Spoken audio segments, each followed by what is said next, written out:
Welcome to our Google Search Ads course where you will learn how to create effective Google search campaigns that drive targeted traffic to your website and maximize return on investment. Whether you are a business owner, freelancer or marketer, this course is for you. You will get proper knowledge and practical skills which you need to excel in this online world.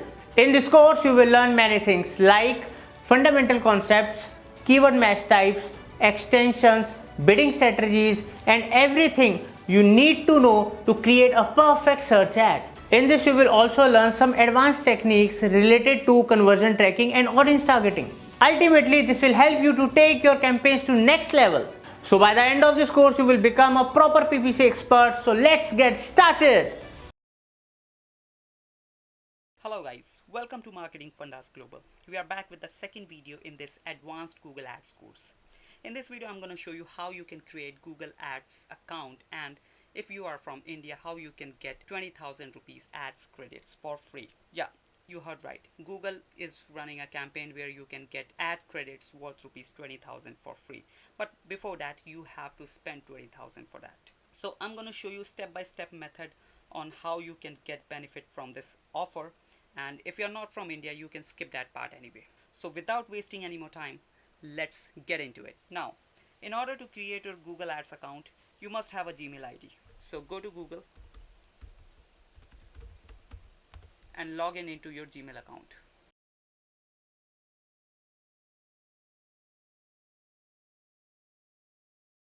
After getting login, click here, scroll down. Here you can see Google Ads. And the second method is go to Google again, type Google Ads. As you can see here, the first link, click on it. After clicking on the link, you will land on ads.google.com. This is the page where you can access Google Ads, and this is the ad credit, free ad credit, which is running right now. Here you can see as well that to help you get started, Google is giving 20,000 free ads credit. Also, if you scroll down a little bit, you can see a calling number here, which is a Google Ads expert number. If you get stuck in future in running ads, you can directly call on this number and take help from Google Ads expert. So to create a Google Ads account, click on Get Started.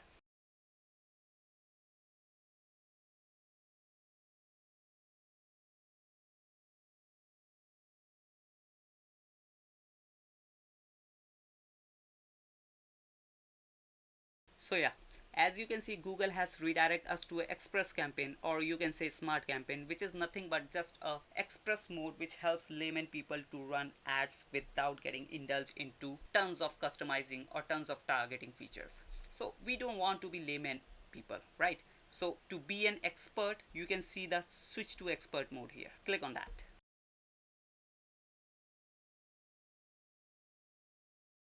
So the account has been created, but we didn't got any 20,000 free ad credits now. So in order to get that, we have to go to Google Ads page again.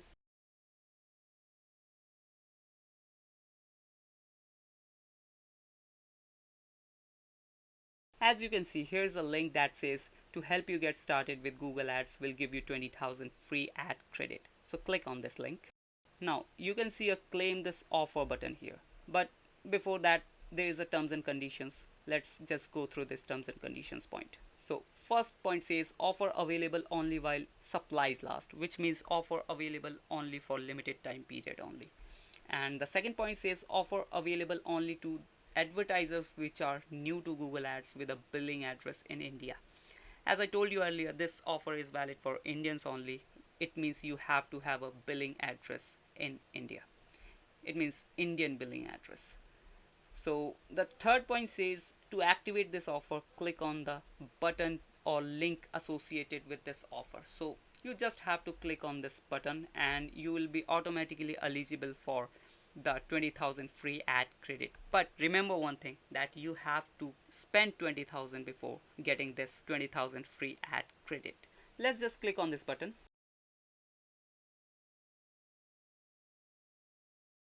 Now, as your Google Ads account is already been created, you just have to set up your billing with Indian billing address and you'll be automatically eligible for the 20,000 free ad credits. We'll tell you where to find that promo code in the upcoming video, and in the next video I'll tell you about billing setup, and after the billing setup you'll get that promo code. So let's meet in the third video in the advanced Google Ads course, where we'll be telling you about the billing setup. Hey guys, welcome back to Marketing Fundas Global. In this video I'm going to show you how to add billing method in Google Ads. And as you know, without setting up the billing method you can't just run ads. Well, the method is a bit changed now. You have to do some steps before setting up the billing method. But once the billing gets set up properly, you won't find any problem in future. Also, as we told you earlier, that after billing setup, you will be eligible for 20,000 rupees promo code as well. That is basically for Indian people who resides in India. So without wasting any more time, let's get into it. Now we are into the section where we left last time. From here you have two ways in order to set up your billing. The first method is you set up a proper campaign, and after setting up the campaign you'll get the billing setup option at the end of the campaign making process. And the second option is you click on the create an account without a campaign. When you click on that link, you land here where you have to fill all your business details like your billing country, your time zone and your currency. After filling all the details, you just have to click submit. Now you'll see that congrats, you are all done, and then click explore your account. Finally, you will be able to see that classic Google Ads account. Now in order to set up your billing method, you just have to go tools and settings. Then in billing section, go to settings. Here you'll see the details which you have to fill in. First, our billing country. As we did earlier, it is India. Then account type. It depends on person to person. If you are an individual, you can set it to individual, and if you are an organization, you can set it to organization. Well, I am an organization, so I am setting up as an organization. I am putting the organization name. After putting the organization name, there is a payment method which you can use. There are so many options like net banking, money transfer, credit card or debit card, or you can go with Paytm wallet. That is an online wallet system in India. So for today I'm going with net banking. Let's add name here, then add city, then postal code, then state. So here you have to fill the amount which you want to add, and the minimum amount is 500 that you can add in India. So we are adding 500 rupees. Agree the terms and conditions and then hit submit. Hit continue. Due to security reasons, the payment method couldn't be recorded. So let me do the payment and then continue with the video. As you can see, the payment is done and the last payment is showing rupees 500, and the available fund is showing 0 because it takes time to refresh the payment.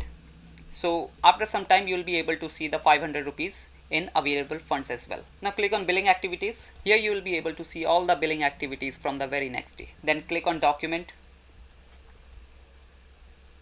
In the document section you will be able to see all the invoices generated by Google, and then in promotion. Now in promotion section you will get that 20,000 rupees coupon code which I was talking earlier, and to get that coupon code you just have to spend 20,000 rupees on Google Ads. Now get to the billing transfers. In billing transfers you get to see all the details related to your transferred amount. In payment methods, here you can add payment methods according to your convenience and comfort. Now let's head over to the settings section. In settings you will be able to see all the details related to our account, and if you want to make any changes you can do so. Now scroll down. Here is the tax information that you have to add. Although these details are optional, but if you have these details handy you can fill it so that the things work smoothly and you don't have to get trouble in future. So let me just fill it.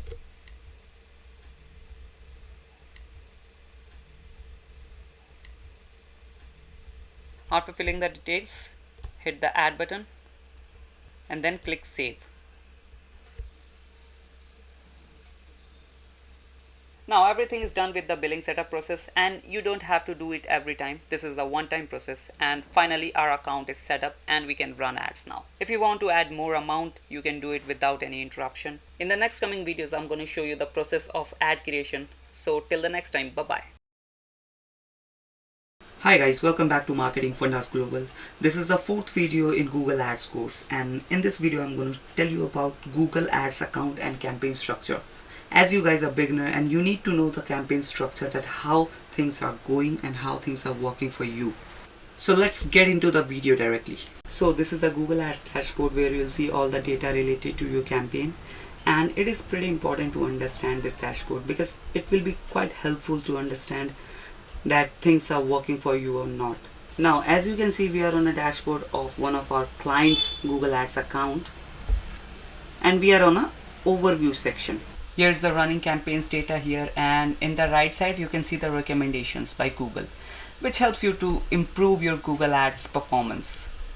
And if we drop down a bit more, we'll see the draft campaigns which we were working on, and here are the ad previews. And then if we go down a bit more, here we'll be able to see the list of our campaigns which are running right now or which are on pause. So overall, overview section gives you a glimpse of your data, which helps you to improve your Google Ads campaign and which helps you idea that how your ads are working right now. So we have talked about overview dashboard. Now let's talk about the campaign structure. So let's click on campaign. Then in the campaign section, you'll be able to see all the campaigns which are running on this account. Some are paused, some are active, and you'll be able to see the budget, their status, their optimization score, and campaign type. And there are many more data here. As you can see, the impressions, interactions, interaction rate, average cost, then what are the bidding strategy we are using in these particular campaigns. Then we have clicks here, conversion rate, conversion value. So these are all important metrics which helps us to optimize the campaign and bring the best ROI. Let me just resize it so that you can see the window properly. Now in the search section, if we want to search any particular campaign like video campaign, so there is no any video campaign, let's search a discovery campaign, means discovery ad.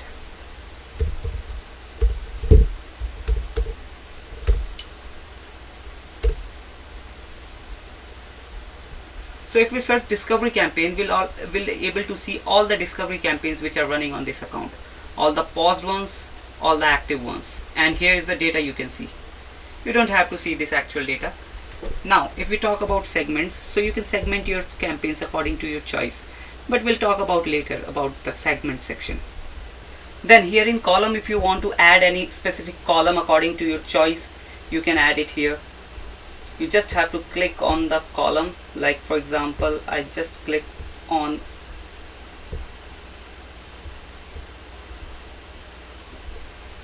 Gmail metric, and then I just have to click on Gmail forwards, and then I have to apply, and the column will be added in the section. So you just have to add the column if you want to use it. Then here is the reports. In report section, you can see detailed reports according to your preference, like basic, time, conversions, label, and you can also download them as well. And if you want to download the campaign data, so you can do so here. Now as we talked about ad account dashboard, then campaign account dashboard, let's head over to a new campaign and let's see how the dashboard looks like when we create a new campaign. Let's create a new campaign. So when we create a new campaign, we have to clarify that what is the objective of this campaign, like what we want from this campaign. For example, we want website traffic for this campaign now. Then leave this section, then hit continue. Now we have to select a campaign type. For example, we select search campaign.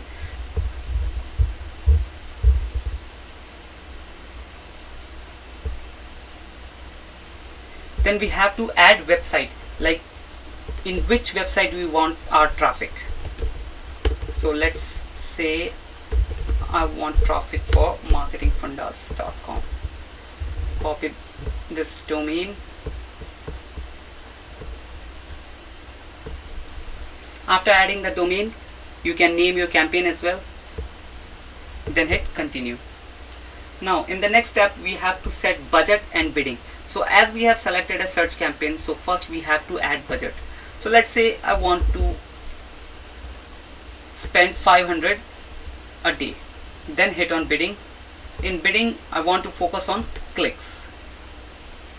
Alright, then click on more settings. In more settings you will be able to see that ad rotation. It means which type of ad rotation you want. So leave it as like this, then hit next. Then in campaign settings you will be able to see tons of options. So first one is network. So which network you want to choose. So it means where you want to show your ads, only in Google search network, or you want to use display network as well. So let's leave this and only select search network for now. You can select locations, then language, then audience. In audience segment you can customize your audience as well. So we'll talk about these sections in later videos, in the upcoming videos. And in more settings you will able to set start and end date of your campaign. You can schedule your ad. Also you can add a URL of your campaign, then hit next. In the third step you have to add keywords and ad. Before adding keywords and ads, let's talk about ad groups. Well, you can add multiple ad groups in a campaign. For example, you have a business, clothing business, and you sell only in two categories. The first one is women category and the second one is men's category. So you have to create two ad groups. The first one will be women's ad group, where you will add keywords related to women's category, and the second one will be men's ad group, where you will add keywords related to men's clothing, like men shirt pant for men, suits for men. Got it? Now let's talk about keywords. So here are the keywords which you can add, and in this campaign, in this particular campaign, we are adding only one ad group. So here are the keywords, and below you can design your ad as well.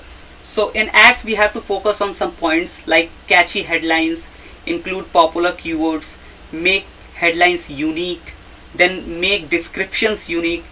By doing this we can increase our ad strength and ad score, right?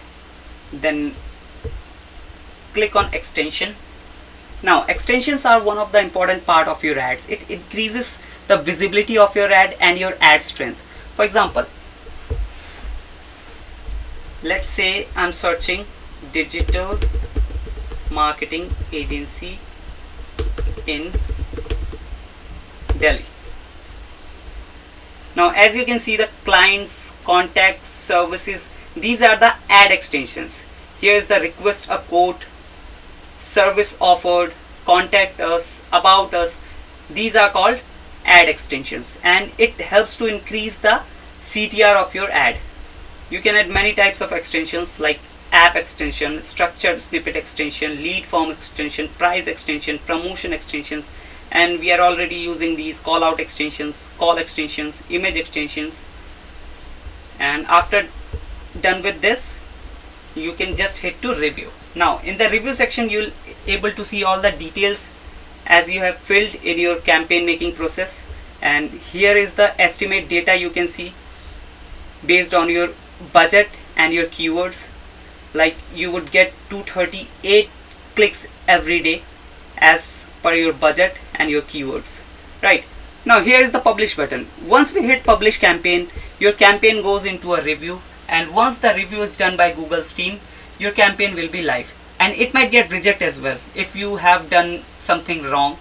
So your ad campaign will be rejected as well. So yeah, that's it for this video. We have told you about account structure, campaign structure, so that in future we create the actual campaign, you don't get confused, right? So bye bye till the next time.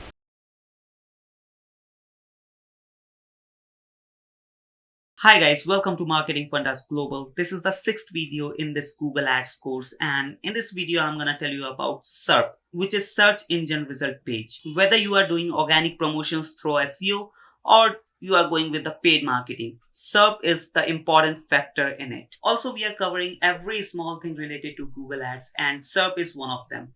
So without further ado, let's get into the video. Well, SERP is nothing but when a user search any type of keyword or any type of question in the search engine, and the list of results that a search result returns in response to that specific keyword or any question is called SERP.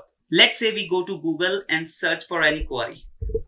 Let me write digital marketing agency. Now, as you can see, this is the list we got in written, and you can see the search engine result page, also known as SERP. Right now I'm in the all section where Google shows me all the important things related to this keyword or any phrase. So these are the Google My Business listings, then SEO results, and the questions people are generally asking, and even ads as well. So this is what we get in the all section. And then comes image. In image, we'll see the results related to this keyword in the image form. All the images we got are related to these keywords. Then the news section will let me know about the news related to this keyword, and the list goes on, like maps, books, and if I click on more, I'll see a couple of more options like videos, shopping, flight, finance. All the answers or all the results I'll get will be related to this keyword only. So this is the SERP result, also known as search engine result page. Now let me tell you a bit more about search engine result page. So let's go to Google and search. Let's search dentist in Delhi. As you can see, the first result we got is an ad, and every time we don't get an ad, but you can recognize it through this AD logo. And if we scroll a little bit down, we'll see the Google My Business listings, as you can see here. Then here it comes the SEO, or we can say organic results. Then some questions. Then at the end, we'll see some related searches that people are searching for. So yeah, that was it about SERP, also known as search engine result page. It was a bit small topic, but quite important. And in the next upcoming videos, we'll get back to you the Google Ads dashboard again. So wait for the next videos to come. So yeah, that was it about search engine result page, also known as SERP. This was quite small topic, but quite important. And wait for the upcoming videos to come. Bye-bye till the next time. Hey guys, welcome back to Marketing Fundas Global. This is the 7th video in this Google Ads course. And in this video, I'm going to tell you about what is quality score in Google Ads and how to improve quality score. So without further ado, let's get into the video. So first of all, let's just understand what is quality score. The simple definition of quality score that it is a diagnostic tool meant to give you a sense of how well your ad quality compares to other advertisers. This score is measured on a scale of 1 to 10 and available at the keyword level. So it is just a tool that helps you measure your ad quality, and using this you can increase your ad quality score and ad relevancy. And if you're getting higher quality score, that means the ad and the landing page you are using is more relevant to your audience. Now let's go to the second slide, which says how quality score is being calculated. Well, there are three main components on the basis of which your quality score gets calculated. The first one is expected click-through rate, which means how frequently your ad is getting clicked when it is showing on Google search results. For example, I search Best Digital Marketing Institute in India, and in the SERP results your ad showed up, but I didn't click on it, and it is happening again and again, which means people are searching Digital Marketing Institute in India and your ad is getting an impression, but your ad is not getting clicked. That means your click-through rate is low. So in order to increase your click-through rate, you have to create an impressive looking ad that looks good and get clicked. The second component is ad relevance, which means how closely your ad matches the user's search intent. Let me give you one more example. Let's say a user search on Google a best website designing company, and your ad has that particular keyword in it, and your landing page that you are using with that ad, that too has that particular keyword in it, which means your ad and the landing page has a good relevance to that user's intent. The last component is landing page experience, which means the landing page you are using should be relevant to your ads. Generally, people do mistake that they add a homepage of their website instead of using a particular landing page or product page. And that thing leads to bad landing page experience. Every time you should use a landing page that has a relevancy to your ad. Now let's head over to the third slide, which says things to keep in mind. The first point is quality score is based on historical impression for exact searches of your keyword, which means your quality score gets decided on the basis of historical data. And your ad may perform better or poor if the things get changed in future. And the second point says if you see this sign in the quality score column, which means there aren't enough data to determine the quality score. And the third point is quality score is not depend on ad extensions, time or day, location of user or devices they are using. And in the next slide, we have mentioned 5 ways to improve your quality score. So the first thing you should do is review your components, your expected CTR, ad relevancy, and your landing page experience. After reviewing these 3 components, try to make your ad more relevant to your keywords. And still, if it is not working, you can consider updating your landing page. Then you should also try to improve your click-through rate by making your ads more impressive. At the end, 5th way is to use quality score with other metrics as well, like click-through rate, conversion rate, and your site engagement. Now let's go to the laptop screen and let's see how we can check our quality score. Now, as you can see, we are in one of our client's ad account, and in order to check our quality score, we have to go to keywords, then scroll a bit, then scroll right. Now as you can see, there is no any quality score column here, so we have to go to column, then modify column, then search here quality score. Here's the option, check this box, then hit apply. Now as you can see that here is the quality score of our campaigns. Here one more, and as you can see, here are some empty columns as well, which means Google doesn't have enough data to show quality score. And here is one 10 on 10, which means best quality score. 8, 9, 10 is like good quality score. 6, 7 is like average and above average, and the quality score which are below 5 is below average. So watch this video once again and improve your quality score by optimizing your campaign, your ads, your landing page. And that's it for this video. We'll meet you soon in the next video. Till then, bye-bye. Hey guys, welcome back to Marketing Fundas Global. This is the 9th video in this Google Ads course, and in this video we are going to tell you about automated bidding and manual bidding. So if you want to be really a Google Ads expert, so you have to know which kind of bidding strategy you are going to use in a particular campaign, so that you can make your campaign profitable and bring the best ROI. So without any further ado, let's get into the video. Well guys, Google Ads offers different type of bidding strategies, and that depends on your targeting, whether you are focusing on clicks, impression, conversions or views. And there are mainly 2 different types of bidding strategy. The first one is automated bidding strategy, also known as smart bidding strategy, and the second one is manual bidding. Now let's go to the second slide, which says consider your goals before bidding. And the first point says want customers to take a direct action on your site using conversion tracking. Then it may be best to focus on conversions. Smart bidding will help you in this case. Well, if you want your customers to take action, direct action on your site, so using conversion tracking will be the best option, which means smart bidding will help you in this case. And if you want to increase brand awareness, in that case you can use cost per 1000 viewable impression bidding, also known as CPM bidding. CPM is for cost per milestone, where M is for 1000. And the third point says want to generate traffic for your site, so you can focus on CPC type of bidding, also known as cost per click.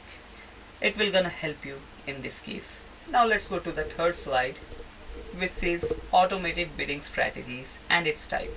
So automated bidding strategy mainly use machine learning and AI, and it try to bring the best ROI using previous data, previous conversion data and conversion values. And this feature is also known as auction time bidding. And in the next slide, here is automated bidding types. Well, right now we'll tell you about the name of these bidding types, and in the upcoming videos we'll tell you thoroughly about every bidding type. So let's talk about types of automated bidding. The first one is target cost per action, which is CPA. The second one is target return on ad spend, which is known as ROAS. And the third one is maximize conversions. The fourth one is maximize conversion value. The fifth one is enhanced cost per click, also known as ECPC. Then the last one is maximum clicks. And if we talk about automated bidding strategies for impressions, so the first one is VCPM, known as viewable cost per mile, also milestone. The second one is target impression share. The third one is TCPM, target cost per milestone. The fourth one is cost per milestone, also known as CPM. And the last one is max cost per view, also known as CPV. Now let's head over to the last slide, which is manual bidding strategy and its types. Well, there is only one type of bidding strategy, and that is manual CPC. And manual CPC doesn't need any data to work properly, and it can be totally controlled by the advertiser, and even advertiser can manage the CPC, like how much they want to spend in any particular keyword. So that was the difference between automated bidding strategy and manual bidding strategy, and we'll meet you in the next time. Till then, bye bye. Hello guys, welcome back to Marketing Fundas Global. This is the 10th video in this Google Ads course, and in this video we are going to tell you about CTR, which means click-through rate. Well, CTR is an important factor in organic promotions as well as in paid promotions. So in this video we are going to discuss how you can improve your click-through rate by 2x or 3x, and you can scale your ad campaigns. So without further ado, let's get into the video. So in the first slide, there's a question that what is CTR? Well, a ratio showing how often people who see your ad or free product listing end up clicking it. So for example, let's say I'm running a campaign on a keyword that is best shoes online, and people are searching for it. For example, I got 20 impressions and 2 clicks. So the ratio between those impressions and those 2 clicks will be the CTR. Here is the formula, that CTR is the number of clicks that your ad receives divided by the number of times your ad is shown. For example, if you had 5 clicks and 100 impressions, then your CTR would be 5%. And how did you got this? Well, you just have 2 clicks divided by impressions, which means 5 divided by 100, and you got 5%. After understanding the concept of CTR, we understood that if our CTR is going high, which means customers or clients are liking our ad and they are willing to click on that particular ad. And that is good for us as well, because as much as the traffic will get, the chances of getting conversion will increase. But guys, remember one thing, that CTR can make a blunder as well and play a negative role in your marketing campaign. And the question is why? Let's understand it properly. Let's say you haven't created your ads properly, and your ads are being shown on those keywords where you don't want to show your ads, and you are getting irrelevant traffic and irrelevant clicks. That means you are wasting your money because you are paying cost per click. That's why in this video we are going to tell you how you can save your money by not getting irrelevant traffic and irrelevant clicks. Now let's move forward. Now here is one thing to note, that is every ad you create has its own CTR. Also, if we talk about some data across all industries, so the average CTR for search ad is around 1.91%. Means on every 100 impression you will get around 2 clicks only.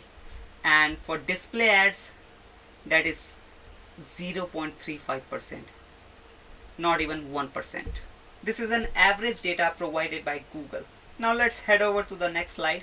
Here I have added a screenshot to show you. So for example, a person searched protein powder for men and we got two type of ads. And the first one is the shopping ads, which has images and the company name and the prices as well. And below we can see these are search ads, also known as text ads. We are showing you for just to give you an idea, and how you can optimize it we'll tell you in the next slides. Here also we can see that someone has searched fashion designing course in Delhi and we got search results, and if someone is watching only, so that will be count as a impression, and if the person clicks on this ads, so that will be count as a click and will come under a click-through rate. Now let's go to the next slide. 7 ways to improve your CTR. Now we'll tell you that 7 ways that will help you to improve your CTR drastically. Even you can go up to 2 to 3% or 2 to 3x. Let's move forward. So the first slide says use promotional offer and CTA in your ads.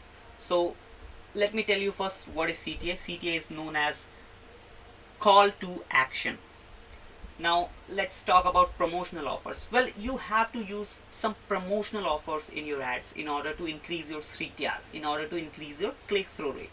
For example, this ad has used that no cost EMI available. It is working as a promotional offer. Then easy and fast delivery, that is also a promotional offer. Now low prices, so these are promotional offers and working as a hook to the customer.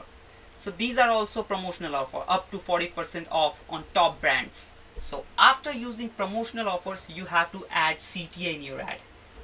Why you should use CTA? Well, CTA is like you are telling your customer that what you have to do. It is like you are telling your customer, you are telling subconsciously, you are telling your customers to buy that particular product or particular service. Now let's go to the second point, that is use relevant keyword in your headline description of your ads. For example, we have searched web development course, so Google will show the ads which has the most relevant keyword. And this is not only for headline, you have to use in the description as well. This is the headline. See, this blue line is the headline and the below 2 lines are the description. So you have to use those relevant keywords in both of these lines. Also remember one thing, keyword research is quite important to run Google Ads, because you have to choose the perfect keywords in order to bring the best ROI and bring the best CTR. Let's go to the next slide. Include prices in your ad.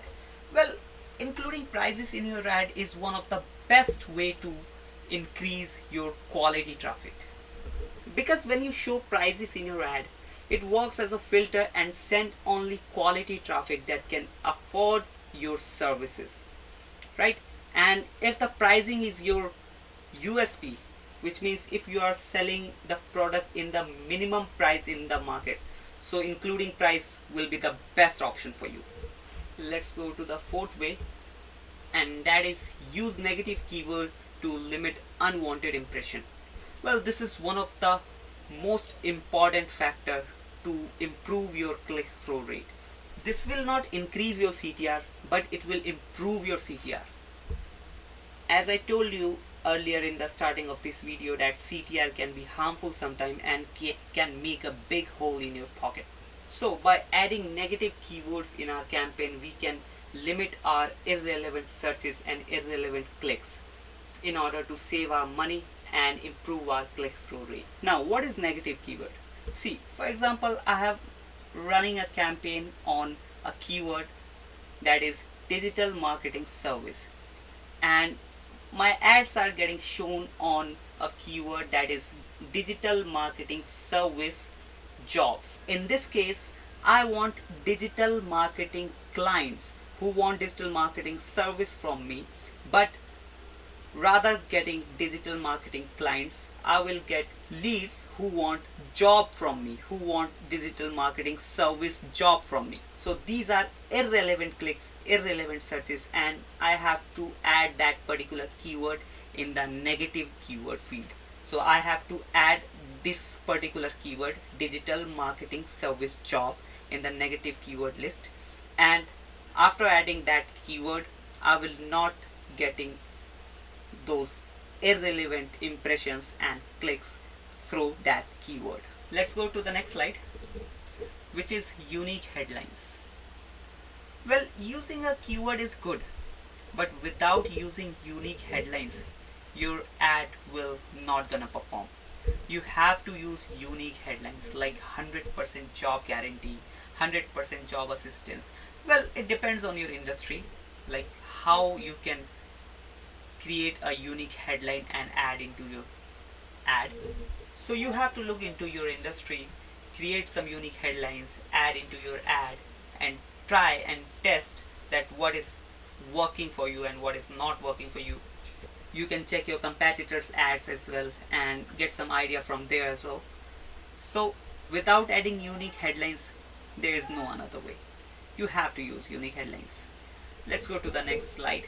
The sixth point is use relevant ad extensions. Well, when we create ad, we get an option to add extensions. Like you can add phone link extension, lead form extension, location extension, site link extension. Adding these extensions increases your ads horizon and increase the chances of getting clicked. Because see, earlier you had given only one option, that is to check out your website. But now you have added more options to your ad, like your customer can call you, your customer can check specific landing pages of your site according to your product or according to your services, or even they can check your location, or even they can fill up your lead form. So adding these features can increase your CTR drastically. Also it increases the size of your ad, which looks good, and increase the chances of getting clicked. Now let's go to the last slide, which is experiment with ads. Well, in order to do experiment with ads, you have to focus on keyword research, offers, CTA, and extension. First, we have mentioned keywords because keyword research is an integral part to increase your ads visibility and bring good CTR. Because if you use wrong keywords, your money will be wasted and your ad campaign will be destroyed. So you have to experiment with your keywords and you have to choose the right keyword. You can use different type of offers, CTAs, extensions in order to find the best method or best way which is working for you. Because see, there is no any predefined technique that will gonna work for everyone.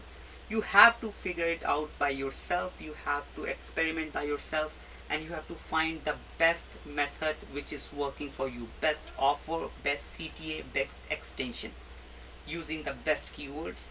These all things together will create a fortune for you and get a best CTR click through rate for you. So thank you for watching this video. We'll meet you in the next video. Till then, bye bye. Hey guys, welcome back to Marketing Fundas Global. This is the 11th video in Google Ads course, and in this video we are going to tell you how to get 20,000 rupees ad credit. As we have already told you in the previous videos that how to get that 20,000 rupee ad credit promo code, and in this video we are specially going to tell you how to apply that promo code in your Google Ads account. So without further ado, let's get into the video. Now, in order to find that promo code, you have to go to your Gmail account, log in with your Gmail account. Once you get login, search for the email that has the promo code in it.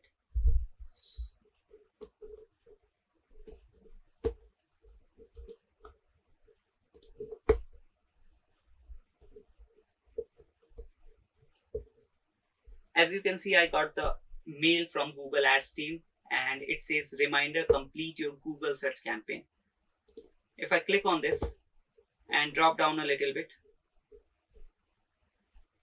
I'll see that here is the 20,000 rupee promo code. Now I have to add this promo code in my Google Ads account. So let's log in into my Google Ads account.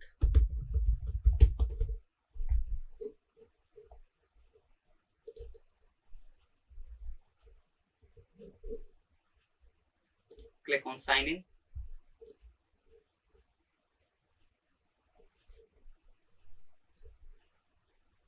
Select the account.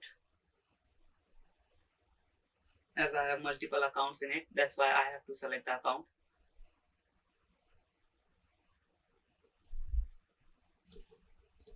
Once you have logged in into your Google Ads account, you have to go to Tools and Settings, then Promotions in Billing.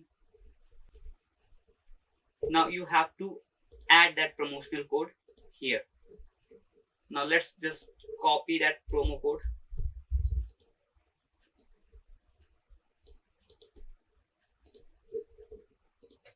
And then go to that tab and paste it here. After pasting the promotional code, hit submit button. And you'll see that our 20,000 rupee ad credit has been validated. Now I can spend extra 20,000 rupees on Google Ads for free. But remember one thing, that first you have to spend 20,000 rupees. After spending that 20,000 rupees, you'll get that 20,000 rupee extra free credits.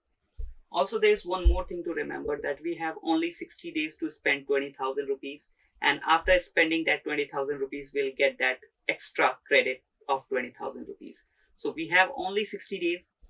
We have to do it in under 60 days, right? So make sure about that. Also, people don't get every time this kind of offer. This is a limited time period offer. And if you want to run ads on Google, so this is the best time, as you are getting 20,000 rupees extra. So yeah, that was it for this video. We'll meet you in the next video. Till then, bye-bye.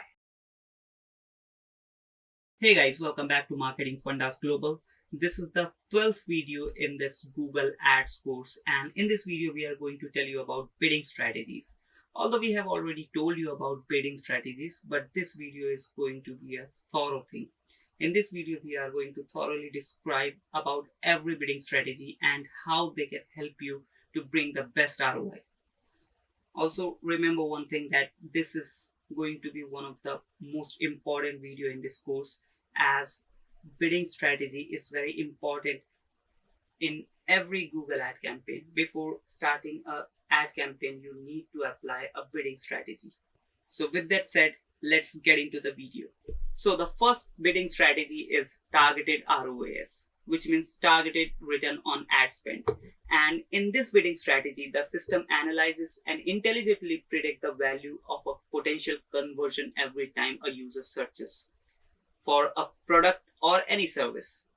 Then it automatically adjusts the bidding also, which means if the Google system sees that this kind of searches are converting more, then the Google system increases the bidding and to bring the best result or return on them. For example, if the bidding strategy determines that the user search is likely to generate a conversion with high value, then targeted ROAS will bid high on that search. It means when the Google's AI system feels like that this kind of searches can convert and provide a good value to the customer, so the targeted ROAS will be on high on that particular search. Also, at the same time, if this bidding strategy determines that the search isn't likely to generate high volume conversion, gradually it decreases the bidding on that particular search to save money. Now, let's go to the next slide. Now, here it says before you apply targeted ROAS bidding strategy. Well, before applying targeted ROAS bidding strategy, there is some kind of a protocol which you have to follow. You can't just run targeted ROAS from the next morning of your campaign. Well, there are some protocol you need to follow, and there are a few steps you need to keep in mind. And the first step is you will need to set values for the conversion which you are tracking. See, if you have an e-commerce site, so the value of the conversion is already set, which is the cost of that product. But if you have any other kind of site in which the conversion is a lead form, if the person is filling a lead form, that is counting as a conversion. So there you have to set a value manually. Like you can set 1 or you can set 10. That is totally up to you. But you need to set a conversion value. Now, the second point says to use target ROAS bidding, most campaign types need at least 15 conversions, and that too in the past 30 days. So your most of the campaign should have at least 15 conversions in the last 30 days to apply ROAS bidding. Now, if we talk about display campaigns, at least 15 conversion in the past 30 days across all your campaign combined.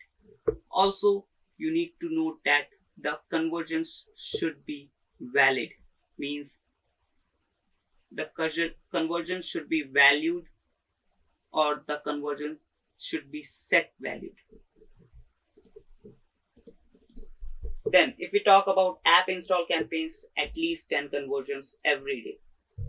In discovery campaigns, at least 75 conversions in the last or past 30 days. Also, you need to note that 10 conversions must occur in last 7 days, which means 75 conversions in last 30 days and the 10 conversions from those 75 conversions should be in the last 7 days. And in video action campaigns, at least 30 conversions in last 30 days. Now let's go to the third slide. And here is the question that how targeted ROAS works. Well, as I have already told you, Google Ads predicts future conversion and associated values using your reported conversion values, which means the past conversions you have had in your campaign. So Google analyzes those campaigns and try to predict the future conversions, which you report through conversion tracking. Then Google Ad will set a maximum or ad will set max CPC bid to maximize your conversion value while trying to achieve your targeted ROS or an average ROS nearby your target. So this one is the best method to bring the best ROI or bring the best return on ad spend. Also, some conversions may return a higher ROS and some may return a lower ROS. But altogether, Google Ads will try to keep your conversion values per cost value to the target ROS you set. So this was all about targeted ROS bidding strategy. Let's go to the next bidding strategy, and that is maximize conversion value bidding. Now, this bidding strategy is used to maximize your total conversion value in your specific budget, which means this bidding strategy try to bring the best or bring the maximum conversion value in your budget. As you can read here, you can maximize the total conversion value of your campaign within your specific budget with the maximum conversion value bidding strategy. Also, this bidding strategy uses advanced machine learning to automatically optimize and set bids. You define the value that you need to maximize, such as sales, revenue, or profit margin, when you set up conversion tracking for your account. Which means this bidding strategy totally works on Google's AI system and try to optimize the bids which Google already have set. Well, this kind of bidding strategy mostly used by e-commerce or real estate sites. Now let's go to the next slide. And that is before you apply maximum conversion value biddings. So you need to follow these things, or you need to keep in mind these things before you apply maximum conversion value bidding. So the first point says this bidding strategy is only available for search and smart shopping campaigns. So as I have told you that there are many types of campaign and there are many types of bidding strategy. So this particular bidding strategy can only be used in search campaigns and smart shopping campaigns, as it is mainly for e-commerce sites. Now, the second point says you must be familiar yourself with automated bidding strategy. So before applying this max conversion value bidding strategy, you must be familiar with these all type of automated bidding strategies. And the third point says before you can use maximum conversion value bidding, you also need to set up conversion tracking with transaction specific values.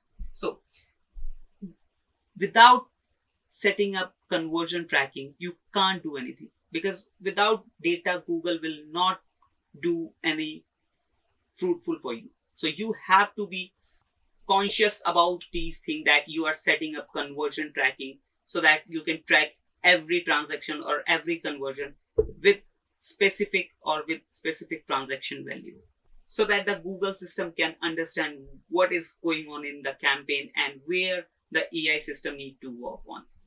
At the end, the last point says you can adjust your conversion values with conversion value rules for higher value types of customer, device, or location, whatever you want. Which means you can set or you can adjust the conversion values as per your devices, location, or customer, as or whatever you want. So if the middle of the campaign or in the middle of the running campaign, if you think that you need to adjust the conversion values, you can do so without any hassle or without any issue. Now let's go to the next slide, and that is how conversion value bidding works.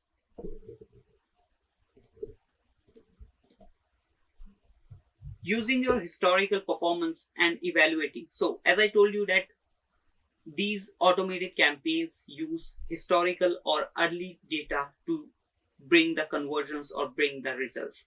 So you need, or your account need to have a good result in past, so that these automated campaign can work properly.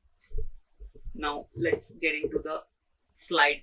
Using your historical performance and evaluating the dependent signal present at auction time. Maximize conversion value bidding automatically finds an optimal bidding for your ad each time it's eligible to appear. Google said these bids to help get conversion that are the most valuable for your campaign while spending your budget.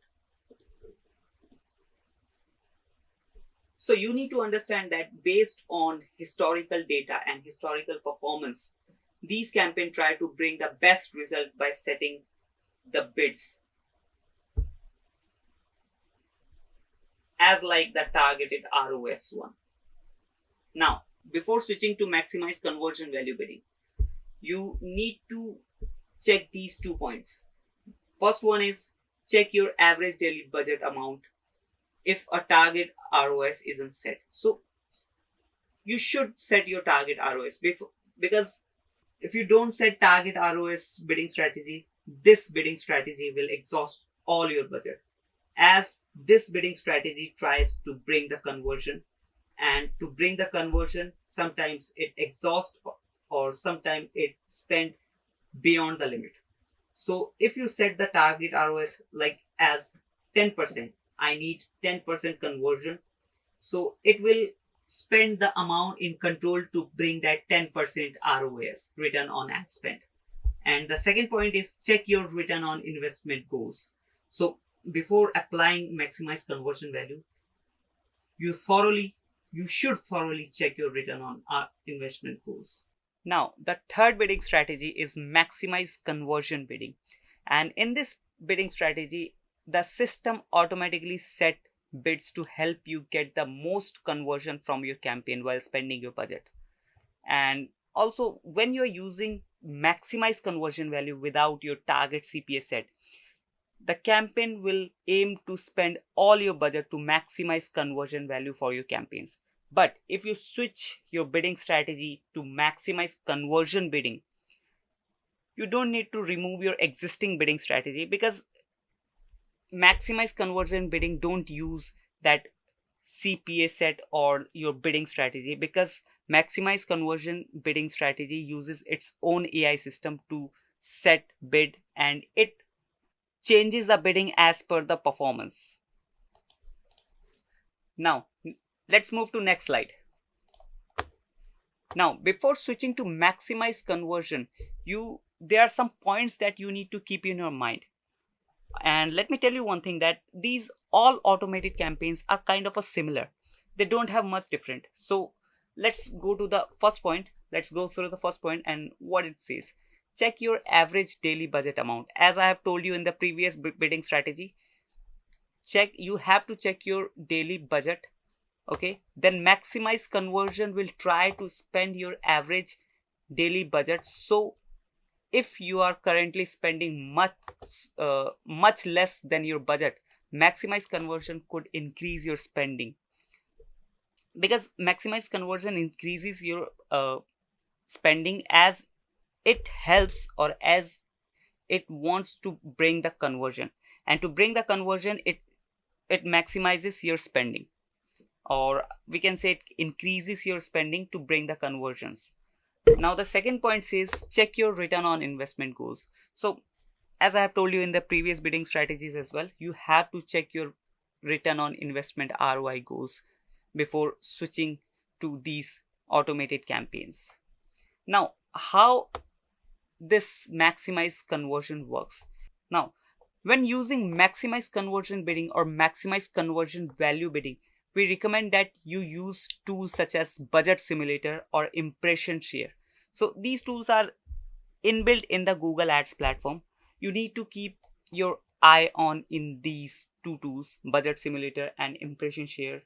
These tools will help you to see that these bidding strategies whether are working for you or not. Now this only applies when target CPA or target ROAS isn't set to maximize conversion strategies. I think you got the point, right? Now let's go to the fourth bidding strategy, and that is about targeted CPA bidding. CPA means cost per acquisition, which means how much cost you are paying to get an acquisition. For example, you are paying $100 to get one conversion, which means your CPA is $100. And this is a smart bidding strategy that sets bid for you to get as many conversions as possible. When you create the target CPA bid strategy, you set an average cost you would like to pay for each conversion, which means when you are using CPA bidding strategy, target CPA bidding strategy, you need to set a particular amount to get the conversion.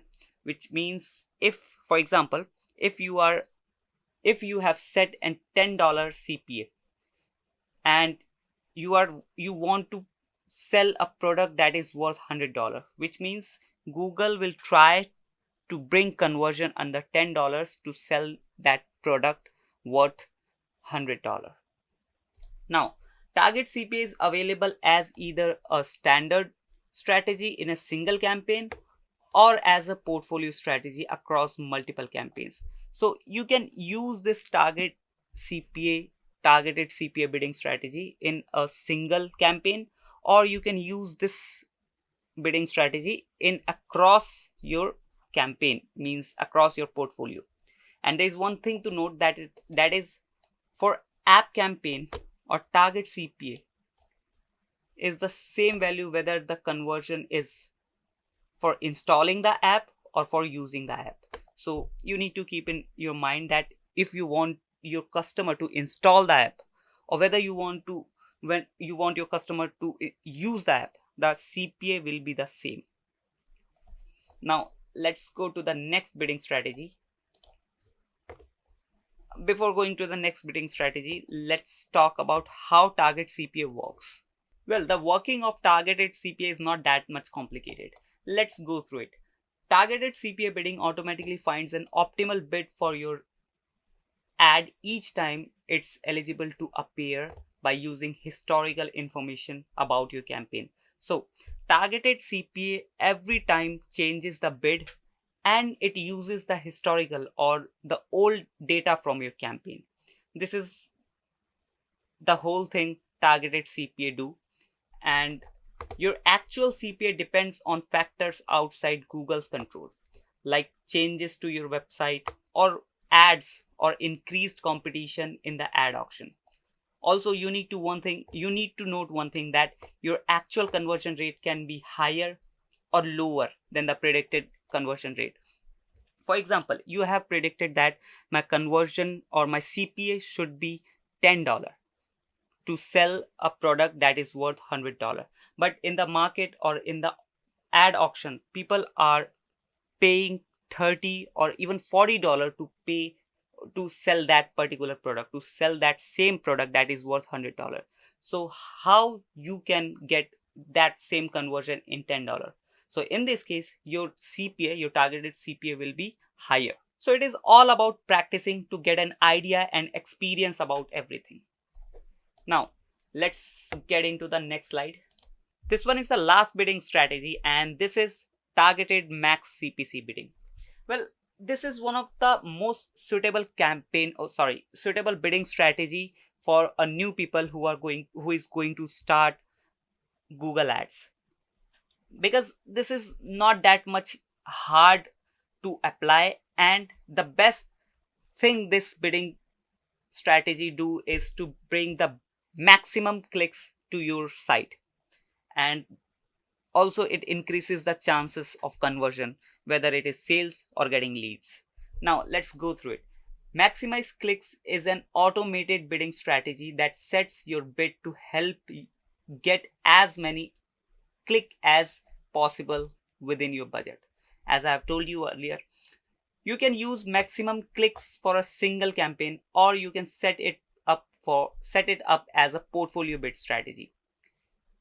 So as I told you earlier, that everything is similar to in every automated bidding strategy. There is some kind of different thing only. Now, portfolio strategies group together multiple campaign into a single strategy. So as I have told you, if you are a beginner, so this one would be the best bidding strategy to use, because CPC, cost per click bidding strategy brings the best clicks or brings the maximum click to your site. And if you are getting the maximum clicks to your site, so the chances also increases of getting conversions, right? I'm sure you got the point. Let's go to the next slide. Maximum CPC bid limit. Now there's a limit in this strategy, or we can say there's a cap in this bidding strategy that you need to apply before using this bidding strategy. Because see, the work of this bidding strategy is to bring the maximum clicks towards your site, and if you don't apply the cap, if you don't set the limit amount, then in that case this bidding strategy will exhaust your money, and the clicks which you are going to get will be much higher. So let's go through it once. Maximum CPC enables you to set a cap on bids when using a maximum clicks bid strategy. It lets you to control the maximum amount you are willing to pay for each click. So the meaning of setting a limit is that you are setting an amount that will Google consider as a limit, which means if Google is bringing click towards your site and you have set that each click should be only $1, then Google will not exhaust, or Google will not surpass that limit, right? And Google will try to bring clicks in that particular amount in $1. If you do not set any max bid limit, then Google automatically bid itself for more conversions with higher CPC also. And there's one more thing to note, that is bid adjustment apply on top of the maximum CPC bid limit you've set. So this was all about Google's automated bidding strategies. We are going to tell you, or we are going to teach you how to use these bidding strategies in a campaign in the upcoming videos. So stay connected with this Google's advanced ads course, and we'll meet you in the next video. Till then, bye bye. Hey guys, welcome back to Marketing Fundas Global. This is the 13th video in this Google Ads course, and in this video we are going to tell you about ad rank on Google Ads and how you can get first rank on Google Ads or Google search results. So without further ado, let's get into the video. Now, the first slide says, what is ad rank? Well, an ad rank is a value that is used to determine your ad position, where your ads are shown on a page as compared to your competitors. So you might get the point that ad rank is a value that is used to determine your ad position. Okay, and to calculate your ad rank, there are many factors. First one is bidding amount. Second one is your auction time, which means the timing of the ad auction. Then your ad quality, including the expected CTR, and landing page experience, and ad relevancy. So these are some factors. On the basis of these factors, Google gives you a value, and on the basis of that value, Google gives you an ad rank. Let me show you an example where the ad rank works. So we have searched in Google a keyword that is 2 BHK in Gurugram. Gurugram is a place, and we have searched 2 BHK in Gurugram, and we've got a ads here. But why these ads are not getting at the top position? Maybe they have different kind of bidding strategy, or maybe they have same kind of bidding strategy, or it could be possible that they all have the maximize clicks bidding strategy, because everyone wants to get at the top, everyone wants to get best or get the highest clicks, right? So maybe they all have applied maximize click bidding strategy, but why only this ad is ranking at the first and these three are at the second, third, and fourth position? So here comes the role of those factors. Google evaluates all those factors, and on the basis of those factors, Google gives an ad rank, and the first ad rank or the first position has been given to this ad, and then second, third, and fourth.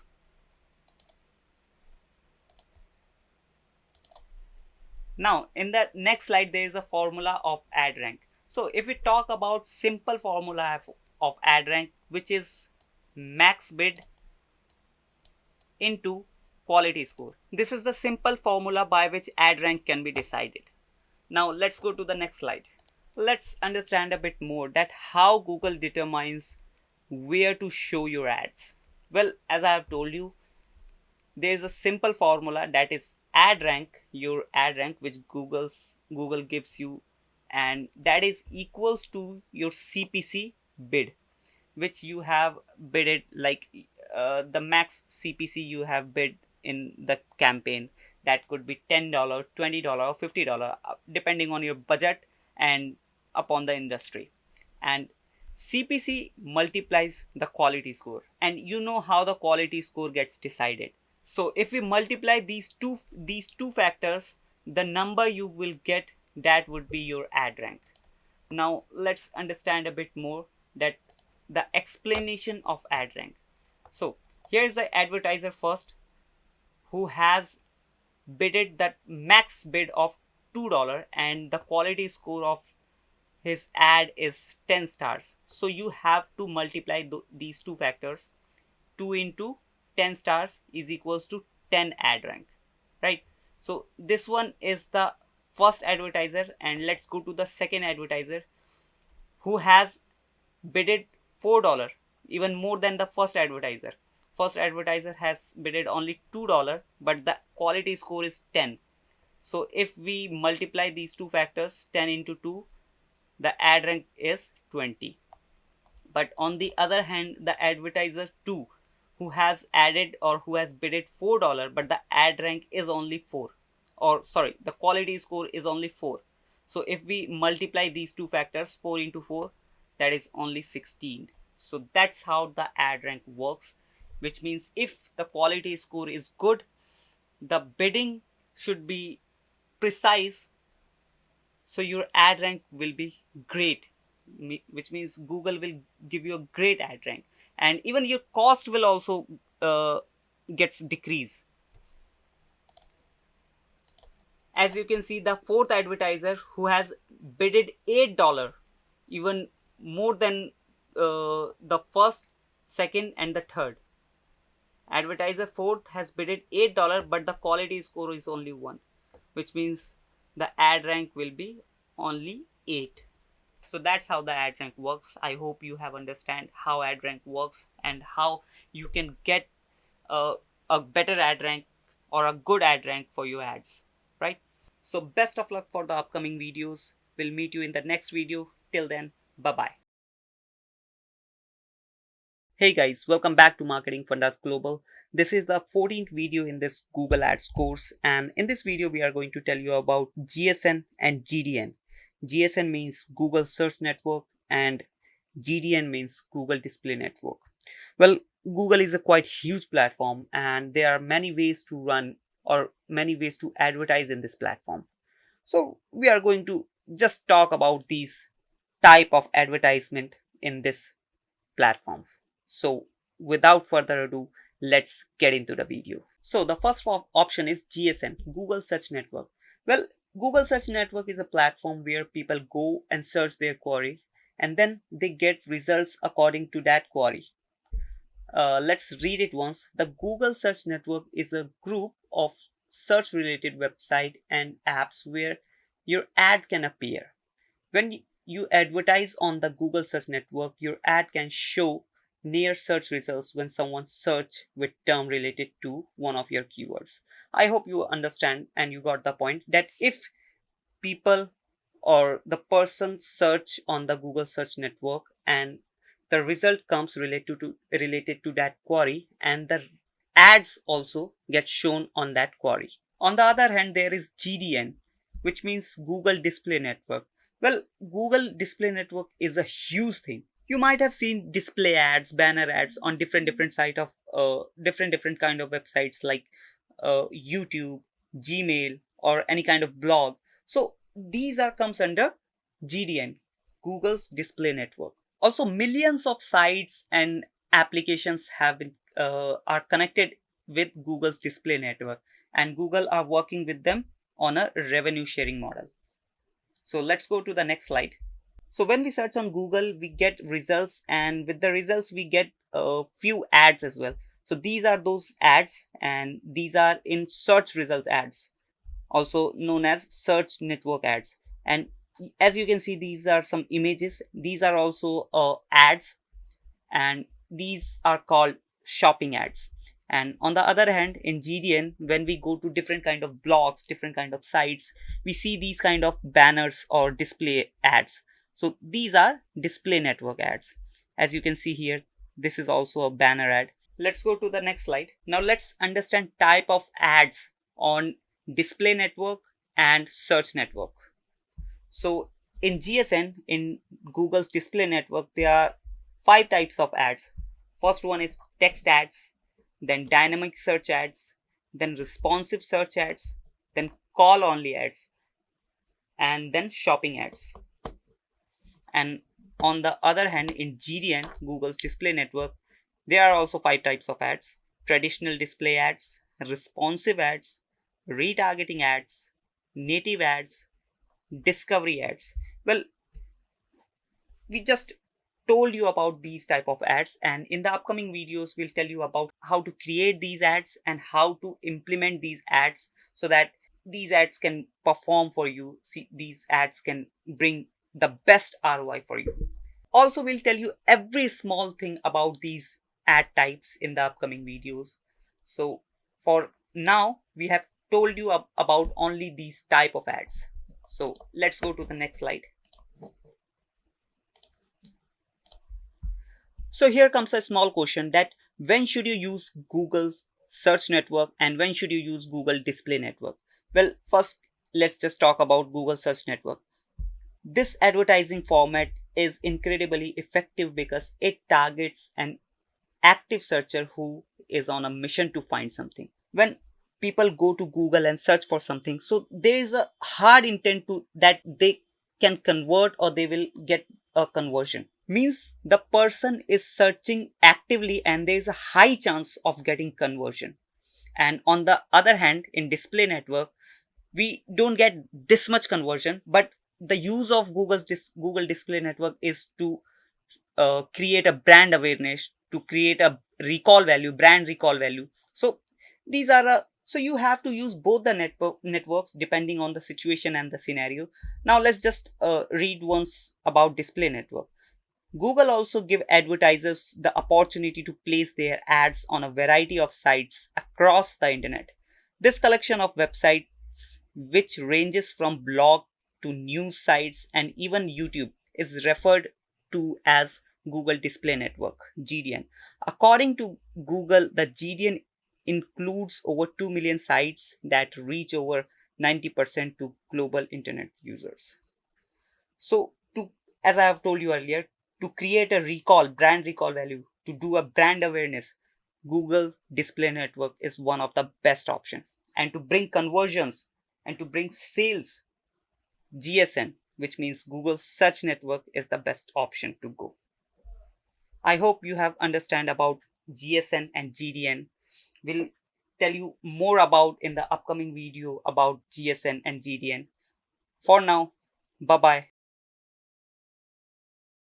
Hey guys, welcome back to Marketing Fundas Global. This is the 16th video in this Google Ads course, and in this video we are going to tell you about Google's Keyword Planner. Well guys, we all know that keyword planning is pretty important whether you are going to rank your site through SEO on Google's search engine page or SERP results, or you want to run Google Ads. In both the factors, you need best keyword planning.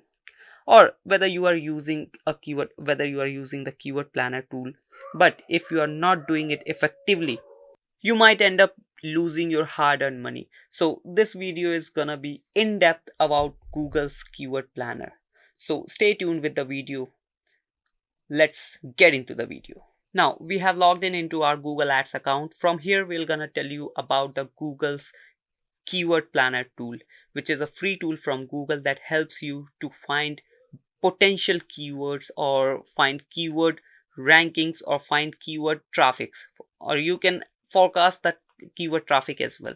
So these all metrics gonna help you in your PPC ad campaign, or whether you are going to start your SEO project. So these key metric points will gonna help you and your site to be ranked on Google. So in order to open Google's keyword planner, you have to go to tools and settings. Then in planning section, we can see performance planner, keyword planner, reach planner. So one by one, we are telling you every tools, or we are giving you tutorial about every tools. So for now, let's stick to keyword planner. Click on this. Now, as you can see, there are two options. The keyword planner is open and there are two options. The first one is discover new keywords and the second one is get search volume and forecast. So if you have specific keywords with yourself and you want to find out the volume, or you want to forecast the volume, the search volume about those particular keywords, so you can go with this option. So we're gonna tell you about this option later. So for now, let's discover new opportunities, new keywords. So click on discover new keywords. Now here are two options. You can start with keywords or you can start with a website. So for now we are going with the website. Click on this. Now it is asking for the URL. For example, you have a site and you want your competitors keyword so that you can rank on those keyword as well. You have started a new site and you want to know your competitors keywords so that you can find out the opportunities and you can rank on those keywords.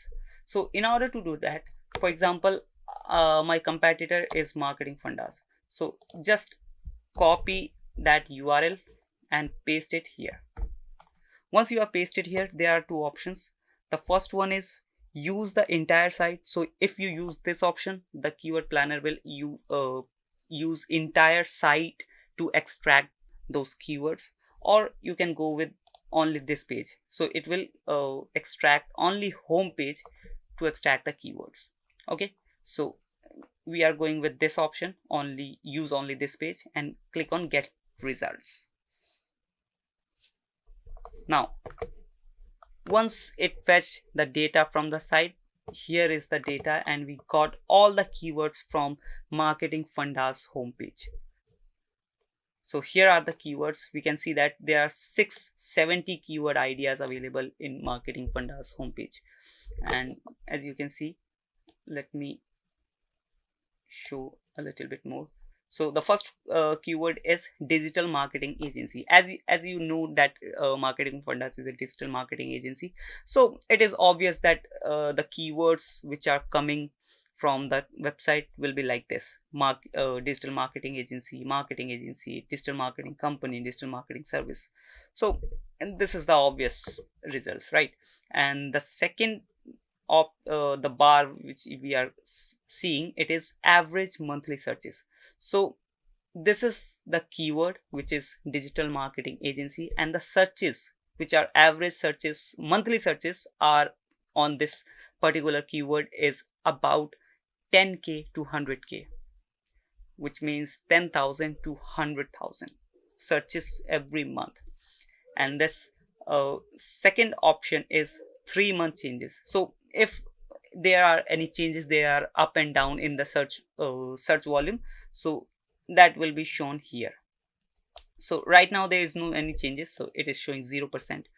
Or if there were any changes, it will show plus 2, 3 or 100%, or it would show minus 100 or 50%, like this. Now the third option is year on year change. So this was 3-month change and it was year on year change. So this data shows that what was the result or what was the search volume of this particular keyword was a year ago, and what is the search volume of this particular is right now. So this data shows that. And here is the competition level. In this particular keyword there is a competition, medium competition level. In some keywords there are low competition level, and you might find some keywords that are on high competition level. In this column you can see the minimum bidding which is people are going to pay for this particular keyword, and in this column this is the high range, which is the highest amount which people are paying for this particular keyword. And in this account status column you will see the keyword status, account status, if you add these particular keywords in your campaign, in your Google Ads campaign. So those status will be shown here. Right now we don't have added these keywords in our any of campaign in this particular account. That is why the status is blank right now. Now if you want to add any filter, you want to filter these 670 keywords, so you can add a filter here, like I want to exclude or I want to include any particular keyword. So click on keyword. Now if we want to contain any particular keyword, that for example we want keywords which contain marketing, if I choose this option contain and I select the keyword that is digital marketing, and then text match, which is if the text matches, that is that the text is digital marketing, and if from this list, the list of 670 keywords, if any keyword matches that contain digital marketing word in it, it will be shown. So let me apply this filter. Now as you can see, we have only few keywords available right now, which is around 307. You can see here as well, showing 307 of 670 keyword ideas. Now as you can see, keyword planner has filtered out the keywords which contains digital marketing word in it. So you can use this filter option according to you, according to your preference. Now in the column section, if you want to add or if you want to remove any column from the column section, you can do with these options here. There are many options, like average monthly searches is checked right now, 3-month change checked right now, year on year change, competition, account status, top of page width, high range, low range, and then add impression. You can see the competition index value, organic, what are the organic impression, what are the organic average position. You can add or remove according to your preference, according to your choices. Okay, now let's click on the view option. Now we are seeing keyword view right now, and if we click on grouped view, so Google's keyword planner will automatically grouping these keywords. As you can see, here is one group, that is online marketing agency. This contains 2 keywords, and there's agency near, these also contain 2 keywords, digital brand 4 keywords, digital solution 4 keywords, companies near 2 keywords, marketing packages 2 keywords, content marketing agencies. So this is the one of the best option that Google's keyword planner provides. And why I'm saying this, because see, for example, if you provide 2 or 3 services, or more than 2 3, or maybe 10 or 15 services in a particular company, right? Okay, and you want to run ads through Google, but if you provide, for example, you provide a website designing service, and then graphic designing service, then digital marketing service, so in that case you can't run all of those service ads in a particular one campaign. You have to create different campaigns.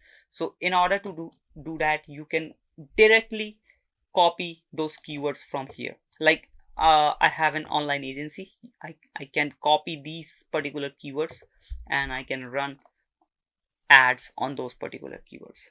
So these grouping feature helps like this. Okay, now let's go back to the home again, Google Ads home, then go to tools and setting once again, then keyword planner, then discover new keywords. Now we have already told you about start with a website option. Now we will going with start with the keywords option. Let's say we are using a keyword, or we are choosing a keyword digital marketing, as we are related with digital marketing agency, so generally we use this keyword. So digital marketing, or let's say agency, and then hit enter. And like this I can add multiple keywords here. Okay, for now I'm just adding one, and then click on get results. Once I click on get results, I will see some broaden options here, some extra keyword options here, like marketing agency, digital marketing provider, brand activation agency. And if I want to see result on a specific date, like I want to see only last month's data, or I want to see last 24 months data, I can do with this option. Cool, right? Also, if you want to change country specific data, or if you want to see language specific data, you can do with these options. Like you can click on this and you can change the language. And if you want to see some another country, right now it is set on India, but if you want to see the search volume of this particular keyword from another country, or in, for example, of USA, sorry, get results, so you can click here and change the location into USA, like this. And if we see the keywords, oh, it is right now in grouped view. Let me change the view. Now as you can see, the particular keyword which I have searched, that is digital marketing agency, and for that keyword the traffic monthly searches are around 10,000 to 100,000, 10k to 100k. And here are some more keyword ideas which Google's keyword planner is showing me, right? Like marketing agency, digital marketing company, digital marketing services, digital agency. So for example, if I want to run a PPC ad, if I want to run a Google ad, I just have to select some relevant keywords on which I want to show my ads. Like I have chosen this particular keyword, that is digital marketing agency, and with this keyword I have to choose some more keywords like marketing agency is relevant, and then digital marketing company is also relevant, then digital marketing service sounds like a relevant keyword, then digital agency, quite relevant, then social media marketing agency, yeah, I also do that, so let me choose this option as well. Then social media agency, not that much relevant, leave it for now. So for now I've chosen around 5-6 keywords. So if I want to copy these keyword to add into my Google's campaign, I just have to click here and then paste these keywords on that particular campaign. Here I can also make sure that you are choosing the keywords based on your bidding amount as well. You have to keep your eye on these bidding amounts as well. Like for this particular keyword digital marketing agency, the minimum bid is 19 rupees and the maximum bid is 73 rupees.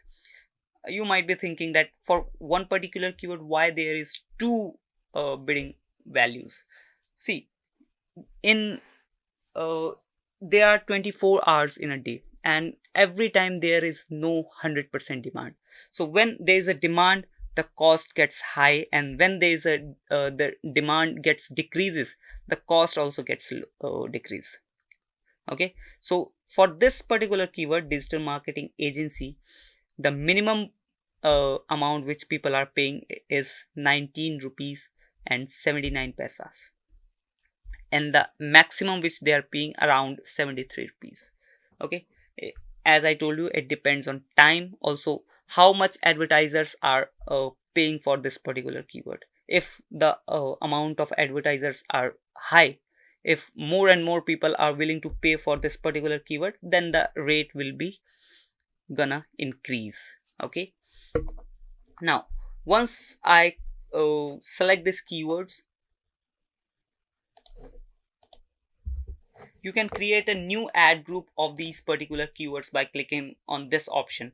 You just have to name and then uh, click on this create button, and you will get a new ad group with these particular keywords. Or if you want to plan with these particular keywords, you can plan, or if you want to add these particular keywords in an existing campaign, you can do with this option.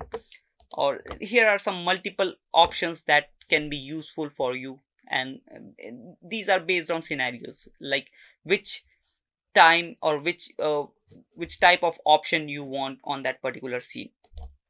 Like here are the options that if you want to use these keywords as a broad match, you can add as a broad match or phrase or exact, as per your choice, as per your convenience. Okay, now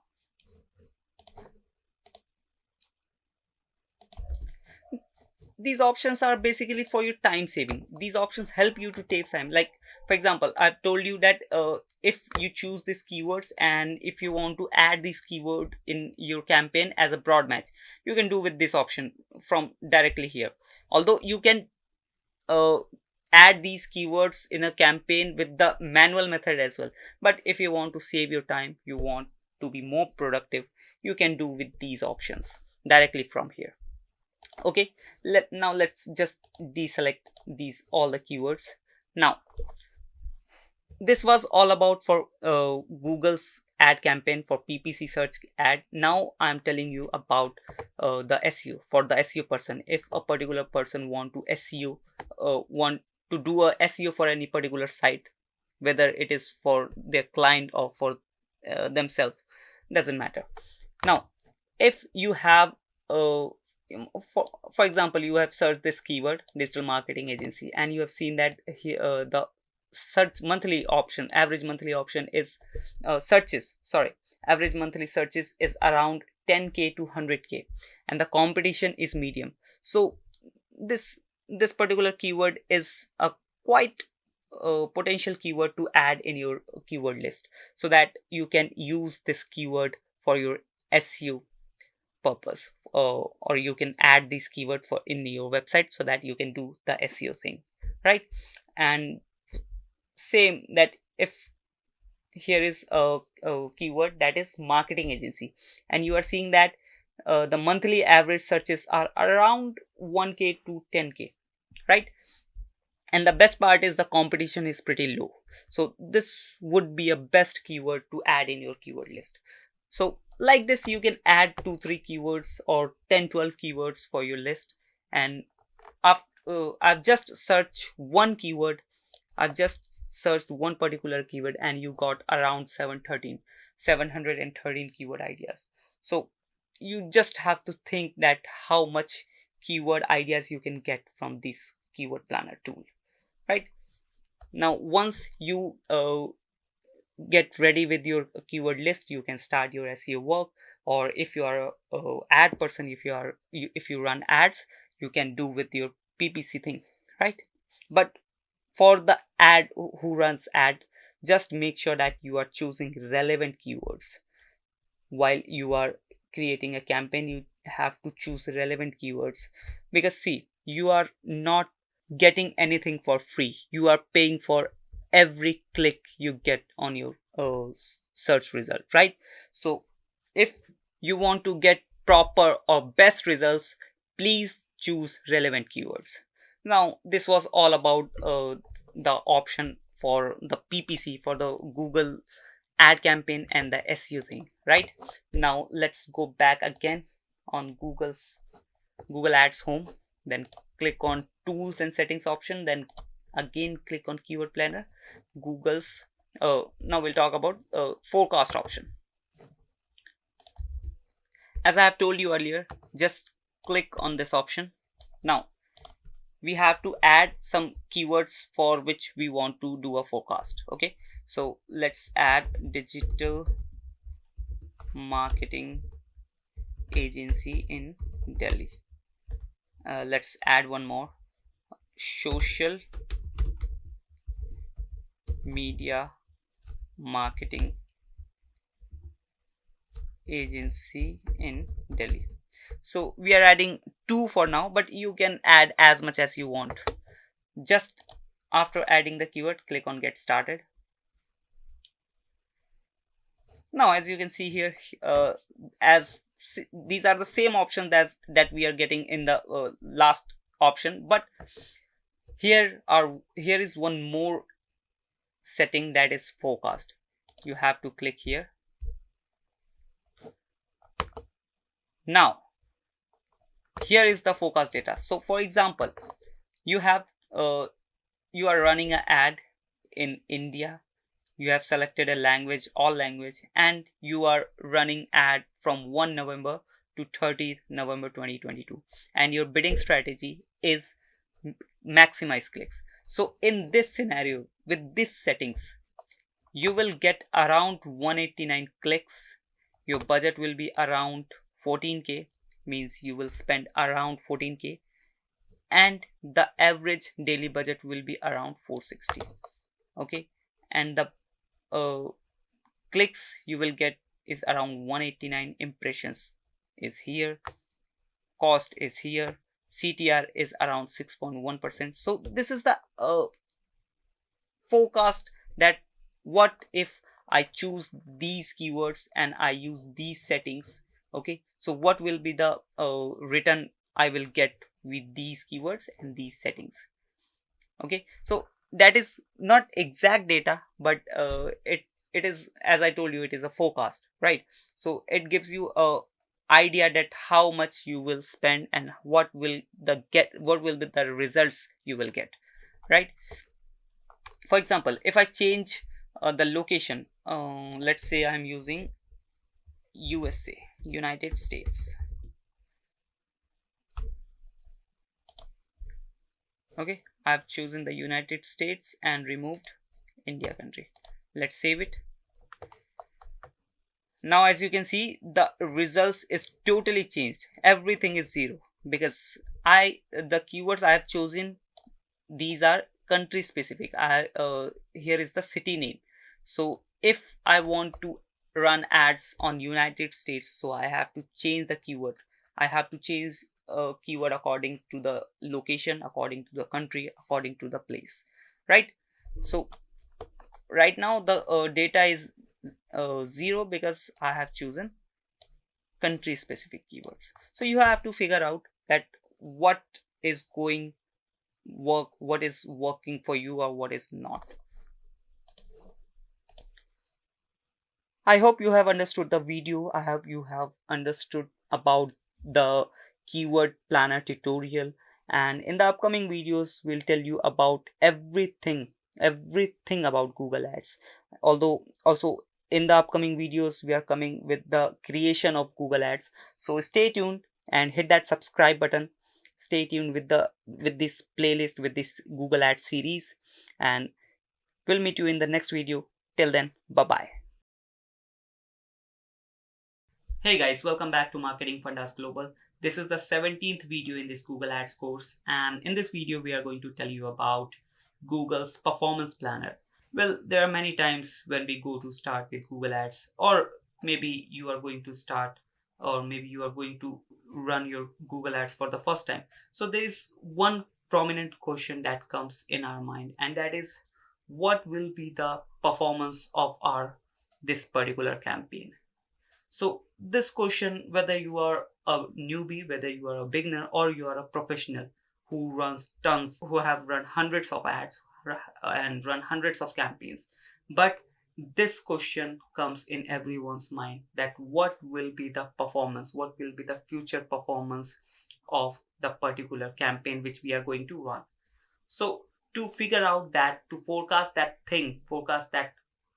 performance plan, Google have launched a tool that is Google's performance planner, that helps you to forecast that what will be the performance of your campaign. And if you have previous data in your ad account, it uses that data as well, and it tries to forecast that what will be the performance of the campaign which you are going to run. So without further ado, let's get into the video. So guys, we have logged into one of our clients' Google Ads account, and now we are going to tell you about Google's performance planner. Well, first let me tell you one thing, that this tool can help you with the forecasting, but the exact data, the real-time data, can be very different, because see, real-time, there are many obstacles on the real-time basis that can differentiate the data in the forecasting tool and on the real time, on the live basis. With that thing keep in mind, let's go to the Google's performance planner tool, and in order to find that tool, you just have to click on tools and settings, then performance planner. Now there are many metrics and there are some criterias that you have to follow. You have to meet those criterias to use this performance planner tool. There are some eligibility that your campaigns need to be eligible, so that you can use those campaigns to plan that your future results. So let me just tell you about those criteria, or those eligibility criteria that you have to be follow. So in search campaign, if you want to forecast, if you want to plan your search campaign, then the eligibility criteria would be manual CPC or enhanced CPC, and the bidding strategy would be maximize click, maximize conversion value, and 72 hours old. Your campaign should be 72 hours old in order to plan that particular campaign, and at least you should have 3 clicks and 3 conversions. So this eligibility criteria is for search campaign, and if you meet this criteria, you are good to go. You can plan that particular campaign, you can plan that particular search campaign. Now for shopping ads, you have to get 100 impressions in last 7 days, 10 conversions in last 10 days, and your daily spend $10 at least for last 10 days. And at the end, your bidding strategy should have target ROAS, and that would make you eligible to plan your shopping ad campaign. And at the end, we have video campaign. Although we can plan only 3 type of campaigns. The first one is search campaign, as I told you, then shopping campaign, and at the end video campaign. So in video campaign, the eligibility criteria is maximize conversion. Your bidding strategy should be maximize conversion, target CPA, and at least you would have 5 conversions. The spend amount would be $10 in last 7 days. Bidding shouldn't be changed in last 3 days. So this was the eligibility criteria for the search campaign, shopping campaign, and video ad campaign. Now we are in the performance planners dashboard. Now in order to plan your campaign, just click on this plus icon or click on this create new plan icon. Then here are the options that which type of campaign you want to plan. So let's just go for the search campaign, then hit continue. Now as you can see, here is a campaign that is eligible for performance planning. So let's just click on this campaign and then hit continue. Now it is asking that for how much time period you want to choose for the forecasting. Let's say we want to forecast for the next 1 week, or you can go with the next 1 month, next 1 quarter, or next year. So let's say we are going with the next month only. Now once you select the time frame, time period, then you have to select the metric, that which metric you want, like clicks, conversions, conversion value, app install, impressions here. So right now I have only these 3 options, that my campaign is eligible for these 3 only. So let's say we are going with the conversions for now. Then in the target this is optional although, but we should choose this. So in target option I'm choosing conversion. Then how much conversion I want. So let's say I want 50 conversions in that next 1 month. Okay, then hit on create plan button. Now it is creating a good, or you can say efficient plan for me. So let's click on get started, next, or you can just click here, leave. Now as you can see, in the explore forecast tab, it created a forecast for me that get an estimated 50 conversions at 3.29k CPA for 165,000, which means it will bring me 50 conversions at the rate of 3.29k, and total cost be around 165k, which means 1,65,000. Okay, and here you can see that the spend would be 165k, conversions will be 50k as the CPA, average CPA you have seen, and the average conversion rate would be 0.66%. So it is okay, acceptable. So this was all about the Google's performance planner. Although you have to don't depend on this, that is, as it is not the exact data, it is just a forecast, but it can help you with your future planning so that you can create or you can manage your campaigns properly. But that is totally up to you, that how you manage your campaigns. If you manage your campaign properly, if you manage your copywriting, content, your ad and your budget, everything, if you manage properly, you will get the best results, and these tools will gonna help you to bring that results. So I hope you like this video. We are coming with the new videos in the upcoming days, so stay tuned, hit that subscribe button. Till then, bye bye. Hey guys, welcome back to Marketing Fundas Global. This is the 18th video in this Google Ads course, and in this video we are going to tell you about one of the famous and free tool by Google, which is Google Trends. So if you want to be successful with your Google Ads or your SEO, if you are an SEO person and you are doing SEO for any website or any blog, or you just run only Google Ads, this tool, which is Google Trends, will gonna help you a lot. Well, people who run Google Ads, they only know about Google's keyword planner because they helps to find out the best or potential keywords for their Google Ads, but they don't know about the potential of Google Trends. They don't know that how Google Trend can help them to get a successful Google ad campaign. That's why people are not using Google Trend even today, or even these days as well.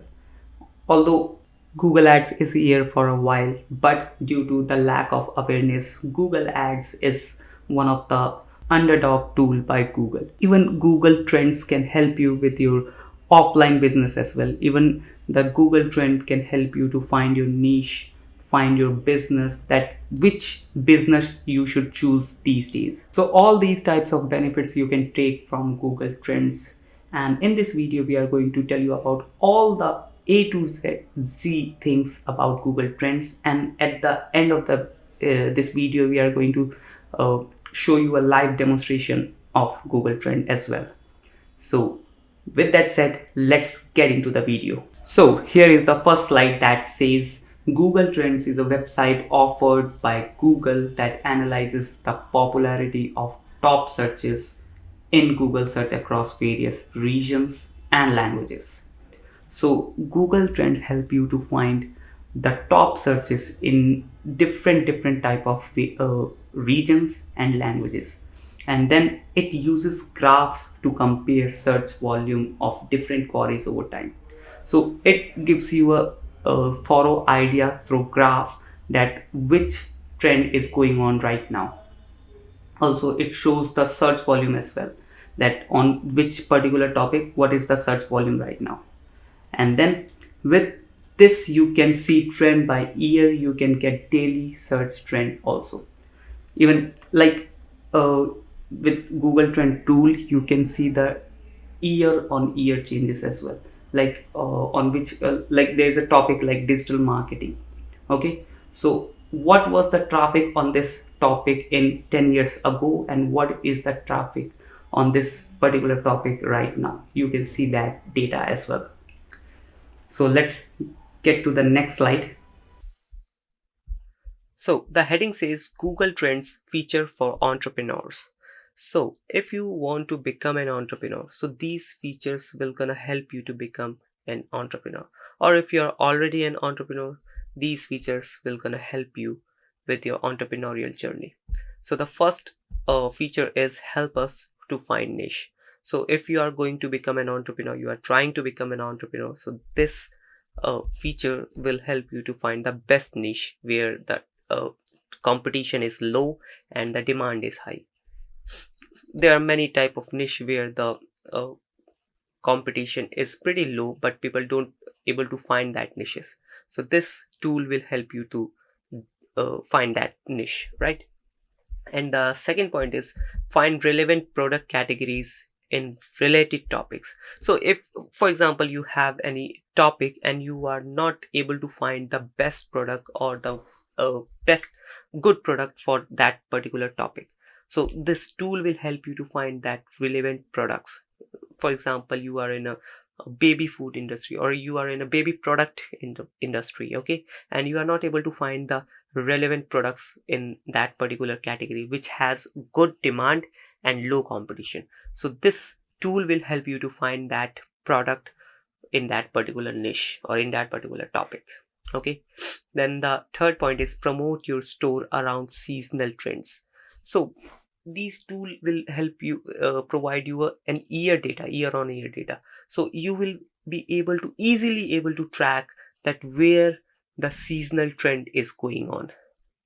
For example, in Christmas time the sales goes high, right? So this tool will help you to find the best seasonal trend where you can promote your store, where you can promote your products, so that you can get the best result from your business, right? Then the fourth point is create content about current trends. So as I've told you already, that Google Trends provide you the real-time data of the ongoing trends. So if you are a content creator, you will be able to create content on the current trends so that you can get the highest views possible on your content, right? This will able to give you the best engagement because you are creating content on the current trend, and this type of content really works on social media or any other online platforms. Now the last point is using Google Trend for keyword research. So if you are an SEO, or you are an PPC expert, or you just run ads on Google, right? So you need keywords. This is one of the best free tool, right, to find the keywords. Although you might be earlier using keyword planner, but this is that the another next level. So if you are working on a project and using both the tools, the first one is Google's keyword planner, and this Google Trends will make your research stronger so that you can get the best result. Let's go to the next slide. Monitor competitors position with Google Trends compare. So Google Trend have a feature, that compare feature, where you can compare the trends. It is basically you can compare based on countries, based on timings, based on categories, or based on the platforms. So this tool gonna help you to compare the product trends. That, for example, you want to sell Nike shoes, okay, but you are selling right now in India, and you know that the demand is high of Nike shoes in India, but you want to sell, or you are going international. For example, you are going US, Canada, and you are trying to sell those products US or Canada, right? But you don't know the demand, that how much demand that those countries have, right? So these tool will gonna help you to find that demand, that how much demand those countries have.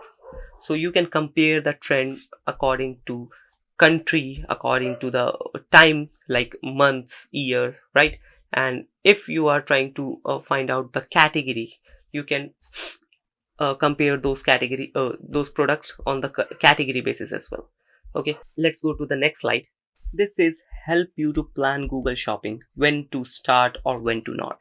Well, if you sell your products through Google Shopping, well, Google Shopping is a tool, or you can say a platform by Google, where you can compare the prices of a product from different vendors, right? So if you are planning to start with the Google Shopping, or in general if you shop clothing, and you are trying to figure out that which time of the year, in which time of the year you will get the cheapest clothing, so this tool will gonna help you with that as well. And if you're going to start with Google Shopping, this will give you a best idea that when to start or when to not. This was it about with our PDF. Now we are going to take you to the computer screen, where we are going to tell you, or we are going to give you a practical about Google Trend. So let's get into it. So guys, we have logged in into our Google Trends dashboard, and now we are going to give you a thorough idea about every section of this tool. Okay, so if you have any keyword or particular topic, you can directly search here. You just have to enter the topic, like I write cricket, okay, and once you write the keyword, you will automatically get the suggestions related to that particular keyword, and you can search it directly. And right now it is set on the India, because I'm from India, and it is already defaultly set on India. But if you want to research on particular any other country, like United States, Canada, UK, that is totally up to you. You can set that particular country, but for a time being, I'm from India, so I'm using my particular location. Okay, now, so as I have told you that if you want to search, or if you have the particular keyword or topic, you can directly search here. But for now, I'm going to give you a thorough idea. So let's click on this hamburger icon, click on explore button. Now we have gotten into the explorer tool. Now here, if you search for a term like digital marketing, for example, as we are from digital marketing field, so we'll search this term and click on this button. Now as you can see, this is right now the worldwide data we are seeing, and the data is for the past 12 months. Okay, so these are the tweaks, or these are the settings which we are using right now, and we got the result. So let's say if you want to narrow down this data to a particular country or to a particular category, so how you can do that? So first, let's click on the country where the worldwide is already selected. So you have to set any particular country for which you are researching, right? I'm searching for India right now, so click on India. Now it is showing the result on a particular keyword, that is digital marketing, and the location is set on India, and the result is for past 12 months. So let's just change the time zone, and the least you can go, that is 2004 to the present date, which means around 18 years. You can get the data of around 18 years through this tool. So let's keep it in past 5 years for now. Now, as you can see, in the past 5 years, the digital marketing trend is going just up. There might be some dips as well, but if you see a whole picture, overall we are seeing that the trend is going up. Okay, as there is a digital revolution going on in the country, in the nation, and digital marketing is booming a lot. If you want to change the category, if you want to see the data on a particular category, like for example, people from business and industry category, how much they are searching this particular keyword. So this is the trend. This is the chart where you can see the data that how much people from this business and industrial category people are searching for digital marketing. And let me tell you one thing, that the Google trend shows data in the number of 0 to 100. Okay, so 100, if the chart is going up and it hit the 100 mark, which means the trend is on the top, and if it is going down, which means the trend is going down. Okay, also in the right side we have web search. So right now we are searching for the web, but if you have product or if you have topic related to image search, like you have a business for about which is based on images, so you can do a image search as well, news search as well, and Google Shopping and YouTube search. So these all are Google's products, so you can get the data, all of these platforms data from this Google trend tool. Like web search, this Google search is a web search tool, right? And then image search, if you go to Google and search for any particular topic like digital marketing, this is the image search. So if you want to get data from the image search, you can do it here. Then news search, Google Shopping, if you have product related to e-commerce, you can do a Google search and find the best niche. If you are starting, or if you are already started, you can analyze the trend, that which product is going to sell in future. Okay, then if you are a YouTuber, or you are going to become a YouTuber, so you can use this YouTube search feature. Right now, if we try to compare this digital marketing trend with any other trend, like let's say SEO, because see, digital marketing has arrived just 3 or 4 5 years ago. Okay, but SEO is already here for a long time. Okay, so let's search for SEO. So as you can see, and let's change a time zone to max from 2004 to present date.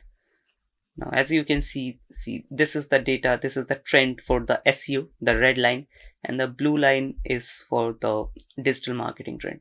So digital marketing is growing gradually, but the SEO was at the boom earlier, and right now the trend is getting a low day by day, but that is not that much low, because see, there is not that much difference between digital marketing and SEO, although there are a difference. Like right now in October, as of October 2022, the digital marketing score is 36, but the SEO is around 18. So that is low, quite low. But yeah, that's how this tool works. As you can see, the data of digital marketing and SEO.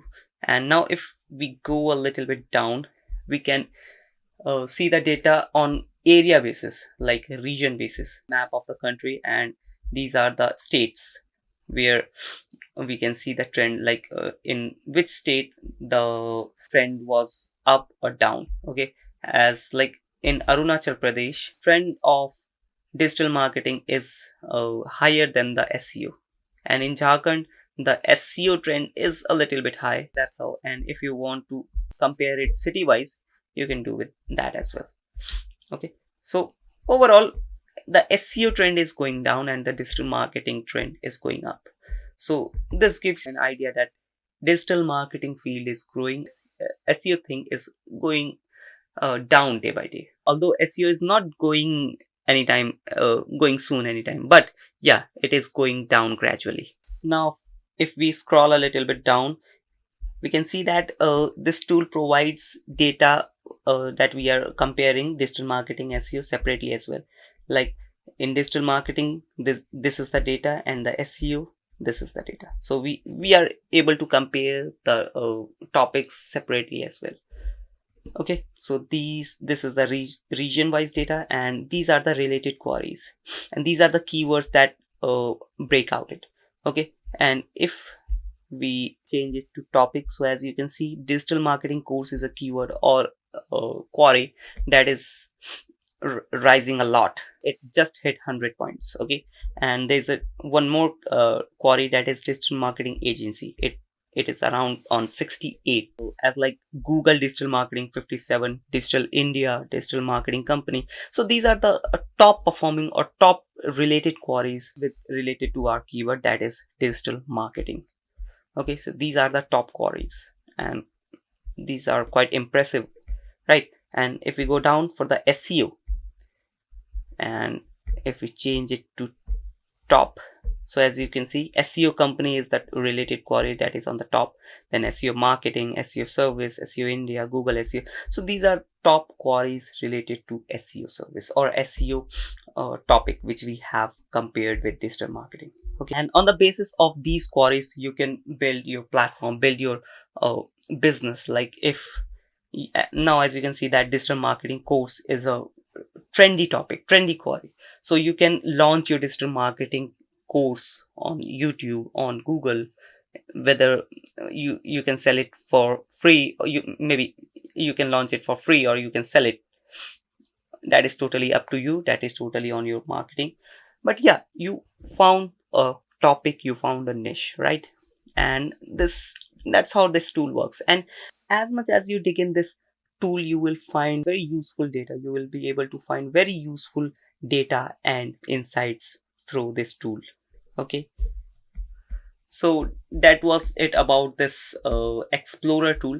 Now let's go to trending searches. Click on this. Now in trending searches, you will be able to find that searches that are on trend right now. So right now we are on daily search trends, so you will be able to see the daily search trends, like what people are searching on a daily basis. So last we have data about 16th October 2022, right? And today is 17th October, as you can see. So this tool is showing data, yesterday's data, as you can see, Vishali Thakkar, maybe she's a celebrity, right? And then the second topic is Man United and versus Newcastle. So maybe this is a club or this is a team, I don't know. Then ICC T20 World Cup, Kerala Blasters. So these are the trend, these are the searches that people are searching on Google right now. And you can see the search volume as well, like 200k plus searches on a daily basis. These are the data. And if we go little bit down, we will be able to see data from 15th October, then 14th October, then 13th October. So this tool works like this. You will be able to see daily searches. And if you are a content creator or you are trying to build a business on social media or online, you will be able to find the best topic from this tool based on these daily searches or real-time search trends. So let's click on real-time search trends and let's find out about this. So when we click on real-time search trends, so these are the real-time trends that that people are searching on past 24 hours. Okay, so these are the topics. And if you run a website, if you have a blog, or if you are an e-commerce seller, you will be able to find the best topic that will boom, and that will drastically increase your sales, your viewership, or your views, anything. So you just have to dig in this tool, and you have to get familiar with this tool. And then after once you get familiar, you will be able to use it efficiently, and you will be able to find the topics. Now if we go to this hamburger icon, and we have now earring search. So this tool or this particular option allows you to find out the topics that was searched on the last year. like see what was trending in 2021 in India. You if you want to change the country, you can change, right? But right now we are searching for India. Okay, so overall searches was Indian Premier League, co-win, uh, this is a vaccine. Okay, ICC T20 World Cup, Euro Cup, Tokyo Olympics. So these are the overall searches that was on trending in 2021. Then near me searches, these are the near me vaccine, COVID vaccine near me, oxygen cylinder near me. So as you know that there was a COVID breakout in the country, so these searches are quite normal. Then how to, these are the how to search topics from past 1 year, okay, from last year's 2021's data. Then what is movies, new events, recipes, personalities, sport events. So these are the past year's data which can help you to find out, or which can help you to predict the upcoming trend. Okay, then at the end we have subscriptions. Now for example, if you have a topic researching, or you are doing a thorough research on a particular topic, so you can subscribe that particular topic and you will get timely update, or you will get notifications on your email ID about that topic, or about that topic's trends, that what is the condition or what is the changes on that particular topic. So if you have any topic in your mind, you can add a subscription. You can do as much as you want. You can add multiple topics, multiple subscriptions, totally up to you. So now go and open your laptops and dig in this tool. So this was all about Google Trends. We'll meet you in the next video. Till then, bye bye. Hey guys, welcome back to Marketing Fundas Global. This is the 19th video in this Google Ads course, and in this video we are going to tell you about Google Ads admin access, and we're gonna also tell you about the type of admin access. Well, if you run ads through your Google account, so that is one of your potential account, your prominent account, which you don't want to lose. So you have to be careful while giving access to others to your account. So in this video we are going to tell you about all type of access, so that you can, that is another company, there is a freelancer, there's another business or marketing agency, anything. In this video we are going to make you clear that which type of access you have to, or you should give to others. So let's get into the video. Now we have logged in into our Google Ads account, and additionally I have logged in one more Google Ads account where I have to, or I will give access of this account. So here it is. This is another account. As you can see, here is the email ID and the account ID. Email ID is sohankalwal9717@gmail.com, and here is my account. This is my Google Ads account, which is saurabh.marketingfundas@gmail.com. So in order to give access of your Google account, you have to go to tools and settings. Then in setup you have to come a little bit down. Here you can see access and security. Click on this option. Now as you can see right now, there is only one user, and that is me, saurabh.marketingfundas@gmail.com. And in order to give access to another user, you have to also remember one thing, that there are three type of account accesses, like user access, manager access. Right now we are talking about only user access. So in order to give user access to another account, you have to click on this plus icon. Now as you can see, it is asking an email whom you want to give the account access, and below, just below down, we have a type of accesses like email only, billing, read only, standard, and admin. So let's just talk about emails. So there are sometimes you just want to show reports to other people. So in that case, you just have to give email only access. In this type of access, the user or the person will only be able to view reports of your account. Okay. And the second one is billing. So if you have any accountant or any charged accountant and they might have to see your Google accounts data, that what you have spent on the Google ads. So in order to do that, you can give billing access to your accountant or chartered accountant. Okay, and then here it is read only access.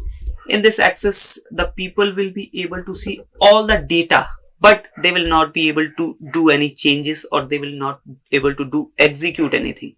Okay, so if you have any analyst or Google Ads expert who wants to see your account data, so you can give them a read only access, so that they can read all the data and give you a good type of consultation. Okay, and then here it comes standard access.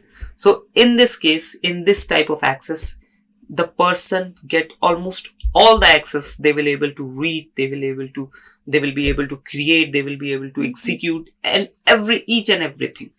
Okay, but there is only one limitation. They will not be able to add any user, or even they will not be able to add or remove any user.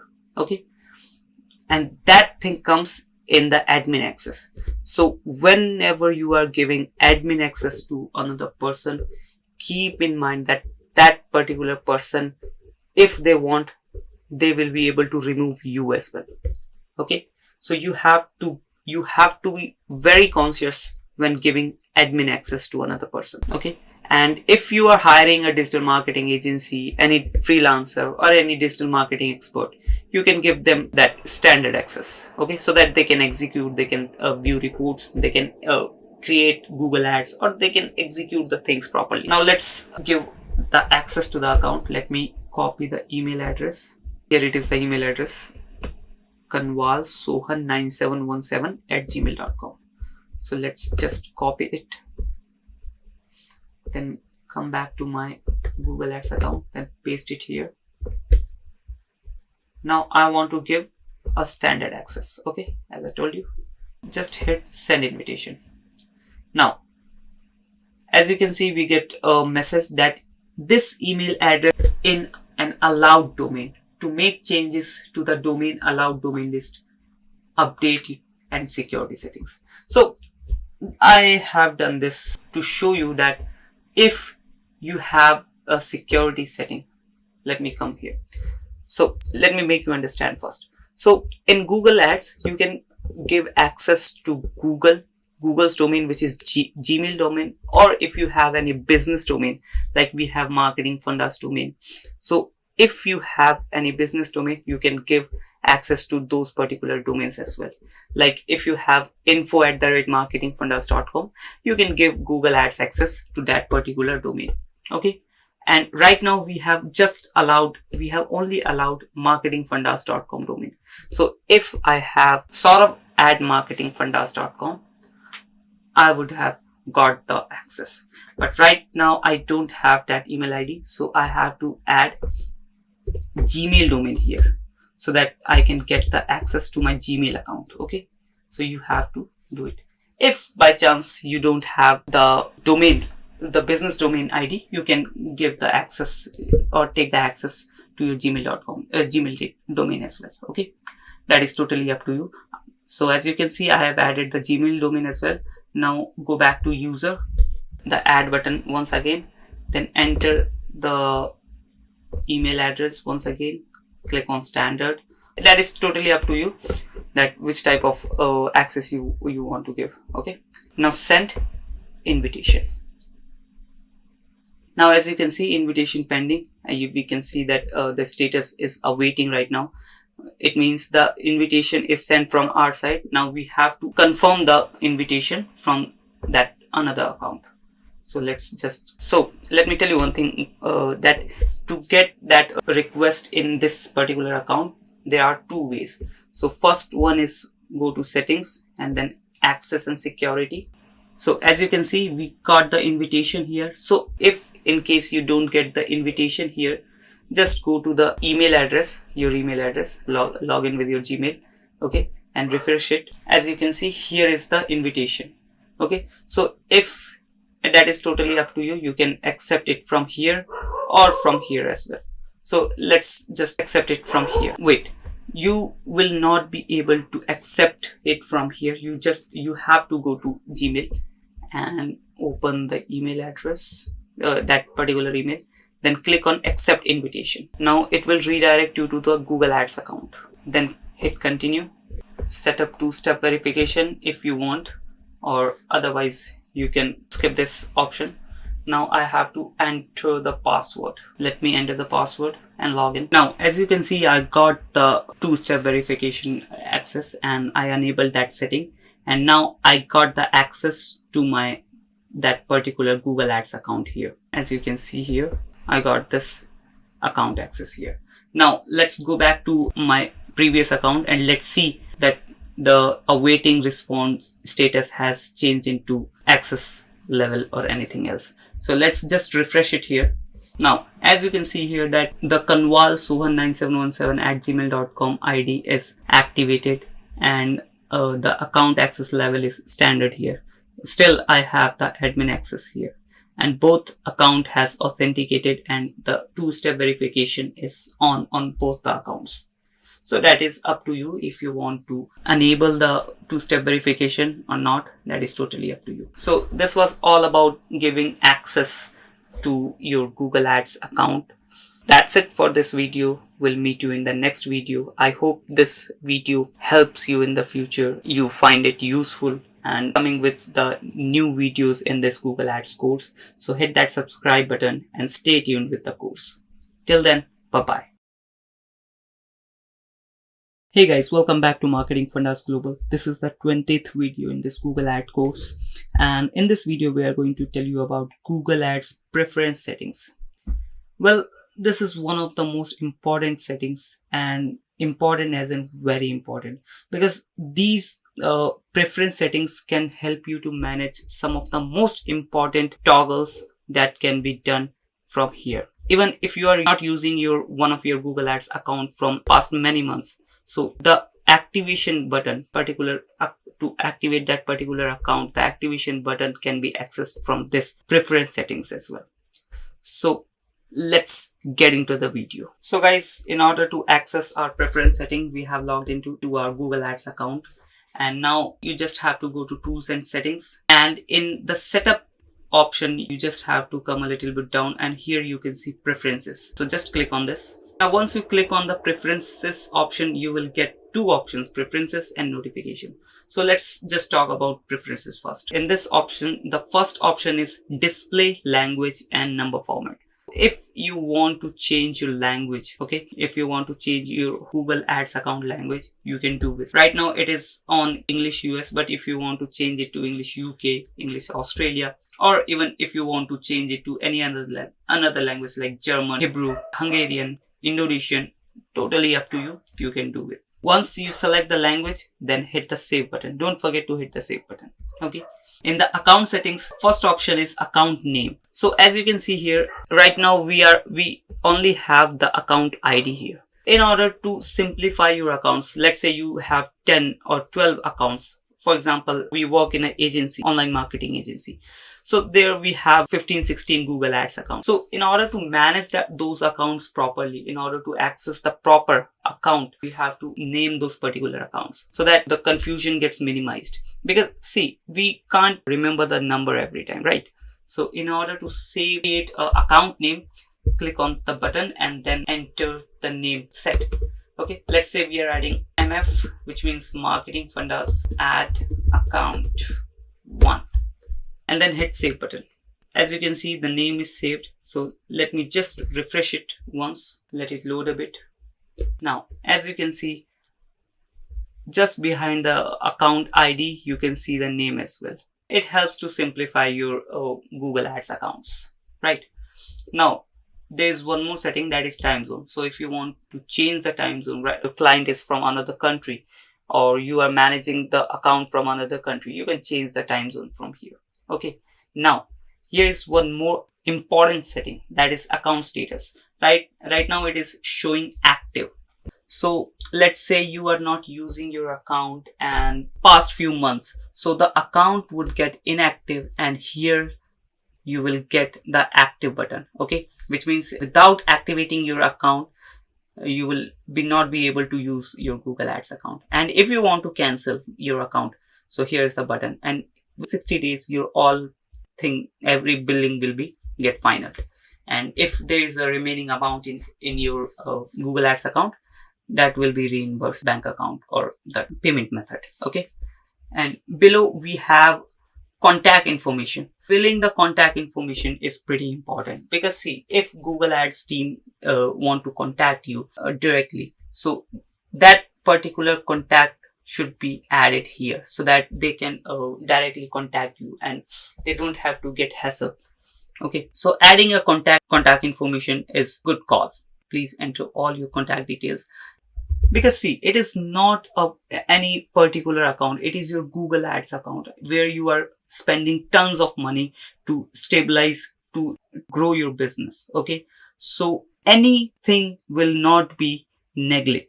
Every small thing should be properly set, so that you don't have to get trouble in the future. That's why we are creating these videos in these small topics like preference settings, so that you don't find problem in the future while running ads or while growing your business with Google Ads. Now, after the contact information, we have some rules and terms and conditions of Google Ads. So if you want to read it, click on these buttons and you will be able to read. After the preference setting, let's go to the notification settings. So in notifications, here are just the toggles which you can on or off, so that you can get the best customized notification according to you. Let's say you want to get the performance reporting notification on your email, so you can keep it on. If you want to get the bulk action notifications, you can keep it on. Newsletters, testing and feedback opportunities, customized help and performance suggestions. Google starts any offer, special offer, you can get that notification in your email. Okay, if is there any campaign maintenance, you can turn it to on and you will get the notification. That's how it works, the notification and the preference setting. So this was all about this small topic, small but important topic. As I have told you that if you are not using, if you have Google Ads account previously and if you're not using, and that is particular inactive right now, and you are not able to run ads, you can activate that account, particular account, from the preference setting. Okay, so this was all about the preference. This was it for this video. Let's meet in the next video. Till then, bye bye. Hey guys, welcome back to Marketing Fundas Global. This is the 22nd video in this Google Ads course, and I hope you are liking this Google Ads course series. And in this video, we are going to tell you about Google Ads billing invoices. Well, we spend tons of money through our Google Ads, and it is very important to get the invoices from this platform so that we can manage our account. And it is very important to track everything and get the invoices from the platform to manage our account properly. Without further ado, let's get into the video. So guys, we have logged in into one of our Google Ads account, and this account has some spending because we can't just raise the invoice without spending any money.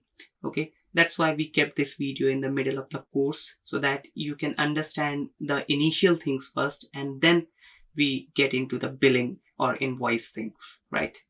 So in order to get the invoices, you have to go to tools and settings. Then in the billing section, click on summary. Now, as you can see, here are the funds available right now in my account, and these are the previous activities I have done through this Google Ads account. As you can see, in September 2022, the payment was around 5,50,000 and the net cost was around 6,01,765. Okay. And then in August, the payment was 0 and the net cost was this, because we already did the payment, that's why. Then in July, June, May, so that's how the payment cycle works. In this account, we have done the payment on a monthly basis, like September, August, July, June, May, April. So that is totally up to you, and that how you execute your payment thing. Okay, now in order to get the invoices, you have to go to billing activity. So in order to download the invoice, you just have to click here that the button says download statement and tax document. So you can click on this button and it will redirect you to the document section. And here you can see that the issue date, document type, document number, and there is an action button called download. You just have to download this. As you can see, the document or the invoice is downloaded. Let me open it. As you can see, the invoice is generated. All the details it has already mentioned. Let's go to the summary section back. This summary section is overview of all the billing and payment options. Okay. Now, if we go a little bit deep, so let's go to billing activity. Here you will be able to see all the activities step by step, that what you have activities you have done with the billing section.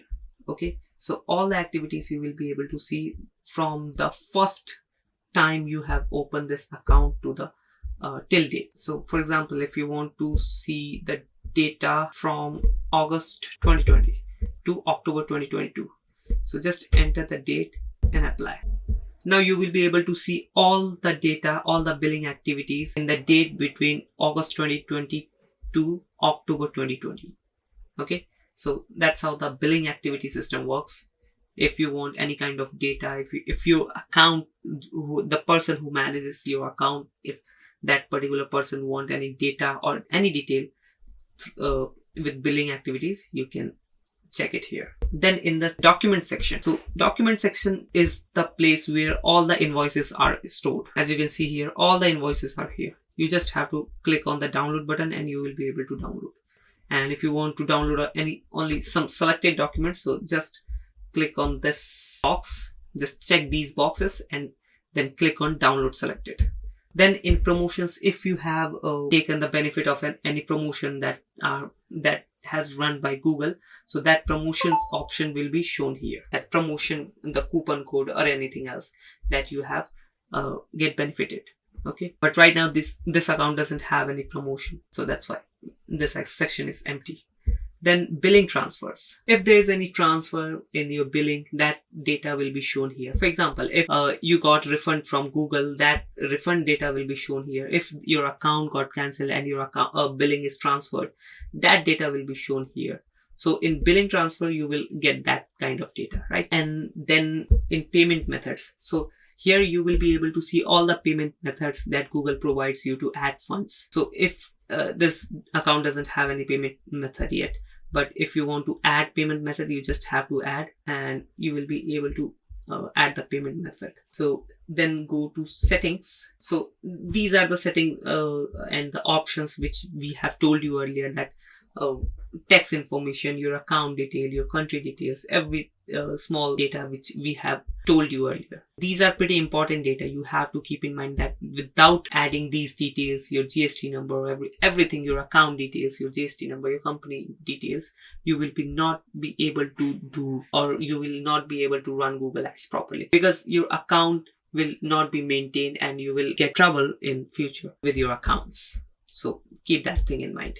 Then advertiser verification. This is the option that if Google finds, for example, if you are selling a product and someone else also selling the same product with the same branding, so Google find that suspicious and they try to verify that who is the real owner of this brand. In that case, Google asks for some documents from your end, so that if you are the owner of that brand, you will be able to provide that documents and you will get verified. So that is totally up to the Google, that if they find anything suspicious, they ask for the verification documents. So this was all about the billing and payment section, and this video was all about the Google Ads billing invoices. Okay, I hope you like the video. I hope you understand everything, each and everything.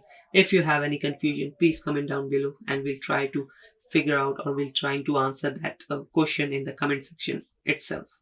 So thanks for watching this video. We'll meet you in the next video. Till then, bye-bye. Hey guys, welcome back to Marketing Fundas Global. This is the 23rd video in this Google Ads course. And in this video, we are going to tell you about Google Ads business data settings. Well, there are many times when we have to add bulk data in our Google Ads account. And to do that, this business data settings are available, where you can add the bulk data if you have any mode of data, whether it is offline, online, document, text form. You can add that data into your Google Ads account so that you can do remarketing and you can target those person, or if you want to target the persons that are related or that are like those person which you have added in the Google Ads account, you can target them as well. So without further ado, let's get into the video. So we have logged in into one of our Google Ads account. It is right now the new Google Ad account. And so guys, we have logged in into one of our Google Ads account, and now we will tell you that how to add a bulk data in your Google business data settings. So in order to do that, go to tools and settings, then in setup section go to business data, and now we are redirect to business feed dashboard. Now in order to add the data, you just have to click this plus icon. Now as you can see, all options are here. The first one says add customizer data for text ads, page feeds, local product feeds, dynamic ad feeds. So let me explain you each and every option.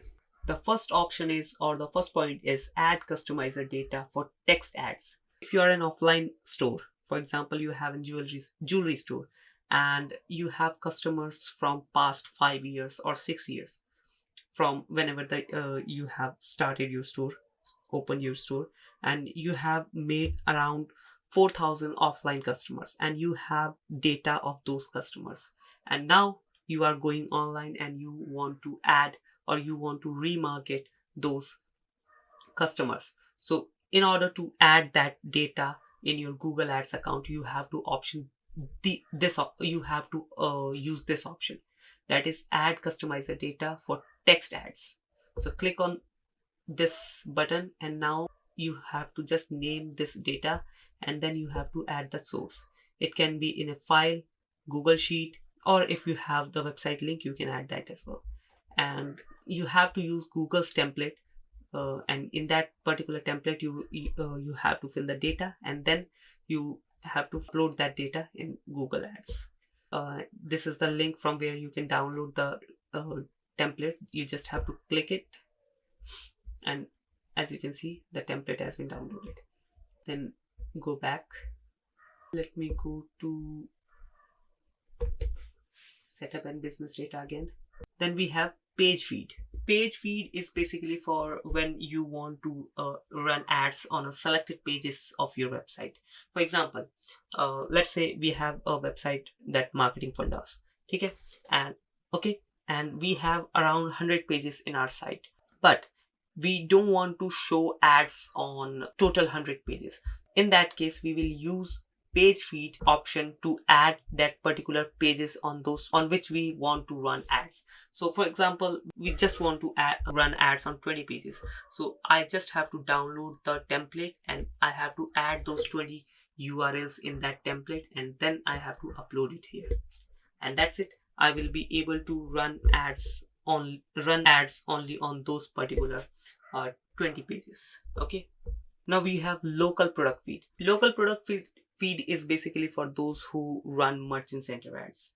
Let's say you have 100 products in your warehouse, and you have uploaded those 100 products through this local product feed data, and whenever you see that 10 products are out of stock, you will be hide those products through this feed, because when we run merchant center ad, we have to add a merchant center feed, and when we have already added that feed, you will be able to hide those particular products which are out of stock.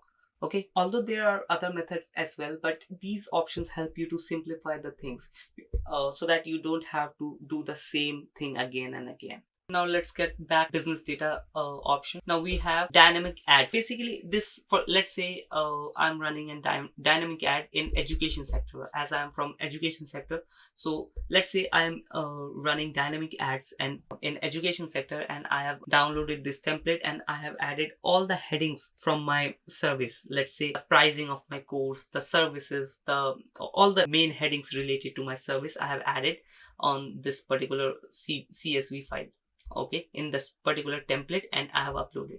And whenever whenever I run this dynamic ad, Google will show relevant ads to my audience related to my services on the which is basically on education. Okay, and its AI will work on proper basis and show whenever it have to show the price or the service. Okay, so that's how this dynamic ad feed works. So this was all about Google's business data. And if you click here upload history, you will be able to see all the uploaded data which you have uploaded earlier. Okay, and this add data feed here, you will be able to add the data as I've told you. Okay, and there one more option that here, if right now we don't have the location, so if your account get matured, then it is obvious that you have added your business locations. So if you have multiple locations of your business, like you have 10 offices or you have 3 or 4 warehouses, so you have to add those locations in your Google Ads. So that will be shown here. Right now we don't set up in this account, that's why we are not able to see. So that was it about all Google business data settings, and I hope you like this video. I hope you understand the video, and if you like the video, please hit that subscribe button and keep follow this Google Ads course. We'll meet you in the next video. Till then, bye bye. Hey guys, welcome back to Marketing Fundas Global. This is the 24th video in this Google Ads course, and in this video we are going to tell you about Policy Manager. Well, Policy Manager is a place where you can see your disapproved ads, and if you have any confusion that why these ads are disapproved, you can appeal for those particular ads through Policy Manager. Let's talk about Policy Manager. Let's understand about Policy Manager. So without further ado, let's get into the video. So guys, we have logged in into one of our Google Ads account, and this is the dashboard right now. And in order to find the Policy Manager settings, you have to go to Tools and Settings. Then in the Setup section, you have to come a little bit down. As you can see, here is a second option that says Policy Manager. Just you have to click on it. So we are in the Policy Manager dashboard right now, and as you can see, these are the disapproved ads Google has disapproved, and we have the option here that if you want to know the decision that why these ad got disapproved, so you can read the reasons, and if you want to know more about the reason that why this ad got disapproved, you can read the reasons thoroughly here. These are the links to the Google's policy, Google Ads policy. So this will help you to find out the reason that why your ad got disapproved. So as you can see, that one of my search ad is disapproved here, and here are 3 options that I can. So the first option is view ads. So if you want to view your ad that why your ad disapproved, you can check it visually. So you can click on here, and if you want to make any change in the ad, you can edit, because see, sometimes we know that we have did something wrong. So in that case, you can click on edit button and you can change that particular thing once you got to know the reason that why the ad got disapproved. And the third, we have appeal button. Let me click on it here. So here, as you can see, we have the reasons for appealing. Means Google is asking that why you are appealing for this particular ad. So if you made any changes to comply the policy, you just click here and then hit the submit button. Or then below the reason of appeal, we have one more section that is appeal the following, that affected ads in this ad group, all affected ads in this campaign, all affected ads in the account. So you can appeal, or you can click, or you can choose any one which you want, like for which type of ad you want to appeal, the affected ads in this particular ad group, or this particular campaign, or this whole account.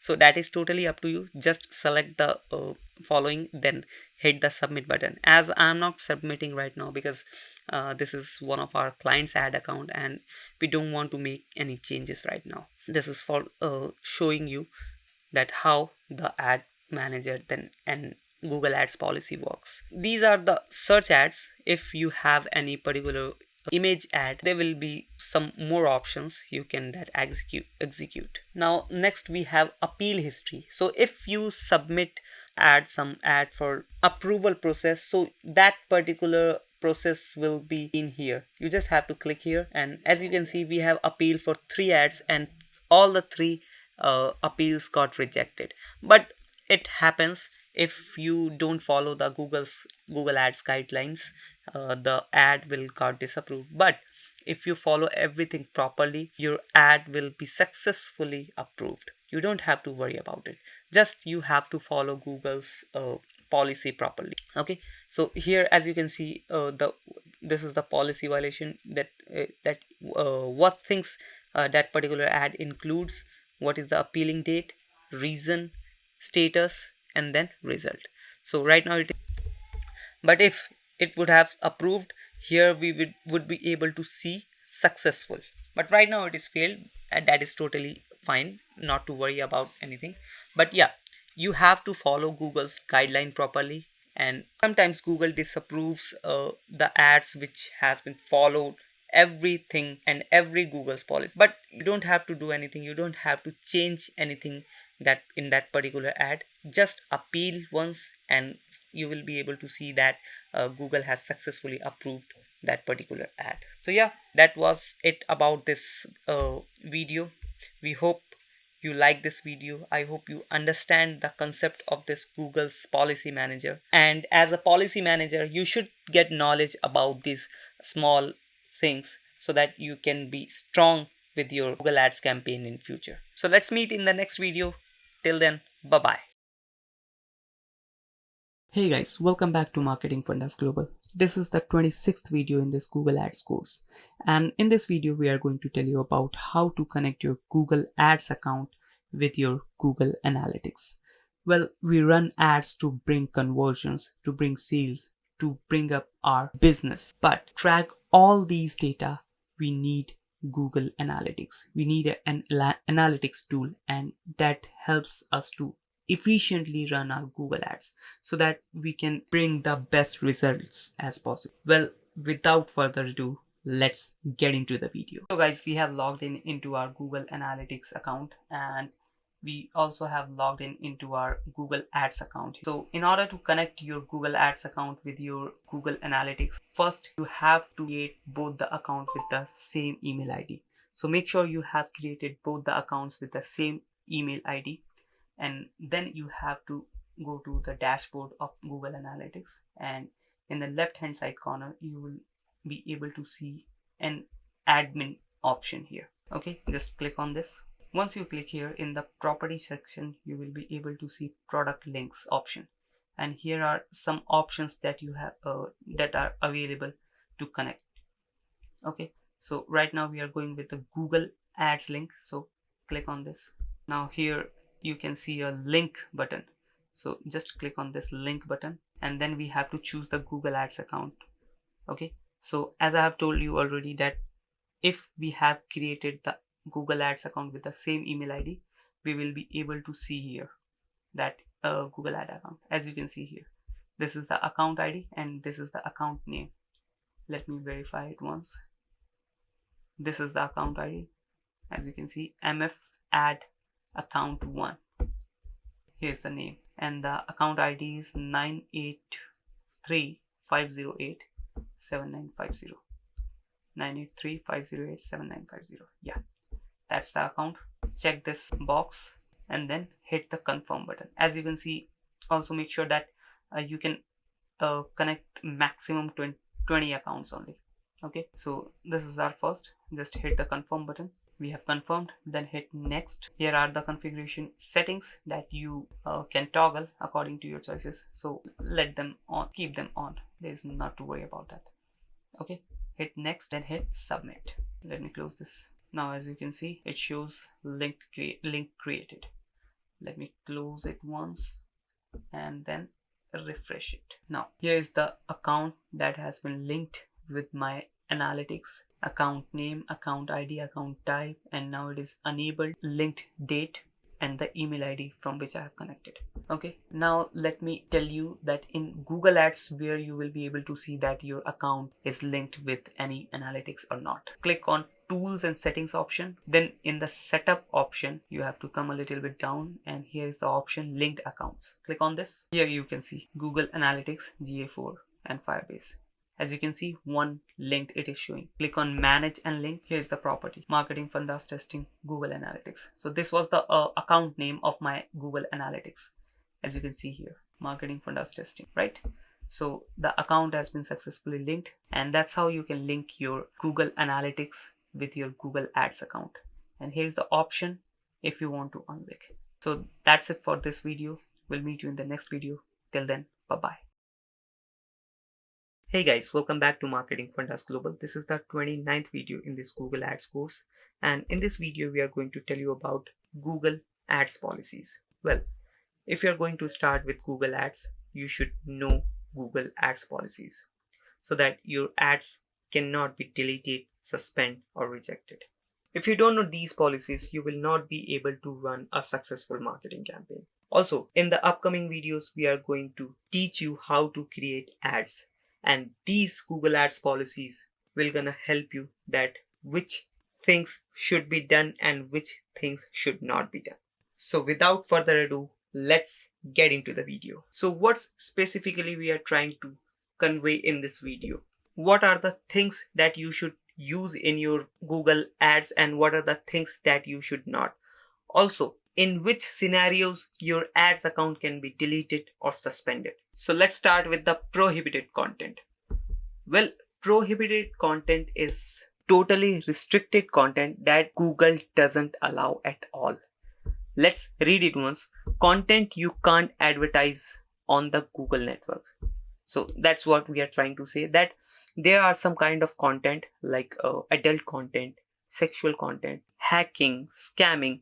So related to these content, if you are adding content in your ad copies related to sexuality, hacking, scamming, then your ads will be immediately rejected.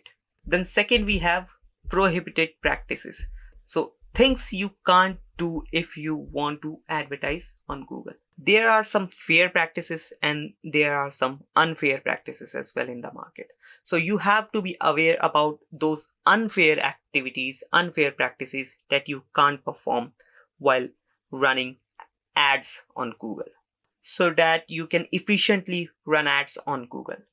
And the third, we have restricted content and features. Let's read it once. Content you can advertise but with limitations. So in Google Ads, there are some kind of content that fall under limitations category. Okay. So if I try to explain it easily, restricted content means the words which are restricted by Google. There are some words like abusive words which are restricted and limited. Google tries to limit those words. Okay. And if you add those words in your ad copy or in your Google Ads, Google will limit or restrict your ad. Next, we have editorial and technical. And in editorial technical, quality standards for your ads, website, and apps. So these are the editorial and technical things that you have to take care about, that if your website, your ad copies, your apps are not perfect or properly fine, and if they have any problem in it, so they can be a big hurdle for you and can be a reason for suspension of your ads. So be careful about your website, your apps which you are using, which you are promoting in Google Ads. Okay, so let's go to the next slide. Latest policy updates. Well, there are many policy updates that Google releases on a regular basis. And as a digital marketer, you should know every policy update from Google, because that's what makes you different from the general public. As a digital marketer, you should know every public policy update which will help you in your Google Ads career. As you know, there is a policy update that you can't run ads in Russia, because as you know, there is a war going on between Russia and Ukraine, and as per the rules, people from Russia who are in Russia and people outside of the Russia will not be able to run or will not be able to target Russia for their advertisements. So these are pretty timely updates that Google sends to their advertisers. And as a digital marketer, you have to be updated every time with these latest policy updates. So that's how we told you about the Google policies and what are the latest policy, how to check those latest policies. Now we are going to tell you that how to know about the policies, how to know about Google's ads policies, particularly about your industry. Okay, you have to go to Google and search for Google ads policies. Once you search Google ads policies, there will be a first link that says Google ads policies, and this is the link from support.google.com. So click on this link and you will be redirected to Google Advertising Policy Help Center. Okay, so here are policies which have mentioned related to every industry. Okay, if we scroll a little bit down, you will be able to see that regular policy updates. Here are the regular, or you can say latest policy updates. And if we scroll a little bit down, you will be able to see overview of our policies, which means Google Ads policy overview. So as we have told you about these 4 things: prohibited content, prohibited practices, restricted content and features, editorial, technical. And if you want to know more about these things, you just have to click on these links and you will be redirected to the page where you can thoroughly read about these issues. So if you want to be perfect, if you want to master your Google ads, okay, you have to learn from yourself. We guys can show you the way, but you guys have to cover the distance so that you can be a perfect Google ads expert. Okay, so as I have told you, you can learn more about these topics.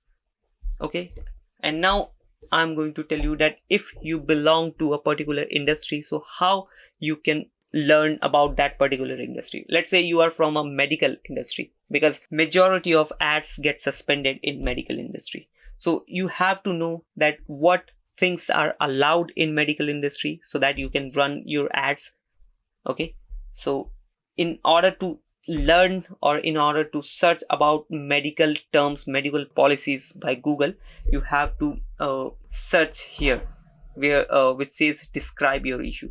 So let's say I'm typing Google ads policies, then write the term which is medical and then hit enter. As you can see, here is the last update, which was in October 2019, and the update is update to healthcare and medicines policy. So if you are from medical industry, you can read this policy and you will be able to know that what are the latest rules and regulations by Google, so that your ads cannot be restricted anymore. As I have told you already, we can show you the way that where you have to search for the perfect details. But we can't tell you the policies about every industry, because there are thousands of industry, and we can't tell you the policies about each and every industry. So it is better to search by yourself so that you can understand more about Google Ads policies, and that way you will be able to dig in deeper and master your industry. So I hope you understand the video. I hope you understand the concept which I want to convey. If you like this video, hit that subscribe button and hit that bell icon as well, so that you can get the update about the upcoming videos in which we are going to tell you how to create Google ads. Okay, so we'll meet you in the next video. Till then, bye bye. Hey guys, welcome back to Marketing Fundas Global. This is the 29th video in this Google Ads course, and in this video we are going to tell you about prohibited content on Google Ads. There are some categories and content on that you can't run Google Ads, and it is very important to understand, it is very important to know that which are those content and those categories, so that you don't get confused, and if your account get banned or suspend due to those content or category, you don't try again and again to run ads on those categories. Although there are few categories on that Google Ads can be run, but with many limitations, and that is like nearly like a ban. So let's get into the video and know more about this. So the first slide says, if we are running ads for our industry on Google, we must know that our content is prohibited or not as per Google's guidelines. So let's go to the second slide that will tell you the first category of prohibited content, and that is counterfeit goods. The content says counterfeit goods contains a trademark or logo that is identical. We cannot use these goods. So all type of branded products like Nike, Adidas, Samsung, we can't use these brand in our marketing campaign. So we have to be conscious that we are not using any trademark or logo that is belongs to any other company or any other organization. Earlier there was no such rules on these counterfeit goods, but now it is very strict that you can't run ads on the counterfeit goods that try to show that the product is belongs to a particular trademark or particular brand, but that is not.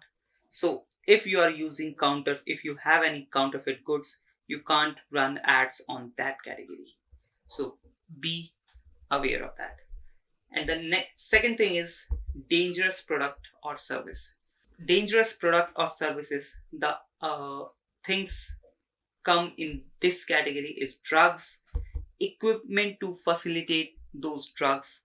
So when I say drugs, so I'm not talking about that particular drug like cocaine or weed. I'm just talking about any kind of addictive drug that can be harmful for human being. So those drugs are totally banned and you can't run ads on those drugs. Also those equipments that can be used to take those drugs like a syringe, injection, or you can't use Google Ads to run ads on those products. Then we have weapons, explosive materials and fireworks, instructions for making explosives. So if you have a video content that instruct that how you can make an explosive, so that content can't be used to run ads. Okay. Or other harmful products like tobacco products. So if any tobacco product you have, you can't run ads on that product. Okay. Now let's go to the next slide. And the third category is alcohol. So any kind of alcohol you have or any kind of alcoholic product you have, you can't run ads on those products or those categories. Like beer, wine, shake, spirits or hard alcohol, champagne, fortified wine, non-alcoholic beer. Although sometimes you might have seen that people are running ads on non-alcoholic beer, but that is kind of tricky and you have to take permission from Google's team that, and you have to fulfill their requirements and your ads will be able to run, but with very high limitations. Then we have non-alcoholic wine and non-alcoholic distilled spirits. Now the fourth category we have gambling and games. So all kind of gambling and games that contains gambling are banned on Google Ads. Let's read it once. Restricted gambling related content, physical casino sites where users can bet on poker, bingo or sports events, national or private lotteries, sports odds aggregator sites offering bonus codes or promotional offers. So these are some gambling sites and game site reference that contains betting and gambling. So these category are banned from Google Ads. Let's go to the next slide. Few more prohibited content. Then we have copyrights. So if a person is holding any copyrighted content, so you can't run ads on that particular category or that particular content. So copyrighted contents are prohibited from Google. Then we have healthcare and medicines. So this is the category. Then we have healthcare and medicines. So this is the category where people have to be very conscious because this category can harm people's health, and Google totally know about this. That's why Google is very strict in this healthcare and medicines category. Although if you are going legally, and if you have all the documents properly, and if you are not trying to harm human being, you can run ads in this particular category, that is healthcare and medicines. Then we have legal requirements. So the category where people needs legal requirements, or the category where people have to indulge into government legalities. So that's where Google refuses your ad campaign. So legal requirement category is also prohibited from in Google Ads. Okay, then at last, obviously, sexual content. So sexual content is also totally 100% banned in Google Ads. So I hope you understand the video. I hope you understand the purpose of making this video. Also, if you have any product or service related to these prohibited content or prohibited categories, you should be very conscious about your product or service before running ads on Google Ads. So with that said, we'll meet you in the next video. Till then, bye bye. Hey guys, welcome back to Marketing Fundas Global. This is the 30th video in this Google Ads course, and in this video we are going to tell you about conversions in Google Ads. Well, conversions are the end goal of your marketing campaign in Google Ads. Also, in general, conversions are the end goal of any marketing campaign, whether it is Twitter ads, Instagram ads, LinkedIn ads. Conversions are the end goal of any marketing campaign. Basically, conversions are referred as a goal of your marketing campaign, and your goal can be anything. Maybe it is calls, maybe it is leads, maybe it is sales. So these end goals of your marketing campaigns are known as, or are referred as, conversions. And in this video we are going to know more about the conversions in Google Ads. So let's get into the video without any further ado. So the first slide is what is conversion in Google Ads. And as I've told you already, that an action that counted when someone interacts with your ad or free product listing is marked as a conversion.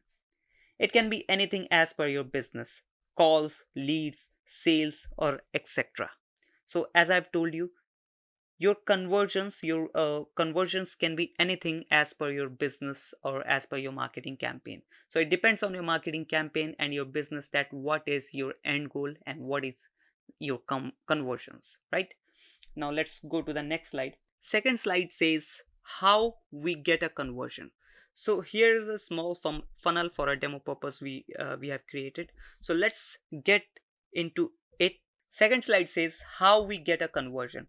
So here's a small funnel that demonstrates that how a conversion. Second slide says how we get a conversion. So here's a small funnel that demonstrates how we get a conversion. So let's understand it properly. So here's a website. This is the first step where the prospect or our user comes, that a user lands after clicking on your ad. So when the user clicks on your ads, so they land on your website. Maybe if you have created a call only ad, then in that case the person would be able to directly call you. But generally when we create a search ad, when we run display ads, so the first step comes, which is website. So here is the website. When the user clicks on your ad, they land on your website. Then the second step is event. So after landing on your website, they scroll a little bit, they search, they check out your product or services. So that's what here it says, that view your products or services. So after landing on your website, the user interacts with your website, they check out your product, or if you have a service based website, then they check out your services which you are providing on your site, right? Then after the events, there is a third step, that is taken action. So if the user feels satisfied with the product description or the service description mentioned on your website, they take the action, that could be buying the service or placing the order for your product, right? So it is successfully proceed for checkout or submit button. Then at the end, once the action is taken and the order is placed, the conversions or the conversion will be counted. Means after placing an order, there will be a thank you page that says thank you for placing an order with us, or thank you for placing an service order with us, like that. So that page counted as a conversion, which means if the user comes on your site, then scroll your site, then click on the buy button, then fill in the information, and once they place the order, that thank you page comes, and that counted as a conversion. So this is a small demo funnel, okay, and that's how a conversion works. Now let's go to the next slide. So here it says why we need to define our conversion. So why it is important to define your conversion in your marketing campaign, in your Google Ads campaign. So let's read the first point that says how the performance of your ad relates directly to the success of your business. So if you are not tracking, first, if you are not setting your conversions in your Google Ads campaign, and then if you're not tracking those conversions, so how will you define that your business is growing or no, not? That's why to find out that your business is growing, your business is getting up, you have to define your conversions, and then you have to track your conversions, how much conversions you are getting in the previous month, and how much conversions you have got in this month. So that's how the conversion works, and that's why you have to define your conversion. And the second point is it helps us to optimize our campaign according to our conversion data. So if you are not defining your conversion, if you are not tracking your conversions, so how will you be able to upgrade, or how will you be able to optimize your marketing campaign? You will, if you don't have enough data that if I do this way I will get more conversions. So in order to find out the way to optimize your marketing campaign, optimize your Google Ads campaign, you need to define your conversions. Then the third point says to run automated bidding strategies campaign for good results. So if you want to run in future, if you want to run automated bidding strategies that can bring you more sales, more conversions in better costing, so you need to have previous conversion data so that those automated bidding strategies can work. Otherwise they will be not able to work at all. Defining conversions is very important. Now let's go to the next slide. This says two things you must know before creating conversions. So the first point says you must have a funnel plan in your ads so that you can make conversions accordingly. It means it is very important to have a proper roadmap of your campaign so that you can create the conversions according to that. For example, if I have a course and I want to sell that course to the public, I want to sell that course to, for example, in my city, okay? So in order to do that, I first have to aware them about my course, then I have to remarket them if they haven't bought the course, and if they have gone back from my website without purchasing the course, then I have to run separate ads for them. Then at the end I have to add the conversion part, I have to create the conversion. So it is a proper funnel plan, and you have to work according to your funnel plan so that at the end you can add, or you can make your conversion, and you can achieve your goal, your conversion, right? Then we have you must be clear to your goal before making any final conversion. So for example, if you have a business and maybe, or suppose your business need leads, but you have set your conversion as sales, okay, you have set your conversion in your website which is sales, which means you will not be able to track your right conversions, and you will not be able to grow, or you will not be able to scale that marketing campaign. So in order to grow your business through Google Ads, you have to be crystal clear about your goals before creating or before making any conversion. So I hope you understand this whole part of the conversion, that how conversion works, how we get conversion. I hope you understand each and everything, every slide, every point. And if you still have any question, please feel free to comment down below, and I hope I can answer that comment, and we'll meet you in the next video. Till then, bye bye. Hey guys, welcome back to Marketing Fundas Global. This is the 31st video in this Google Ads course. And in this video, we are going to tell you about how to install a GTM code on your website. So, GTM code is known as Google Tag Manager, which is a tracking code provided by Google, and it helps you to track each and every data from your website, from engagement to conversion, each and everything. So let's understand how to add a tracking code, a GTM tracking code into your website. So without further ado, let's get into the video. So in order to add a GTM code in your website, first you have to get that GTM code from Google Tag Manager's portal. Okay, so go to Google and search for Google Tag Manager, and then click on the first option which says Google Tag Manager. Okay, and it will open the Google Tag Manager's website. Now you have to create an account so that you can get that GTM code. Okay, so click on create account. Now here you have to enter the account name. For example, you can add the company name or a particular website name. So let's say I've added account name. Okay, then I have to select the country, then I have to enter the website, and make sure that you are entering the website for which you need a GTM code. Okay, so for now I'm using this website. This is a dummy site, and I will add a GTM code in this website in this video. Okay, so let's copy the URL and then paste it, remove this, and then this. So this is the container, and which type of platform it is. So is it a iOS app, Android, server, or a website? So if it is a website, then click on the web option, then click create. This is the agreement which you have to accept. Click on I accept the data processing term, all the terms, then hit yes. As you can see, it is loading right now. It is creating our account. So the account has been created, and these are the codes in front of us. Okay, and by chance if you remove, or if the code gets hide from your dashboard, you have to go to admin, then click on install Google Tag Manager. So you will get that same code option here. Now you have to select the first code which you have to add on the head section of your website. So click on this copy button. It will automatically copy all the code, GTM code. And now go to your website, go to back panel. So this website is running on WordPress. So I'm going to the dashboard of WordPress. So that's how WordPress dashboard looks like. You have to go to appearance. Then at the end, here's a theme file editor option.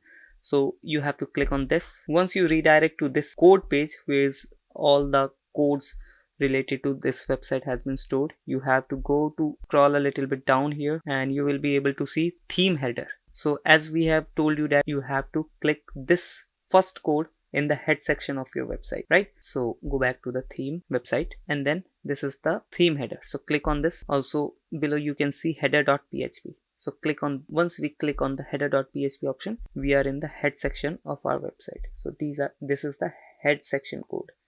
Now you have to find, here is the head section. As you can see, this is the code, head open, then head closed. So between this and this, you have to paste that code. So click here, hit enter, then paste that code. As you can see, Google Tag Manager code is pasted here.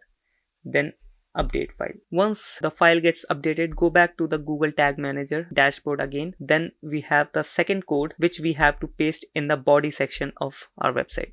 So click this code, go back to the theme editor. Now in the same head section, you have to scroll a little bit down, and you will be able to see the body section as well.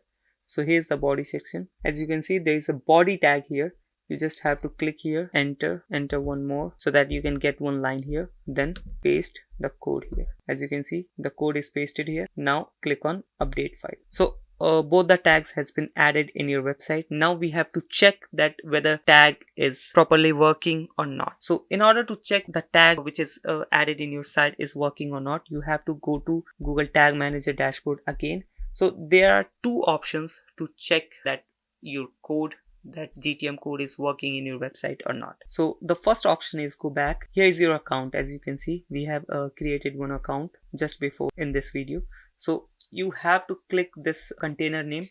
You will be redirect to this dashboard. Now you have to click on this preview icon, preview button, and it will open a tag assistant option where you can check that whether your GTM code is working on your website or not. So you have to enter the URL of your website here. So go and select the website URL, copy, then came back here and paste. Now click on the connect icon. So after connecting with your with our website, as you can see, the one more dialog box has been opened and the website is here, and you can see tag assistant and it is showing connected. Right now it is opened, our website is open on debug mode, okay, and you can see the tag assistant shows connected. This was the first method to check whether your tag GTM code is working in your website or not. So let's check the second method. Click continue here. Second method is pretty simple. You just have to install Google Chrome extension. So just search for Google Tag Manager extension. So this is the first option, as you can see, Tag Assistant Legacy by Google. Click on this. Make sure that you are installing it on your Chrome, because it works only on Chrome. Add to Chrome, then add extension. So here is the extension. Let me just pin it here. As you can see, the extension is pinned now. Now let's go to our website. This is the site. Go to the front end.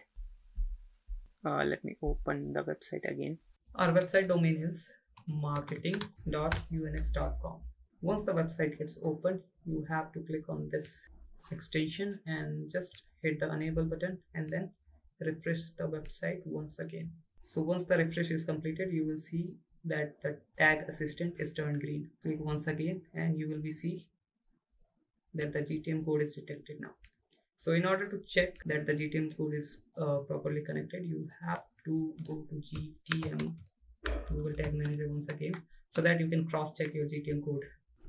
Click on this. So this is the container name marketingking.unx.com and the container ID is GTM space KZ5XVG7.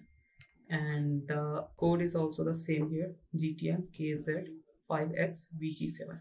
It means the code is perfectly added in the website. So that's how you add the GTM code in your website. And there are two ways to check your GTM code, that whether the code is perfectly added in your website or not. So if you have any confusion or query, please comment down below and we'll try to answer that question. Also, if you like this video, please comment. Also, if you like this video, please don't forget to subscribe and hit that like button.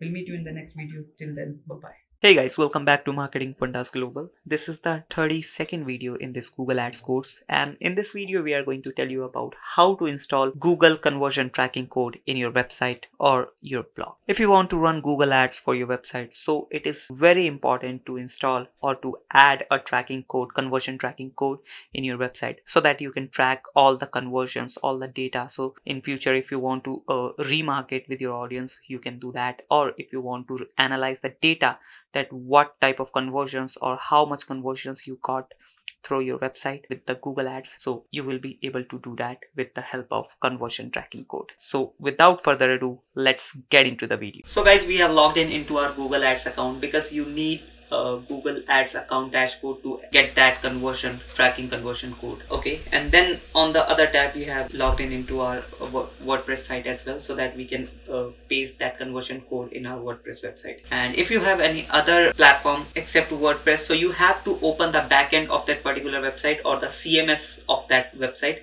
and then we can go further. Okay, so now go to your Google Ads account again and then click on tools and settings. Then we have to go to this setup option and this click on Google tag.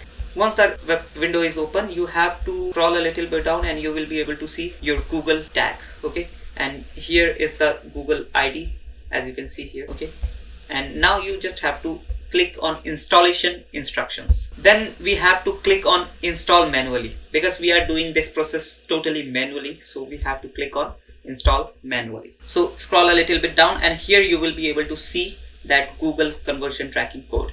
Just copy this code. As you can see, here is the button. Just you have to click on this and the code will be copied automatically. Then go back to your WordPress site or any other website which you have. In my case, I'm using WordPress site. So in WordPress, you have to go to appearance, then theme file editor, because we have to go to the header section of this website.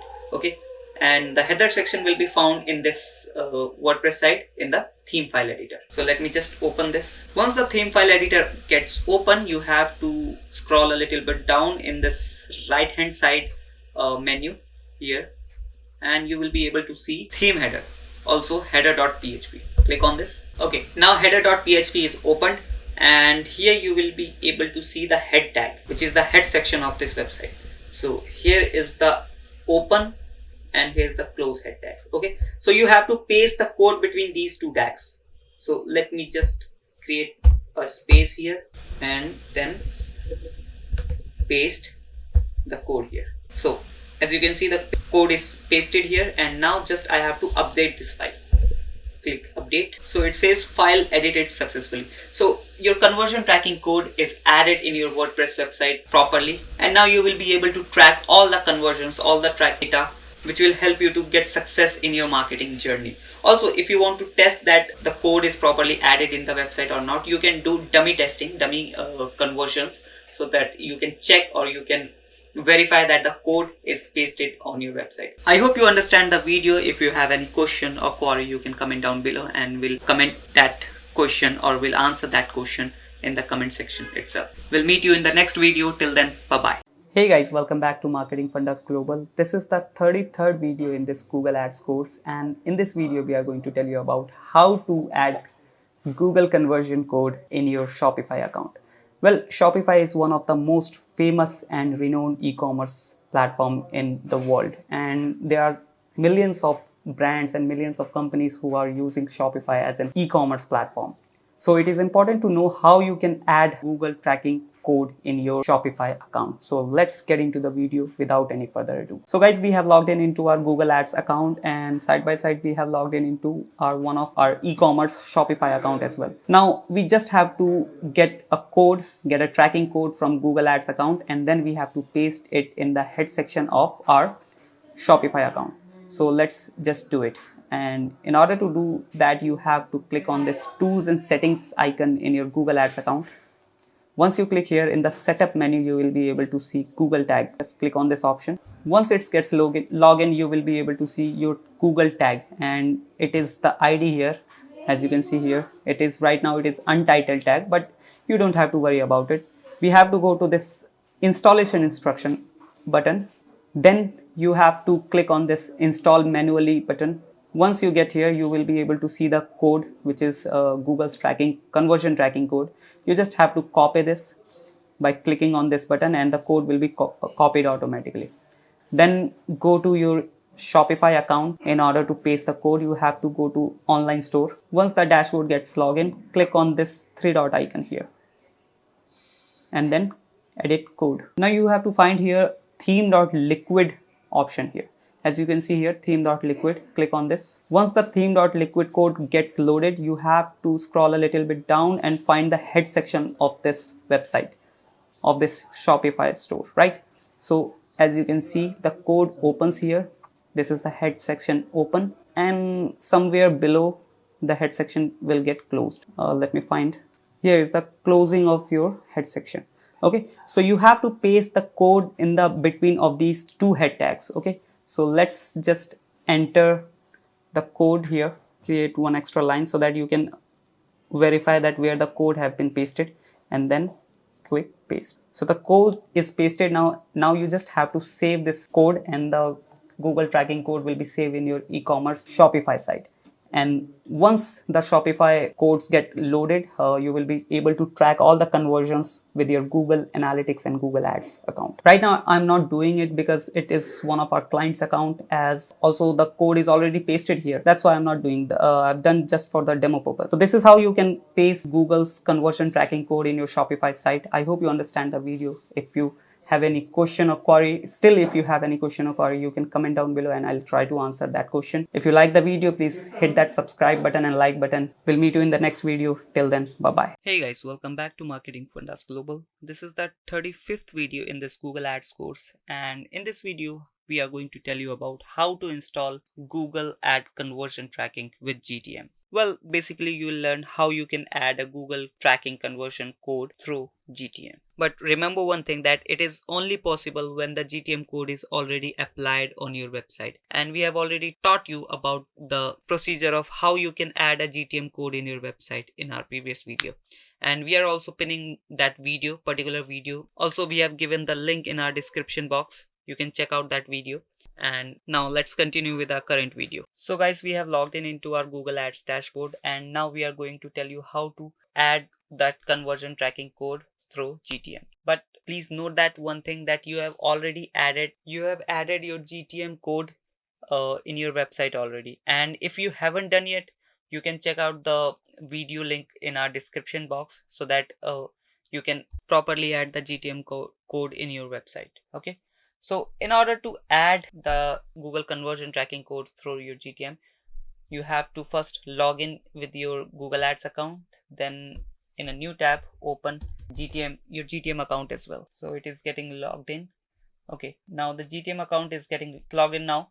Now go back to your Google Ads account, then go to tools and settings, so that we can copy that tracking conversion code, right? Then in setup option, click on Google tag. Once the window gets logged in, you have to click on this installation instruction.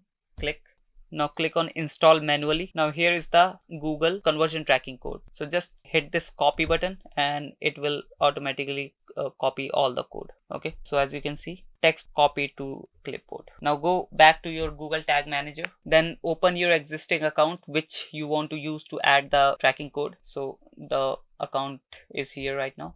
Click on this, then click on this tags option, then create new, then click, then scroll a little bit down and you will see this custom HTML option. Click on this, then here we have to paste that code. The code is pasted here. Okay, then scroll it a little bit down. In the triggering option, click here, and here are several options, that which option you want to choose or when should the code get triggered. So we have to choose all pages, so that GTM can track all the pages and all the data from your website, right? So we have chosen all the pages option right now. Then hit save button, and it is asking for the tag name. So let's say website tracking.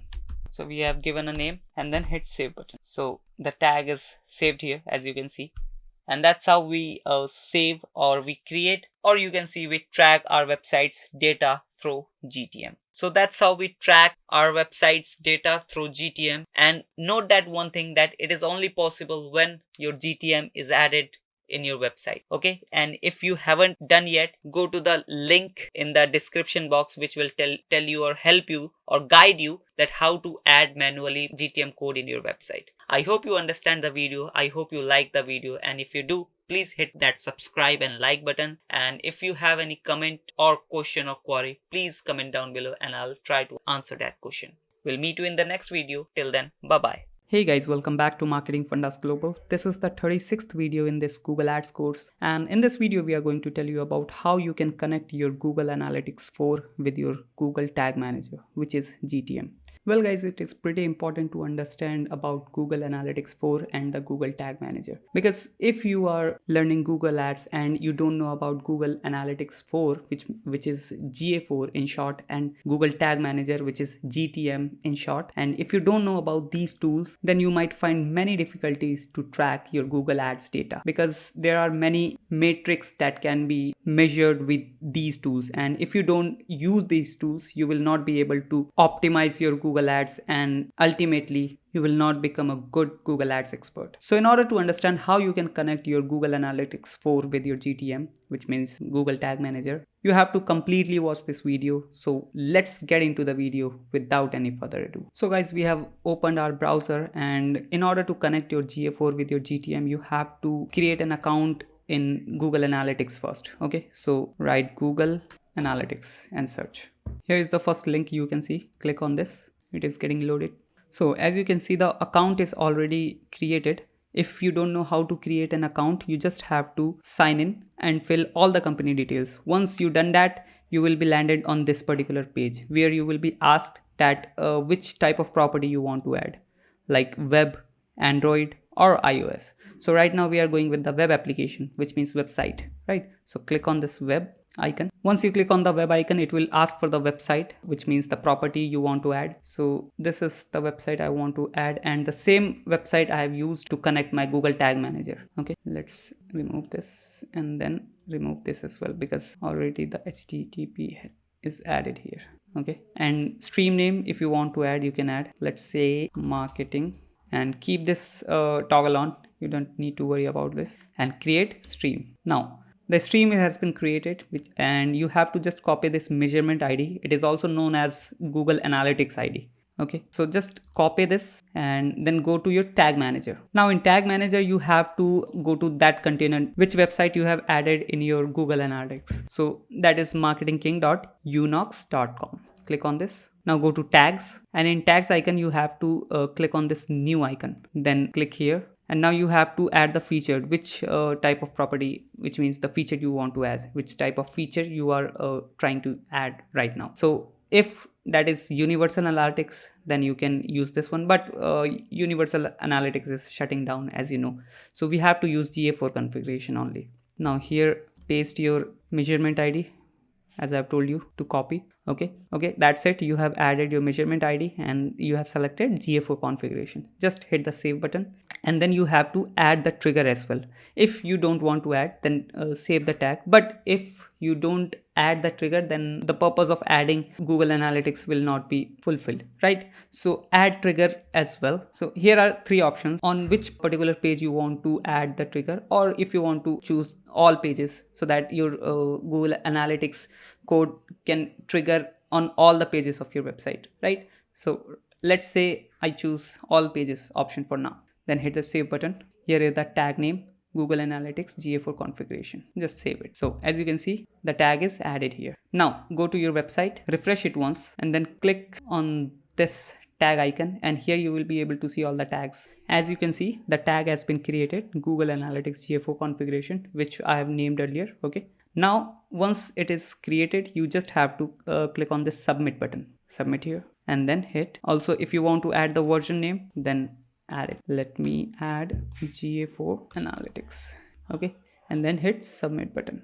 Once it's published, okay, click on this cross icon, and as you can see, version 3 is live now. You can see here. Now go back to your website, hit refresh, and then click on this tag assistance legacy, and you will be able to see this one, measurement ID, which you have added in your GTM, right? You can cross check as well. Let me go to my Google Analytics. So here is the measurement ID, GYM0K6Z6LW1. Go to your website again, click on this assistant tag, scroll a little bit down. Here is one, GYM0K6Z6LW1, right? Which means the tag has been added in your website, and the tag is active right now. So that's how you connect your Google Analytics 4 with your Google Tag Manager. I hope you understand the video. I hope you like the video. If you still have any question or query, you can comment down below. I'll try to answer that question. We'll meet you in the next video. Till then, bye-bye. Hey guys, welcome back to Marketing Fundas Global. This is the 38th video in this Google Ads course, and in this video we are going to tell you about how to set and track conversion actions in Google Ads. Well guys, if you want to track any specific action in Google Ads, then you have to set a conversion tracking. By setting conversions in Google Ads, you can specifically track any kind of action you want to track in Google Ads. That's why this step and this particular video is very important, because this will help you to track the conversions which you want to track specifically. So let's get into the video without any further ado. So guys, we have logged in into our Google Ads account. Now we are going to tell you that how you can set conversions in order to track every conversion, every particular conversion specifically. Although we have already told you that how you can create conversions in the previous video, how you can set up codes in your website, but this video is very important because this video will tell you how you can track each and every conversion according to your preference, according to your business model. Okay, first we have to log in into our Google Ads account, and side by side we have to open our Google Tag Manager, because we are showing this video, we are making this video with the help of Google Tag Manager, which means we are adding the conversion tracking with the help of Google Tag Manager. And why we are using it? Because this is the product of Google. And why we are using Google Tag Manager? Because that is the product of Google. And why we are using Google Tag Manager? Because that is also a product of Google, and it is easy to add conversion or any kind of tracking with the help of Google Tag Manager instead of adding specific code for every purpose in the website. Okay, so let's open Google Tag Manager as well. Also make sure that the website which you are going to track is added in your Google Tag Manager as well. Okay, Google Tag Manager. In the previous video, we have already told you that how you can add Google Tag Manager in your website. So the Google Tag Manager is open now. Now let's go to Google Ads again, and here's the tools and settings option. Click on this, then click in the measurement menu. You have to choose this conversions option. Once you get here, you have to click on this new conversion action. Although you can see here we have added some conversions already, but in order to create a new one, you have to click on this blue button that says new conversion action. Now we have 4 options. The first one is website, app, phone calls, and then you can import the conversion data as well. So in the previous video, we have already told you how to use this. Now we are going to tell you the website, because majority of websites and individuals want to track their website and their landing pages. So in that case, website would be the perfect option. So click on this. Now you have to enter your domain here. So let's copy this domain which we have already added in our Google Tag Manager. Okay, copy and then paste here, and then hit this scan button so that website can be scanned by Google Ads. Once the scan is done, scroll a little bit down.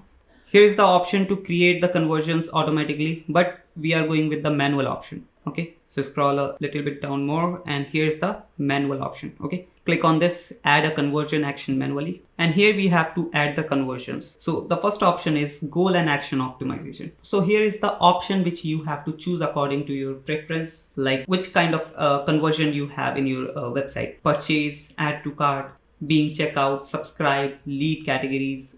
In lead categories, we have contact, submit lead form, book appointment, sign up. So there are many options you can choose according to your preference. Okay, many businesses use this purchase conversion, and if you add purchase conversion, you have to add the URL of your thank you page as well, so that Google can track that if the thank you page is triggered, which means the conversion or the purchase has been done. So that's how the thing works. But right now we have added our dummy site and we want just a page view. Okay, so scroll a little bit down, and here is the page view conversion. Click on this, and what the name you want to save for this conversion. So let's add this as page view. Okay, then what value you want to give to your conversion. So if, let's say, if you are selling a product and the cost of that product is $10, so you can use this option, use the same value for each conversion, and you can add a value for that particular product or for that particular conversion, and that will be $10. Okay, and let's say for example, you have multiple products. There's $10 products, there's $20 products, or there are some of the $30 products as well. So you can use this option. This is use different value for each conversion. In this case, you will be able to add different kind of conversions for different kind of products. I hope you got the point. Okay, but right now we want just page views, and there is no any kind of particular value for that conversion. So we are using this option. Don't use value for this conversion action, although it is not recommended, but we want page views, right? Okay, then scroll a little bit down. Here is the count option. So what type of count you want, which means if I have choose page views, right? So if the user land in my particular website or in my particular landing page, so I want him, what is count? Well, for example, let's say a user landed on my website 5 times in a day. Okay, so if I want to track or count him every time, then I have to use this option. Or if I want to choose, or if I want to count him only once, so I have to use this option. So I want to count him only once, because if the user lands on my particular website 10 times a day, so I can't count them every time, right? So I want to click on this option. Everything is set up now. Now click on done. Now hit save and continue.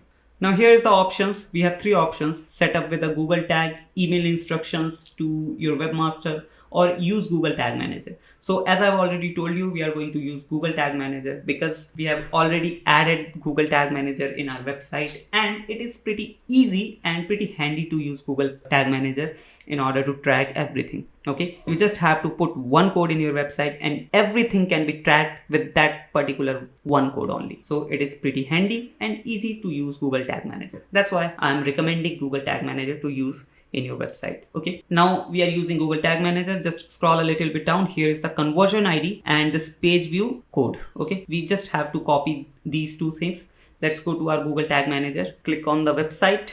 Now click on tags. So as you can see here, we have already created 2-3 tags, but I want to create new one. So click on this new. Now click on tag configuration. You have to click here. As you can see, once you click here, you have to choose the tag type. So Google Ads conversion tracking. Click on this, stay here. Now we have to add conversion ID first. Go back to your Google Ads account and here is the conversion ID. Select it, copy, go to your Google Tag Manager and paste it here. Then we have to add conversion label. Go back to your Google Ads. Here is the conversion label, which is page view, right? Select this one, copy, go to Tag Manager and paste here. Okay, now it is set up. Now scroll a little bit down and click on triggering. Once you click on triggering, we have 2-3 more options, but I want to track everything, all of my pages. So I want to click on, or I have to click on all pages.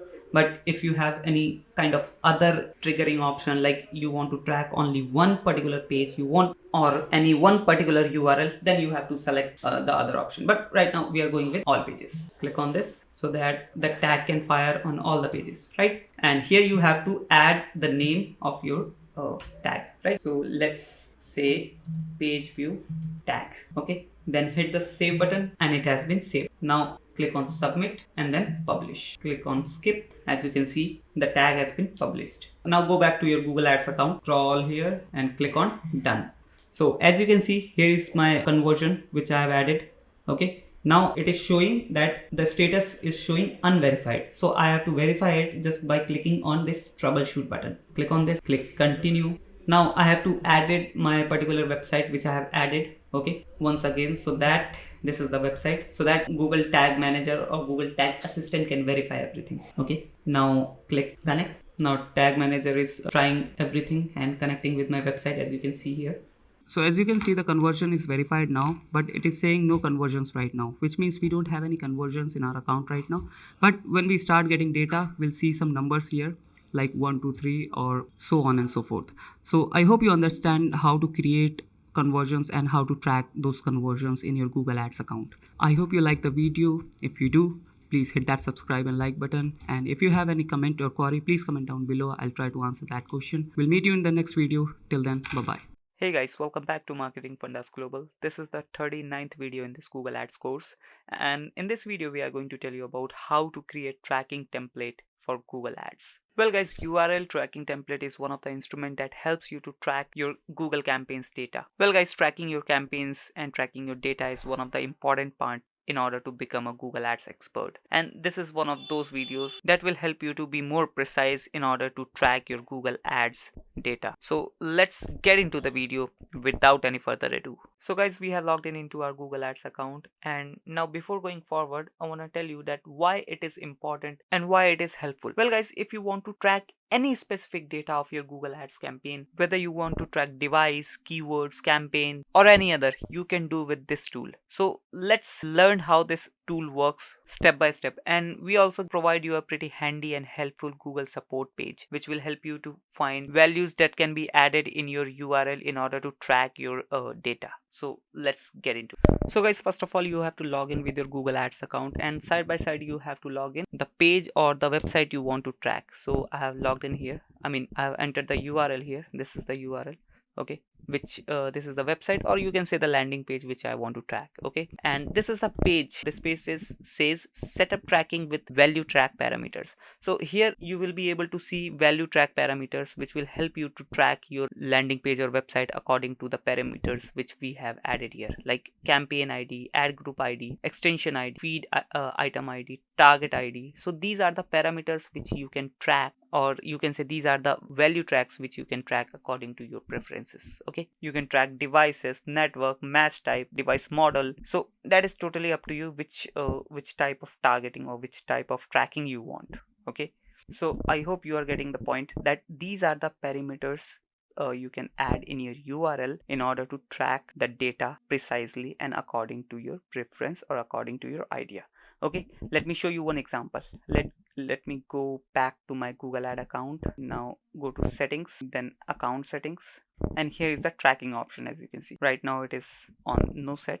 Okay, so let me add first a tracking template, and this is the example that you can use to create a tracking template. Okay, so let me tell you one thing, that the first part of your tracking template will be your website or your landing page. Okay, and the end part after the slash, okay, you have to create this by on yours. Okay, so let me show you one example. So this is the tracking template, this is the URL which I have created, and this URL will help me to track devices. Okay, and before this I have to add slash, and here before this URL I have to add my landing page or my website's URL. Okay, so let me copy this and then paste here. So this is the final URL, or you can say tracking template. Okay, and here I have to leave it as it is for now. Okay, so we have to click on test button. So press this, and once you click on test button you will be able to see the status. Right now it is showing landing page not found, but yeah, this is to just to show you. And also you can see here the tracking is properly successful, tracking call successful, tracking call successful, tracking call successful. So that's how the thing works. Okay, the main aim of this URL is to track your website's data, track your landing page's data, and that's happening properly. But you might be confused, or you have a question that how I created that URL. Let me close this one, and here's the URL. Okay, this is the tracking template, this is the proper URL which helped me to track everything, or the device data only. So this is the specifically data which I want to track, and the question is how I created this one. Okay, so this is the URL, this is my website's URL, and after the slash this is the question mark which says that I want to track something. Then URL then is equals to curly bracket LP URL, which means landing page URL, then curly bracket grows, and then end, and after that end option you have to add which type of tracking you want. You can go to that page, that setup tracking, value track, setup tracking with value track parameters. So here you will be able to see all the parameters which you can add in that particular URL. Here's the campaign ID, ad group ID, feed item ID.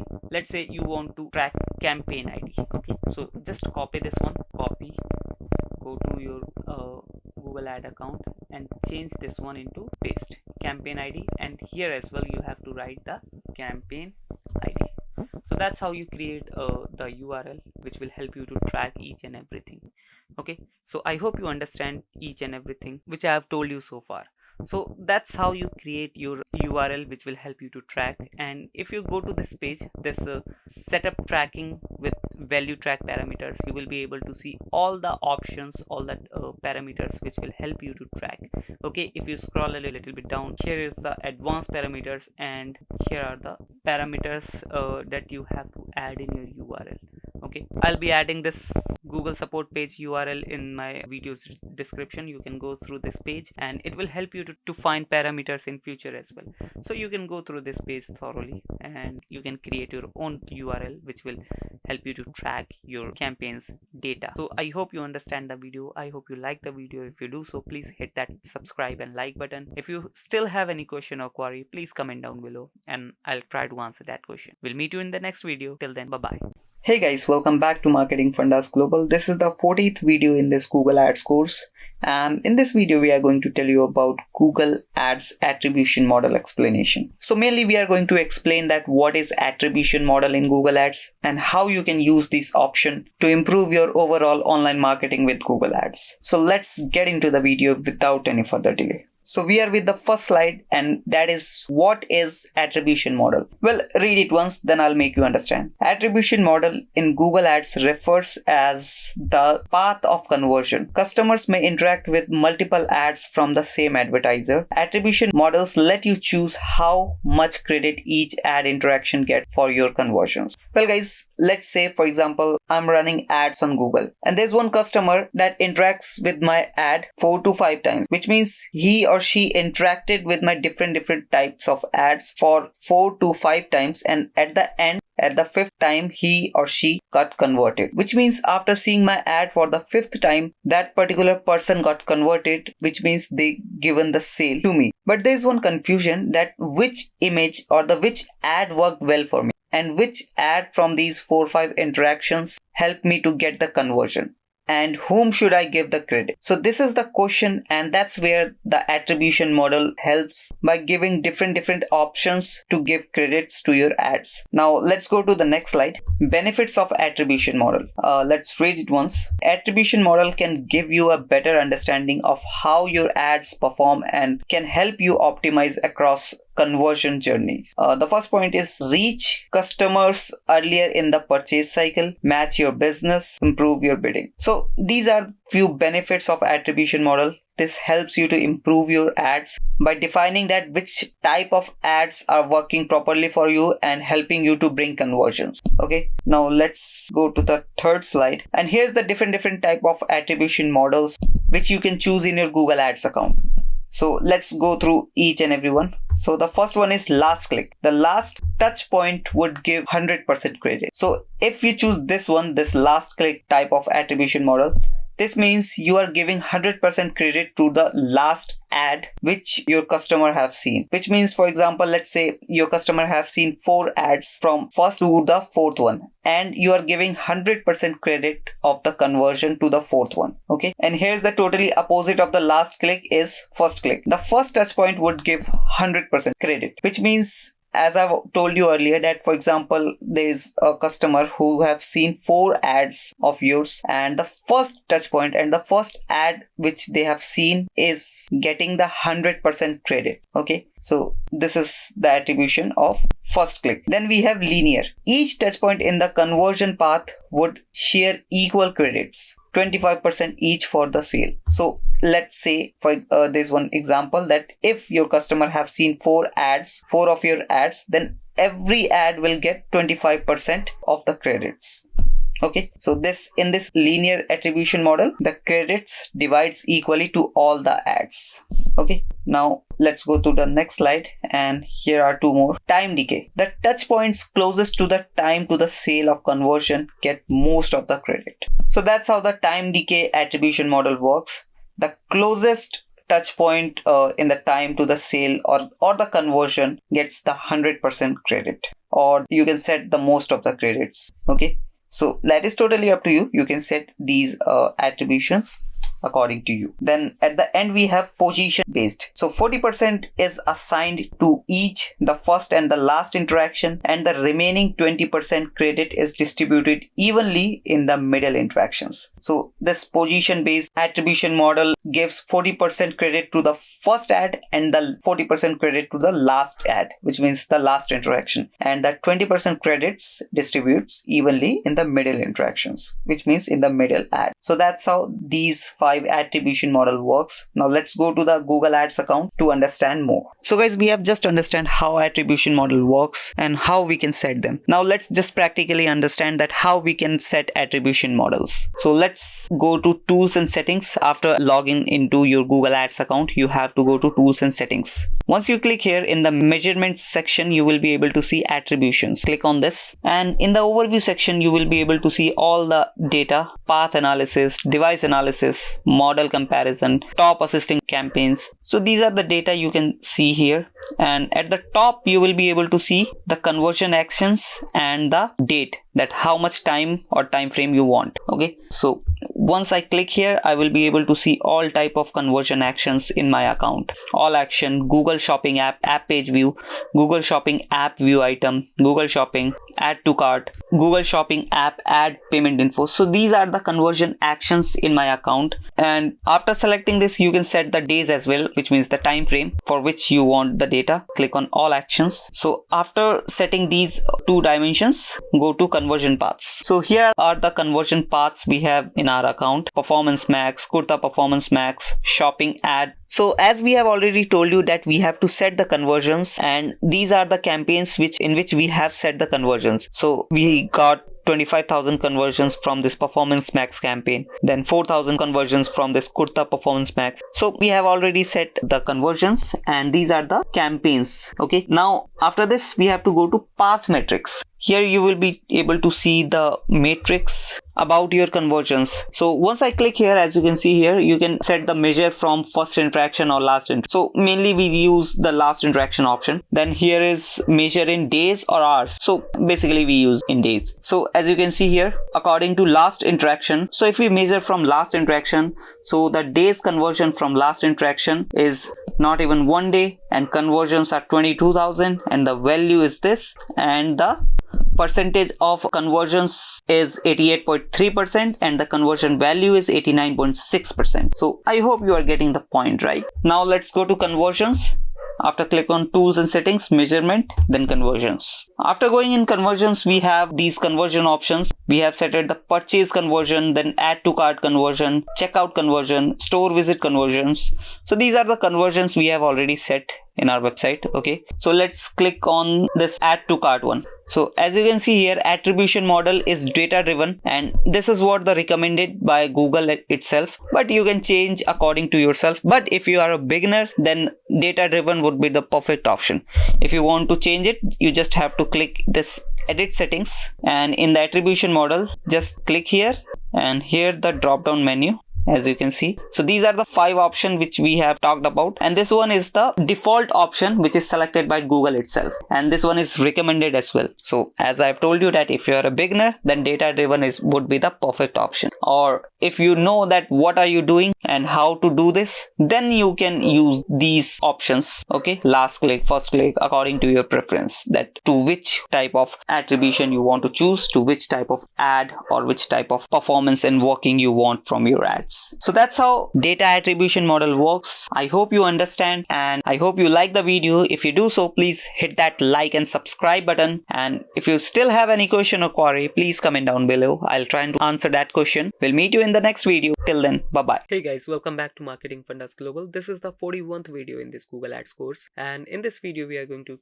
tell you about shared budget. Well guys, there is a term called share budget, and that is a feature in Google Ads. So we are going to tell you about and explain this feature, that how this share budget feature can help you to optimize your budgeting in Google Ads and will help you to spend all the budgets properly. So let's get into the video without any further ado. Hey guys, so we have logged in into our Google Ads account. Now we are going to tell you about the shared budget feature. Now in order to use that shared budget feature, you just have to go to this tools and settings option, then in shared library, scroll a little bit down, and here is the shared budget option. Click on this. As you can see, we have already created 3 shared budgets. Now in order to create a new shared budget, you just have to click on this plus icon, and here you have to enter the name of that shared budget. So let's write MF, which means Marketing Fundas, then test.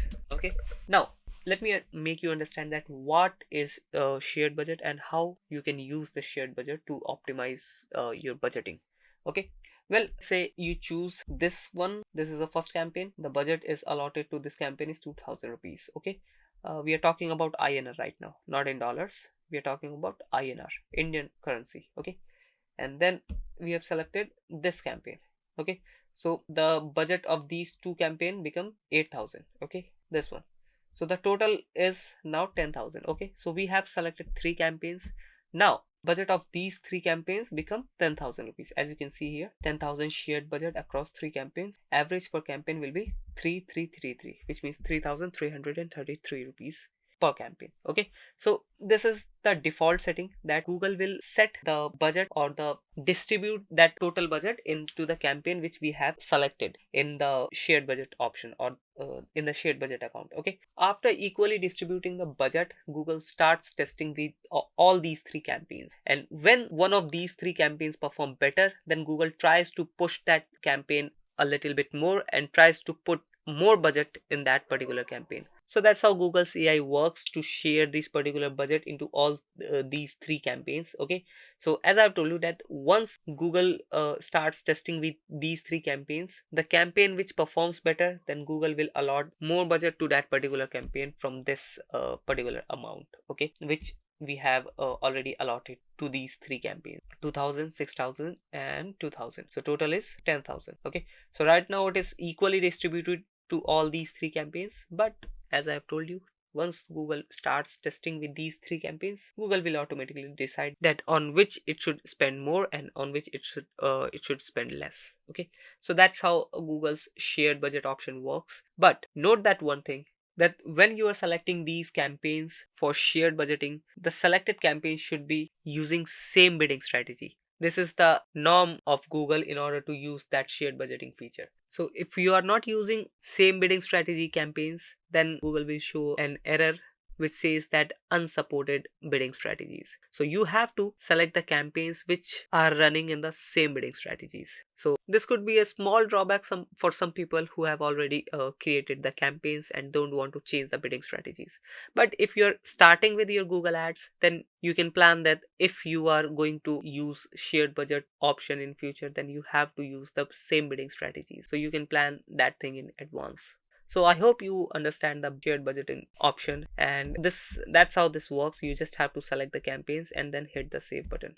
Okay, and then once you click the save button, the shared budgeting will be allotted and your campaigns will be live with the shared budget. Okay, as like these are working right now. So I hope you understand the video. I hope you got my points, and if you still have any question or query, please comment down below. I'll try to answer that question, and we'll meet you in the next video. Till then, bye bye. Hey guys, welcome back to Marketing Fundas Global. This is the 42nd video in this Google Ads course, and in this video we are going to tell you about how you can generate reports in Google Ads. Well guys, whether you want to show your Google Ads report to your seniors or to your clients, you need this tool to create a detailed Google Ads report. So let's get into the video without any further ado. So guys, we have logged in into our Google Ads account. Now, in order to create reports, you have to just click on this reports icon. You will be able to see this here. Okay, just click on this. Now we get 3 options here. The first one is predefined reports, which means these are the predefined parameters on which you can create, or on the basis of which you can generate reports. Okay, for example, in basics we have campaign, ad group, ad, search keyword. So these are the predefined dimensions on the basis of which we can generate reports. And in time we have day of week, month, quarter. So these are the predefined dimensions which you can use to generate reports. Okay, so first step is to go to predefined reports. Okay, then select the dimension on which you want to generate the report. So let's say I'm going with basics and the first one is campaign. Let's click on this. So this is the campaign level report. As you can see here, these are the campaigns here, and the campaign status right here.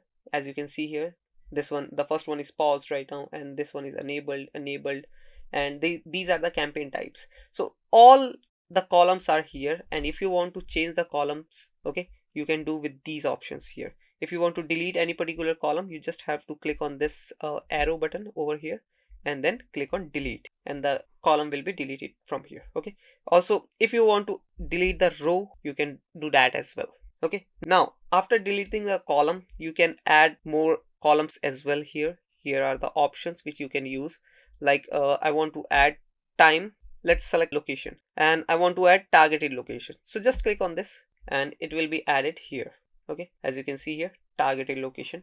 So that's how these option works. You can delete any particular column or you can add any particular column as per your preference as well. Now once the report is prepared according to your preference, according to your idea, you just have to click on this add to dashboard button, or even you can download this report as well.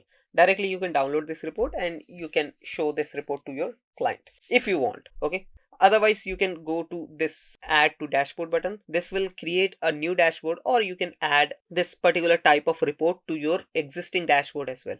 Let me show you once. Okay, once I click on this add to dashboard button, here are 2 options. The first one is create new dashboard, and the second one is select an existing dashboard. So if I have existing dashboard here, that will be shown over here, but I don't have any existing dashboard in this account right now.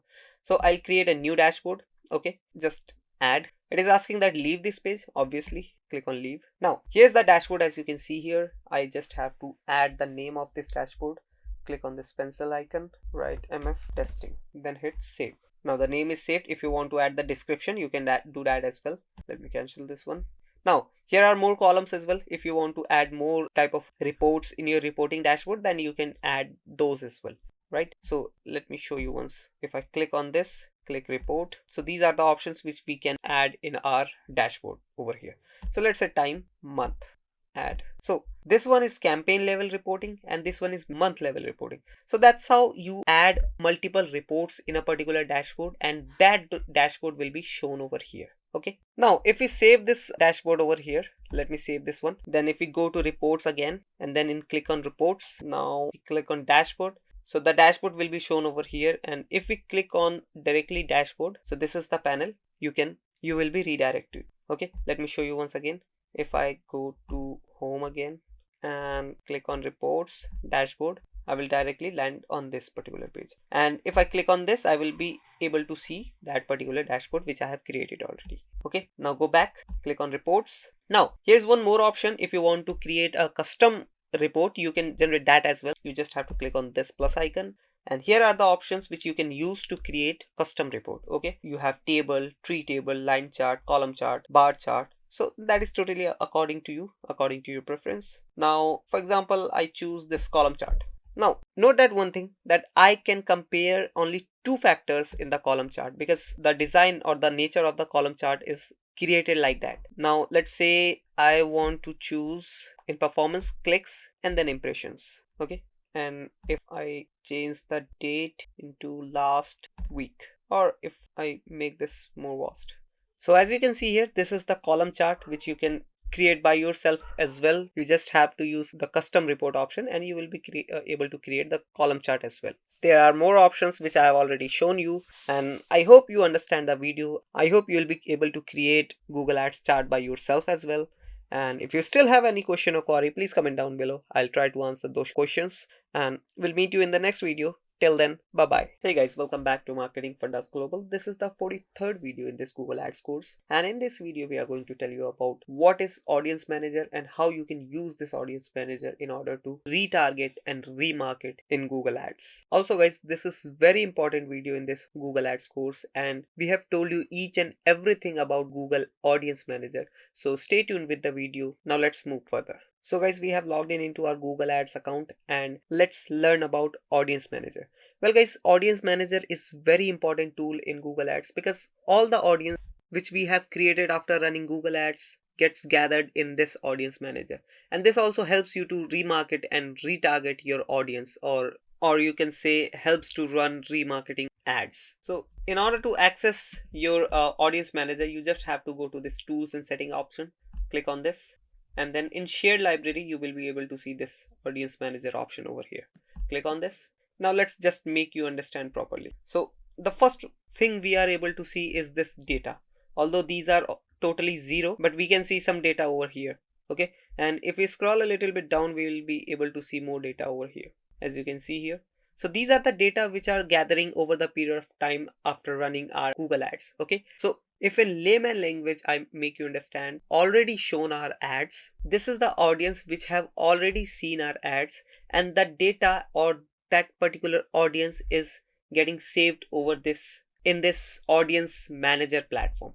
Okay, as you can see, we have saved over 30,000 users over here, and these are the, let me make you understand properly, these are the website visitors which the audience which have visited our website, and they have done any kind of activity. They might have checked our listings, they might have checked our products, and also maybe they have added the product in that in the cart as well. Okay, so that particular audience gets saved here. As you can see here, in this one we have only 740. Okay, and in this one we have 30,000, over 30,000 searches, and in which means through search we got 30,000 users. Okay, and through our YouTube we got 29,000, through our display campaign we got 27,000, and so on and so forth. In this is the Gmail campaign. Okay, as you can see here, and if we scroll a little bit down, this one is one more. This is, although this is custom combination segment, but this is created automatically. This one is created by Google itself. I'll make you understand that what is custom segment audience as well.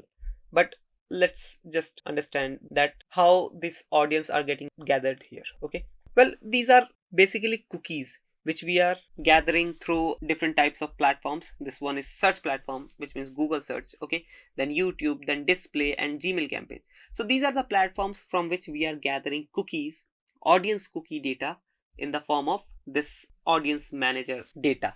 Okay, so I hope you understand.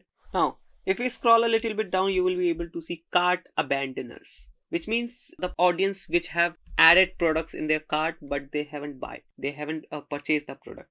So these are cart abandoners. As I've told you earlier, that the audience who do or perform any kind of activity on our website gets saved as a data in our audience manager. So this one is also a data that the person or the audience who have added the product in their cart but they haven't purchased the product, so that particular data gets saved here. And after some time we'll show ads to those particular audience again and again in order to increase the purchase or in order to increase the conversion. Okay, because this is kind of a hot audience and they might get convert or they might get purchase the product. Okay, then we have this one more, checkout page viewer. So this audience a bit more hot because they have added the product in their cart and they have proceed to checkout as well, but they have left the checkout page without purchasing the product, which means they have just viewed the checkout page and they have leave that tab or that particular page. Okay, so they might get convert as well. Then we have general visitors and then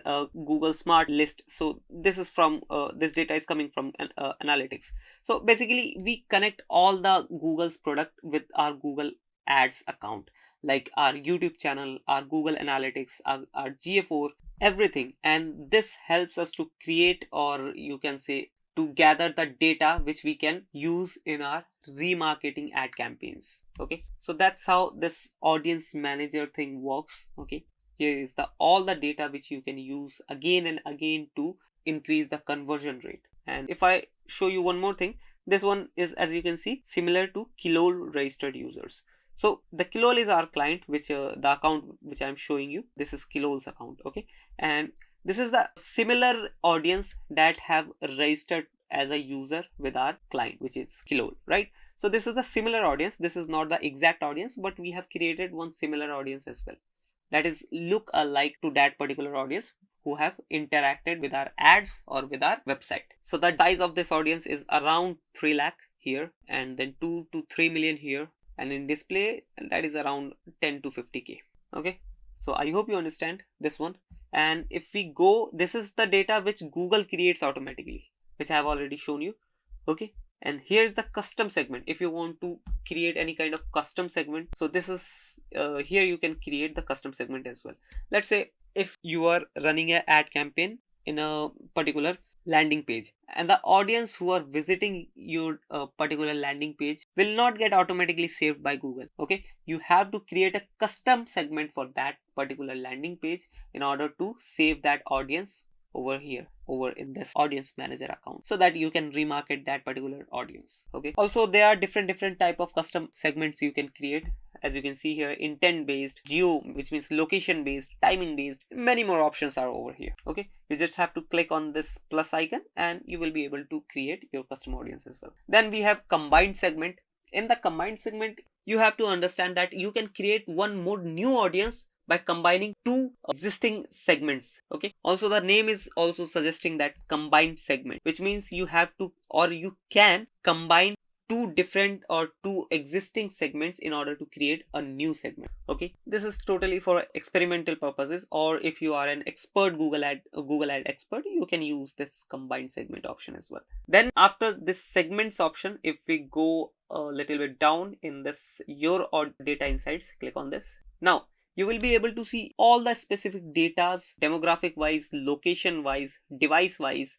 So these are the data on your properties, which can be your website, which can be your YouTube channel. So these data will be, or this data is coming directly from your website or from your different kind of platforms like YouTube, your website, your landing page. Okay, now as you can see over here that we are seeing only all converters data, which means all the audience which have converted are showing here. And if we click on this, we will be able to see all different types of segments which we can choose. Okay, so as you can see here, website visitors customer list. Okay, if you click on this, this is the Kilol registered user.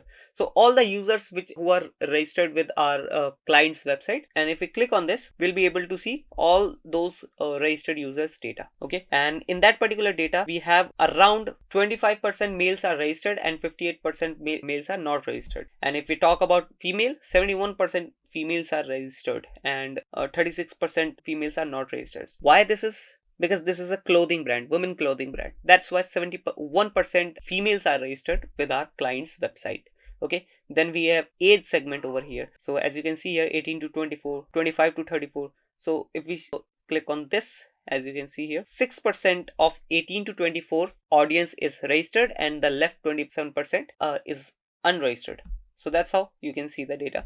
And then here's the parental status. So this data you can see over here. The blue one is registered user and the gray one is India, which means non-registered user you can see, from which we are comparing the data. And if you scroll a little bit down in relevant segment, you will be able to see in market segment and affinity segments. So we'll create a separate video for these two different terms, but let's just understand that what is in market segment. Well, these are the audience who are interacting with our website. Okay, and this is not the exact audience. In market segment means this kind of the audience are interacting with our website, which means with our client's website, right? So as you can see over here, this is kind of interest. Okay, so the audience who are into travel, trips by destination, trips to Asia specific, trips to India, trips to Hyderabad.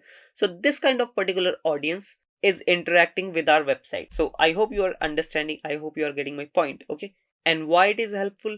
Because see, if you are coming with any kind of offer or any kind of marketing campaign in future as well, so you can keep this audience keep in your mind while creating the ad campaign or while creating the offer. Okay, so that's how this in market segment can help you with your marketing campaign.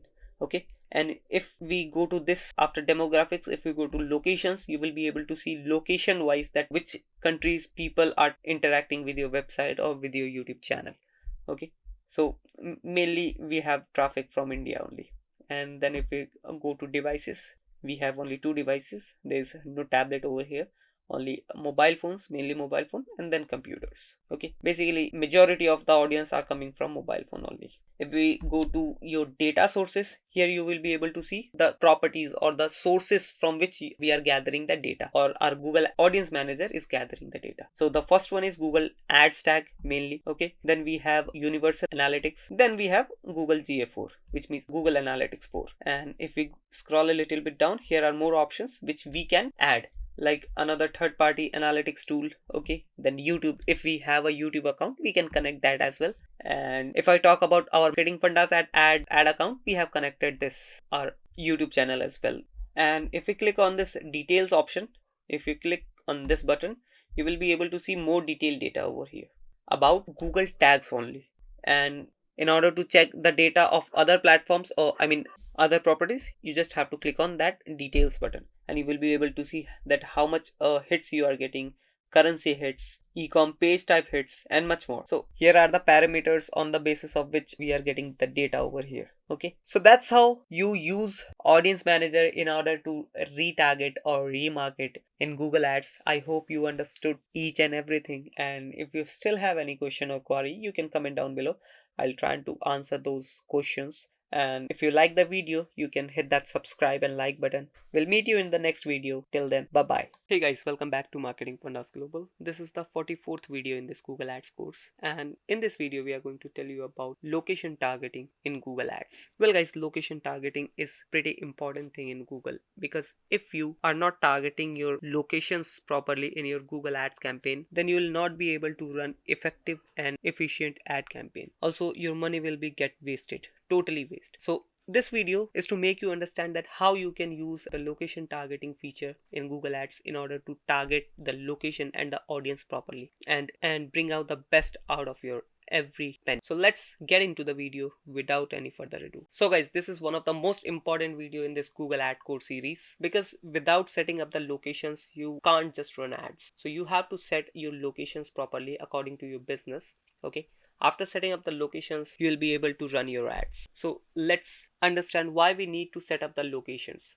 Let's take an example of a real estate business. Okay, so suppose there is a real estate project in Delhi, which is the city in country. Suppose there is a real estate project in Delhi, which is the city in India, and the project is in very posh location, which means very costly location, and you know that every people can't buy in that particular place. So you have to set the locations where your targeted audience lives, which means the people who can afford that particular project. So you have to find out those locations where rich people lives, and you can target those particular locations in order to get the quality leads or quality buyers for that particular project, right? So that's how you can leverage the location setting tools. Okay, now let's understand these tools properly. So before we go further, which means before we talk about directly location, we have already talked about network earlier, as we have already told you what is search network and what is display network, right? Now we are talking about location. So in locations we have only three options. The first one is all countries and territories, which means if you choose this particular option, then your ad will be run all over the world.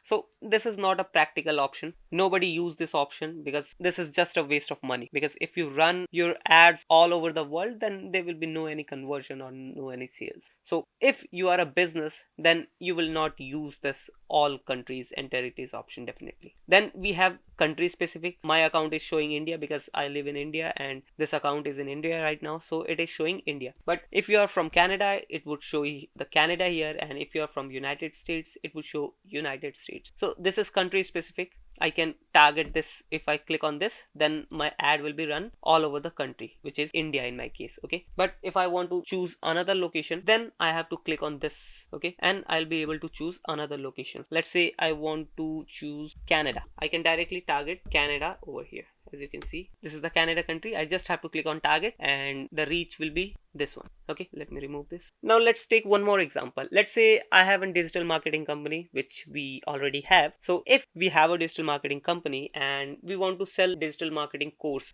okay, so it is an online course and we want to sell it to all over the country because everyone can learn online, right? So in this case, I would select this and my location is set because I will run my digital marketing course ads in all over the country, in all over India. Okay, now change this example a little bit more. Let's say I have a digital marketing agency, but right now I want to teach only just offline students, which means I am providing only offline course right now. So in that case, I would have to select this one, enter another location, and here I have to search the city where my agency is located in and where I want to teach or where I want to provide that offline class. Okay, so let's say I am in Delhi right now and my agency is also in Delhi. So I can write Delhi, and here is the Delhi India Union Territory option. I can choose this one and it will target whole Delhi. Okay, so let's click on target. So as you can see, Delhi is selected as a targeted location. Now let's say I want to target the nearby locations of Delhi as well. So the nearby cities are Noida, which means I can target multiple locations or multiple cities as well. Let's say Noida, then Gurugram. Okay, so these are the nearby cities of Delhi, and I have selected all these three cities where I want to show my ads. But let's say my institute is in the middle of the city, which is in Delhi. The place name is Preedvihar. Okay, suppose. Then as you know, a student can reach only nearby institutes, let's say 10 kilometers. Okay, so if a student lives 10 kilometers far from my institute, then that particular student can reach my institute. Otherwise, if they live far from that, they will not be able to reach. So I have to retarget the locations. Okay, so click on this advanced search. Now here are two options, location wise and radius wise. So location wise I already have selected. Okay, so now remove these and click on radius wise. So as I've already told you that institute or my agency is in Preedvihar, which is in Delhi. Okay, this is the Delhi. So let's choose the location, which is Preedvihar, Delhi. So once I click here, it will show only within the 20 miles of radius. It will show my ads only within the 20 miles of radius. Okay, but I want to change this into kilometers. That is totally up to you. If you are comfortable with miles, then you can go with this. I'm comfortable with kilometers, so I'm choosing kilometer and changing this to 10. Now as I have selected, wait a sec, already I have selected this one, so I have to remove this because the targeted location is already set here, 20 miles around Preedvihar. So remove this one and select again Preedvihar. So once I click here, it is set now. As you can see, 10 kilometers around Preedvihar. Now my ads would be shown only within the radius of 10 kilometers around Preet Vihar. So that's how you can target your locations according to your business niche. Okay, according to your business nature. Now there's a small question that there's a different types of businesses over there. Now there's a small question that which type of targeting is good for your business. Well, that's why I have given the example so that you can understand that if you are an offline or you are an online business, you have to figure out that where your potential audience or where your potential target lives. After figure it out, then only you will be able to target your locations, whether it is on location base or radius base or city wise or country wise. That is totally up to you. So you have to figure it out that what is your business nature and what is your business targeted audience. Now once you have selected the location, just click on save and your location will be saved here. Your targeted location is saved here. Now if we click on this location options, we'll see some more options over here.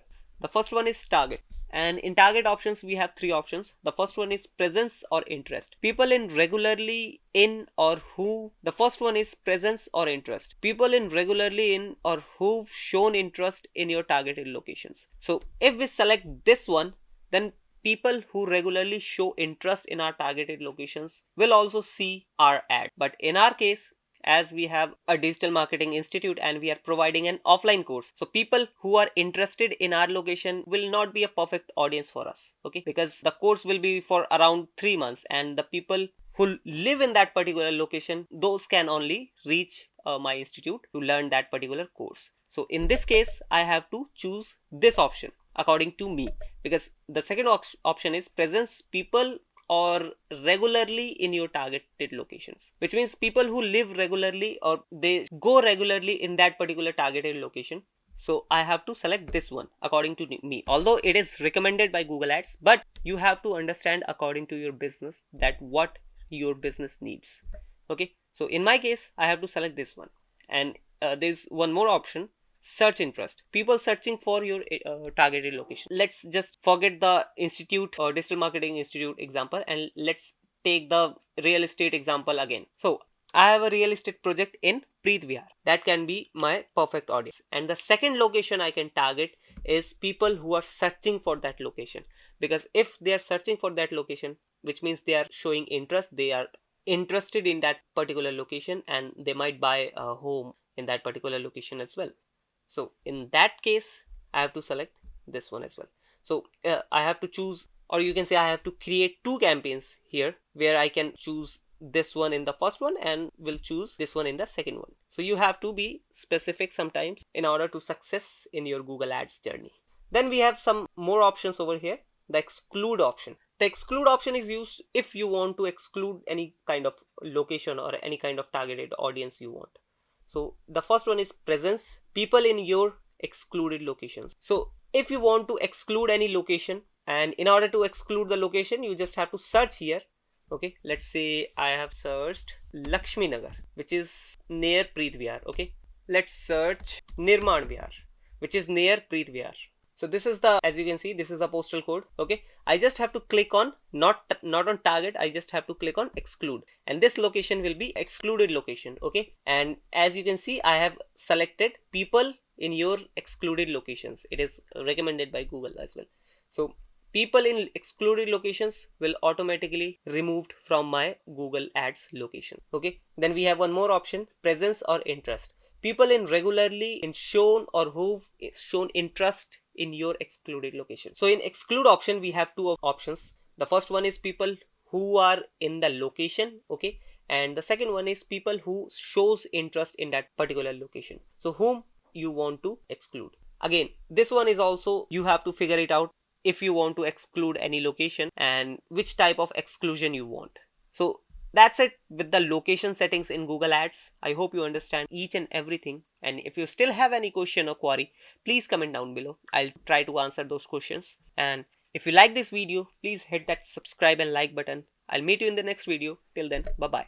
Hey guys, welcome back to Marketing Fundas Global. This is the 45th video in this Google Ads course, and in this video we are going to tell you about language targeting. Well guys, in the previous video we have already taught you about location targeting, and in this video we are going to tell you about language targeting.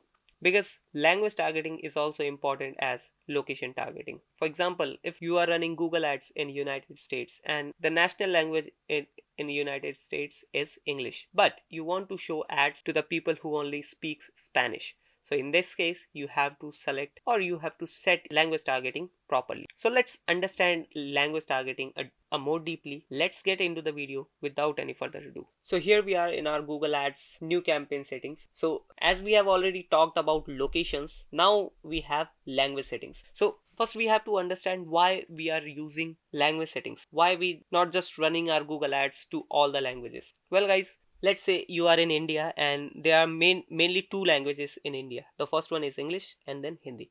Okay. Now, let's say your targeted audience speaks only Hindi, but you have selected all languages, which means your ads are being shown on English, on Hindi, and on other many regional languages. So in this way, you are able to show your ads to your targeted audience, but with your targeted audience, you have shown your ads to many other millions of people who are not your targeted audience. And this is totally waste of money. And at the end, you will end up with a failed Google ad campaign and a business without an ROI. That's why language settings is important, because you have to understand that what is your business's targeted language, and then you have to target that particular language in your Google ad campaigns in order to specific and make your Google ad campaign more targeted. Now, as you can see here in the language settings, English is already selected by default.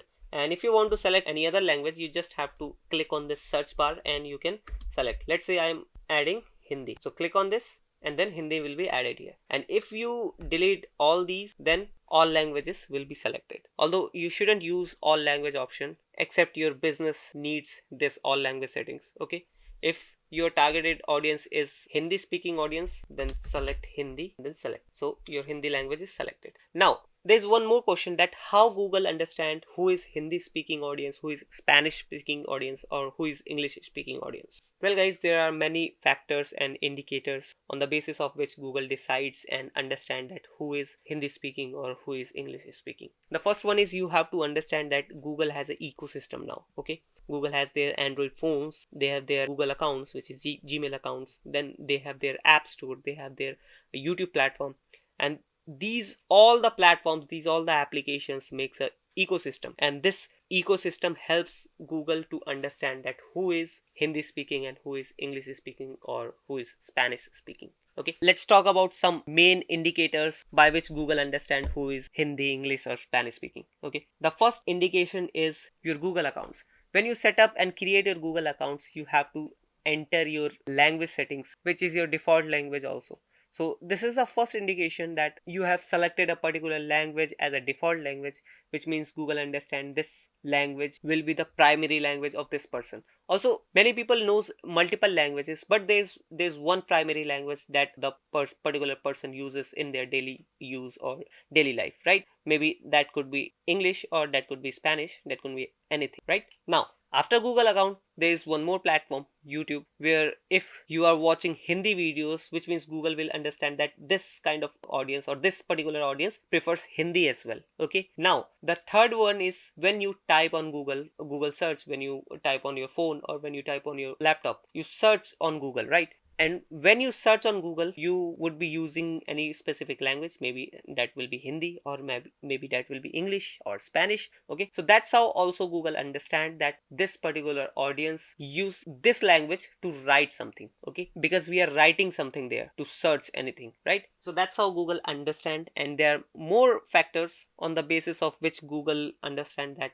who is English, Hindi or Spanish speaking. Right. Now let's take one example. Let's say I have a natural product, an Ayurvedic product, and that could be sold only in rural areas in India. Okay. And in rural areas in India, there are only Hindi speaking people. Okay.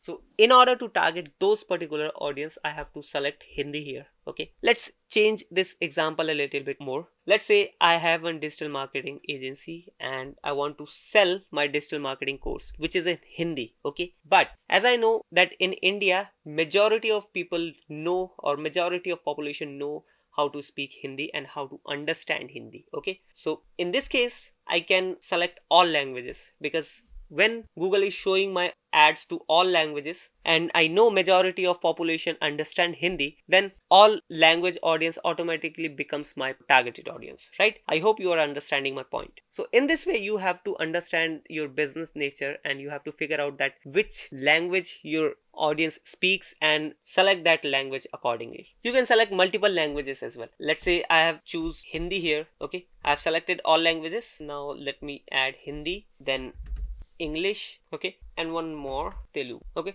so that's how you can choose or select multiple languages as well. So I hope you understand each and everything, and if you still have any question or query, please comment down below. I'll try to answer those questions, but I don't think so there would be any confusion in language settings. Please hit that subscribe and like button, and we'll meet you in the next video. Till then, bye bye. Hey guys, welcome back to Marketing Fundas Global. This is the 46th video in this Google Ads course, and in this video we are going to tell you about detailed demographics audience targeting.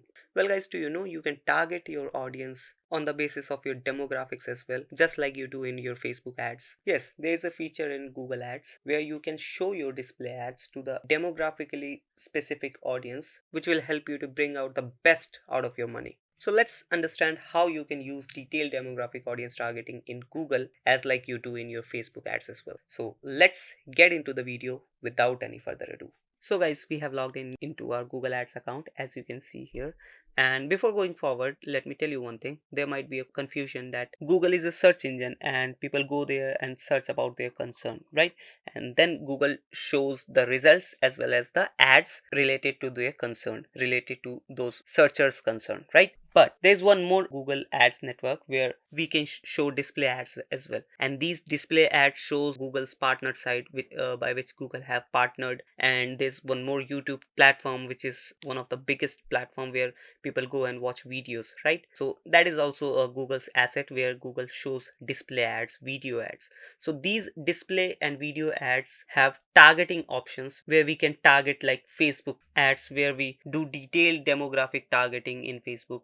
And that's how, as like Facebook, we can do in Google Ads as well. So let's get into it and learn how we can do detailed demographic targeting in Google Ads. So as you can see here, I'm creating a campaign, display ad campaign, as you can see here, display, and I'm in targeting option right now. Okay, and the first option is audience segment. So I have to click on this in order to find out the detailed demographic targeting options. And now I have to click on this browse option, and once I reach here, I will be able to see who they are, which means who is your targeted audience. Okay, and below this I will be able to see detailed demographics. So once I click here, I'll be able to see all the options which I can select as per my business. Okay, and we have some more options over here, and we'll talk about each and every option in the upcoming videos, because every option needs a dedicated video. So we'll do that. Okay, so let's talk about this option in this video, who they are and detailed demographics.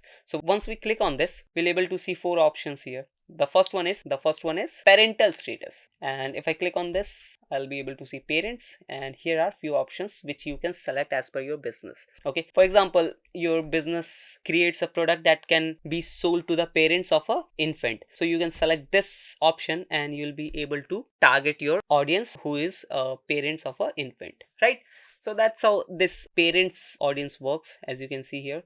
Then we have 1 to 3 years toddlers, parents of preschoolers 4 to 5 years, parents of graduate schoolers 6 to 12 years, then 13 to 17 years. So basically, if you want to target parents, you can use these options in order to demographically go inside your highest targeting level. Okay, so now if we go a little bit down, we'll able to see marital status. Once I click here, I'll be able to see 3 options. The first one is single, then in a relationship, then married. So basically these options are particularly for your business. As per your business requirements, you can select these options and you can filter these options to create a perfect audience that can fit your business, right? For example, you are a matrimonial company, right? So you can select the first one, single audience, so that the single audience can see their see your ads, your matrimonial company's ads, and they'll be able to interact with your ads. Then you can convert them. Okay, now we have education. If we click on this, I'll be able to see current college students. So if you have a product or service which can be sold to only current college students, select this option. Simple. Then we have highest level of education attainment. Okay, And in this we have three options: high school graduate, bachelor's degree, advanced degree. So if you have a product or service which can be sold to the audience that have done a particular or certain level of education level, okay, which means you have a product that can be sold to the audience who have a certain level of education level or certain level of degree, right? So if your audience need to be bachelor school graduate, then select this. And if your audience need to be bachelor's degree graduate, which means your audience should hold bachelor's degree, then select this one, or same goes with this option as well. Then at the end we have home ownership status, and if we open this, we'll able to see, as you might know, only two options are here: homeowners and renters. So if your target audience is homeowner, then select this, and if your target audience is renter, then select this. Simple. So that's how you can jiggle with these options and create the perfect audience for your business. And after creating the perfect audience, you'll be able to show your ads to those particular audience, and that's how you'll be able to run an efficient Google Ads display campaign in the best minimum budget possible. So I hope you understood the video, and if you still have question or query, please comment down below. I'll try to answer those questions or queries. If you like the video, please hit that subscribe and like button. We'll meet you in the next video. Till then, bye bye. Hey guys, welcome back to Marketing Fundas Global. This is the 51st video in this Google Ads course, and in this video we are going to tell you about how you can set date, time and days in your Google Ads campaign.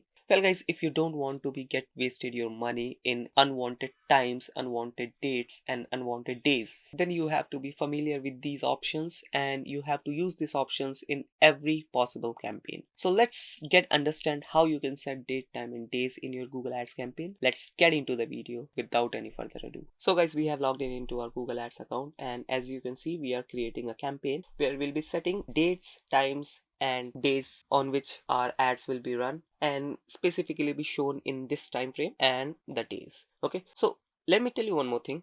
If you are also creating a campaign and you know that on which time frames or on which days you get the best traffic or you get the highest traffic, you can select those time frames and those days in order to get the best traffic, or you can say the highest traffic, and this way you will be able to save money by deselecting the unwanted days and times. Also, if you are new in this and maybe you are creating your first campaign and you don't know what will be the best time frames and best days to show your ads, then you should do some experiment. You can test with different time frames, you can test with different days and dates. Okay, so that's how you can find out the best time zones and best days for your campaign or for your business. Now let's understand how we can set best days and the time frame in our Google ad campaign. So as you can see, I'm creating a display ad campaign right now, and in this display ad campaign there is only two options. Let me show you. In campaign settings, we just have to scroll a little bit down and we'll be able to see more settings. Click on this, then we have ad schedule. Just click on this pencil icon and it will be open. So here is the option, ad schedule. So here we can set days and the time zones. So we don't have date option because date option is provided in few campaigns such as video ad campaign, and we are going to show that as well. You don't have to worry about it.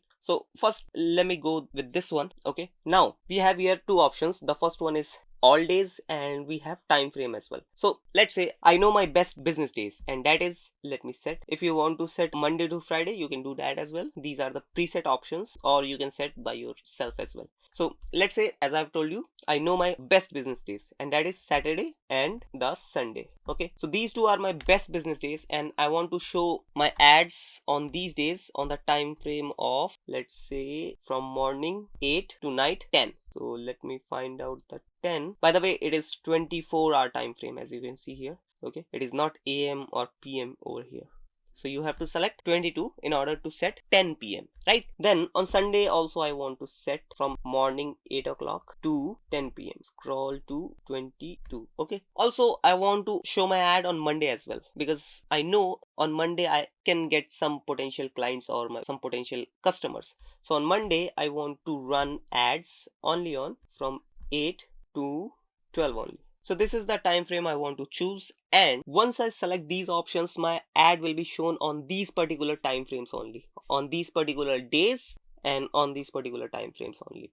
So that's how you can set your time frame and the days on which you want to show your ads, because every time we can't just start and stop our ads, and if you do that, your campaign will not gonna scale anytime soon, because Google ad campaign takes time after getting started. Okay, and if you turn it stop and start again and again, then this will gonna affect your ad campaign and it won't show any results. So that's how you can set your days and time in display ad campaign. And now I'm going to show where the dates can be set. Okay, so as I have already told you that in display campaign or in search campaign you can't set dates. Okay, but campaigns like video campaigns, you can set dates as well. So I'm in campaign settings right now, and in campaign settings I have to go to budgets and dates. Click on this. So here, budget and dates, let's say I'm setting a budget of rupees 10,000.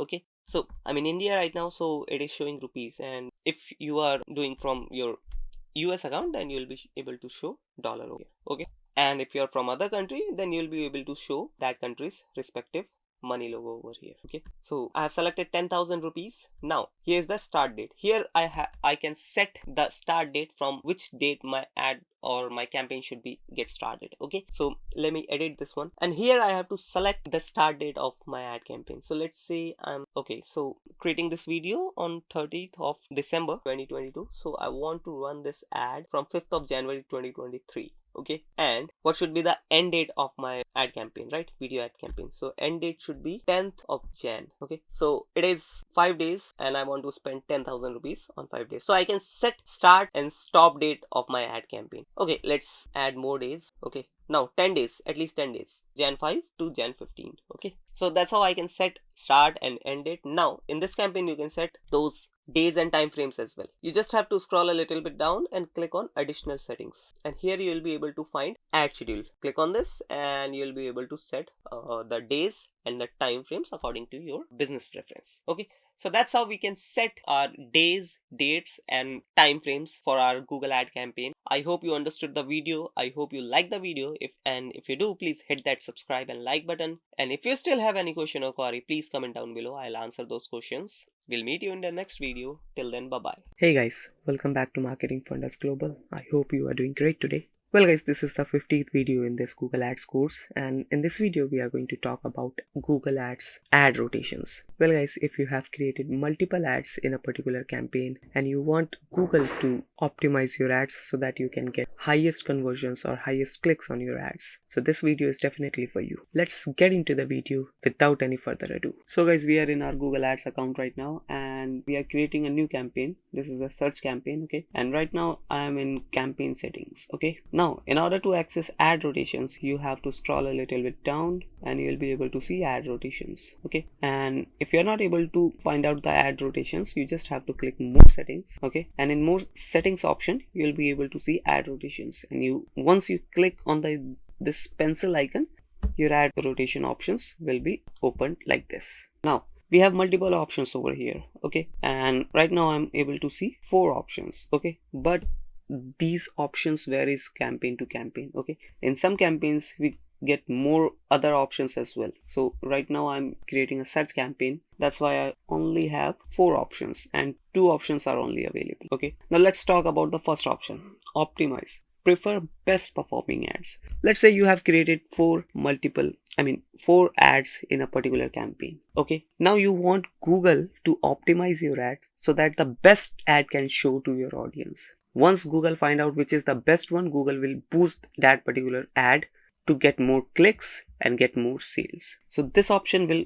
work like this. It will show those particular ads to your audience, and once Google find out that which is the best performing ones, Google will automatically optimize, or Google will automatically show that particular ad to all of your audience, right? So optimize, prefer best performing ads work like this. Then we do have do not optimize, rotate ads indefinitely. Let's say you have created take the previous example, you have created 4 ads in a particular campaign. Now while creating those ads, you might have thought something. There might be a deep thinking about those ads when you are creating those ads, right? And you want all those ads should show indefinitely. In this case, you have to choose do not optimize, rotate ads indefinitely, so that Google do not optimize your ads by itself and work according to you, right? But if you have chosen smart bidding option, then in this case again Google will automatically optimize your ads. You can read here, show ads more evenly. You can read here, show ads more evenly for an indefinite amount of time. When using smart ads, you can read here, show ads more evenly for an indefinite amount of time. When using smart bidding, Google Ads will optimize your ad rotation to prefer the best performing ads even if it's currently set to rotate indefinitely. So I hope you understood the point that if you have selected smart bidding option, okay, and even if you have selected do not optimize rotate ads indefinitely, Google will automatically optimize your ads to show the best ads to your audience, right? So in order to totally turn off the smart optimization option, you have to change your bidding option as well. You don't have to choose smart bidding options, right? But Google is also recommending to use the first option, which is optimize option. As you can see here, use optimized ad rotation, automatically show your best ads at auction time. And if I apply this one will be automatically selected. Then we do have two more options over here, but it is not available in this campaign. Optimize for conversions, because it is not a conversion campaign. Otherwise this option would have been supported, right? And I'm sure you got the point that if I select this option, the campaign will be optimized automatically for the conversions, right? And then at the end we have rotate evenly. So take the previous example that if I have 4 ads in my particular campaign, then this option will help me to rotate all those ads evenly without giving any preference to any particular ad, right? So I hope you understood the video. I hope you understood each and every point. If you still have any question or query, please comment down below. I'll answer those questions. And if you like the video, please hit that subscribe and like button. We'll meet you in the next video. Till then, bye-bye. Hey guys, welcome back to Marketing Fundas Global. This is the 53rd video in this Google Ads course. And in this video, I'm going to tell you about apply for Google Partner Badge. But in this video, I'm going to tell you how you can get, what are the requirements and what are the benefits of getting a Google Partner Badge. Also, I'll show you how you can authenticate that the Google Partner Badge is original or the real or not, because many agencies, many individuals use fake Google's Partner Badge, or they just add an image of Google Partner Badge in their website and call themselves Google partners. So beware of these fake agencies and fake individuals who are pretending to be Google partner. So let's get understand more in this video. So guys, we are in the Google Ads dashboard right now, and now I'm going to show you how you can apply for Google Partner Badge and what are the things and what are the requirements we have done in order to get that Partner Badge. Also in the previous video, we have already told you how you can apply for Google Partner Badge, but this video gonna be about how or what are the requirements in order to get that Partner Badge. Okay, so once you get here to your Google Ads account, you have to click on this partner program. After clicking on this partner program, you will be able to see that the status of your partner badge and everything, all the details related to your partner program will be here. So let me scroll a little bit down, and here is the badge status. Once you click here, you will be able to see all the requirements you have done in order to get your partner badge. This is the achievement, or this is the performance achievement we have done. Generally you have to take done only 70%, but we have done 85%. Then the spending should be at least 10,000, but we have done, or we have spent around 17,000, and this is the least amount. Otherwise we go up to 30,000. And this is the certification. This is the requirement for shopping apps or search. Now how you can do certification. So these are the IDs from which we have done the certifications. You can see here search certification, then video certification, shopping certification. So these IDs, Gmail IDs we have used in order to get those certifications. Okay, you can get those certifications with multiple IDs. So these are the parameters we have achieved in order to get that badge. Now you want to check that if an agency is Google certified. See, this code is given by Google Ads. And this is the code which we have to paste in our website, and which we have already pasted in our website. As you can see, this is our website, and this is the badge, as you can see here, and this is the code. Once we click here, we'll redirect to google.com's website. This is partners website. Okay, and Google is showing that Marketing Fundas has met all the requirements to be a Google partner, and these are the requirements we have done: performance, spend, certification. So this shows that we have done the certification, we have done all the parameters in order to get that partner badge. So if you want to check if the person, if the agency is Google certified, you have to find that Google partner badge in their website and then find out. So I hope you like the video. If you still have any question or query, please comment down below. I'll meet you in the next video. Till then, bye bye. Keywords versus search terms versus queries. You might be confused with these terms like what is keyword, what is search term, what is queries. What are the difference between these three terms, right? Well, there's only a minor difference between these terms and you don't have to worry about this because we are going to tell you what is the difference between keywords, search terms or queries. Hello, hey guys, welcome back to Marketing Fundas Global. This is the 54th video in this Google Ads course and we are going to talk about keywords versus search terms versus queries. So let's get into the video. So guys, as I've already told you that there is a minor difference between keywords, queries and search terms. So in this document or in this video, I'm going to show you how you can find out whether the word is keyword, whether the word is query or search term. What is the difference between these three terms? Okay, so let's go to the next slide. So guys, there's a question that what is keywords? Okay, and there's a simple definition that a keyword is a word or set of word that Google advertisers can add to a given ad group so that your ads are targeting the right audience. So guys, basically keyword is just a term given by Google which represents the words by which people search on Google. And the main work of these keywords is to help marketers to target the right audience. And how they do it, they add these keywords into their Google Ads account while creating a campaign, while creating the ad campaign. Okay, they add these keywords, and when people search on Google related to these keywords, their ads get triggered and the audience sees those ads. So that's how these keyword works, and that's how these keywords helps digital marketers to ad on Google. Okay, now there's one more question, that what is search term or queries? So let me clarify one thing, that there is no difference between search term or queries. These both terms are same. Search term and queries are same, right? So you don't have to confuse about these two terms, that whether they are different or not. No, they are not different, they are same. Now let's read the definition once. A search term is a word or set of words a person enters when searching on Google or one of our search network sites. So guys, basically a search term is a simple word or can be a set of words, like set of 2 or 3 words, maybe 4 words. Okay, so these search terms can be entered by the audience or the person who is searching on Google, and when the person enters the search term or queries, the keywords in those search term or queries triggers the ads through Google Ads and they sees the ad. So that's how these keyword and queries or search term works. Okay, I hope you understood the point about keywords and the search terms. Mainly search terms or queries gets entered by the person who is on Google and the person who is searching on Google. Okay, and the keywords is basically used by the digital marketers, by the advertisers who add these keywords in their Google Ads campaign so that they can show their ads to the relevant audience, right?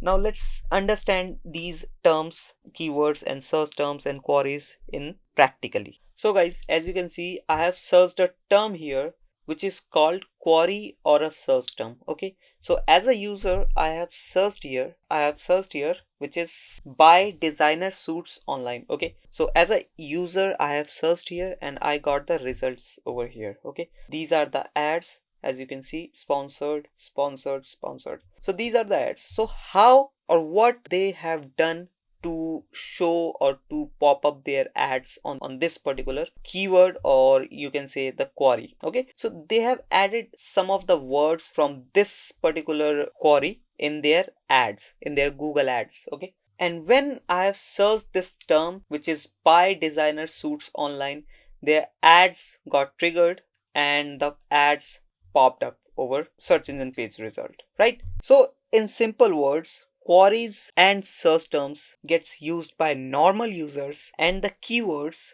which is basically a term given by Google used by advertisers. Okay, and those particular keywords are added in the Google Ads account, which means advertisers add those particular keywords into their Google Ads account in order to show their ads to the relevant audience. Okay, and when the relevant audience searched a query or a search term related to that particular keyword, like they might have added designer suits only. Okay, but I have searched by designer suits online and they have added their match type as broad match. That's why their ad is being shown on this search result, because they are using broad match type. Okay, and when we use broad match type, if a word gets appear in that particular search term, their ad will be shown. In this case, they might have added designer suits in their ad account, and I'm seeing their ads in this particular keyword, which is buy designer suits online. Okay, so I hope you understood the point. Now let's go to Google Ads account and let's see what are the keywords, or where the keywords we can add in Google Ads account, and what are the search terms people are searching on Google. Okay, because sometimes people search something different. For example, the particular keyword is buy designer suits online. Okay, but the people can search like this: designer suits online, or designer suits buy online, like this. Okay, so Google's AI system gets understand what is the search, what is the intent of that particular system, and shows according to the shows the result according to that particular intent, right? I hope you got the point. Now I am in the Google Ads account right now, as you can see here. Okay, you just have to go to keyword section here. Otherwise you can go to ad groups, and here are the ad groups you can see, as you can see here, and you can see the keywords according to the ad groups as well. Okay, otherwise you can directly go to keywords, and here you will be able to see all the keywords, as you can see here. So these are the keywords: buy lady suit online, suit salwar, lady suit online. So this is the account, this is our client's account. Okay, and they sells Indian clothings, so that's why these keywords are like this, mostly suits. Okay, so silk suit set, then cotton suit for women, then cotton printed suits, by designer suits, online Indian clothes shopping. So these are the particular keywords which we have added as a marketer, as a digital marketer, or as an advertiser we have added. And if the person search on Google any query related to these keywords, then our ad will appear on their search results. Okay, now there's one more thing, and that is search terms. Okay, and here we'll be able to see that what are the things, what are the keywords, or what are the phrases people are searching. Okay, what people are searching on Google. Let me go back. I clicked on something else, just let me go back. So as you can see here, so these are the search terms which people are searching on Google. Mostly they are searching Kilol online, Kilol Jaipur. Okay, then we have dress material, Kilol suits, Farida Gupta, Kilol India, Kilol on. Basically the brand name is Kilol, that's why they are searching directly Kilol. Okay, and then mostly there is Kilol, only Kilol, because this is quite popular brand and we are promoting this brand on Google.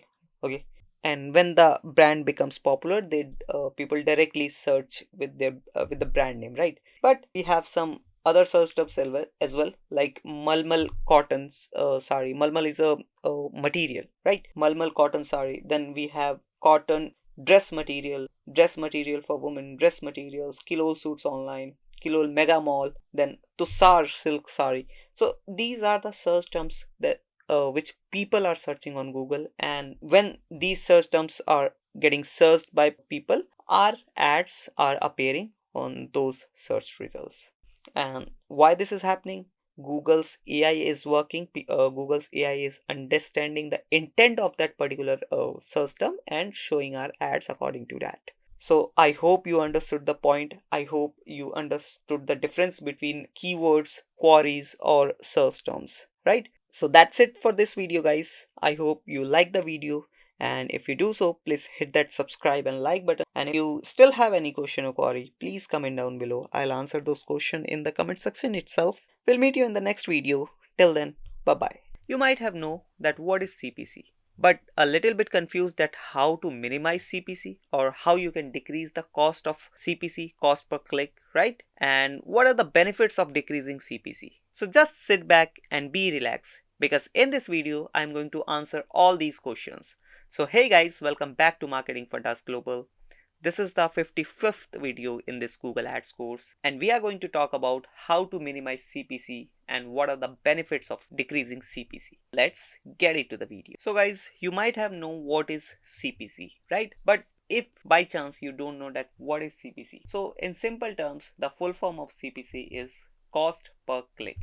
And the simple definition of cost per click is how much you are paying for a click, or you can say how much you are willing to pay for a click. And it depends on bidding. There are many types of bidding: manual bidding, automatic bidding. Although we have already told you about biddings, how you can select bidding, how you can choose bidding in our previous video. You can watch that video. But now we are talking about CPC. And if we talk about Google Ads, in Google Ads we can set CPC as well. Like we can set the maximum CPC. For example, we have set $10 of CPC, which means Google will not spend more than $10 for a click, so that we can handle or we can optimize our costings. Now let's read it once so that we can get more clear about CPC, right? CPC, cost per click bidding, means that you pay for each click on your ads. For CPC bidding campaigns, you set a maximum cost per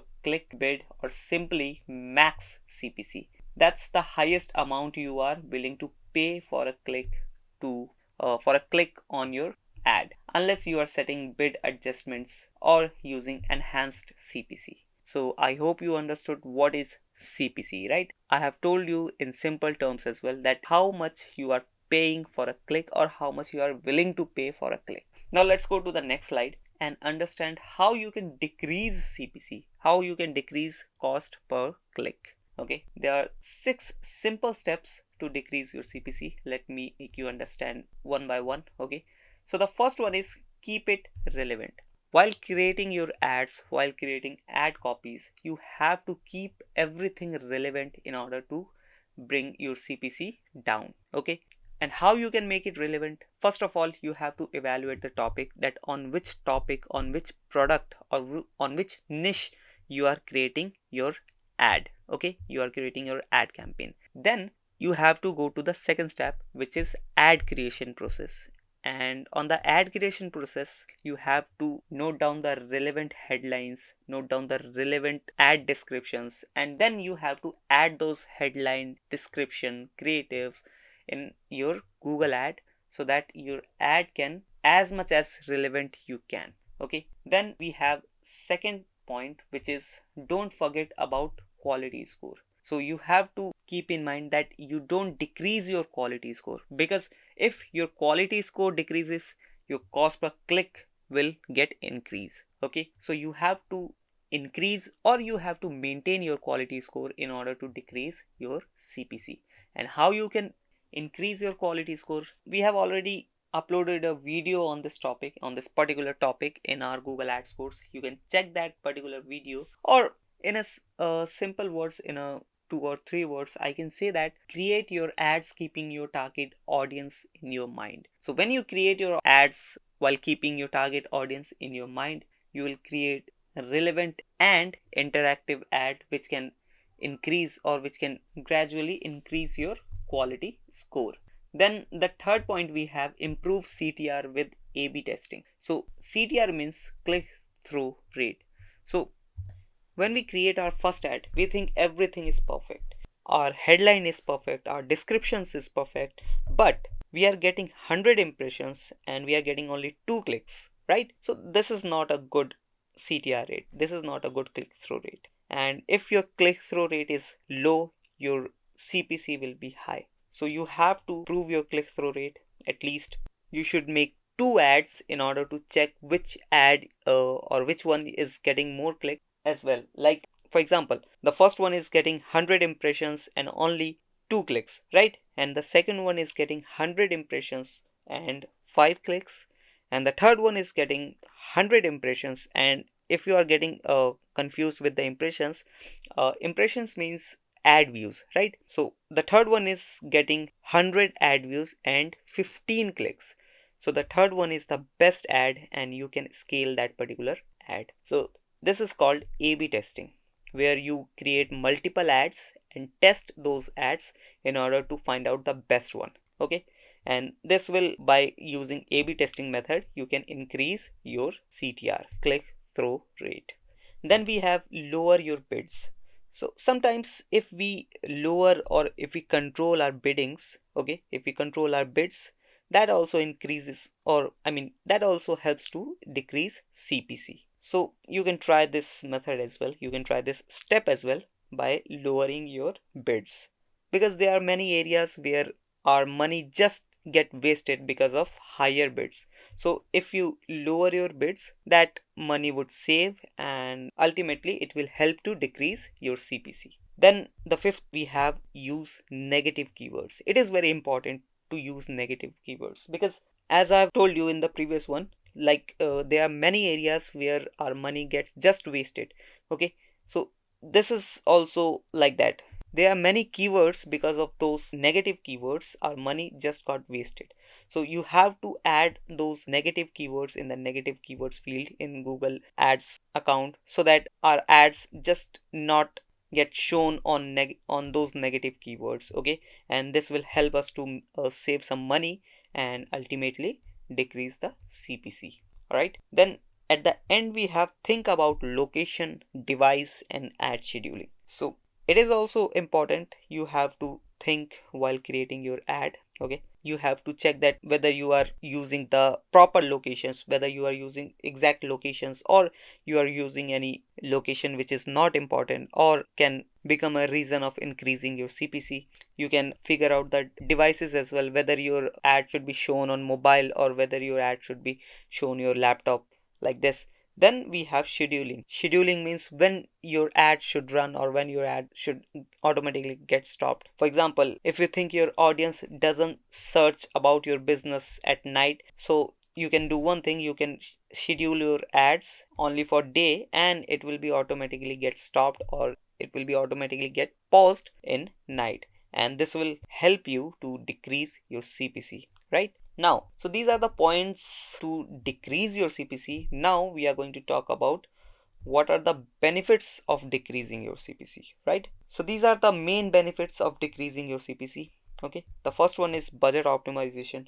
Definitely budgets get optimized if your CPC is decreasing, because let's take an example, like you are spending $1,000 by yourself when you are creating the ads, or when you are running the ads you are spending $1,000 to get the results. And on the other hand, if an expert running those same ads and getting the same result with only $700 just because of lower CPC, just because minimize CPC, so that is definitely a budget optimization benefit, right? Then we have more clicks or traffic. Definitely you are getting same results in just $700, then definitely you will not hesitate to spend more, and this will automatically leads to more clicks and more traffic, right? Then we have increased sales.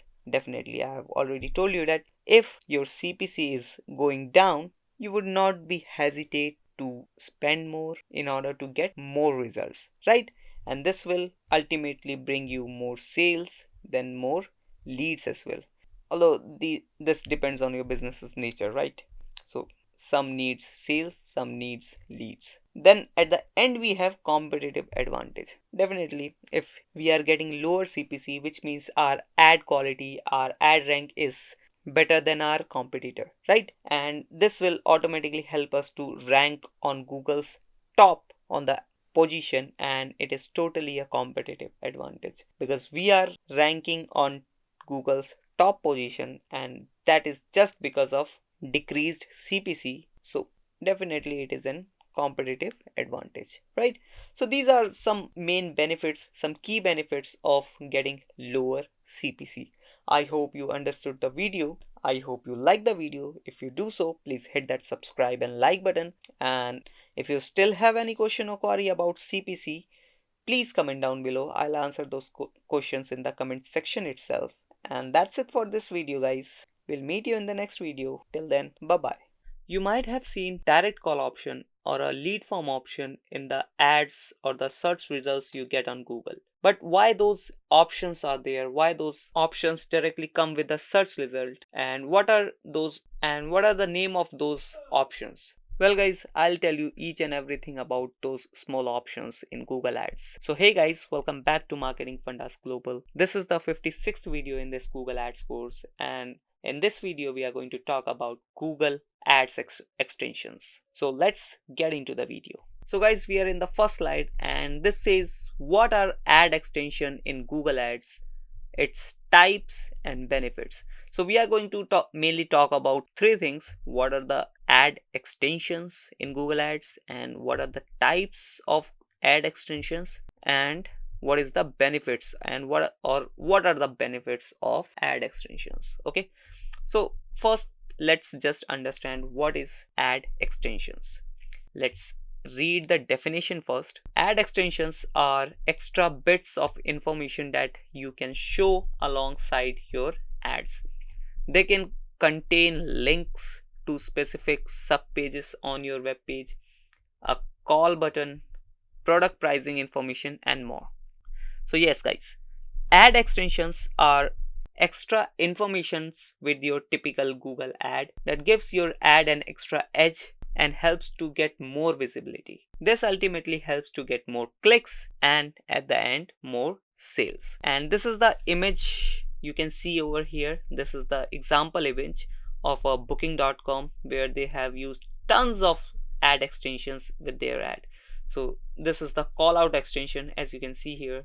Then there is a social extension, as you can see here. This shows the followers of booking.com on Google+. Then we have a review extension over here. This shows they have won an award of World Travel Award like this.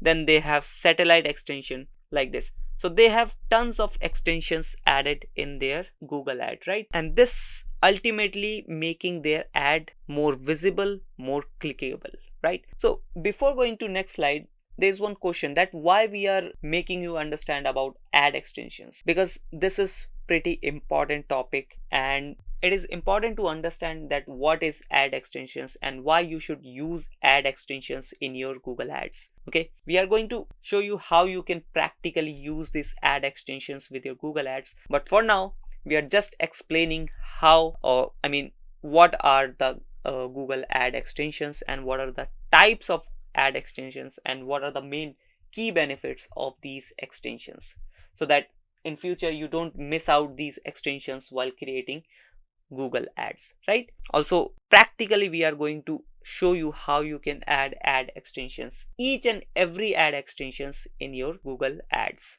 Okay, now let's go to the next slide and understand what are the types of ad extensions.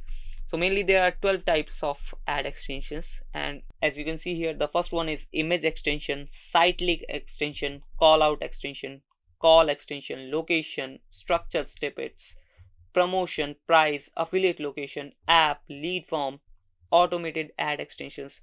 So tons of options are available which can help you to get an extra edge with your Google ad, and you can beat your competitor as well.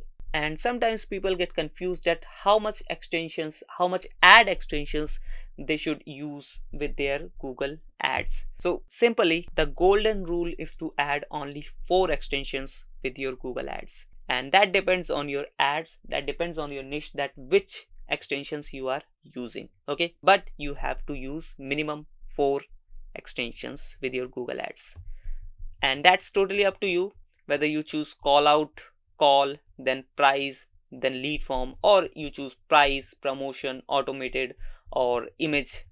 That is totally up to you what combination you choose. Okay, but I'm just saying benefits of using ad extensions. So these are the benefits of using ad extensions. The first one is different extensions have different goals. So if you just run ads without any extension, then that will lead you to only one goal. But if you add different types of extensions, that will create multiple goals in your Google Ads and ultimately will help you to achieve your end goal. Okay, so extensions just help you to make more ways to achieve you the end goal, right? Then the second benefit is better CTR. Obviously, if you are getting more visibility in the Google search results, then definitely you will get better CTR. And if you are getting better CTR, then definitely you will get best or lower CPC as well, right? Also, we have told you about these CTR and CPC in our previous video as well. If you haven't watched it right till now, you can watch that video after this. Then we have better visibility. As I've already told you, extensions helps you to add extra bits, extra points in your Google Ads, and that helps to create more visibility in the search result page, right? Then at the end, we have higher ROI. So it is obvious that if you are getting more visibility, more CTR, better CTR or lower CPC, then definitely you will be getting higher ROI, best return on investment. Okay, and this is proven that if you are using extensions, ad extensions with your Google Ads, then definitely you'll get 30% extra results than just using Google Ads without any ad extension. So I hope you understood all the benefits, types of ad extension, and what is ad extensions. So I hope you like the video, and if you do so, please hit that subscribe and like button. That's it for this video. We'll meet you in the next video. Till then, bye bye.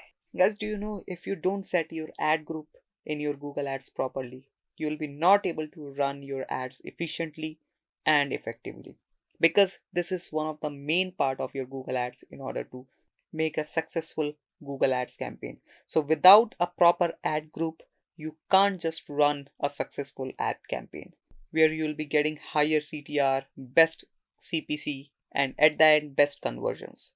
And in this video, we are going to talk about ad groups, that what is ad groups and how you can bring the best conversion rate with the help of best, or you can say better, ad groups. So hey guys, welcome back to Marketing Fundas Global.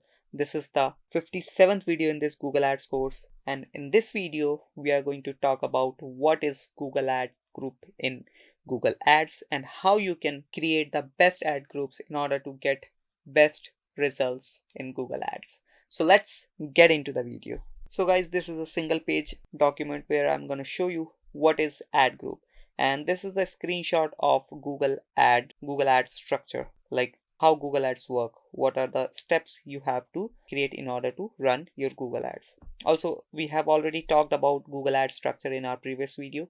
If you haven't watched it, please go and watch it first. Now, the question comes, what is an ad group? So let's read the statement first. An ad group contains one or more ads that share similar targets. So yes, that's definitely true. This is an ad group, and this shares multiple ads and multiple keywords that share different target audience. Okay, different targets.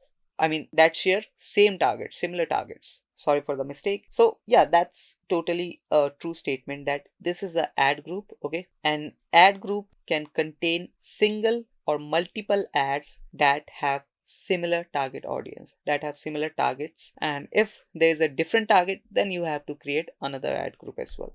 Now let's read the another point. Each of your campaign is made up of one or more ad groups. So yes, this is a campaign, and in this particular campaign we have two multiple ad groups, right? But if you want, you can create one ad group only as well, but you can go up to 3, 4, 5, 6, 7, 8 as much as you want in a particular campaign. Then we have use ad group to organize your ads by common theme. For example, try separating ad groups into the different products or service type you offer. Let's say you provide different types of services. Let's say you provide 4 types of services. Okay, and there are 4 different types of audience for those services. Okay, so you have to create a multiple ad group or a separate ad group for each particular target audience, each particular service. Right, now I hope you got the point, but next I'll gonna show you how we create ads so that you can understand what is the main process of creating an Google ad through ad group. Also, this will help you to clear the concept that how ad group works, how whole Google ad works, right? Let me change the screen. So here it is a proper Google ad campaign structure. Okay, first we have Google Ads account, and in Google Ads account we create a campaign. We are not creating multiple campaigns, although you can create multiple campaigns, but we are just going with one campaign, and in one ad campaign we are creating 4 multiple ad groups. Let's say we have, let's take an example that we are creating an ad group in our agency in Marketing Fundas.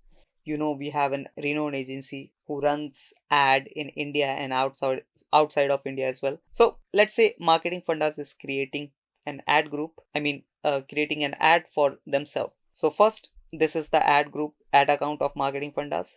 Then in the ad account we created one campaign, and in that particular campaign we created 4 ad groups for each of our services. Let's say this one is for SEO, then this one is for social media marketing, this one is for PPC course, and then not PPC course, this one is for PPC service. Okay, and this one is for total digital marketing services. I've just added the notes over all ad groups. This one is for SEO, this one is for SMO, social media optimization, then this one is for PPC, pay per click, which is Google Ads itself. Then we have ad group 4, which is whole digital marketing services. Okay, so we have 4 services and we have created each different ad groups for each services. Okay, now in ad group first, this is for social media, we have to add keywords related to only SEO, and this one we have to add keywords related to social media optimization only, and so on and so forth. You have to use PPC related keywords, and here you have to use whole digital marketing services related keywords. For example, in this ad group I have to add SEO service in Delhi if I want to target my city only, or if I want to target my country, then SEO service in India, or you can say best SEO service in India, best SEO provider, service provider in India. These type of keywords I have to add in this particular campaign. And the best number, you can say, let's say you might ask that how much keyword should I add in a particular ad group. The best number is around 20. You can add at least 20 keywords in an ad group. This is a healthy number which helps you to run your ads properly. Okay, so that's how you can add 20 keywords in SEO related ad group, then 20 keywords SMO, then 20 keywords PPC, then 20 keywords digital marketing. Then we create multiple ads as well, like this is ad A, ad B. This is just to show you. You can create ad C, ad D, ad E as well, like 3 or 4, 5 ads as well. Right now, this particular ad campaign will be running separately, and this particular ad campaign will be running separately. Now, after adding keywords, after creating ads, you have to create landing page also. Okay, there should be different landing page for different services as well. This landing page should be for SEO service only, and this landing page only for social media optimization service only. Okay, because that's how you can increase your ad score and you'll get better ad rank, and ultimately you'll get higher clicks in the lowest CPC. So you have to keep in mind that you are creating campaign, then the services you have to create multiple ad groups for multiple services you have. Okay, then after multiple services which you have added in your ad group, you have to add the keywords related to those particular services or products. I'm just talking about services, but this same goes with the products as well. For example, you have furniture brand, right? You are a furniture company and you want to sell your multiple products. Let's say this one is for dressing table, this one is for bed, this one is for cupboard, and this one is for dining table. And you can create more ad groups as well for your different types of products. Then you have to create landing page or product page according to that particular ad group. Okay, because if there is a keywords in landing page, then this will help you to get better ad rank, and ultimately you'll get better results with higher click-through rate and lower CPC, right? So I hope you got the point. I hope you understood whole structure, that how Google Ads campaign works and what are the role of ad groups in these Google Ads campaign. So I hope you got the point. I hope your all misunderstandings or confusion is cleared now. If you still have any question or query, please comment down below. I'll answer those questions in the comment section itself. And that's it for this video. If you like this video, please hit that subscribe and like button. We'll meet you in the next video. Till then, bye-bye. So guys, you want to run Google Ads but don't know about match types? Well, it is pretty important to understand about keyword match types, because if you don't know keyword match types and trying to indulge into Google Ads campaigns, well, you'll end up wasting your money with some scrap leads and scrap customers. So guys, it is very important to understand keyword match types before getting indulged into campaign creation process. So in this video, we are going to talk about keyword match types. So hey guys, welcome back to Marketing Fundas Global. This is the 59th video in this Google Ads course, and in this video, we are going to talk about keyword match types. So without further ado, let's get into the video. So guys, this video is enough to tell you about keyword match types, and I hope in the end of the video you will be pretty confident about these keyword match types. So let's just start with what are keyword match types, right? This is a pretty huge question, that what are keyword match types? Let's read the definition first. That the keyword match types dictate how closely the keyword needs to match with the user's search query so that the ad can be considered for the auction.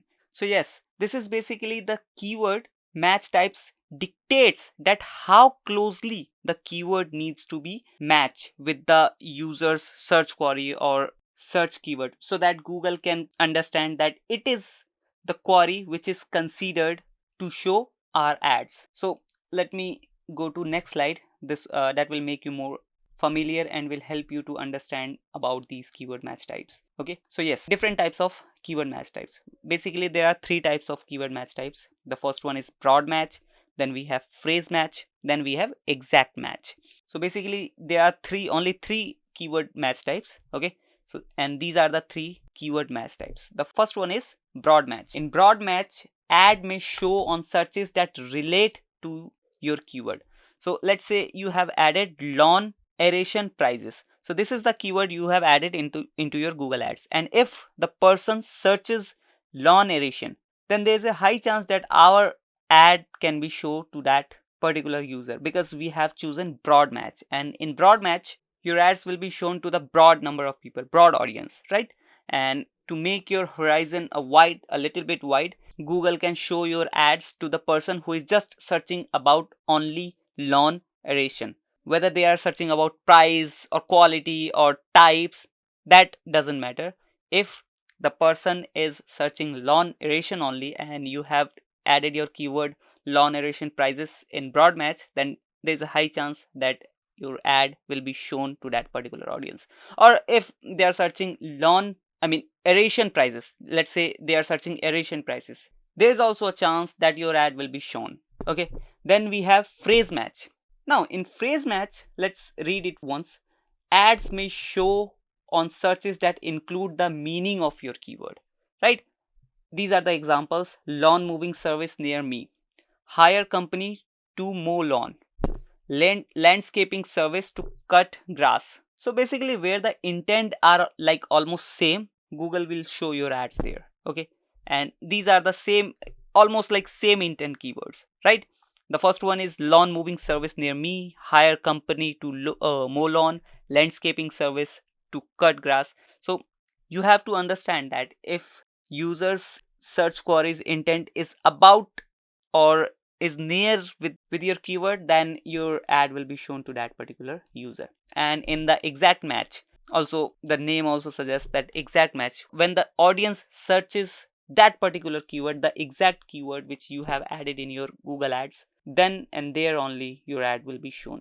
Okay, otherwise if they use some synonyms, like let's take this example, lawn moving service, if they search backyard mowing service, then also your ad can be shown to that particular user, because the lawn and backyard is almost like same, and Google thinks that these two keywords are exact match. That's why.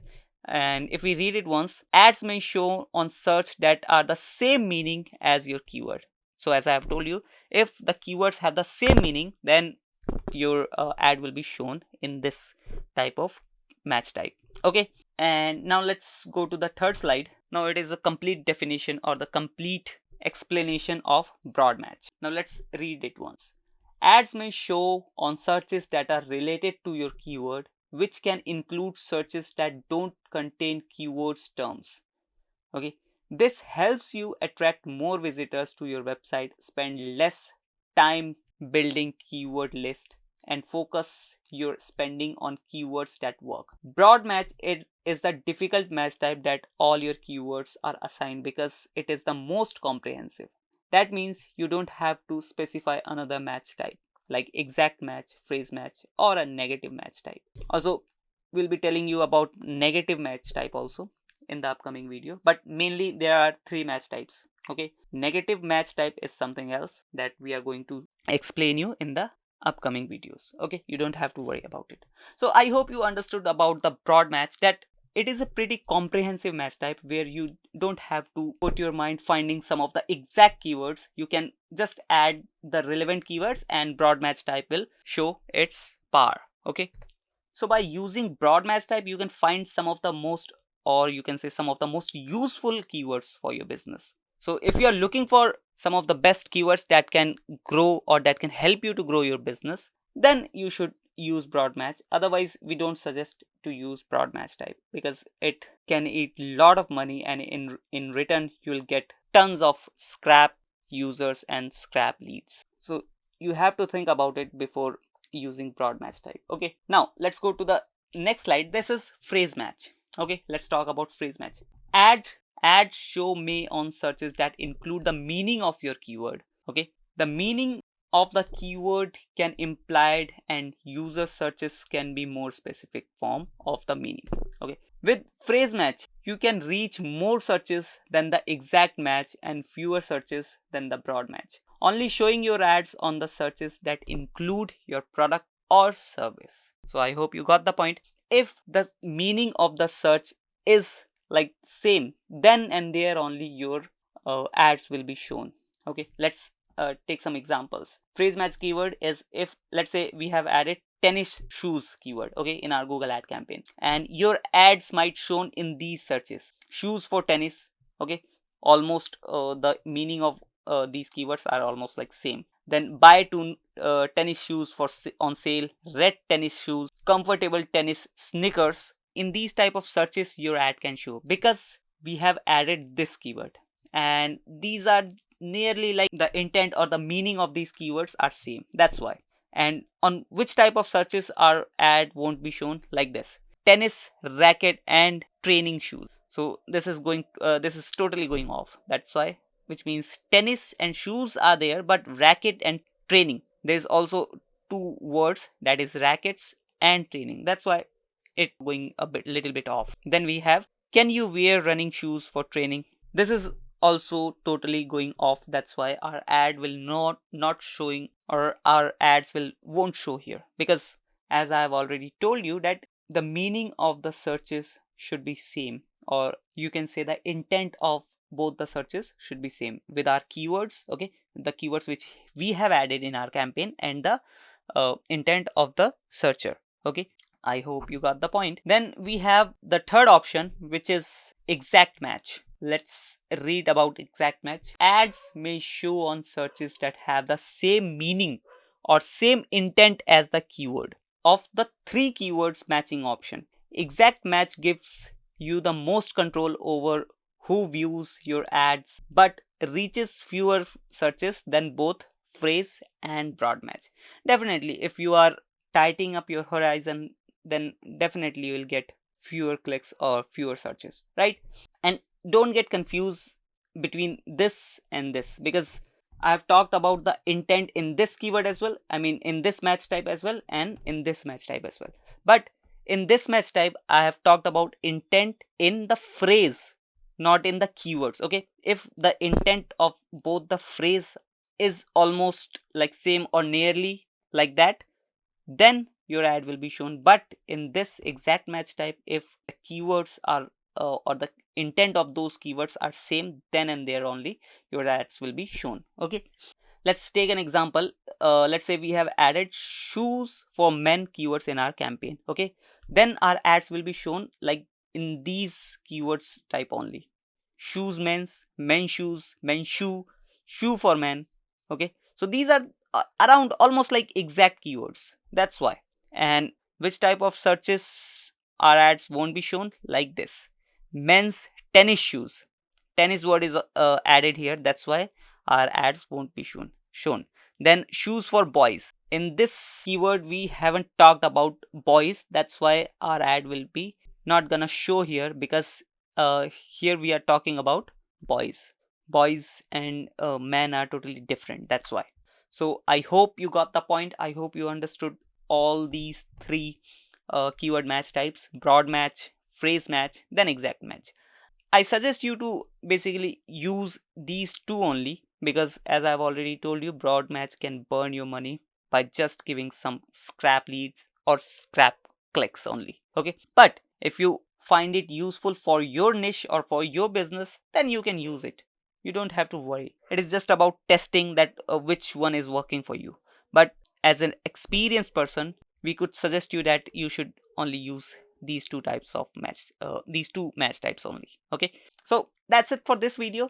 I hope you got the point. I hope you understood the video, and if you do so, please hit that subscribe and like button.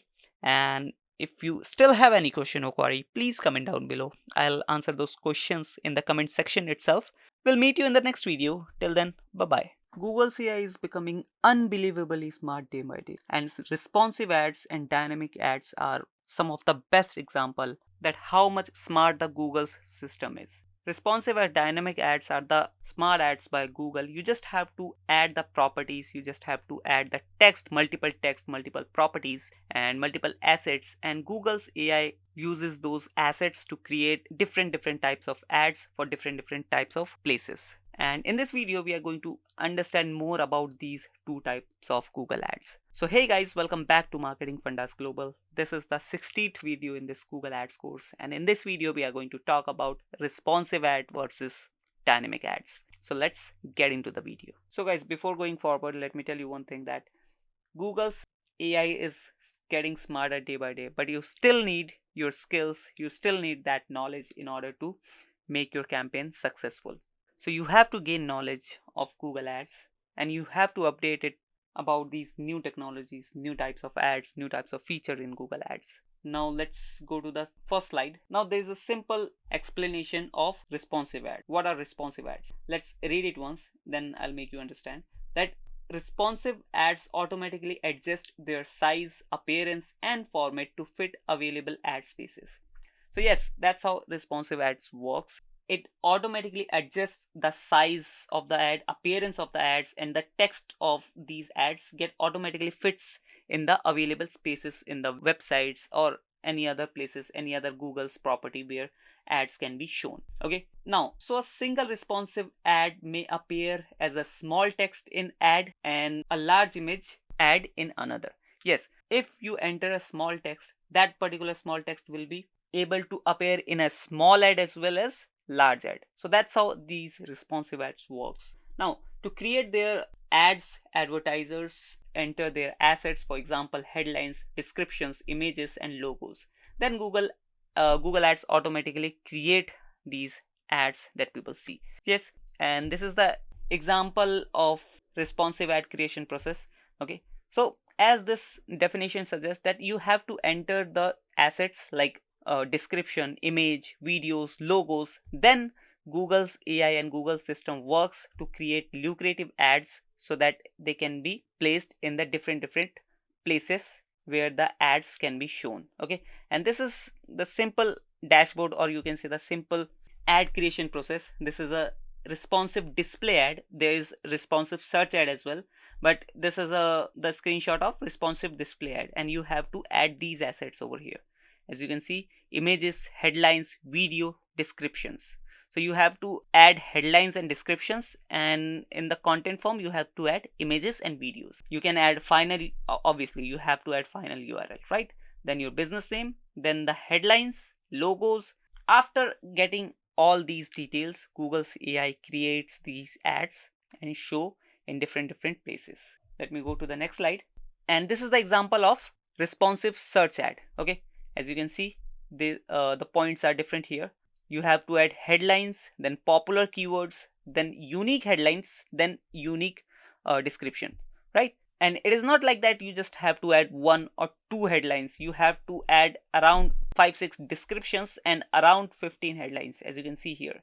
Then Google's AI creates with these different 15 headlines and create 3 headlines. Okay, add these 3 headlines. So obviously Google needs some extra assets, some extra data in order to process these things in the background, right? And as like the previous one, you can add your final URL and the display path as well. Okay, and if you want to add some extensions, you can do that as well, like lead form, call extension, image extension, anything else, right? So that's how that responsive search ad creation process looks like. And you don't need to worry, in the upcoming videos we'll show you how you can create responsive search ad, responsive display ad. So be patient, we are coming with tons of videos, tons of practical videos where we are going to show you how you can create the best performing ad campaigns in Google.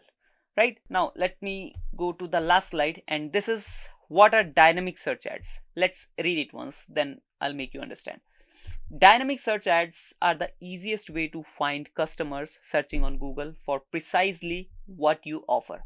Ideal for advertisers with a well-developed website or a large inventory, dynamic search ads uses your website content to target your ads and can help fill the gaps of your keyword-based campaigns.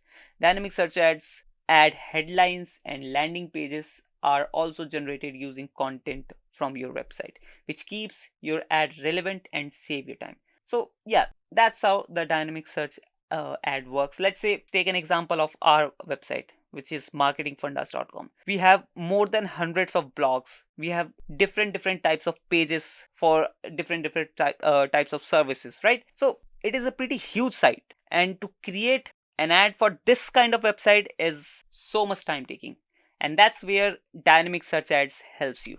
You just have to add the URL of your website, and it will automatically take the content, the main keywords of from your website, and create some best lucrative ads that can attract your target audience. Also, you have seen shopping ads on Google, and dynamic search ads is behind shopping ads, right? Let me show you an example. Write best shoes under 2000.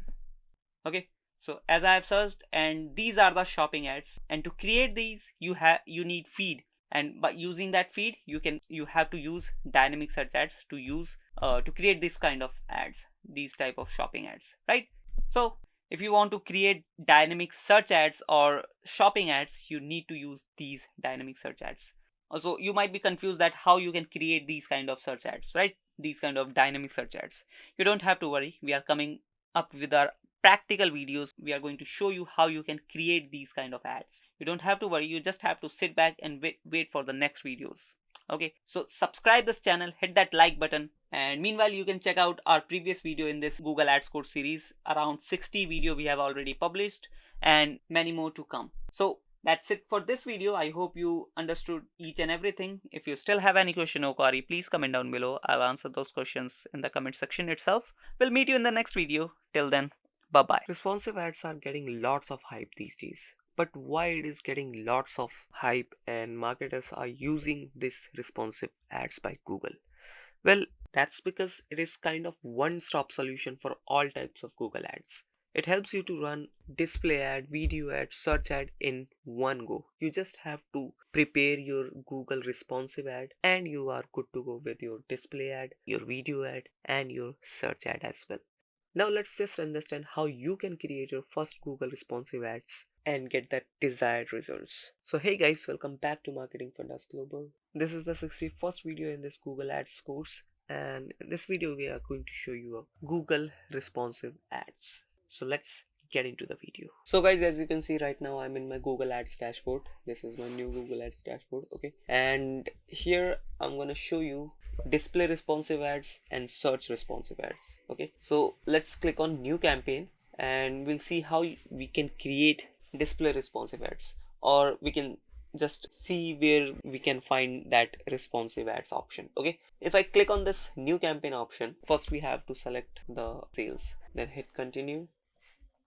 Now here you will be not able to see any other campaign type because responsive ads are coming by default in these options only. Okay, let's select first display ads, then I'll be showing you the search ad one. Okay, if I click on display one and then hit continue, start new, and if I go to ads directly, here you can see in progress responsive ads. responsive display ads, which means we are getting responsive ads by default in these options. But if you want to change it, you can do so by clicking on this button only. Okay, like you can say upload display ads, which means we are getting by default these options. Responsive ads are by default option now. Okay, but before going forward, you have to understand about all these terms. Okay, that what things we need to start a responsive ad, right? So first, here are the objectives main we have to provide to this campaign. The first one is images, then headlines, videos, then descriptions. Let me show you one by one. Here you have to fill the URL obviously, then business name. We have character limits as well. We have only 25 characters, but in 25 characters all business names can be summed up, no issues. Then we have images. Here we have to add at least one image, one landscape image, and one square image, but you can go up to 15 images.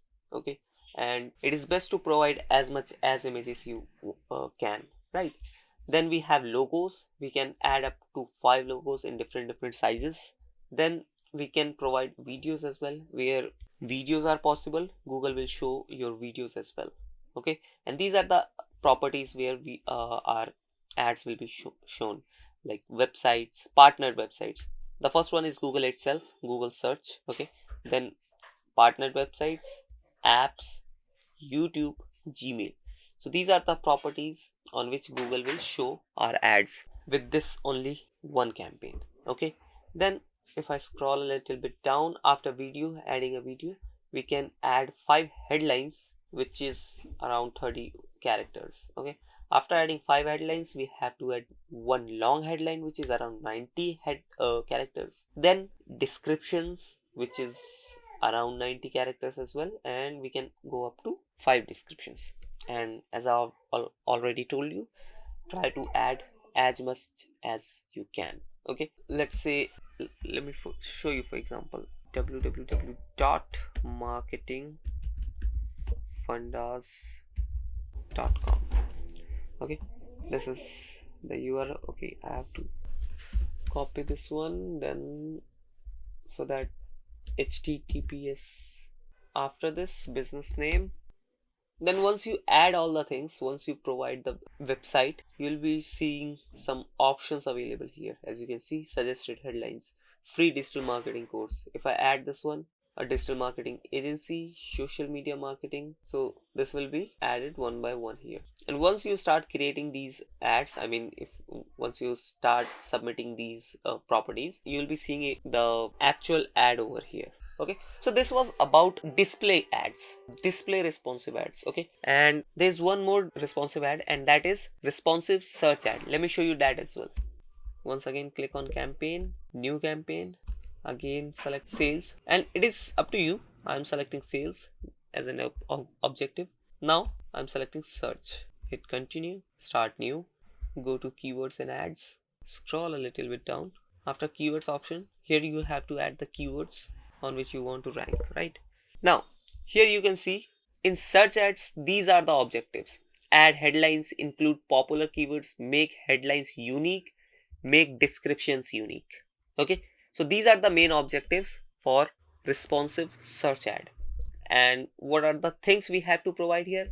It is just for Google search. Okay, responsive display ad is for all the properties which is connected with Google, but this is only for Google search.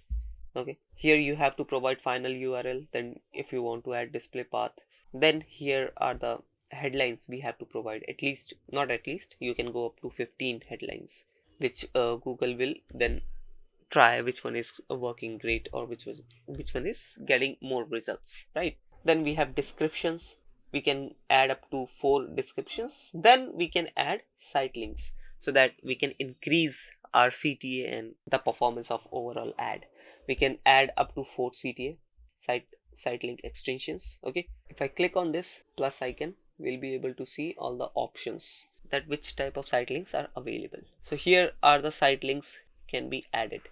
Okay, first site link, if I click, I have to write the text, then description, final URL, like this.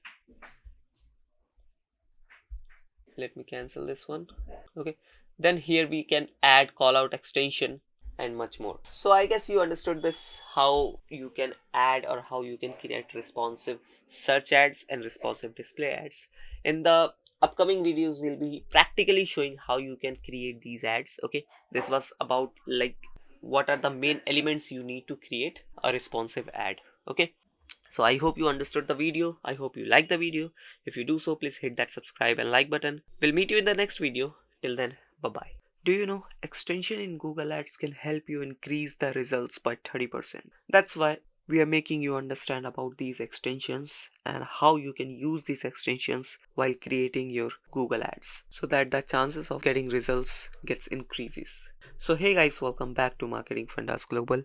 This is the 62nd video in this Google Ads course, and in this video we are going to show you how to add image extension in Google Ads. So let's get into the video. So guys, before moving forward, let me show you how an image extensions look like. This is an image extension, as you can see here. This is the ad. Okay, when you search for food delivery, this is the relevant ad. Okay, and with this ad you can see an image here, and this is called image extension.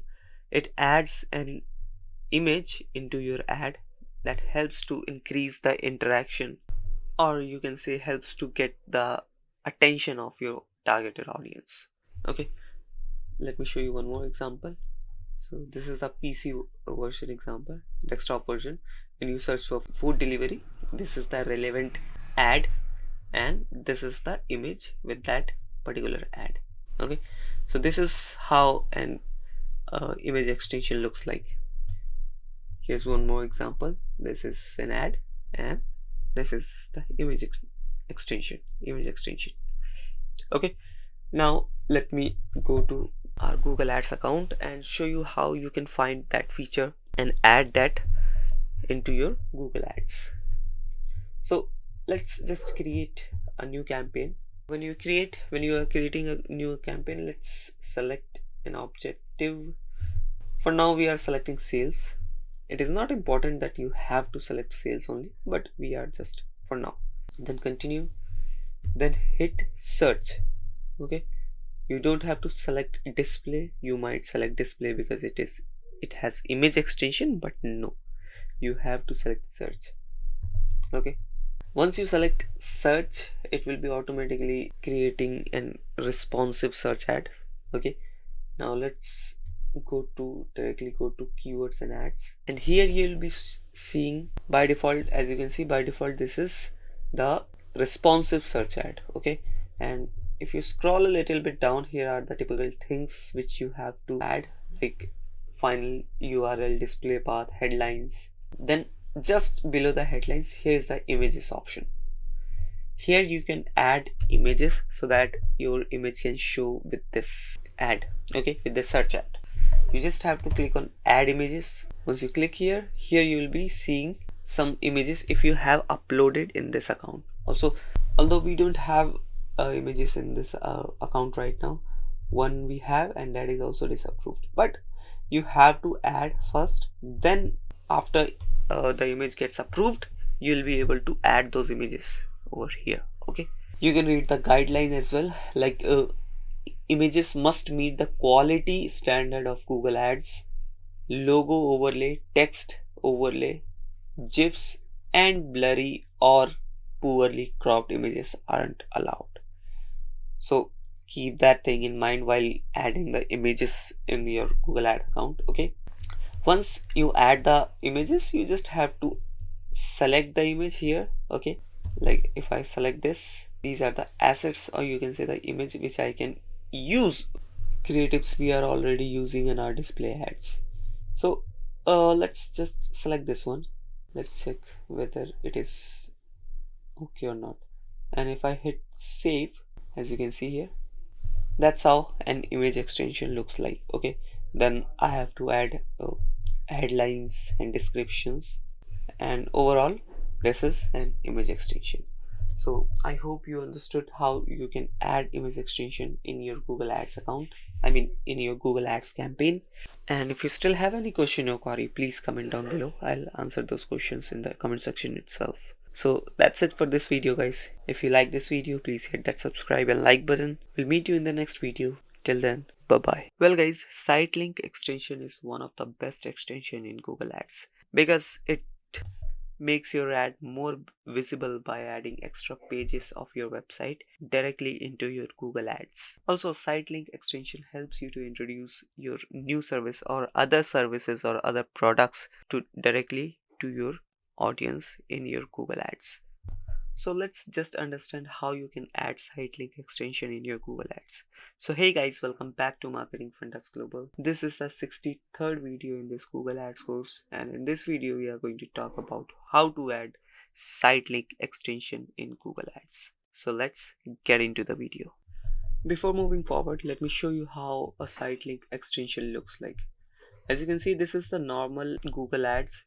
This is the normal, only just below this box, below this pink line, this is the normal Google Ads. Okay, and when you are using Sitelink extension, this is the real, or you can say that this is now the ad with Sitelink extension. These are the extensions. Either you can add 2 extensions or you can add 4 extensions. It is totally up to you. Okay, and this is how big your Google Ads looks like with the Sitelink extension. And if it is big, then definitely it will attract the audience more, or you can say the grab the visibility more, right? Let me show you one more example. Here is the Nike's example. As you can see, this is the Nike's ad here. Okay, they already added this one more extension over here. Okay, but here they have added the Sitelink extension as well. Their new release is their Pegasus 32 model, which the shoe, right? Custom Nike shoe, new Nike free shoe. Like this, they have added 4 extensions, Sitelink extensions as well with their ad. And this making their ad more visible and more interactive. You don't want to click on this particular ad. You might be not looking for this particular ad, but for example, if you have searched, it is normal that you might like the content of these 4 pages, or maybe from these 4 pages you find something relevant for you, or then you click on these pages, right? So this also increases the CTR as well. Okay, so let me show you how you can add, or I mean how you can create. Let me show you our website first. Let's say, for example, we are running an ad for our agency, okay, for Marketing Fundas. Okay, so main ad will be for Marketing Fundas. That Marketing Fundas is a digital marketing agency like this.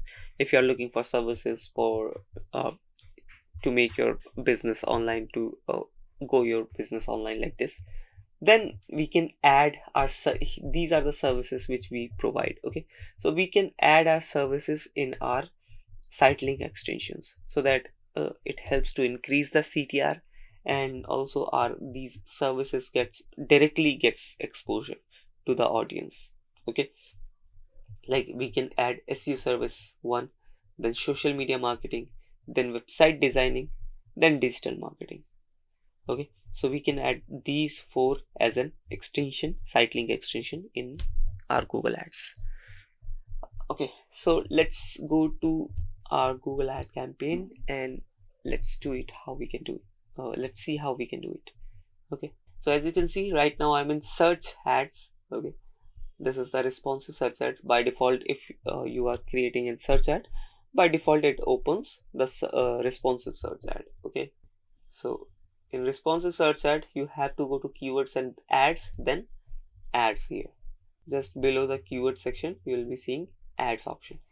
So this is the responsive search ad. You have to add final URL, display path as usual, then headlines, 15 headlines, and just below that here is the image extension, and you might this is the site extension.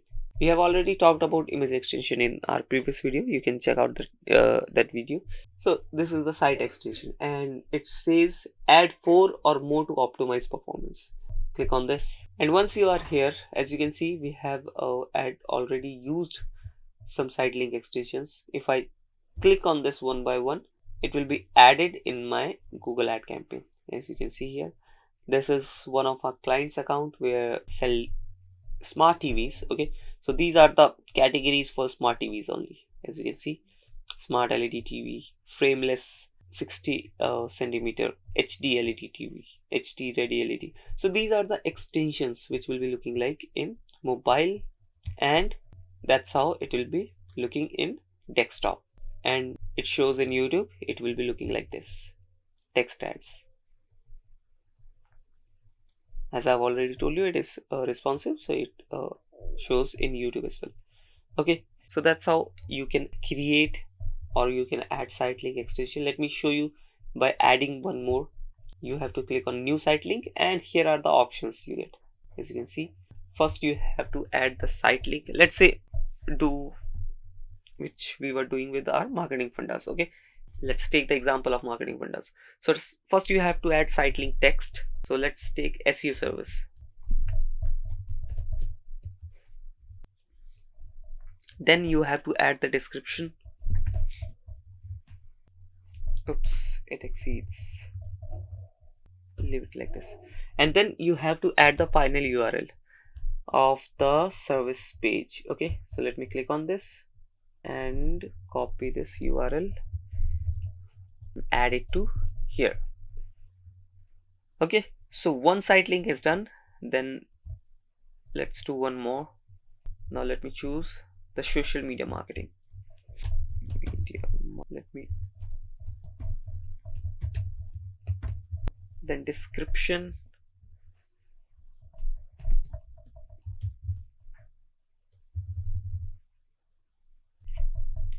I've just added dummy text. Okay, now let's take social media marketing and add the URL, final URL. I think 2 will be fine for now. So as you can see, 2 site links is added over here. Okay, if I hit save button, it will be showing like this. I have to select the only these 2. Let me deselect this one, which have already added, and yeah, I've already added 2 site links. So that's how these site links will be looking in my Google search ads and in the in YouTube as well. So I hope you got the point. I hope you understood the video. And if you are still confused, if you have still any question or query, please comment down below. I'll answer those questions in the comment section itself. And that's it for this video, guys. I hope you liked the video. If you do so, please hit that subscribe and like button. We'll meet you in the next video. Till then, bye bye. Callout extension is something that helps you to show your offers, show your USPs, and something that you want to show, directly show to your target audience. And ultimately this attracts more audience towards itself. So in this video we'll understand more about callout ads, how you can use these callout ads into your ads. So hey guys, welcome back to Marketing Fundas Global. This is the 64th video in this Google Ads course, and in this video we are going to talk about how to add callout extension in Google Ads. So let's get into the video. There's one more question, guys. If you are confused between call extension and callout extension, well, these both are different. Well, there's one more question, guys. If you are confused between call extension and callout extension, well, these both are different. Call extension is something that directly helps your customer to directly call, but callout extension is something else, which I'm going to show you in this example. Okay, so I have searched whey protein supplement on Google, and these are the ads I'm seeing here. Okay, these are the sponsored ads, as you can see. And if I check to health cards ad, this is a health card brand. Okay, and they have added call out extension over here. These are the descriptions, as you can see.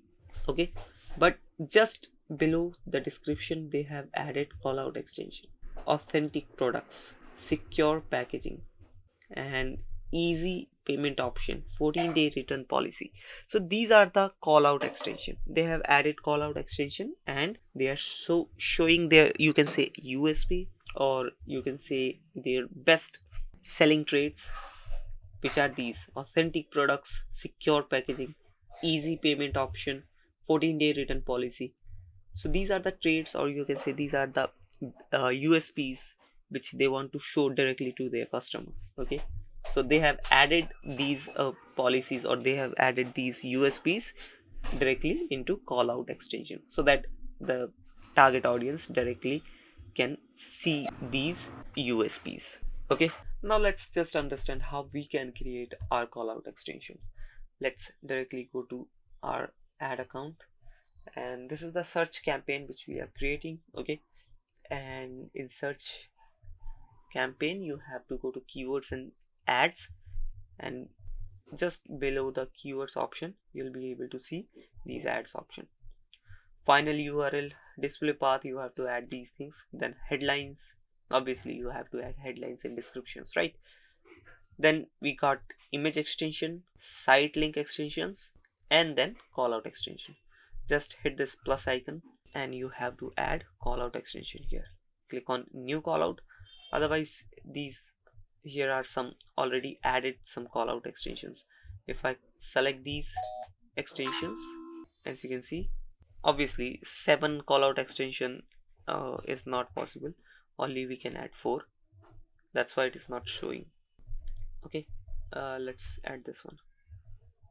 So these are the callout extensions, and that's how callout extensions looks like. Let me show you properly. Starting price, adjust, and if I remove this one, it will be looking like this. Okay, now let me show you by creating one. Let's just click on new callout. Here are the callout text which we can add. So for example, we are creating an ad for our agency. So what should be the callouts?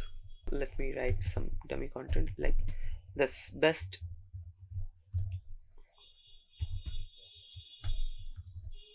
ranking on Google, then discount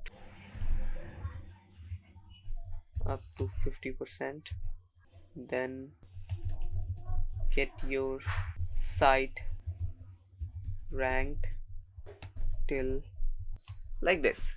So these are the text, or these are the USPs which I have added into my Google Ads, so that the user can read these, and this will help them to take decision fast. Even these text attracts them, and that will help to click our user to click on this particular ad.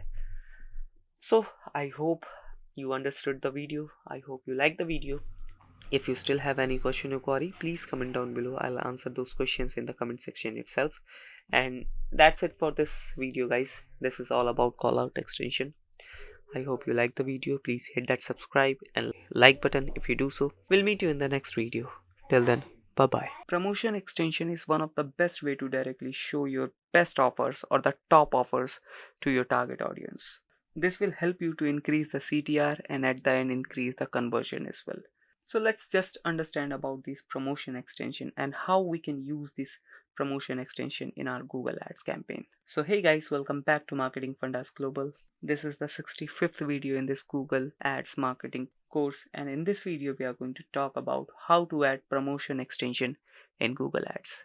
So let's get into the video. So guys, before going forward, I have one more thing to show you which will help you to directly understand how you can directly promote the best offer in order to increase the CTR. So as you can see, this is the promotion extension which is added in this Google ad campaign. Okay, and basically this helps you to show or directly offer the best promotion campaign which is running right now, as you can see here. And as you know, promotions run near occasions only, and that's why Google has given the option to add the occasion as well, as you can see here. So you can add occasion first, then promotion type or promotion item, then you can add promotion details, and you can add the offer start and end date as well. So this is the typical structure of promotion extension.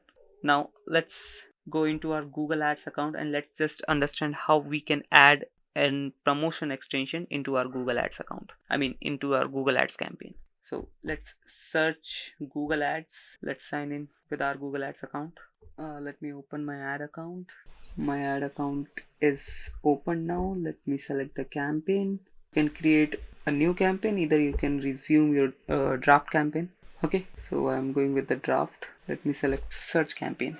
Of course, you'll be adding your promotion extension in your search campaign, right? Not in your display campaigns. That's why. Now go to keywords and ads, then ads. Once it's loaded, scroll a little bit down all over to the extension section. As you can see here, Sitelink extension, Callout extension. Then click on more asset types. Once you click here, the first one will be promotions. Click on this and hit on promotions plus icon. So here you have to create a promotion. First, you have to select the occasion. As I've told you that you can select the occasion as well. There are tons of options which you can choose from, like back to school, Black Friday, Boxing Day, Carnival, Chinese New Year, Christmas, Cyber Monday. Let's go with Black Friday. This looks good. Then you can select language, currency. Right now I'm in India, so I'll be selecting INR. Otherwise, let's keep USD. Then here you can add promotion type, whether it is monetary discount or you are giving any percentage of discount, right? Or you can go with up to option as well, up to monetary discount or up to percentage discount. So we are a digital marketing agency, right? So we'll be going with discount, percent discount, not direct monetary option. So we'll be giving 50% discount, and the item will be SEO package. Okay, so this is how we'll be adding our offer promotion. Then we have to add the final URL of the landing page. Okay, so let me just add our website's link. This is just for dummy purposes, that's why I've selected this link and paste it here. Then here you can add more details like promotion details. Okay, so in promotion details you can add orders over, which means directly it will be added on all orders, or otherwise you can add a promo code. So I'll be going with promo code, and the promo code will be MF, which is marketing fundas 50. So like this, and you can add the start and end date as well. So let's select the start and end date as well, right? Today is 4th of Feb, so let's go with 5th of Feb to 10th of Feb. So that's how your promotion will be looking like, promotion extension. So I hope you understood that how you can add a promotion extension in your Google Ads campaign. And if you still have any question or query, please comment down below. I'll answer those questions in the comment section itself. And that's it for this video, guys. I hope you liked the video and you understood the video. If you do so, please hit that subscribe and like button, and we'll meet you in the next video. Till then, bye bye. If you want your customers to directly call you so that you can directly deal with them on call, well, call extension in Google Ads can help you with this. Call extension lets your customer directly call to you, which can drastically increase the conversion rate. So let's just understand how you can add a call extension in your Google Ads. So hey guys, welcome back to Marketing Fundas Global. This is the 66th video in this Google Ads course, and in this video we are going to know how to add call extension in Google Ads. So let's get into the video. So guys, before moving forward, let me show you how a call extension looks like. So this is an example of Google ad, and this is the ad as you can see, and this is the call extension over here. When the customer or the target audience clicks on this particular number or this particular area, call automatically connects with the business who is running the campaign.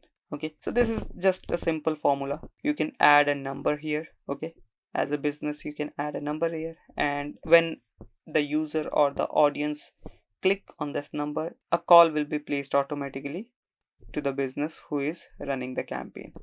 So this is the simple science behind call extension. Now let me show you how you can create and call extension ad. As you can see guys, I'm in my Google ad account right now. Let me just get one search campaign. So this is a search campaign. Go to keywords and ads, then click on ads, and here's the typical display path, headline and description. And if we scroll a little bit down, here we can see Sitelink, callouts, and just click on more asset types. And when you click on more asset types, you'll be seeing promotions, prices, calls, and this is the call extension. You just have to click on this plus icon, and once you click on this, you will be redirected to a prompt where you have to add a calling number where you want to get the calls. Okay, so let me just add the number over here. If you're from United States, you can add the number, you can leave it like this and add the number only. Or if you're from any other country, you just have to select the country. Okay, then add the number. So let me just add the number over here. Once you add the number, here you will be seeing the preview as well, and this is the desktop preview, but call extension is basically for mobile phones only. So this will be the example, or this is the ad which will be looking like. So that's it, just you have to add the number and you have to hit the save button. In advanced option, we don't have anything else extra which we can edit. We just have day and time which you can edit if you want, otherwise there's no point of editing those things. You just have to save and your call extension is added. That's it for this video. I hope you understood. I hope you liked the video. If you do so, please hit that subscribe and like button, and if you still have any question or query, please comment down below.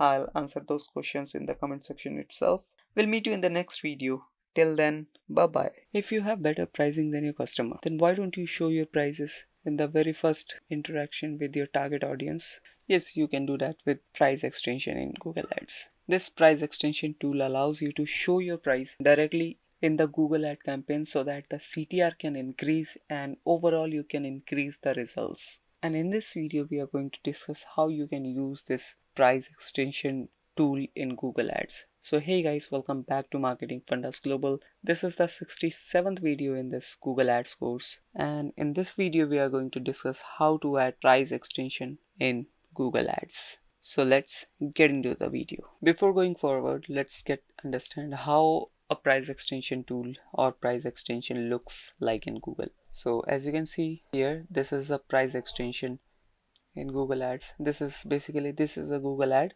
and below this is a price extension, as you can see. Okay, so mainly this tool helps you to highlight your pricing so that you can increase the CTR, and at the end you can increase the conversion as well. Okay, so if you have pretty competitive pricing, you can show your pricing directly in your Google Ads here.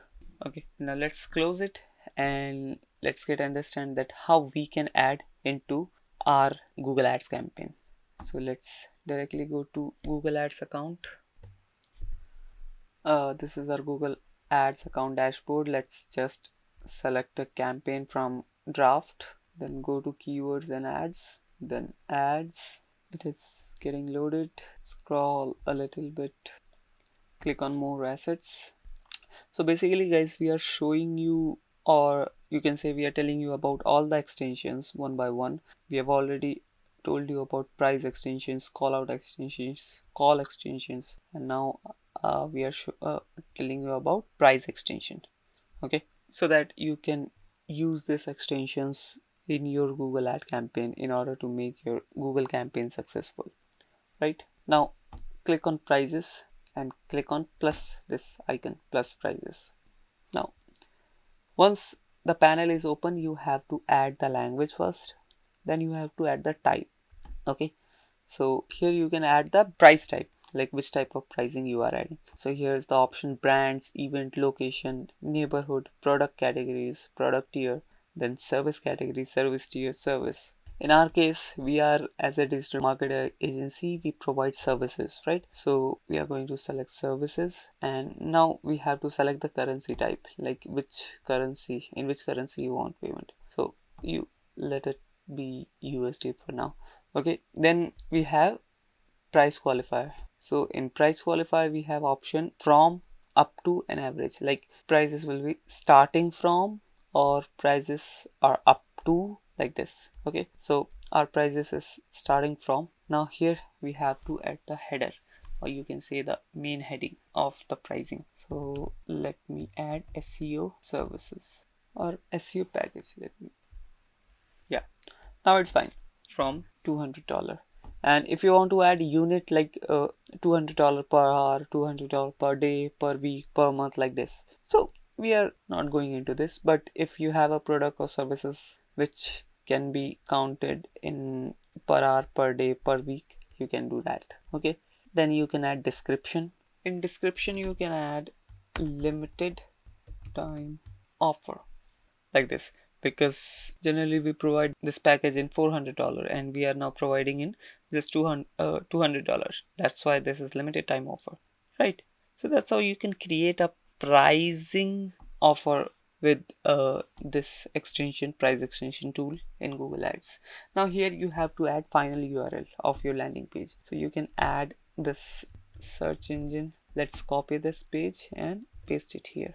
That's it. And if you have any mobile friendly URL, you can do that as add that as well, but we have the same URL, so we don't have to worry. Otherwise you can add two different URLs, for main URL or then the mobile friendly URL.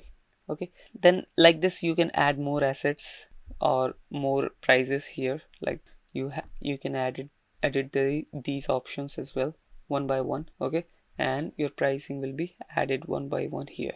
Otherwise you can delete these as well. Now you have to add only 3. Okay, which means minimum you have to add 3 pricings. Otherwise you can add more as well. So that's how you add price extension in your Google Ads. I hope you understood this extension, and if you still have any question or query, please comment down below. I'll answer those questions in the comment section itself. So that's it for this video, guys. If you like this video, please hit that subscribe and like button. We'll meet you in the next video. Till then, bye bye. Extensions like structured snippet helps you to show you some of the main areas of your business so that you can highlight them in order to attract your targeted audience. It sounds so typical, but it is one of the main, or you can say useful extension in Google Ads, by which we can increase the CTR and increase the overall performance of our Google ad campaign. And in this video we are going to understand how we can use structured snippet in our Google Ads campaign. So hey guys, welcome back to Marketing Fundas Global. This is the 68th video in this Google Ads course, and in this video we are going to show you how to add structured snippet extension in Google Ads. So let's get into the video. Well guys, as I have already told you that structured snippet helps to show you some of the main business, or you can say the main part of your business, so that the user can attract it with that and click on the ad. Let me show you some example by which you can understand more. So this is the first example. As you can see here, this is ad of a travel company, and here is the structure snippet extension. As you can see, text under the red border line. Okay, so they have added, as I've already told you, that you can add or you can highlight some of your main services or some of your main offerings you provide. So in this case they have added types. Okay, so they have added flight types: economy, premium economy, first class, business class. So these are the types they provide.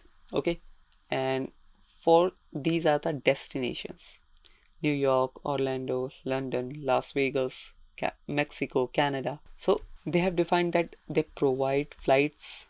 Okay, in these categories they provide flights. Okay, and for these destinations they provide flights. So they have, you can say, clarify 2 things. And below this we have one more travel company's example. Okay, they have just added destination only. So it is totally up to you that which type of clarification or which type of business part you want to show in this particular extension, right? So they just wanted to show destinations, that for which destinations they provide their flights. Okay, so they have added Las Vegas, Cancun, Paris, Orlando, New York, Bali, Tokyo.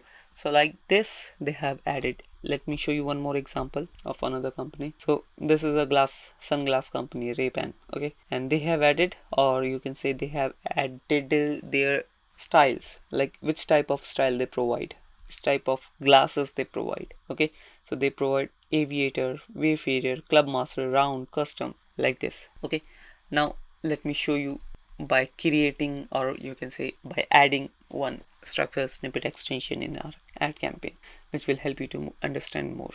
Okay, so as you can see guys, right now I'm in my Google Ads account. Now in order to add a structured snippet extension in your Google ad campaign, you have to go to first create a campaign, right? So let me just select a campaign from my draft. Now let me click on keywords and ads, then ads.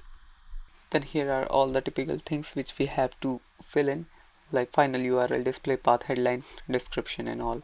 Okay, Just scroll a little bit down, and here you have to click more asset types, and here you will be seeing structured snippet. Click on this, just click on plus structured snippets. Once it's open, you have the options. First you have to select the language, okay, then after selecting the language you have to select the header type. Okay, in header type you can select the services, which type of services you want to highlight, right? Like amenities, brands, courses, degree program, destination, featured hotels, insurance coverage model, neighborhood, service catalog, show, style, types, like this. So for example, we are a digital marketing agency, okay, so in our case we would like to select courses. Okay, now we want to add values. We have to add values as well. Like in courses we have basic level courses, then moderate level, then advanced level. So this is how you can add a structured snippet. As you can see, I have added, or you can say I have described about my course over here. Okay, like we provide basic level courses, moderate level and advanced level. Now if you want to add more values, you can do that as well. Otherwise you can add, or you can go with this like this. Okay, so that's how you add structured snippet in your Google ad campaign. Okay, I hope you understood the concept of this extension. I hope you liked this video, and if you do so, please hit that subscribe and like button. And that's it for this video, guys. If you still have any question or query, please comment down below. I'll answer those questions in the comment section itself, and we'll meet you in the next video. Till then, bye bye. If you have online business and want to scale your business with Google Ads, you might need location extension in your Google Ads, because it helps to increase your footfall by adding one more strip in your Google search ads, and that strip work as an address bar so that your target audience can recognize where your offline business is located in, right? So if you also want to increase your footfall for your offline business, in this video we are going to show you how you can add location extension in Google Ads. So hey guys, welcome back to Marketing Fundas Global. This is the 69th video in this Google Ads, and in this video we are going to show you how to add location extension in Google Ads. So let's get into the video. Before moving forward, let's just understand how a ad extension looks like. As you can see, this is a simple search ad with some extra extensions over here. Okay, so here is one extension. This is the extension bar, and below this we have our ad extension, I mean the local extension. And local extension just add this address bar over here. As you can see here, 697 Broad Street, New York, New Jersey. So this is a location extension which adds an extra address bar in your Google search ad. And let's understand how you can add this address bar or location extension in your Google Ads campaign. So we are in the Google Ads dashboard right now. But before moving forward, let me tell you one thing. You have to note one thing, that you can't directly add your address in Google search ads, because it is not allowed by Google to directly add address in your Google ad campaign. You have to first approve your GMB page, which is Google My Business. Let me show you ours. If I search Marketing Fundas on Google, you'll be able to see our GMB page over here. So this is our GMB page, as you can see here, and here's our address, which is F12 near Preet Vihar, New Delhi, right? And this is the same address will be added in your Google ad campaign, because if you want to create an ad campaign with location extension, you need to have your GMB page with the same email ID, so that Google can fetch all the location details with your GMB to your Google Ads account. Now, in order to add location extension in your Google Ads account, you just have to go to this here, click on new campaign, and let's choose from draft, but you can create new campaign, that is totally up to you. Let's search. Once you are here, you just have to go to keywords and ads, click on this, and then ads. Well, adding and location extension is same like others. You don't have to go anywhere else. You just have to go to ads and just scroll a little bit down, and here you will be able to see more ads. You just have to click here and you'll be able to find the location extension as well. But in this account I'll be not able to see, because this account doesn't have any GMB page approved, that's why. Otherwise you would be able to see location extension, and you just have to click on that location extension and it will automatically fetch the details. That's how you add location extension in your Google search ads. So I hope you understood the points. I hope you like this video, and that's it for this video, guys. If you still have any question or query, please comment down below. I'll answer those questions in the comment section itself. And if you like the video, please hit that subscribe and like button. We'll meet you in the next video. Till then, bye bye. In this video, we are going to show you how you can add affiliate location ad extension in Google Ads. Well guys, this is mainly for the business who have multiple offline stores, so that you can mention all the addresses of your offline stores in your Google ad, basically in Google search ad campaigns. Now I'm going to show you how you can add this extension into your Google Ads campaign. So hey guys, welcome back to Marketing Fundas Global. This is the 70th video in this Google Ads course, and in this video we are going to learn about how to add affiliate location ad extension in Google Ads. So let's get into the video. Before going forward, let me show you how an affiliate ad extension looks like. As you can see, this is a simple search ad with an affiliate ad extension.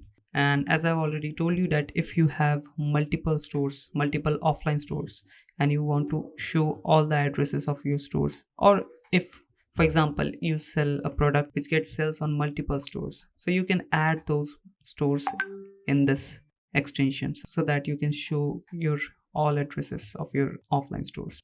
I hope you are getting my point. So this is the simple ad, Google search ad with an affiliate ad extension. Okay, also don't get confused with the previous one, which was only Google location ad extension. Okay, because in the previous one we can use only one address which was approved in Google My Business page, but in affiliate ad extension you can add multiple addresses which are approved by GMB. Okay, so you have to make sure these two both are different thing. And one more thing you have to note, that you can use only one extension in your Google search. Either you use Google location extension or you can use affiliate location ad extension. So you have to make sure which one you want to use with your business. Now let me show you the perfect example, let me show you practically how you can add an affiliate ad location ad extension into your Google search ad campaign. You just have to click on this plus new campaign. Okay, otherwise let me go back, or directly let me show you where you can add the extension. You just have to go to ads and assets. Once you click here, you'll be able to see assets, landing pages, keywords, audience, and so on and so forth. So just click on assets, and once you click here, you'll be able to see affiliate location, and this one is the location extension and this one is the affiliate location ad extension. Once you click here, also make sure that this feature is not available in every country. That's why this feature is available only few selected countries, and the feature is available for two categories. Either you have retail store, retail chain, otherwise you are a car dealer. Then and there only you can use these features. Okay, now once you have recognized that you are a retail chain store owner, okay, you just have to click on this select general retails. Otherwise, if you are a car dealer, maybe a car dealer showroom owner, you can select this as well. Okay, then you have to select this option, and here are the countries which you can choose from. Basically this feature is available in these 28 countries. Okay, for example, I select United States. Okay, so once I select United States, I'll be getting all the retail chain stores from which I have to select. Let me click on this. It is getting results. So these are the stores. Okay, around 1078 chains, retail chain stores in United States. So I just have to select any one of them and go further. Okay, so in order to use this extension, I have to be the owner of one of these retail chain stores. So I hope you got the point, and so I hope you understood the video. I hope you liked the video, and if you do so, please hit that subscribe and like button. And if you still have any question or query, please comment down below. I'll answer those questions in the comment section itself. And that's it for this video, guys. We'll meet you in the next video. Till then, bye bye. If you have an Android or an iOS application and you want to increase the install or the downloads of that particular application, App Extension can help you in this. Yes, you heard right. Google has an extension which is known as App Extension in Google Ads, and when you use this App Extension with your search ads, it basically helps you to increase the install and the downloads of that particular application, whether it is on iOS or is on Android. So hey guys, welcome back to Marketing Fundas Global. This is the 71st video in this Google Ads course, and in this video we are going to show you how to add app extension in Google Ads. So without any further ado, let's get into the video. Before going forward, let me show you how an app extension looks like. Well, basically this is a screenshot of basic search ad, and here is the app extension. Okay, basically it adds a strip where it directly shows to install the application of that particular website. Okay, as you can see here, and once you click here, it will redirect you to the Play Store or the App Store, which is in iOS version. Okay, also make sure one thing that this app extension works only on mobile phones, not on desktop, because there is no point of adding these app install extensions in desktop, right? Because you can't install these applications in your desktop. So it is better to use this extension in mobile phones. That's why. Now let's go to our Google Ads account, where we can see how to use this application. I mean, how to add this extension into our Google search ad, right? So let's click on new campaign. I guess I should select the previous one. Let me go back.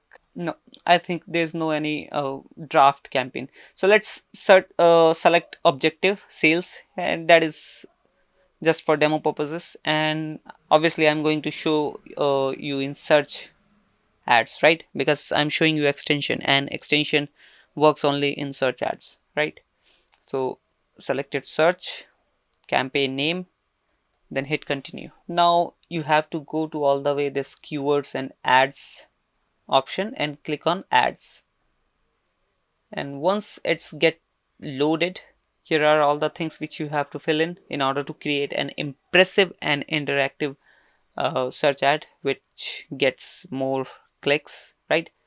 So 15 headlines, 5 descriptions. Now here are the extension options. Also we are showing you, or you can say we are making you understand about all these extensions.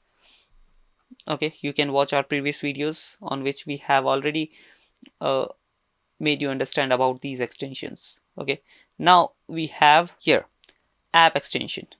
Now you just have to click on this apps plus apps button, and it will open another dashboard where you can add the application which you want to add into your campaign. So first you have to select Android or iOS. So basically you have to select the platform for which you are creating the campaign. Okay, if you add your Android version of the application, then it will show on Android. Okay, now look for your app. So you have to search the application. Let's say marketing fundas. Let me search marketing fundas, because our application is in beta phase and it is in the Play Store right now. I mean, yes, Play Store. Marketing fundas. So this one is the application. Click this. Okay, and that's it. You just have to do this and your application is added, and the link text is download now. Okay, also if you want to change it, you can do so. App URL, you can add these details, otherwise that is enough. You don't have to do anything. You just have to hit the save button and you are good to go. Your campaign, I mean your app extension will be added into your search ads. Otherwise, if you want to add scheduling, you can do that as well. Like you can add the start and the end date of your particular extension of only this particular extension. Okay, your campaigns will be still running, but you can schedule only this particular extension. Okay, that is Google Ads gives you this power to schedule your particular extensions. So that's how you can add an app application, or I mean app extension into your Google search ads. I hope you understood the video. I hope you got the points. And if you still have any question or query, please comment down below. I'll answer those questions in the comment section itself. And that's it for this video, guys. I hope you like the video. If you do so, please hit that subscribe and like button. And we are coming up with more interesting videos in this Google Ads course series, which will help you to increase your overall Google Ads knowledge. So we'll meet you in the next video. Till then, bye-bye. Generating leads through paid ads is one of the most important factor of any paid ads, whether it is Google Ads or Facebook ads. Facebook ad allows you to add a lead form in their ads, and you can get tons of leads through Facebook. But now from past few years, Google Ads also allows you to add a lead form into their search ad so that you can grab some good quality, high intent leads. And in this video, we are going to show you how you can add a lead form into your Google Ads campaign in order to get some leads. So hey guys, welcome back to Marketing Fundas Global. This is the 72nd video in this Google Ads course, and in this video we are going to show you how to add lead form extension in Google Ads. So without further ado, let's get into the video. So guys, before moving forward, let me show you how an lead form extension looks like in your Google search ad. So this is the query which I have searched on Google, which was best web development company in Bangalore, and these are the search results I got. Okay, and as you can see, 1 2 3 4 all are the ads, but only the first one, which is this one, has lead form extension added over here. So this is how the lead form extension looks like. Okay, this is basically a simple search ad and some extra extensions over here, and then they have added lead form extension as well.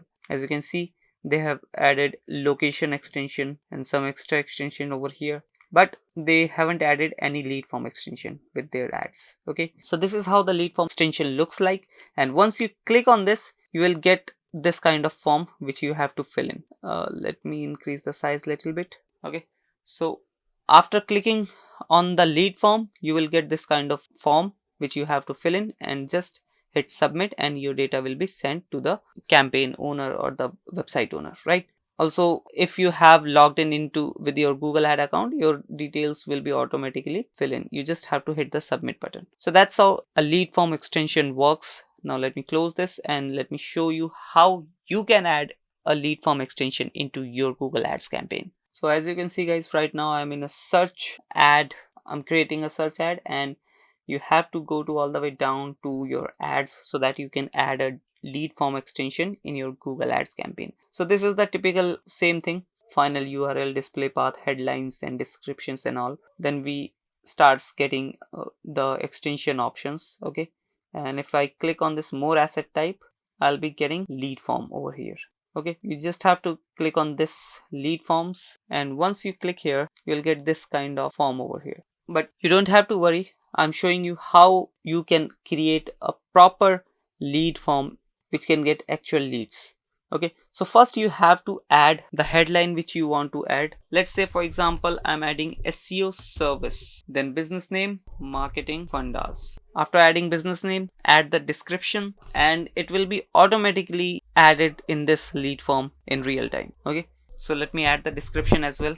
Best SEO service provider in Delhi. Let's write in India. Okay, so as you can see, the description is added in real time. Now you have to add the questions which you want to ask from the users. Okay, you have to make sure that you are not asking too many questions, because sometimes the user hesitates to provide the details. So you have to ask only important and precise questions only. So first of all, I'll add name, whether it is full name or first name and last name. I think I should go with full name. Then phone number and email. I guess these three details are enough. Okay, now after adding these, you can add ask for some extra details like work information. You can ask for company name or job title. If it is important, you can add, otherwise you can leave it. Then you can ask for additional informations like, are you over dash years of age? If you click on this, you have to fill in the age as well, but it is not important for me. Maybe it is important for you, so you can use it. Okay, then qualifying questions. Language is in English, and you can add now you have to add the question as well. So after adding these details, you can add the customized question as well. Like if you click on plus, here are the questions which you get. Okay, which these are the categories from which you can ask any question. Let's say I want to ask nature of your business. This one, what is the nature of your business? Because to do SEO or to provide SEO service, I have to know even that what is the nature of business, right? Now I got two options, like what type of answer I want. Multiple choice. If I provide the multiple choice question, the multiple choice answer, then the user have to select the correct answer. Otherwise, user directly write a short answer. So in this case, I guess short answer would be the perfect option. Okay. Then we got one important thing, and that is privacy policy URL. You have to make sure when you are adding or creating a lead form, okay, you have to add the privacy policy URL of your website, which website you have added into the campaign. Because when you are taking or collecting any personal information of any user, you have to provide the privacy policy. This is the norms, so you have to follow these norms. Okay, so let's go to marketingfundas.com all the way down to the footer and click on this terms and privacy policy, copy the link and paste it into here. Okay, so that's how you can add the whole lead form. Now you can add the background image as well. If I click on this, maybe yes, we have some images in our account. Let's select this one. Okay, now if I select this, it will be added as a background in our lead form.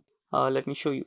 As you can see, the image is added in our lead form, and this is the full-fledged lead form extension. Okay, so after creating the lead form, you have to add the thank you page as well. Once the user press the submit button, what you want to show to them, right? So obviously I want to show them thank you, someone will connect with you soon. You can add emoji as well, like this. It is not looking good, let's remove it. Now you can add the call to action as well, because after adding the thank you page, after showing thank you, what or where you want to redirect your user. Okay, so let's visit site. You got a few more options over here: download, learn more, shop now. So for now, as a digital marketing agency, I think visit now should be the best option. Okay, and then you have to add the call to action URL. So let's add the website URL here, like this. Then once you add the thank you page call to action URL, we got one more option: select the call to action for your ad. Okay, so this is the basic ad, this is the lead form extension. Now we have to select the call to action for our basic ad as well. So for that, what you want to add: apply now, book now, contact us. It is totally up to you. I guess visit now would be the best option for here as well. Do we have the option visit now? No, we don't have visit now. So let's stick to learn more and add call to action description as well. So you have to add some extra description here. Okay, so this is the basically this content over here which you are seeing.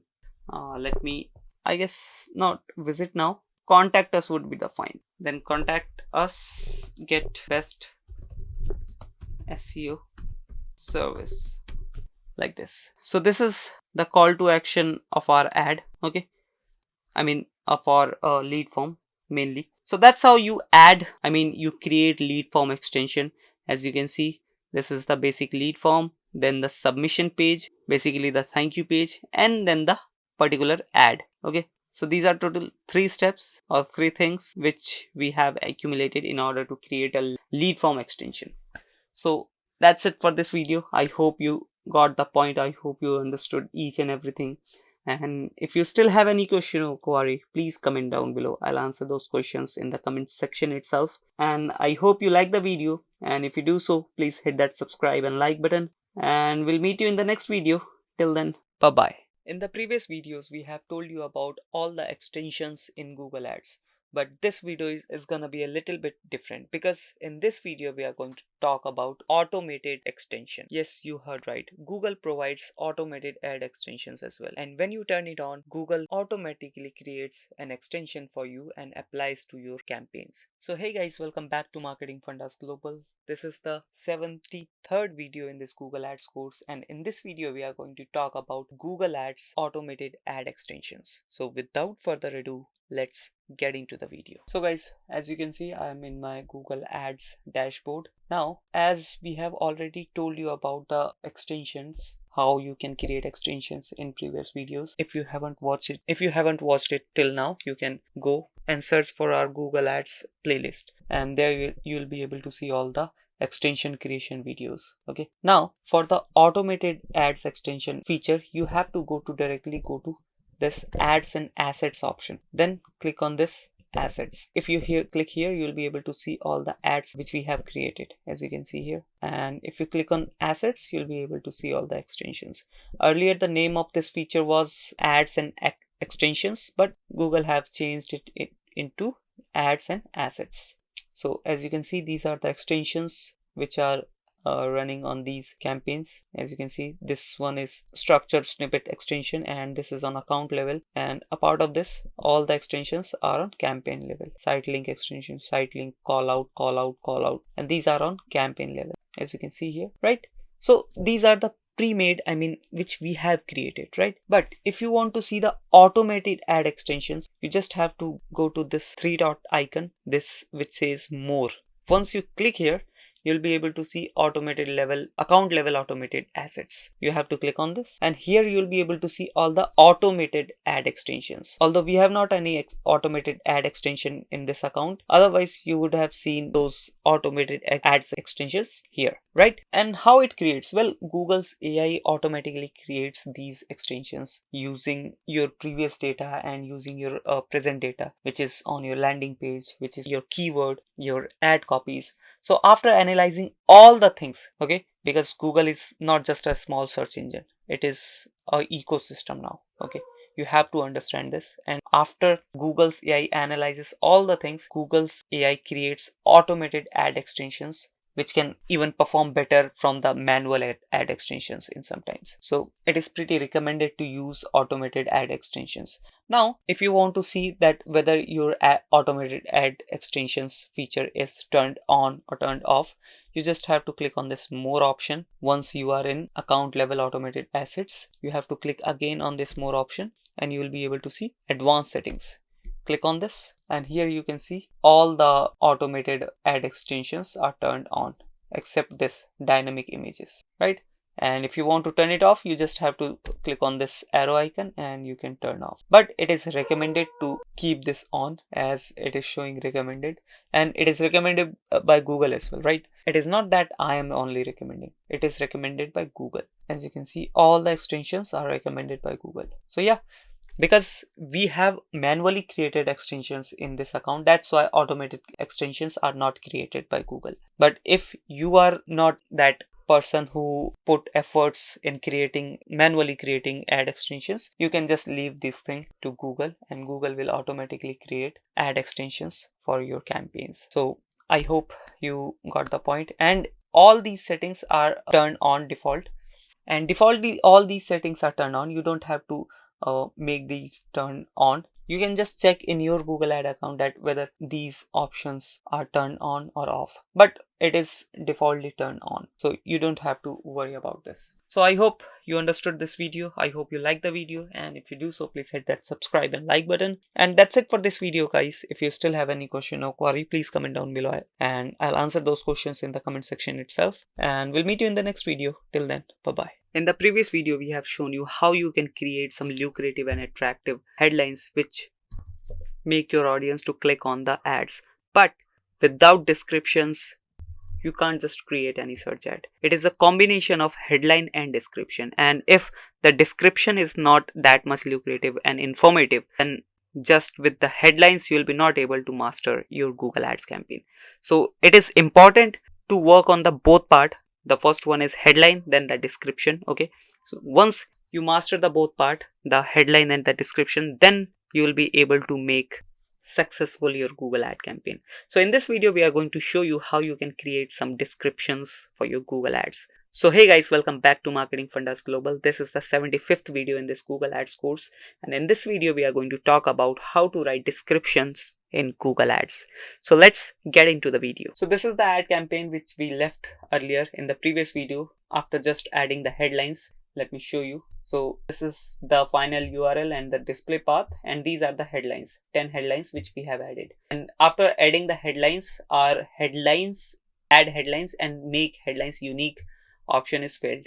Now we have to check this box only, make descriptions unique. Okay, and once I add the keywords with after doing some proper research, then this particular checkbox will be filled automatically. So you don't have to worry about this.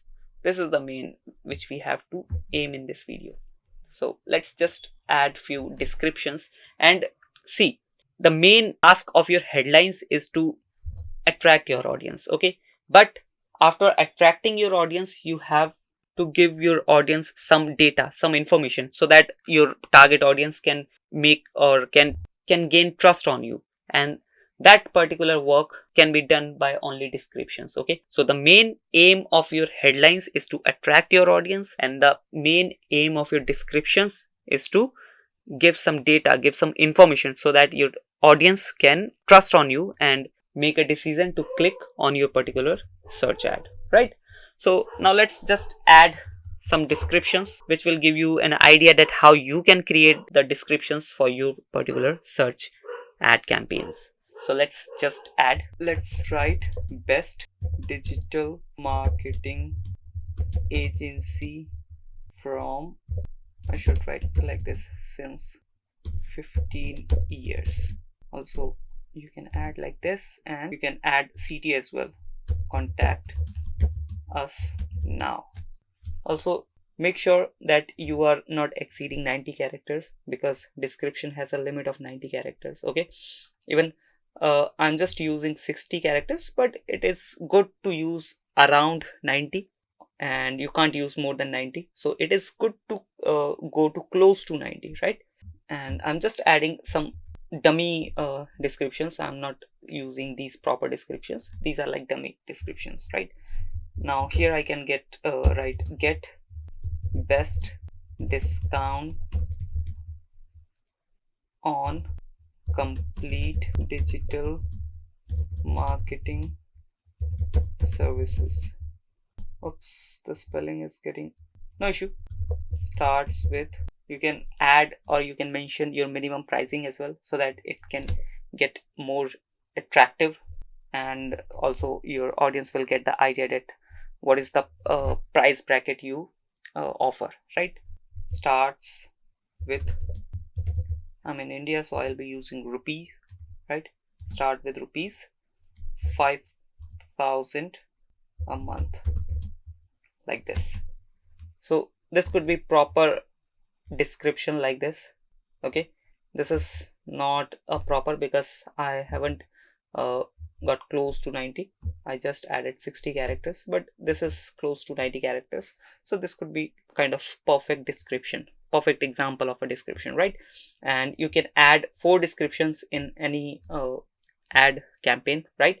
And Google doesn't show all 4 descriptions, as I've already told you that it creates a combination. Okay, and Google CI creates a combination of these descriptions and shows according to that, and whichever getting the most, whichever gets the most attraction, or you can say interaction from your target audience, Google boosts that particular description or headlines. That's how you create headlines. I hope you got the point. I hope you like this video, and if you do so, please hit that subscribe and like button. And if you still have any question or query, please comment down below. I'll answer those questions in the comment section itself. We'll meet you in the next video. Till then, sayonara, bye bye, and have a great day. So guys, this is going to be a complete tutorial of negative keywords in Google Ads.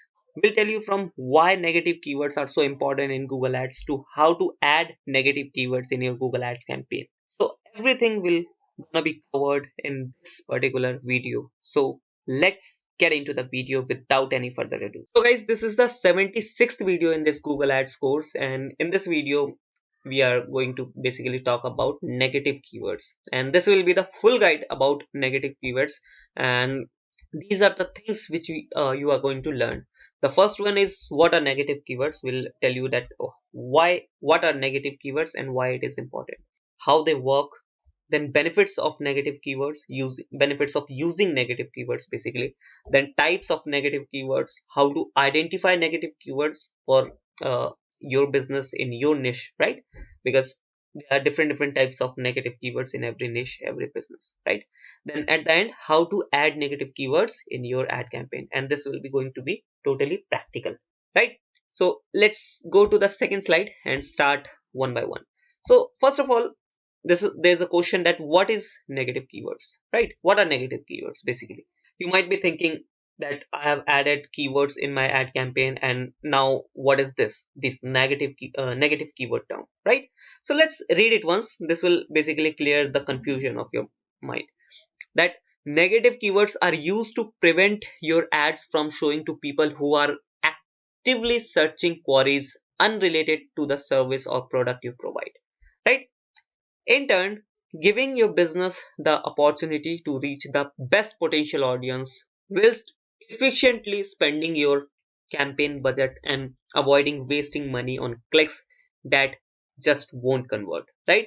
So negative keywords basically help you to optimize your campaign, and adding negative keywords in your campaign will help you to avoid getting irrelevant clicks which are not relevant to your ad or the services which you are providing. And ultimately this will help you to save money, and this will help you to get results in minimum budgets, right? And there's a quote that one key to highly targeted campaign is choosing what not to target. So this is basically a quote that if you know what not to target, then you'll be able to create highly targeted campaign, right? Now let's go to the third slide, which says how it works. You know what is negative keywords, we have to know that how this negative keywords thing works, right?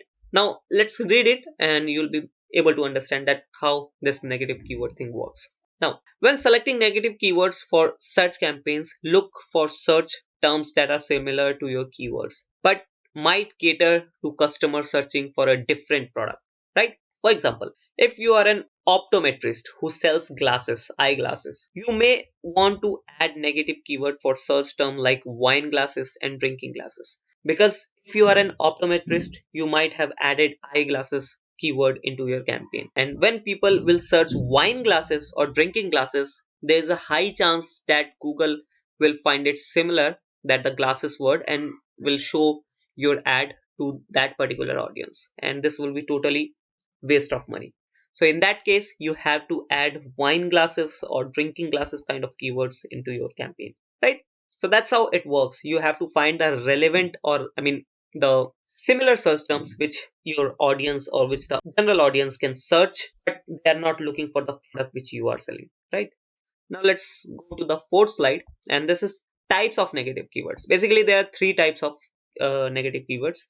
The first one is negative broad match, negative phrase match, and the negative exact match. If you have learned about keywords, you definitely have learned about keywords, right? So in keywords, we have only this broad match keyword, phrase match keyword, exact match keyword. And in these type of negative keywords, we just have added negative thing, right? Because we are talking about negative keywords only right now. So I hope the types of negative keywords is clear to you. Let's go to the fifth slide. Now let's just talk about these types of negative keywords one by one. So the first one is negative broad match. Let's read it.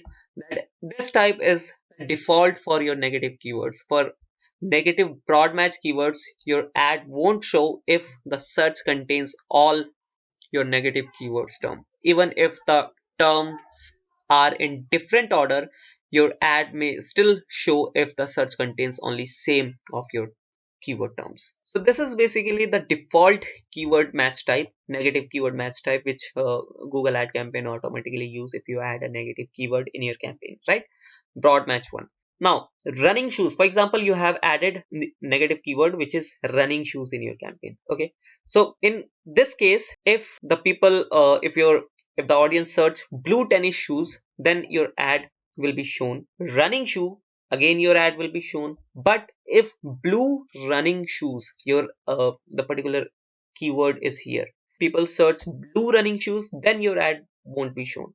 Or shoes running, then again your ad won't be shown, because all the keywords or all the words which you have added in the negative keyword are added here. Doesn't matter the order, the keyword or the word should be added in the search term, right? Also running shoes again, then again your ad won't be shown. And here running just shoe, if the audience add s here, then again your ad won't be shown here. So if you choose broad match, then the exact negative keyword should be in the search term if you want to if you want that your ad won't be shown in that particular search term, right? So I hope you got the point in about negative broad match. Now let's talk about negative phrase match. Let's read it once, then I'll make you understand. For negative phrase match keywords, your ad won't show if the search contains the exact word term in the same order. In the previous one, the order was not compulsory, but here order is compulsory. The search term should into be the same order in order to work, right? Now, the search may include additional words, but the ad won't show as long as all the keyword terms are included in the search term in the same order. The search may also include additional character to a word, and ad will shown even when the rest of the keywords terms are included in the search in the same order. So basically, in phrase match, keywords should be in the same order in order to not to show your ads. Like for example, you have added a particular negative keyword which is running shoes, and here are the consequences which you are going to see. The first one is, if an audience search blue tennis shoes, your ads will be shown because there is only shoes, not running. Then here's another one, running shoe. It's running shoe, not shoes. That's why your ad again will be shown. Then here, blue running shoes. Now, as you can see, running shoes in the same order, and now your ad. And here, shoes running. The order is not same. The keywords are same, but the order is not same. That's why your ad will be shown. But here, running shoes, the order exactly match the negative keyword, right? That's why your ad won't be shown. That's how this phrase match negative phrase match works, right? Now let's talk about the last one, which is negative exact match. Negative exact match keywords, your ad won't show if the search contains the exact keyword terms in the same order without extra words. Your ad may still show if the search contains the keyword term with additional words. So in exact match, your keyword should be in the exact match in the search term in order to don't show the particular ad, right? For example, again you have chosen the same keyword which is running shoes, and if the person searches blue tennis shoes, your ad will be shown. Running shoe, again your ad will be shown. Blue running shoes, here blue word is added, that's why it's not exact match. That's why your ad will be shown again. Shoes running, obviously here your ad won't be shown because it is an exact match, right? You have added running shoes and the person or the audience have searched exactly running shoes. That's why your ad will be won't show here. So that's how these three negative keyword match types works. The first one is broad match, then phrase, then exact. I hope you understood. Let's go to the 8th slide, and this is how to identify negative keywords. So here are few methods by which you can find out some negative keywords, right? The first one is during your initial keyword research. Well, generally people do a research for the keywords which they are going to use, but they should also research the negative keywords which they are going to use in future in their campaign, right? So you should do two types of keyword research. The first one is the keyword research which you are going to add in your campaign, and the second type of keyword research, basically the negative keyword research which you are going to add in the negative list of your campaign, right? This will help you to optimize your timings and work efficiently. Then the second method is manual searches. When we go to Google and search any term, Google automatically suggests some keywords, and when we go to the end of the search page, we also able to see some LSI keywords and keywords which are suggested by Google. So you can filter out some of the negative keywords from those searches as well. Then we have search terms. You can use this method when you have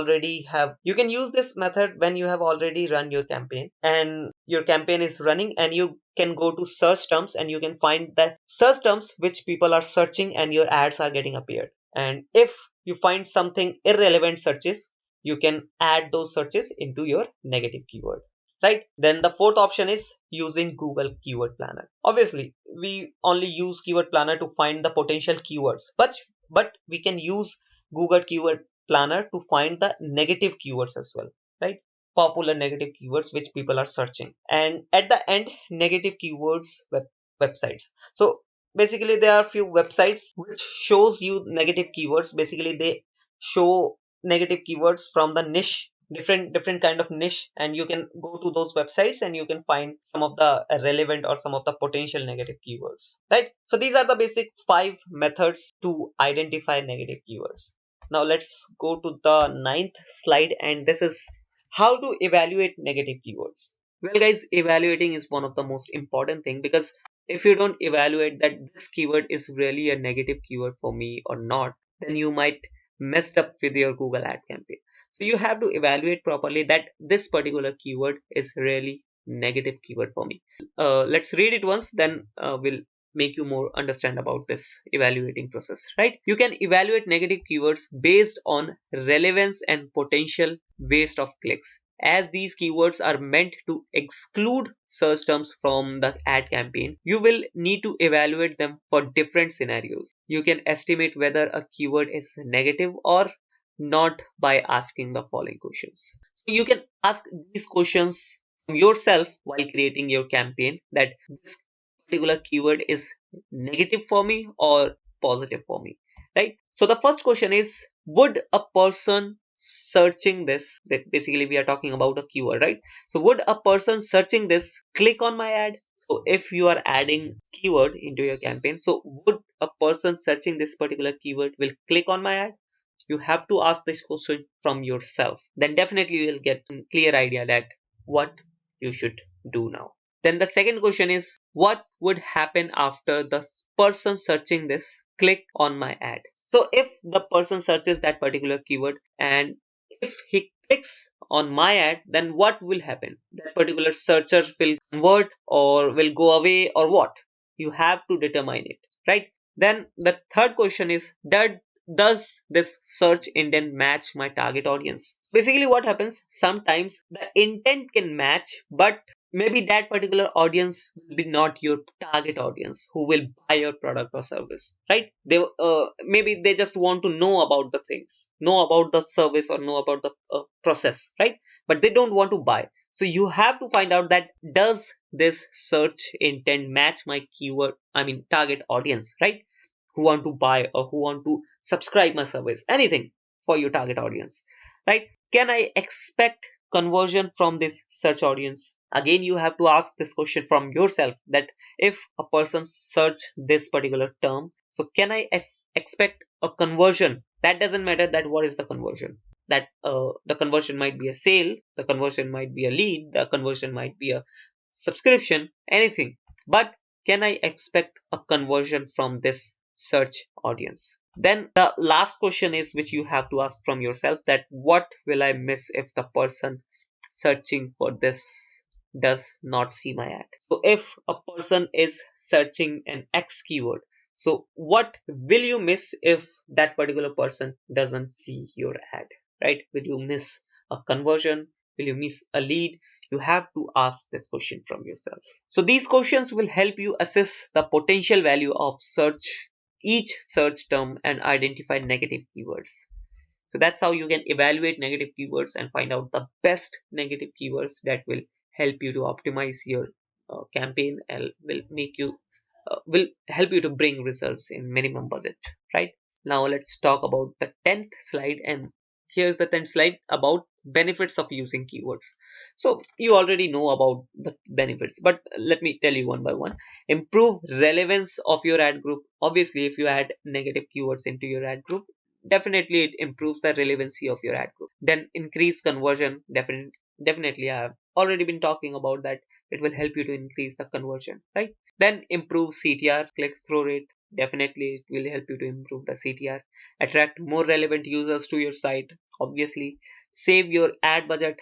This one is one of the most prominent benefit, that adding negative keywords will help you to save your ad budget. Then improve ROAS, return on ad spend. So this was the benefits. Now let's go to the last slide, and this is now we'll practically learn how to add negative keywords in our ad campaign. So let's just rapidly go to our ad campaign and let's see how we can add negative keywords into our ad campaign or ad group. So guys, right now I'm in my Google Ads account, one of my Google Ads account. and there are multiple ways to add negative keywords into your campaigns. So let's go through the first one. For that, you have to go to tools and settings, click on this, and here is the negative keyword list. Click on this, and as you can see right now we don't have any negative keyword list. You just have to click on this plus icon.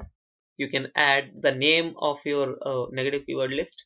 I can add demo negative keywords like this. Then here I can add demo negative keyword.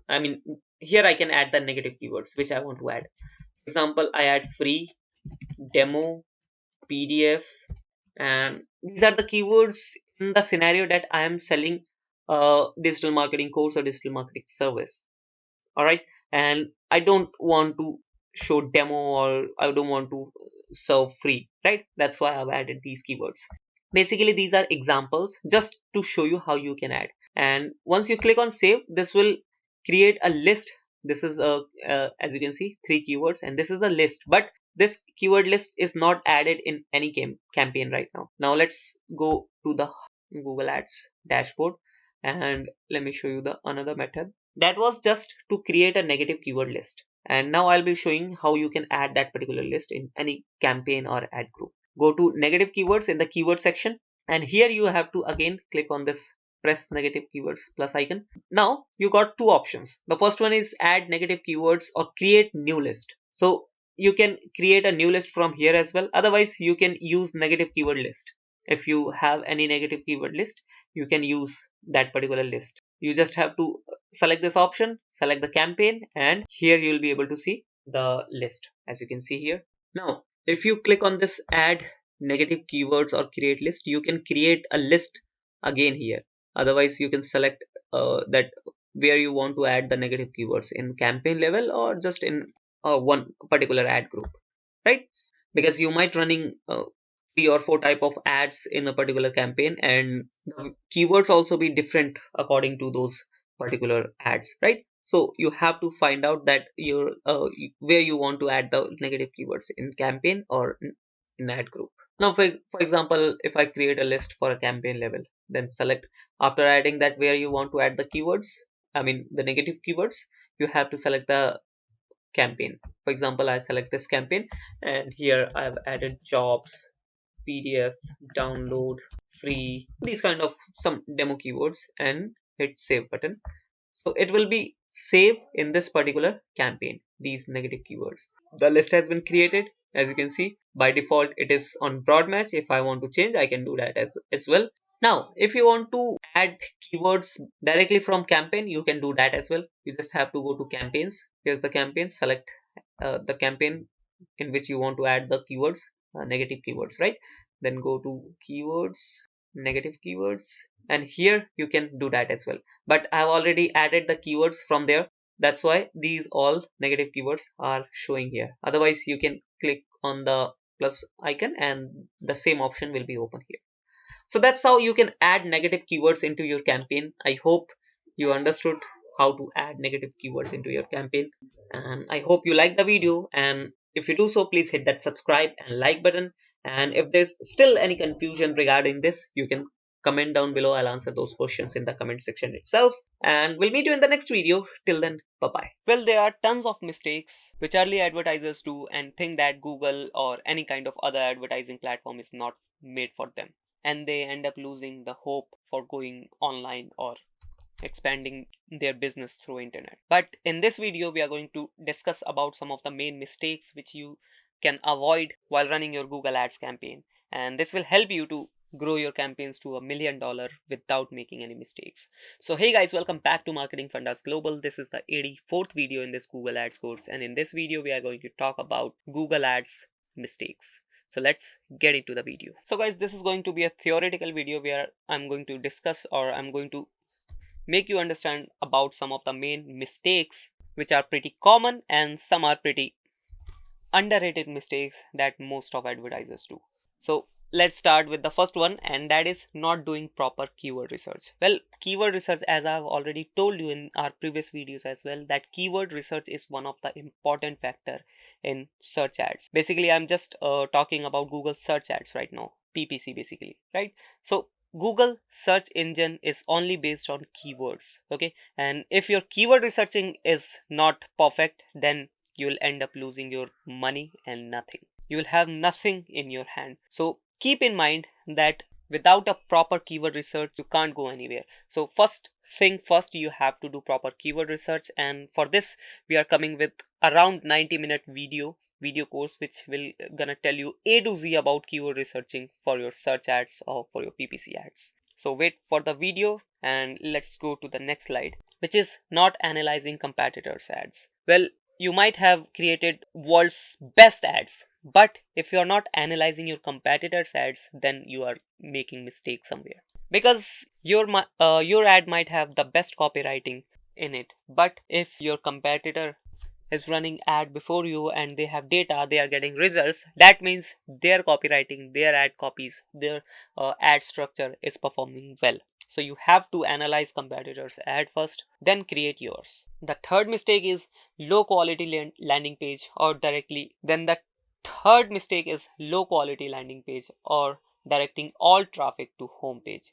Well, if you are providing a service, for example, you are just providing SEO service and your website is about all digital marketing services, but right now you are just providing SEO service. So for that you have to create a separate landing page where you'll be talking about the SEO service only, right? And that particular landing page should be high quality and relevant to your audience and relevant to your ads as well. And in this way you'll be avoiding directing your traffic to your home page, because landing page is must and the quality of the landing page should be high. Now let's go to the fourth slide, and the fourth mistake is using wrong conversion action. So setting up proper conversion action is also important, because if you are not setting up properly your conversion actions, which means your campaign will not be able to track your conversions, and hence your campaign will show false data, false metrics, and on the basis of those metrics you'll be able to, you won't be able to optimize your campaigns, right? So using proper conversion action is pretty important. Then we have the fifth mistake, and that is using wrong bidding strategies with goals. Whether you are using manual or automatic bidding strategy, it is very important to use proper or perfect bidding strategy according to your business, according to your campaign.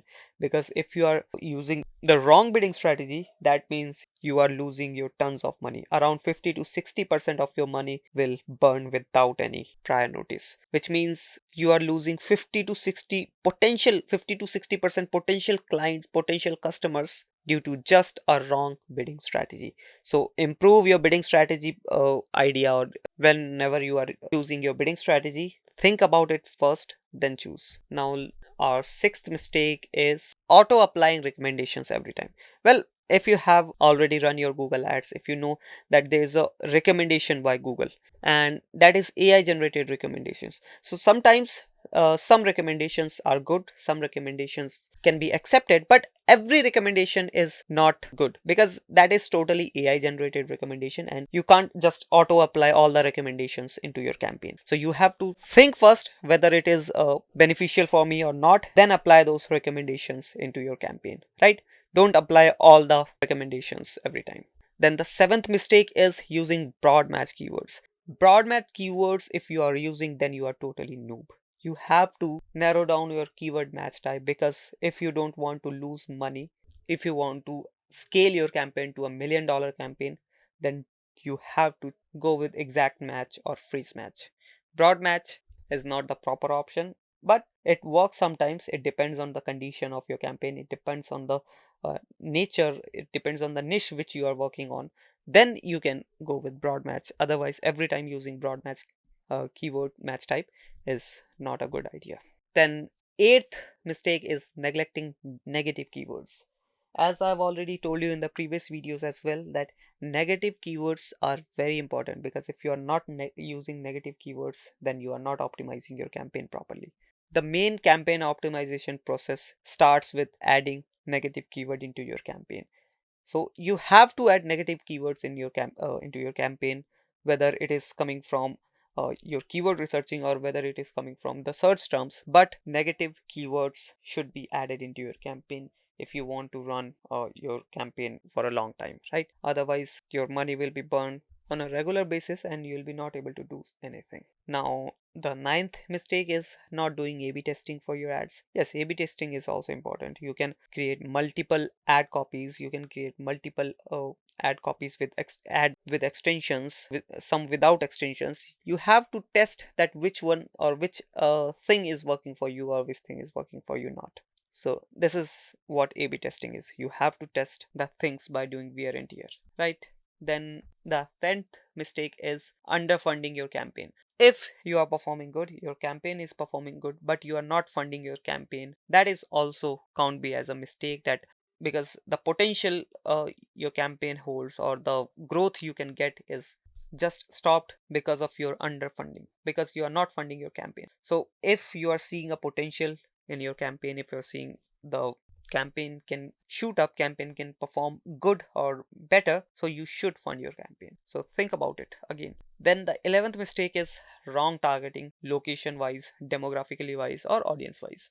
Wrong targeting is very silly thing. If you are a pro or if you're a beginner, that happens, wrong targeting happens, but you have to improve it day by day, that you are not doing any location mistake, demographically mistake, or audience wise mistake. So keep in mind that whenever you are creating a campaign, you are doing your targeting thing very properly. Then the 12th mistake is not using ad scheduling option. So for example, your ads gets the best retention or gets the best CTR on only Thursday, Friday, Saturday and Sunday.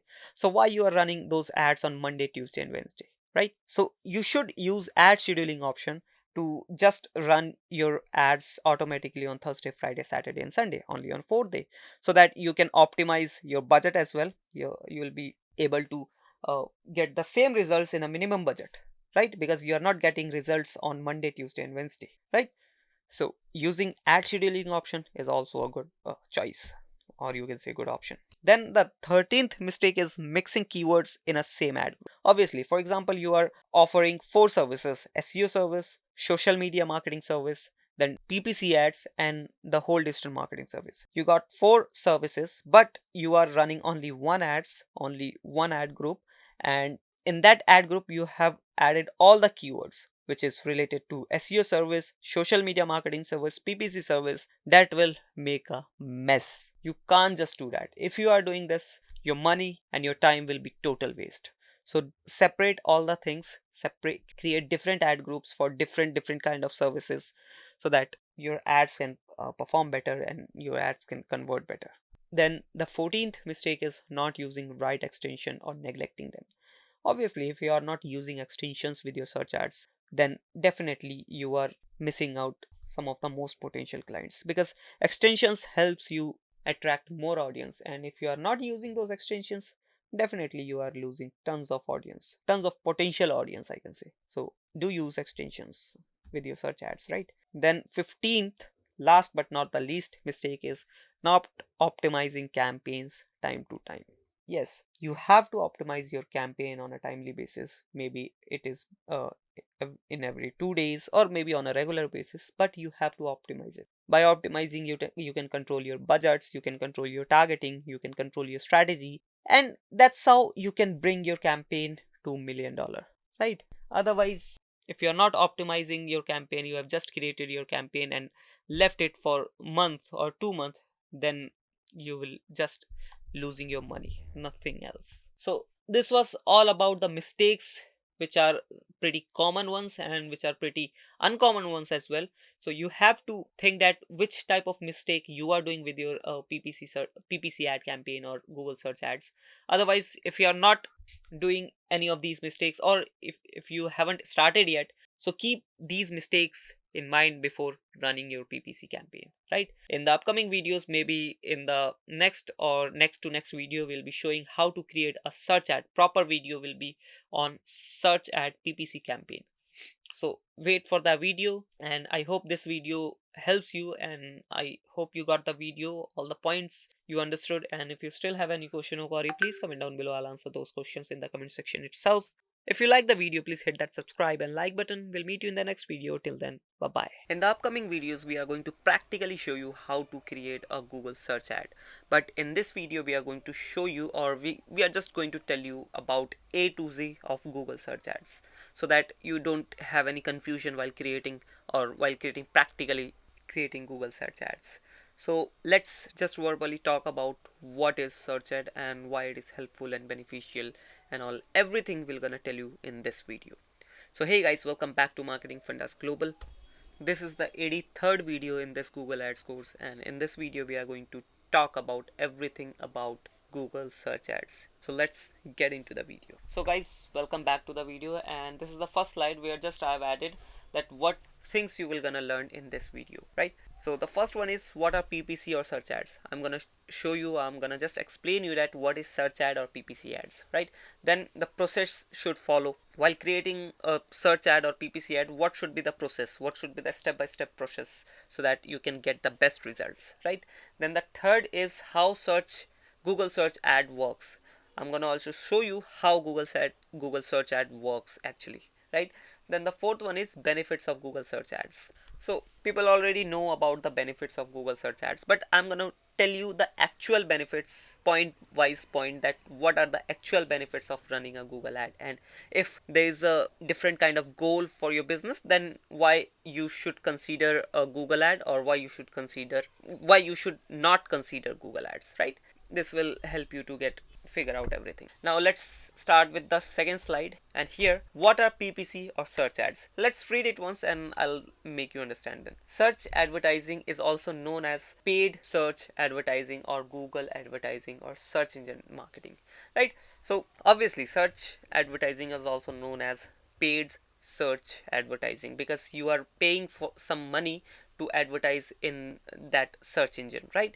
Also it is known as Google advertising as well, but it is in the case of Google ads only. If we are talking about Bing ads, then Google advertising is not be the term, right? Not be the proper term. In that case you can use Bing advertising, right? But the most popular search engine is Google. That's why almost majority of advertisers use Google advertising. Then we can use the term search engine marketing as well. This is one of the most common term, which is search engine marketing, and in this term all the search engines comes: Google, Bing, Yahoo, everything, right? But as I've already told you, Google is the king in this field and majority of advertisers choose Google to advertise. Then when an advertiser places ads in search engine, pay a small fees every time when someone clicks on their ads. Obviously this is, as I've already told you, this is a PPC model, pay per click, right? So when an advertiser places their ad on search engine and if someone clicks there, so the advertiser have to pay a nominal or the decided amount that is known as PPC, pay per click. When you are getting click, you have to pay. This is a simple model, and this is the model of search ad, right? PPC model. That's why search ad is also known as PPC, pay per click. Now let's go to the third slide, and I hope you got the point that what is PPC or what is search ad, right? This is a simple term and I hope you already know about that. Now let's talk about the process, that what is the proper process to create $1 million Google search ad campaign, right? So there's only 4 steps. You have to consider these 4 steps while creating a search campaign, and definitely you'll be able to scale this campaign to $1 million. But there's hundreds of if and buts in these 4 steps only, right? The first step is a logical account structure. You should have a logical account structure. You shouldn't get messed up with all the things in a single Google ad account, right? You have to create a logical account structure where you have proper campaigns, proper ad groups, proper keywords, everything. You have to structure it properly. Then the second step is to detailed keywords research. See, Google is a search engine, right? And search engines totally depends on keywords. So keywords is one of the most important factor while running Google ad campaign, basically search ad campaign, right? There is no importance of keywords in display ads, but if you are running search ad, then keywords are one of the most important, one of the most prominent factor which you have to focus on, right? So you have to do detailed keyword research. Also, I'm going to share one detailed keyword research video around 90 minutes where you'll be able to learn the keyword research process from scratch to master level. In 90 minutes, I'm going to show you how you can create or how you can find out the most potential keywords for your business, right? That video will be the A to Z masterclass of keyword researching. So wait till the video gets published, or you can come in this video that publish the video as soon as possible. Then we got the third option, that is choose right bidding strategy. Yes, bidding strategy is also one of the important factor, because if you don't choose the right bidding strategy properly, then you'll be end up losing lots of money, right? Bidding strategy is for to save you money to bring the best results, right? If you don't choose the proper bidding strategy, then there's more likely that you will be end up losing lots of money. Then the fourth process, or you can say the fourth step, is ongoing optimization. Obviously, you can't build any campaign perfect in the one go. You have to optimize it on a timely basis. You have to regularly optimize it. Well, when the campaign is running, you have to optimize it. You have to add the negative keywords. You have to add the another keywords while analyzing and examining the campaign, right? So these are the four process. These are the four steps which you have to follow in order to create $1 million campaign, as I've already told you. Now let's go to the fourth slide and let's understand how Google search ad works. And I think if I read it, you'll be able to understand by just reading. Google search ads are focused around keywords only. When someone create ads on Google, they choose keywords which people search on Google. So I hope you got the point, as I've already told you that Google search or any search engine is based only on keywords, right?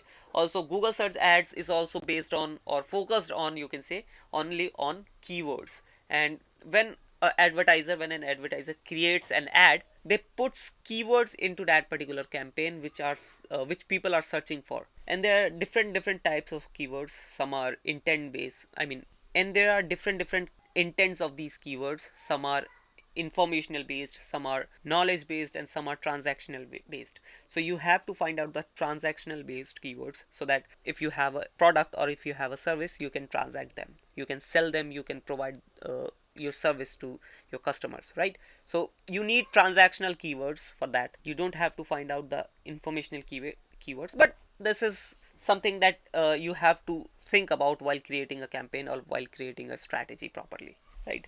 You can't just decide that I need only transactional keywords or I need only informational keywords. You have to decide it properly while creating your business strategy or while creating your marketing strategy. You can pick some informational and transactional or only transactional. That is totally up to you. Now, the second question is how Google decides which ad to show. So how Google decide that which ad should be on the top or which ad should be on the last, right? Well, there are many factors on which Google decides that how to rank these ads, because I'm not the only one who is running ads on Google. There are tons of, or you can say the hundreds of competitors who are running ads on Google and paying some extra money. Even they are paying extra money to rank their ads on Google, right? So there might be some big players from me, there might be some small players from me, right? So I have to find out the way that I can rank my ads on Google. So the first you can say the metric on the basis of Google decides to show the ads is first Google put all keywords into auction, which means Google auctions all the keywords, and the advertiser who wants or who are willing to pay the most for any particular keyword, that particular advertiser wants that auction, right? Then the second matrix is that Google gives a quality score to your ad, and it is between 1 to 10. So if your quality score is 10, then you are winning the first place or the top position in Google search ad, right? And same goes with the 1. If you are getting 1 quality score, that means you have the worst ad which is not relevant at all. So you have to get, or you have to try to get 10 quality score, right?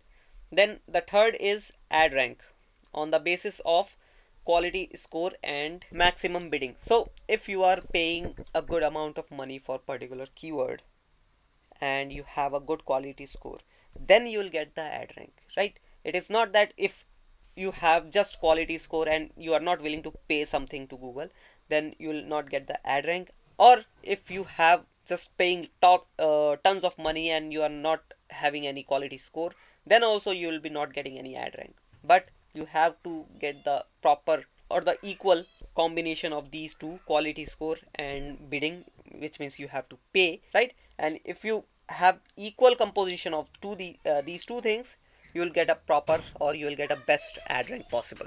Now let's go to the fifth slide and let's get understand more about PPC or search ads. Factors that affect quality score. So as I've already told you that in the previous slide, that quality score is important. If you have a proper quality score, then only Google will give you a good ad rank, right? A good place in Google search ads. Let me show you. If I search here digital marketing agency in Delhi, for example, so these are the ads, right? This is the top position, second position, third position and fourth position. So according to Google, this one has the best ad rank. I mean, that thing we can see as well, that this ad has the best ad rank. But according to Google, the best quality score is given to this, and their page or their landing page is also relevant, and everything is perfect. That's why Google has given the top position to this particular ad. Also, if you scroll a little bit down, even to the end of this page, you will be able to see more ads here, as you can see.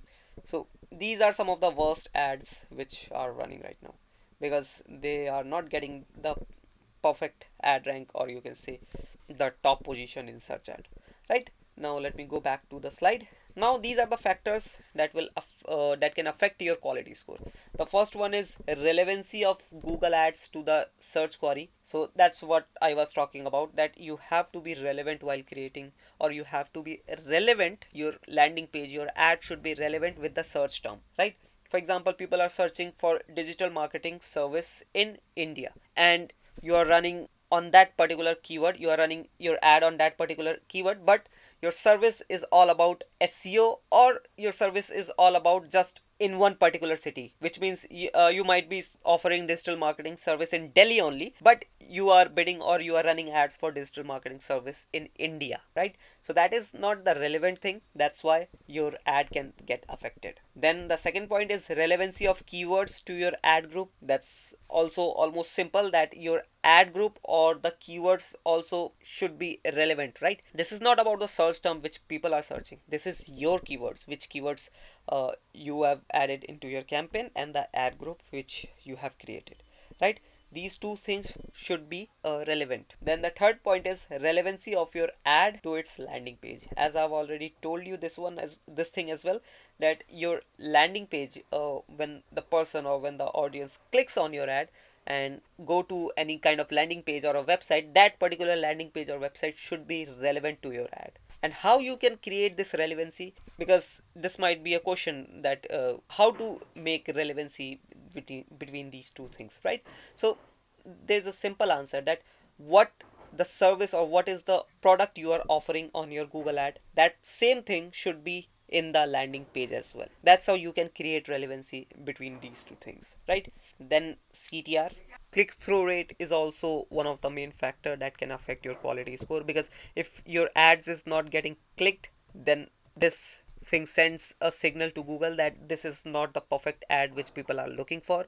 Then automatically your quality score will get down, right? Then the fourth point is overall historical account performance. So if you have a good performance in your account, if you have a proper maintained Google Ads account, then in that case you'll have a plus point, because your account is a well reputed, and Google gives extra consideration to these type of accounts.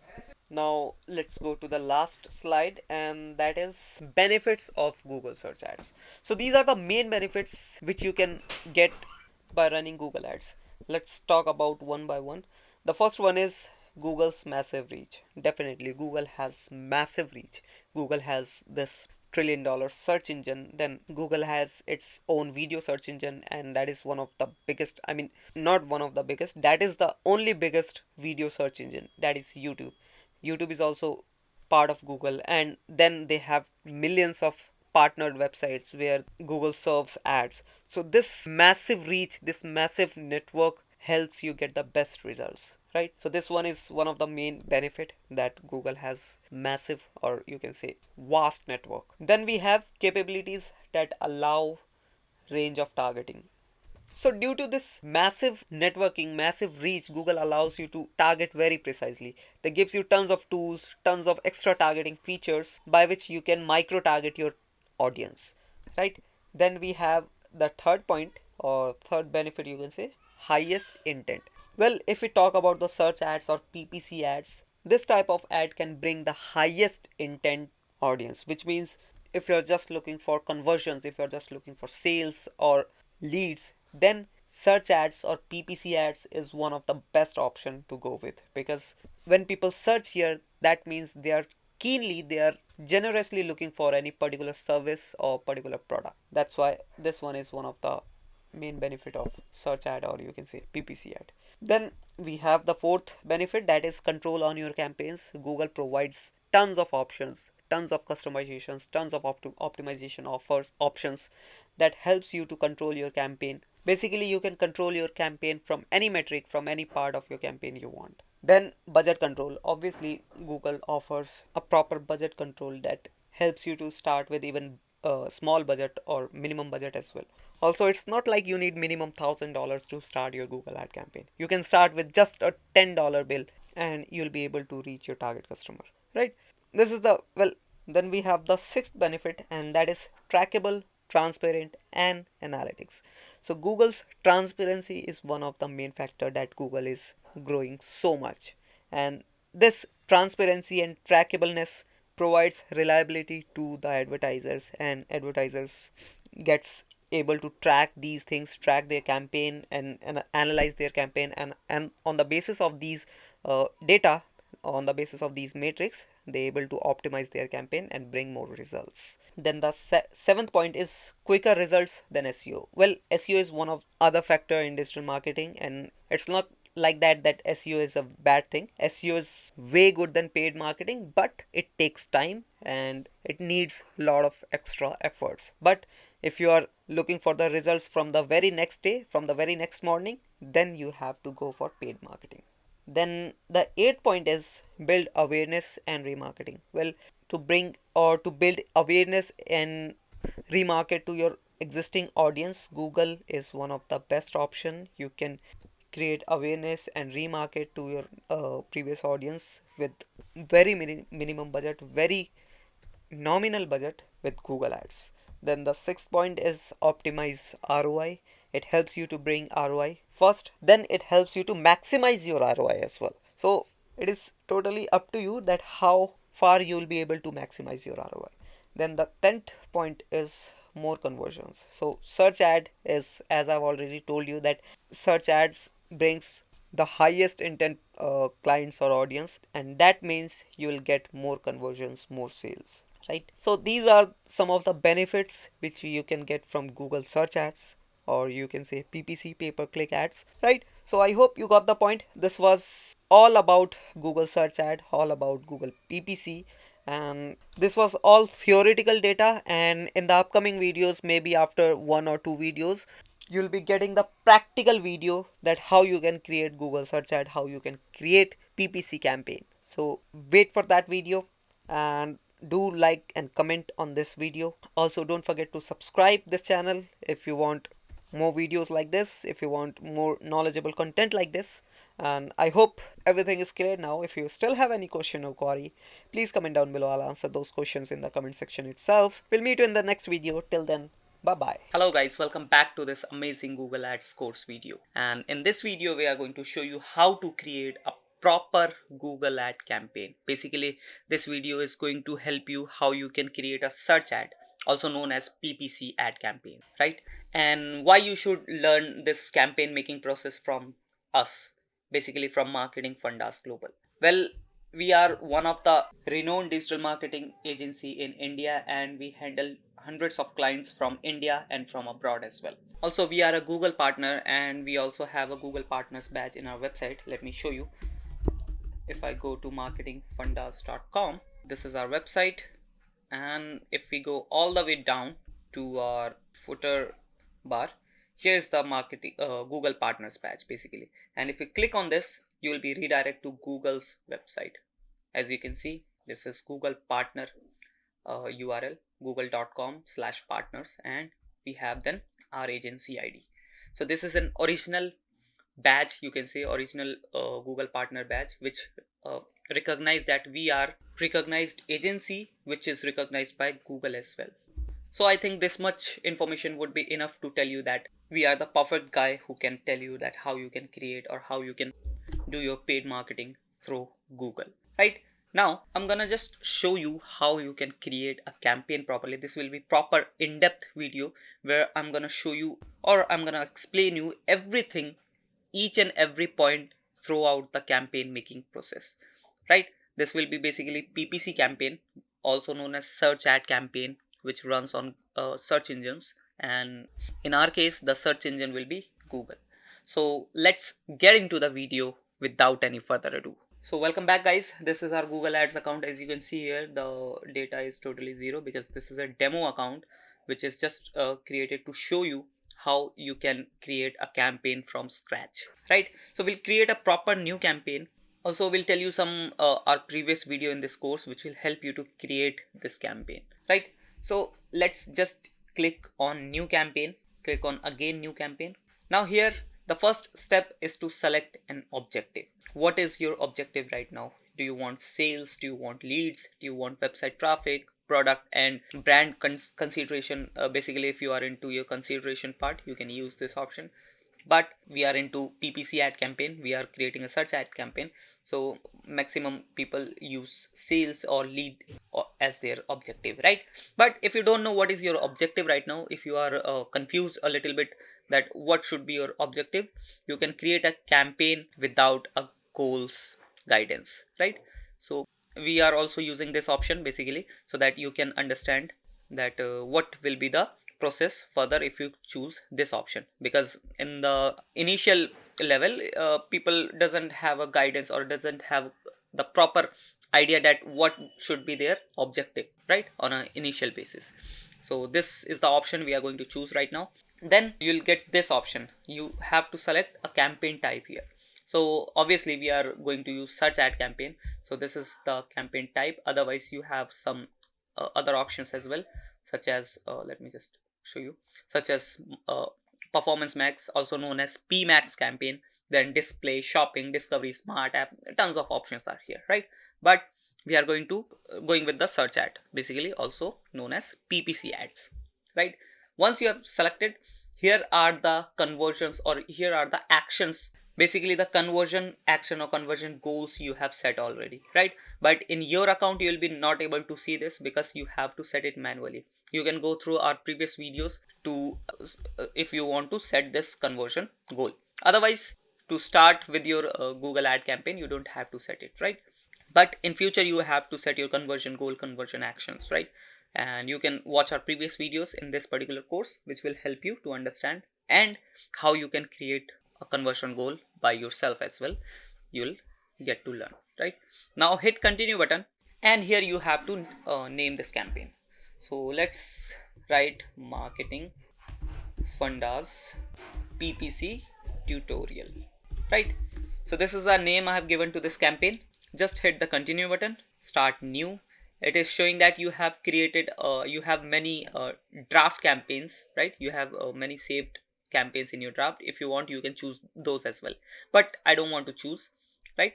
I just want to start with a new campaign, so click start new. So here's the process, here's the total process which will help you to create a proper campaign, right? These are the steps you have to go through to create a proper PPC search ad campaign, right? Now here is the bidding option, that what do you want to focus on, right? If I click on this, here are a few options like conversions, conversion value. Let's say you want to focus on conversions only, right? Otherwise you want to focus on conversion value. Let's say you have a there's a value of one conversion is $100, right? And you want to focus on conversion value only, right? Then we have other optimization options as well, like clicks and impressions here, right? But according to me, if I suggest you that if you are creating your first campaign and you are going on an initial basis, then you don't have to focus on conversions directly, right? Because it needs a lot of time and lot of effort to get conversions. It is not just you have created your first campaign and you'll start getting conversions, right? Paid marketing doesn't work like that. First you have to get some impressions on your website. First you have to get some data on your website, on your Google ad campaign, Google ad account, so that you can go to the basically the conversion part, right? But on an initial basis you can't just select the conversion part, right? Basically you can't just focus on conversion. So right now we are going to focus on clicks, because as much as we click on our campaign, on our ads, as much as we get the data, right? So we have to focus on clicks. Now we have one more option here. It says set a maximum cost per bid limit, right? Cost per click bid limit. So it is asking that how many maximum money you want to give to Google ad for one click. What should be the maximum number, right? Let's say it can be $1, $10, or maybe $50, right? One click and your $50 will be gone, right? So it is totally up to you that how much traffic or how much competition you have in your niche. And if you don't know that how to find out that which keyword is getting how much CPC, how much cost per click, so you have to go to your Google Ads and search for keyword planner, and there you will be able to find out. Otherwise you can, if you don't know, you want proper tutorial, let me show you. You just have to go to Marketing Fundas Global, right? When you go on channel, go to playlist option, and here you will be able to find the Google Ads playlist. Here we have uploaded a video called, let me just show you. Here are the option: free keyword planning tool, which will help you to understand that how you can use keyword planner tool, right? And you can find out that how much people are paying for any particular keyword, and that particular keyword you can also in your campaign, right? And according to that you can set your maximum cost per click bid limit, right? So right now I'm not just setting this, I'm just going hitting the next button. Otherwise if you want, you can select. Also you should select, let's say if for example I have selected right now I'm in India, so it is showing Indian rupee option. So I'm just adding maximum CPC bid limit is 100 rupee, right?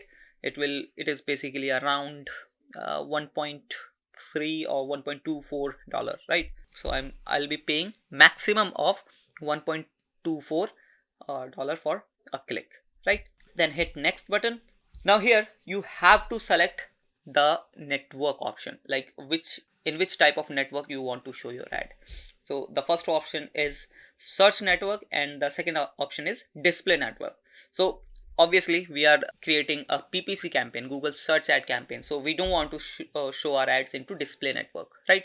So uncheck this box so that your ad doesn't show on display network. You just want to show your ad on search network, basically on Google search, right? Also you can, if you want, you have a nominal or acceptable budget, right? If you have a good amount of budget, you can check this box. This will help you to get good amount of traffic to your website. This is basically include Google search partners. So another search partners available in the internet will be added into your campaign, right? Otherwise if you uncheck this, then there will be only one option, and that is Google search engine, right? But it is suggested that you should check this box, but the condition is you should have a good budget, right? And the benefit will be that you will get a good amount of traffic through other search partners as well, right? Now once it's done, scroll a little bit down and you will be into location option.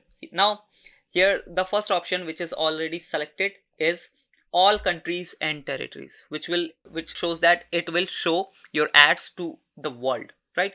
But this is not the perfect option. You don't have to choose this option anytime, whether you are on a starting base or whether you are on conversion level. You don't have to select this option. If let's say for example you want to target multiple countries, then you can create multiple campaigns for multiple countries, right? Let's say you want to target 10 countries, so you can target you can create 10 campaigns for that, right? You don't have to select this all countries and territories option. This is just a waste of money option. So if you have any other if you have any specific location, let's say you have a city or you have any radius, right? Let's say you want to target only just 10 kilometers or 50 kilometers from your location, right? So you can select this option, enter another location, and here you can click on advanced search option. And once you click here, you'll be get two options. The first one is location. By location, if you let's say you are in New York, so you just have to type here New York, and here's the option New York, and you have to just click on this target, and New York City will be in the target, right? Otherwise, you have another option which is basically radius. You have to add your address here, and you can target the radius under 20 mile or under 20 kilometer, or you can change the number, this number as well, like 5 kilometer, 10 kilometer, 20 kilometer. That is totally up to you, right? But for now, I'm just canceling this and I'm selecting the country, basically the India, right? Because we are creating this campaign for a digital marketing service, and digital marketing service, we provide our digital marketing service, or you can say our digital marketing courses, to all over India, right? So we are selecting to all over India. Then we have this language option. Otherwise, if you click on this location option, you get this a few more options here. This is basically a target, and this is basically what you want to exclude, right? So first, if I show you that what you want to target, so the first option is presence or interest, people in regularly in or who have shown interest in your targeted location. So this is the recommended option as well, and this is basically that people who are into your location or who are interested into your location, right? Or goes on a regular basis into our location. Let's say I have one audience who is from America, or who is from maybe Canada, and visit on a regular basis India, right? Which means they visit India on a regular basis from Canada, right? So that particular kind of audience will be my target audience if I select this option. And then we have second option. This is presence, people in or regularly in your target location, right? Which means people in the target location, or they visit on a regular basis in your target location. That type of people will be selected. In this option, people who shows interest for my target location also will be targeted, right? Who shows interest, who are searching for India, or who is searching for to visit India, to get a tourist package in India, like this. That type of people will also be targeted, right? Then we have this search interest, basically people searching for your target location. So I have two conditions here. People from India, if the people is from India and they are searching for India, basically if they are searching for that they want to visit India, or they're just searching anything with India keyword, then they'll be into my targeted audience, right? So this is the recommended one, so I have selected this. Now we have exclude option as well, presence and presence or interest. So in presence, people who are excluded locations, right? So if I haven't added any excluded location, but if I add excluded location, so this option will help you to exclude those people from the from targeting, from showing your ads to those kind of people, right? And this is totally recommended because, yeah, if you are excluding a location, so you want that your ad doesn't show to the people that lives in that particular area, right? And the second option is presence or interest, basically who shows interest for that excluded location. That type of option people also will be excluded if you choose this option, right? Now in languages, you have to select the language which your target audience use, basically, right? So English also, English is very popular in India. Also, along with that, I am targeting whole India. So Hindi would be one more language which I want to add, right? So these two languages I want to add, but it is totally depend on your target audience, that what language they use. It can be Spanish, English, or anything else, right? Now once you select the languages, you have to scroll a little bit down, and here you'll be able to see this audience segment. And if you expand this option, you'll be able to see options here, which basically this is not for our search ad campaign. These are for retargeting, remarketing, or display ads, right? So audience segment is not for us. These are as you can see, affinity audience, in market audience, or a detailed demographic audience. So basically these options can be used in retargeting when you are retargeting your ad, when you are running your retargeting ad or remarketing ad, then you can use these options, right? But for now we are not using these options. Otherwise, you want to learn about these audience segment, you can go to our playlist and check out the videos, right? We have published all the videos related to in-market audience, affinity audience, or detailed demographic. Everything we have added there. You can just go to our playlist and check out the video. So here's the playlist, right? Also, so here you can see proper view of all the videos which are published in this particular playlist, right? We are also going to upload more videos, but for now the things which you needed, like affinity audience, everything you need to learn about audience segment, are published here, right? Now let's get back to our campaign making process. So once you are done with audience segment, we have some more options like more settings, and in more settings we have ad rotation option. Also, it is already selected on the best option, which is optimize prefer best performance. Let's say you are creating multiple ads, right? Because if you are creating an ad campaign, it is that highly recommended that you should add multiple ads, right? And if you are creating multiple ads, you can choose by yourself that which ad should be shown more or which ad should be shown less, but you don't know which will perform the best, right? So it is better to give this responsibility to Google, that Google will choose that which ad performing better. It will show that particular ad to all the audience, to other audience as well, right? So this is the best definition, that if you want to show your best performing ad to your relevant audience, then ad rotation should be in this particular option. Optimize prefer best performing ads. Otherwise, if you choose this option, do not optimize, rotate ads indefinitely, then Google will rotate all the ads indefinitely, means without any changes or without any customization. It will just evenly rotate the ad, right?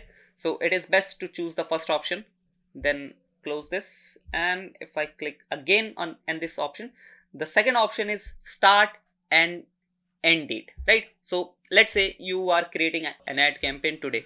Today is 22 of March 2023, and let's say you want to run ads on from 25th or maybe from 27th, right? So for that you have to select the start, and also if you want to select the end date, you can add an end date as well, right? So this is basically when you don't want to run the ads immediately, then this option is very useful, right? But for now we are not just adding anything. Otherwise, you can add start date and end date as well, right? Now in more settings, again we have add schedule. This is also a pretty important option. People doesn't show that much importance to this option, but yeah, it is quite important. If you click on this pencil icon, you'll able to see this add schedule option. Basically defaultly it is on all day option, but if you want, you can change this to according to yourself. Let's say, for example, suppose your audience is active on only weekdays, so you can schedule your ad to run only on weekdays from Monday to Friday, right? Or let's say your audience is just active on weekends, right? So you can just show your ads to weekends only, right? But you might be thinking that you can do it manually as well, like you can turn on the campaign, turn off the campaign manually, right? But it affects your campaign whenever you do like this, turn on, turn off, turn on, turn off. It totally affects your ad campaign, it totally affects your targeting, right? So it is highly important to add all the days and timings according to your audience, that whenever they are active you should add your timing or you should add your days in your campaign, so that campaign will automatically turn on in that particular time frame, or then turn off in whenever the timing is not suitable, right? Also, it helps you to save your budget when your target audience is not active. It will automatically turn off your campaign and ultimately saves you budget, right? So you can set according to yourself. This is the thing which you have to focus, because you have to think about your audience, that whenever they are active you have to add those days in your campaign, right? Then if we click on again more settings, we have two more options. Campaign URL option, I'm not gonna tell you again about this option. I've already told you in our playlist. You can check out that video. You just have to check out these videos and you'll get more knowledge about the things which are left here, right? Then we have dynamic search ad settings. It is also not important while we are creating this search ad campaign, basically PPC campaign. Also, I'll be creating one more dedicated video on this dynamic search ad settings, right? Basically, I'll be creating dynamic search ads, and there this option will be useful, right? So everything is done here. Now just click on next button and go to keywords and ads, one of the most important part of any campaign, right? Basically, if you are into search ad, then keywords and ads are one of the most important, right? In display ad, you don't need keywords. Now first, get keyword suggestions. If you want to get keyword suggestions, you have to add your URL here, basically the website's URL. Let me just copy this website's URL and it will automatically give you the suggestion, right? So just copy and paste here. This is the paste option. Yeah, and once you paste here, it will automatically show get keyword suggestions button. The button will be automatically highlighted. Once you click here, it will scan your whole website and suggest the keywords according to that, right? Then here, while it is scanning, let me tell you, there is one more option here. You can add your product and services, right? You can add here, but right now we are not going to add here. This is just for the suggestions, right? Now here you will be able to see some data. Let me just expand it a little bit by clicking this button. Yeah, so first let me tell you about this option. So basically, here is the campaign optimization score. You'll be seeing a optimization score throughout your campaign making process, right? Which will show that how much good or how much effective your campaign is going right now. Basically, the campaign making process is going right now, right? Then here we got some weekly estimates, right? If you run your campaign with all these settings which you have added right now, you'll get 3,000 clicks weekly. The cost will be 7,200 and the average CPC you'll get is 2 rupee 36 paisa, right? 2.36 rupees basically, right? Let me go just up. So yeah, this is all about this sidebar. Now let's get into our keywords again. So these are the keywords which is suggested by Google.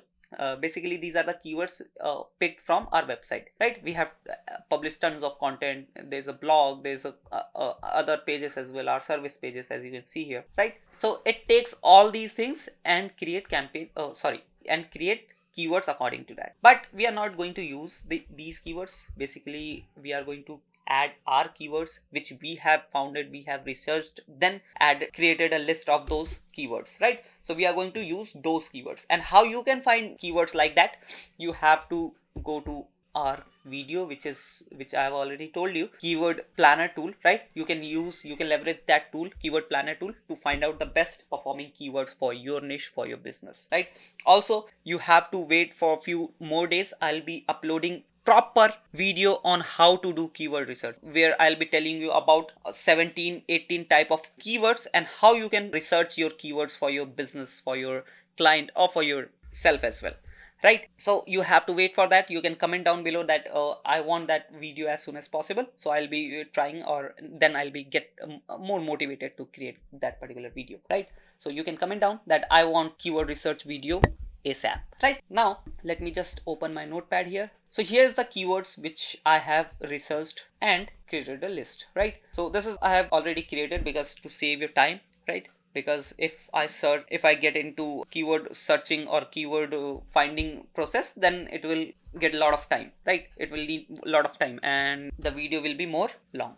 So I have just created a list. This is the keyword list and these are the keywords, right? Now there is one more important part that I am creating only one ad group and then the ad for that, right? But it is highly recommended that you have to create multiple ad groups and multiple ads for that, because let's say you have multiple services, right? Multiple services or multiple products. So you can't just create one ad group and add all those products or all those services into just one ad group, right? Basically this is a ad group, right? Ad group, in one ad group it takes keyword list and then the ad, right? So the consist of keyword list and ads create a ad group, right? So when you have multiple products, let me just show you an example. Let's say this is our website, right? And here we have multiple services. We have SEO service, we have social media marketing, pay-per-click, PPC ads, then website designing, content marketing, app marketing. So we can't just create one ad group and run, or one ad group and add and run run ads for all these services, right? It will make a big blunder. So you have to create particular different ad or different ad group for all the services which you have in your business or in your client's business, right? So right now I'm just creating one ad group with one ad set, basically one ad, and the service is digital marketing service, which is basically for our agency, right? And why I'm creating only one? Because to save your time, this is just to show you how you can create, and using same method you can create multiple ad groups. There is no need to worry about that, right? You can add your ad group name as well. If you want to change, you can change it just by clicking on this pencil button, right? Now let me just add a name, digital marketing service ad group, right? So this is the name I have given to this ad group, digital marketing service ad group. And here's the basic keywords which I have added. Now there's one more thing, that keyword match type. What is this keyword match type? Basically there are three keyword match types. The first one is broad match, then phrase match, and then exact match. You'll be able to see here broad match, phrase match, and exact match. So how these keywords are different, I'll not again make you understand about all these keywords in depth. I have already created this video, and if you are in this particular video, in this particular campaign making process video, then I hope and I'm thinking that you have already know about that what is the difference between these keyword match types, right? I'm just giving you an idea that how you can differentiate all these keywords according to these match types, right? Let's say you just want to run your ad campaign with broad match keywords, right? To keep these keywords into broad match type, you just have to left these keywords like this. You don't have to add anything else, right? You don't have to add anything extra to use these keywords as a broad match type. But if you want these keywords to work as a phrase match type, then you have to add a double quotation mark here and here as well, right? You have to cover, or you have to pack this keyword with double quotation mark like this, right?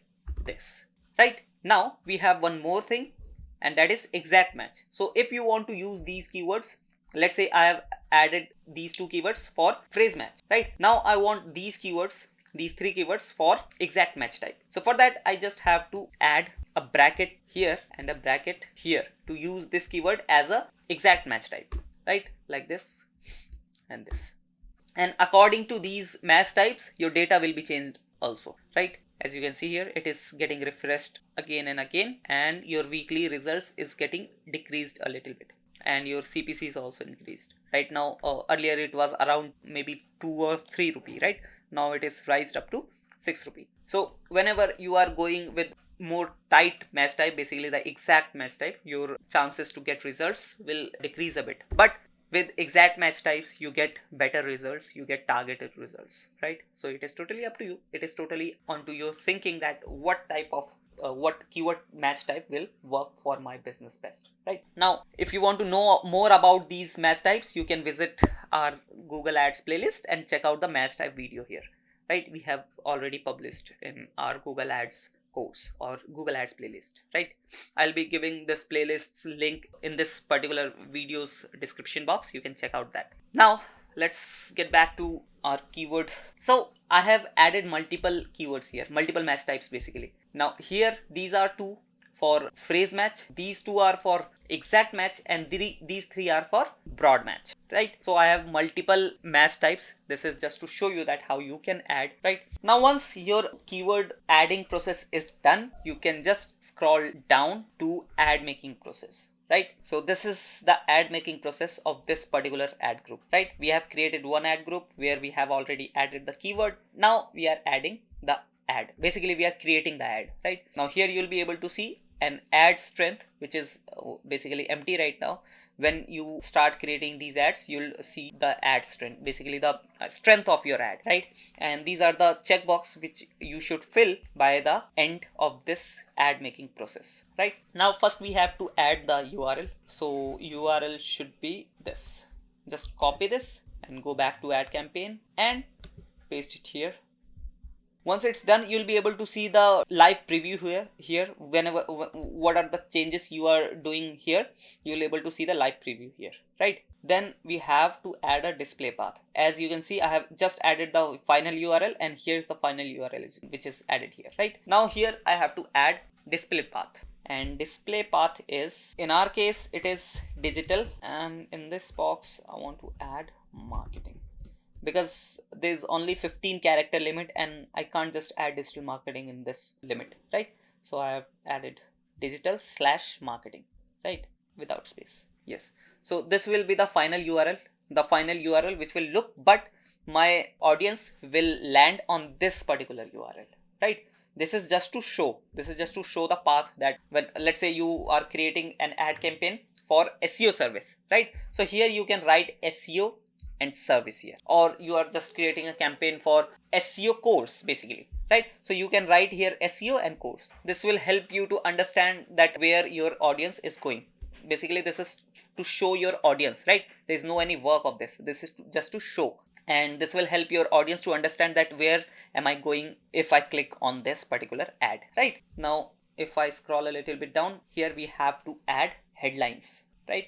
There are a few suggestions. According, when you add your keywords, it automatically extract and shows some suggestions, right? You can these suggestions if it is helpful. Otherwise you can create your lucrative headlines according to yourself, right? According to your business, you can research or you can check out your competitors ad campaign, that what type of headings or what type of descriptions they are using. Also we have to add 4 descriptions and 15 headlines here, right? So whenever any person or your target audience search on Google, this will show 3 headlines at a time and 1 description to your search ad, right? And whenever your audience search, Google creates a combination of these 15 headlines and select only 3 which are performing good, right? Now let's add these headlines. I have already created these headlines so that I can save your time, right? Let me just paste these headlines, and then we'll check our ad strength and the optimization score. Now one by one, let me just add it.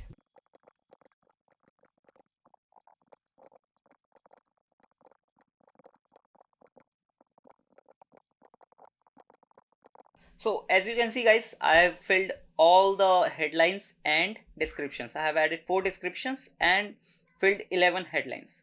I'm not gonna fill all the 15, but you should fill all the 15 headlines so that Google can work at its best, right? And Google will automatically create a combination of 3 using these 15 headlines, right? Now after adding these 11 headlines and 4 descriptions, as you can see, my ad strength jump to good. It can go to best, but as I've already added just 11 headlines, that's why it is on good, right? And it is pretty acceptable. Good is acceptable, and your optimization score is 82%. So optimization score is also good, right? So all the headings are added, and if I go to a little bit down, here are the descriptions which are added, right? Now below we have extensions which you can add into your campaign to make your campaign look more good, more clickable, and more detailed, right? So it is highly recommended to use these extensions. Also you have to know that how you can create these extensions, how you can use these extensions. So for that, you just go to our playlist, and here we have published videos for all the campaigns, basically not for campaigns, for all the extensions which you can add into your Google ad campaign. As you can see here, location extension, affiliate location extension, then app extension, lead form extension, automated ad extension, then we have structure snippet ad extension, price, call, promotion, Sitelink. So everything we have added. Also image extension is also here, right? So it is based on your business, that which type of extension suits your business, right? For example, let's say there's a image extension, right? If I go to Google and search digital marketing service in India, maybe I'll be able to see an image extension or any other type. So as you can see, these are the extensions here. These are click worthy extensions. These are basically lead form extension, lead generation agency. No, this is not lead form. If I click on this, maybe this is lead form extension. So yeah, this is a lead form extension. Let me go back. So that's how these extensions work. If any person have added image extension so that I can show you. So guys, as you can see, I have just searched digital marketing course online to show you how an image extension looks like. So here is the image extension, right? So this is basically ad with some extensions here, and this is an image extension which basically adds an image to your ad, right? So if you are from industry where showing an image can increase your results, so yeah, why not to add image into your Google ad campaign, right? So for that you can add image extension. Then here are the options for Sitelink, Callout extension. Then we have few more options over here: promotion, price, call, then structure, snippet, lead form, app. So tons of extension options are here. If you want to learn how you can add these extension into your Google ad campaign, so you can go to our playlist. Right now, once we added all these things, let me go back, and here you'll be able to see this is the ad which is we have created, right? So basically these are the combinations which Google is creating right now, and this is a phone version. On mobile phones our ad will be looking like this, and this is the desktop version. In desktop our ad will be looking like this, right? Now there's one more thing which you can see here. This is an ad, basically the live preview of your campaign, and here you'll be able to see that business name is not showing as Marketing Fundas because our business name is Marketing Fundas and it is not showing here. So for that you have to go back to search option, and when you go there you have to go back and add your business name, nothing else, right? This is just a small step. You have to go back to your search option and add a business name, nothing else. Otherwise you can change it at the end of this campaign making process as well, right? Now let's scroll down and add extension for our ad as well, right? So that we can increase our visibility, right? So let's use Sitelink extension. Sitelink extension is basically used to show your multiple services or multiple products, right? Let's say you have multiple services for you in your business, right? So you can explain those, or you can showcase those services or products in these Sitelink options, right? You can add maximum of 4 sitelinks in these, or you can add few more as well, right? 5 and 6, 7. So you can go like this. So we'll be adding 4 site links here of our services. Let's go to our website.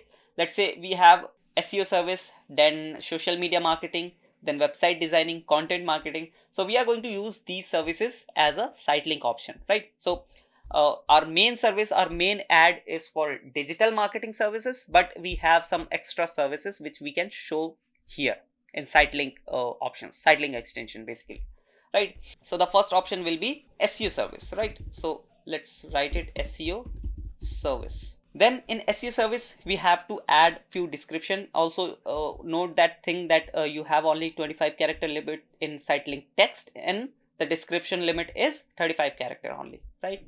Now the description will be: rank your website on top, best SEO service in India, best SEO service in India.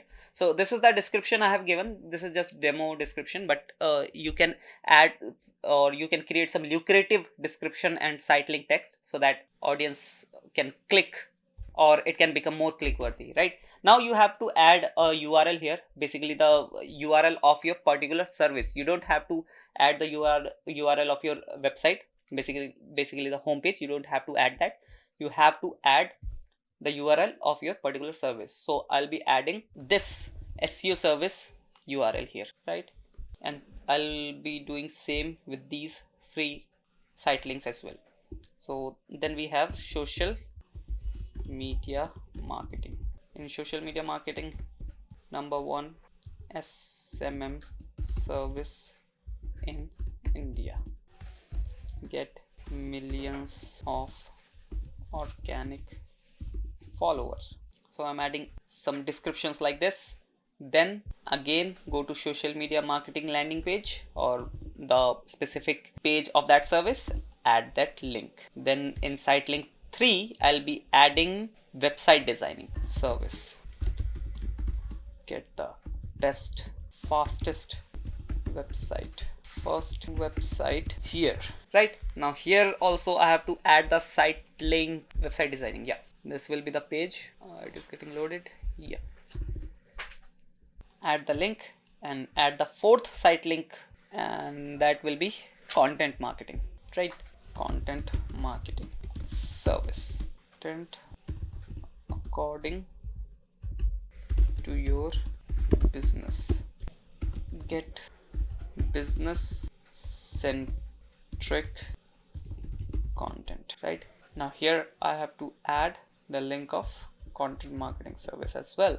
Now it's done. Let me just hit the save button, and if I go up, this is how my ad will be looking. Basically this is an example, right? This is how our ad will be looking. Right now let me just hit the save button and check the final result and apply. I've created 4 site links. Right now let me just apply this to our ad campaign, and you'll see that the optimization score is also getting revised, and it is now 82.7%. Right now the ad will be looking like this, with all the things, with all the extensions.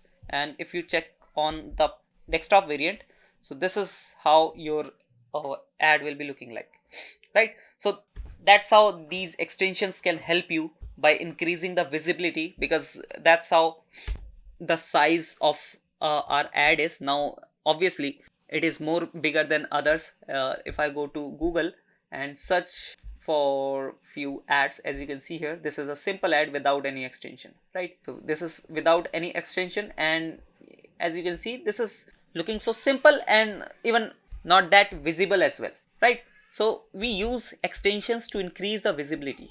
Right, and this is our look ad right here.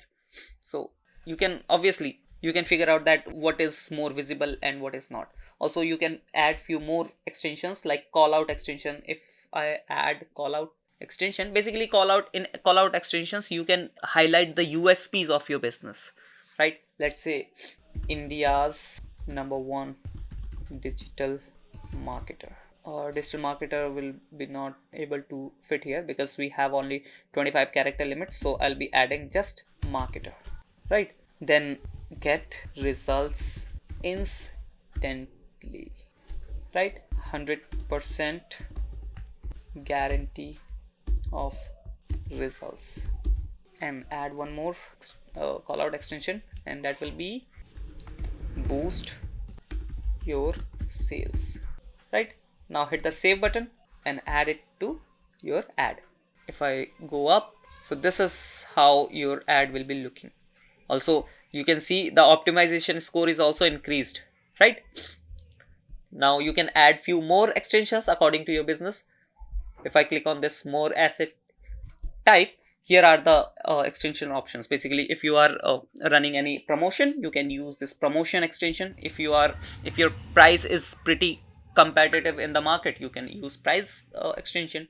Then we have call extension. You just have to add the number here, and the call extension will be up and running. Let's say India, and I have to add the number here. Right, call from ads, save, apply. So this is also been added in our ad. Right, this is the call extension here. So that's how you can add call extensions, or I mean all the extensions into your ad.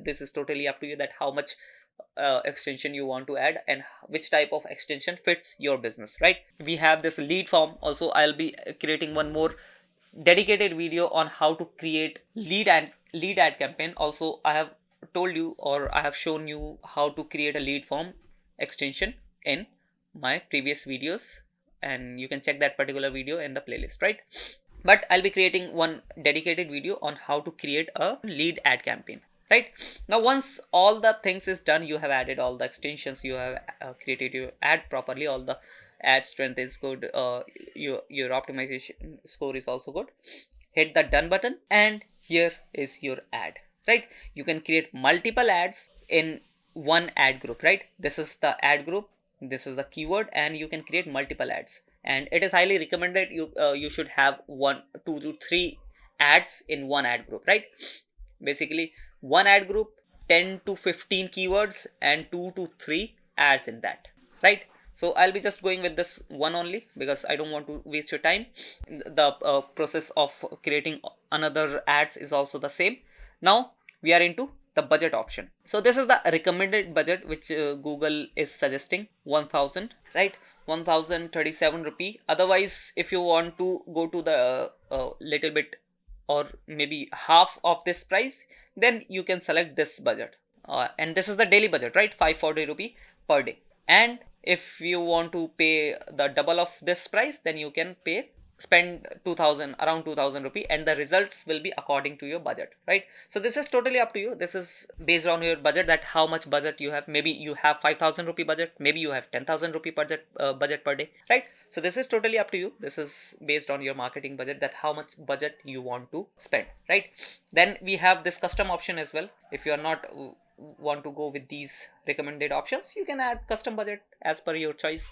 Let's say I want to add 1000 rupee, right? But you have to be ready that the budget, the results will be according to your budget, right? If you are spending 2000 rupee per day, that the result will be according to 2000 rupee. But if you are spending 1000 rupee per day, then the results will be according to 1000 rupee, right? So let's take this option. Let's take the recommended option and hit the next button. And once you hit the next button, here's the basically the review option, where all the things you can review, all the details of your ad campaign, right? And once everything is done, if you find it properly done, campaign name is Marketing Fundas PPC tutorial, and campaign type, goal, everything is done properly, you just hit the publish campaign button, right? Now let me just go back to all campaigns so that I can show you.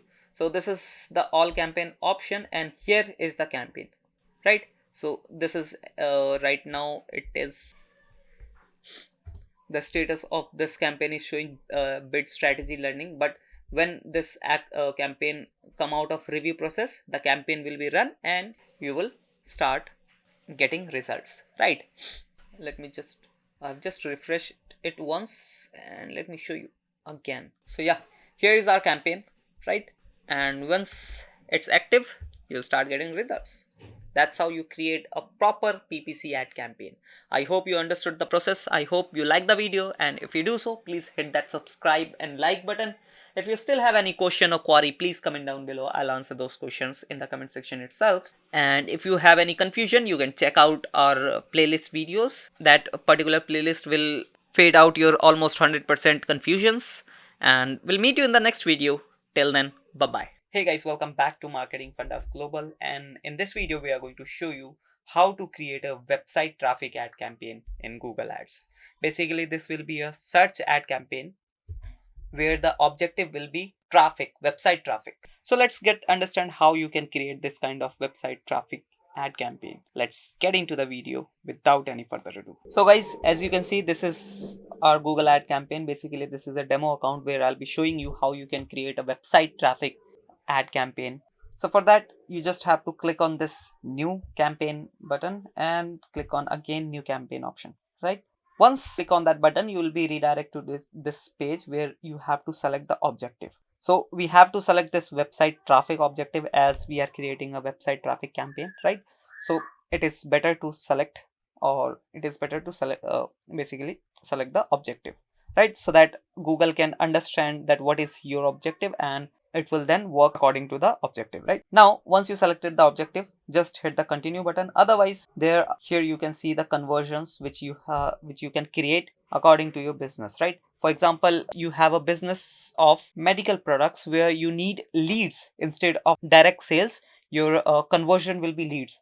Yes, so you have to set the conversion as your goal, right? So it depends on business nature that what is your business conversion or what is your business goal, right? Some businesses need direct sales, some businesses need leads, and some businesses need just traffic so that they can create the best brand awareness possible in their budget, right? So these are the objectives. These are basically the conversions or goals which you can set according to your business, right? But we are not going very deep into this because this is just initial level. When you are creating a campaign on a starting level, you don't need any conversion goal to set, right? So without setting any conversion goal, just hit the continue button and here you have to select the campaign type basically. So we are going to create a search ad campaign, right? So this will be website traffic search ad campaign basically, or you can say PPC ad campaign as well, right? So our objective is website traffic and our campaign type is search. Select this. Now here you have to add the business name, basically your business website, and the campaign name. So website is, this is our website basically. Let me just refresh it once. Yeah, this is our website. Select the website and go to Google ad campaign and just paste it here. And here we have to name the campaign. So in our case, I'm giving the name website traffic campaign demo campaign, right? So this is the name I have given, and now just hit continue button. And now it is asking that you have many campaigns in draft. If you want, you can select those campaigns as well, but I don't want to select draft campaigns. I just want to start with a new campaign. So start new. Now, so basically this is the campaign making process. You have to go through the bidding option, then campaign settings, keyword and ads, budget, review, then your ads will be live, right?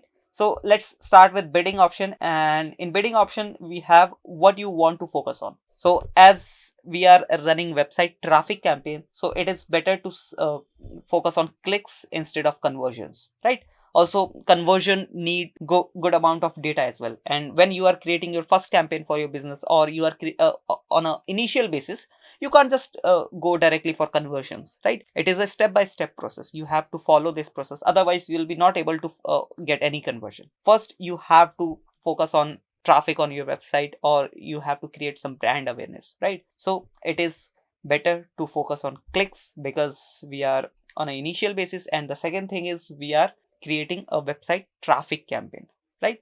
Not a sales campaign. Then we there's one more option, that set a maximum cost per click bid limit. So if you have any kind of maximum bid limit in your mind, you can add that bid. Otherwise you can leave this option, because when you are on a initial basis, when you are starting your when you start with your paid campaigns, you have to think that what will be or you have to test few campaigns so that you can understand that what can be the best bidding for your niche, for your category, right? So it is good to uncheck this option, because on an initial basis you don't know that what will be the best bidding or what will be the best cost for my keywords, right?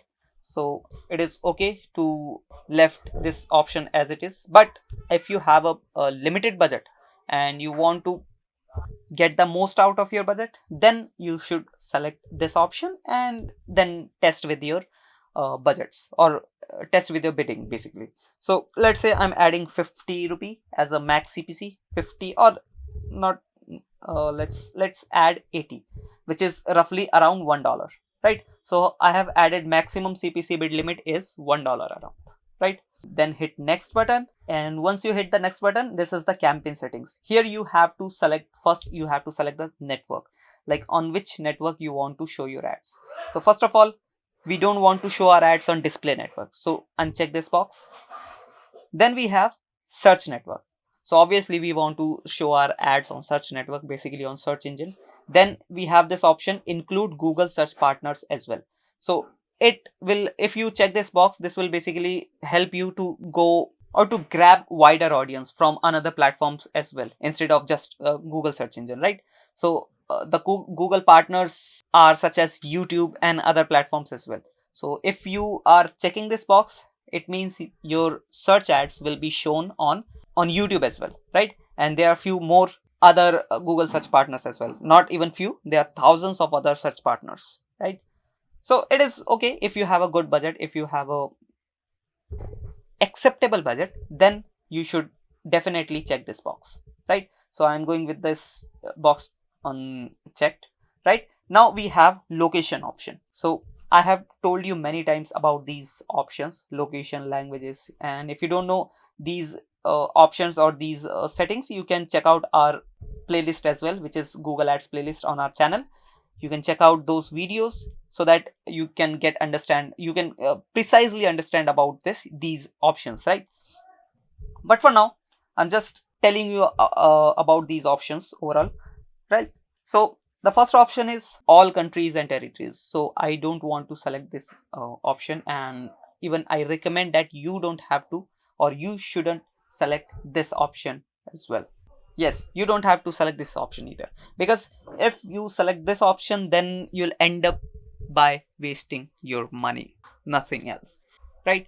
Because if you are showing your ad to all the countries available, there are around 192 countries in the world, right? And if you're showing your ads to 192 countries in the world, then it means you are just wasting your money, right? So you have to select the specific country, or you can go with specific location as well. Let's say I have a specific location. For example, once I click on this enter another location, I get this advanced search option. Once I click here,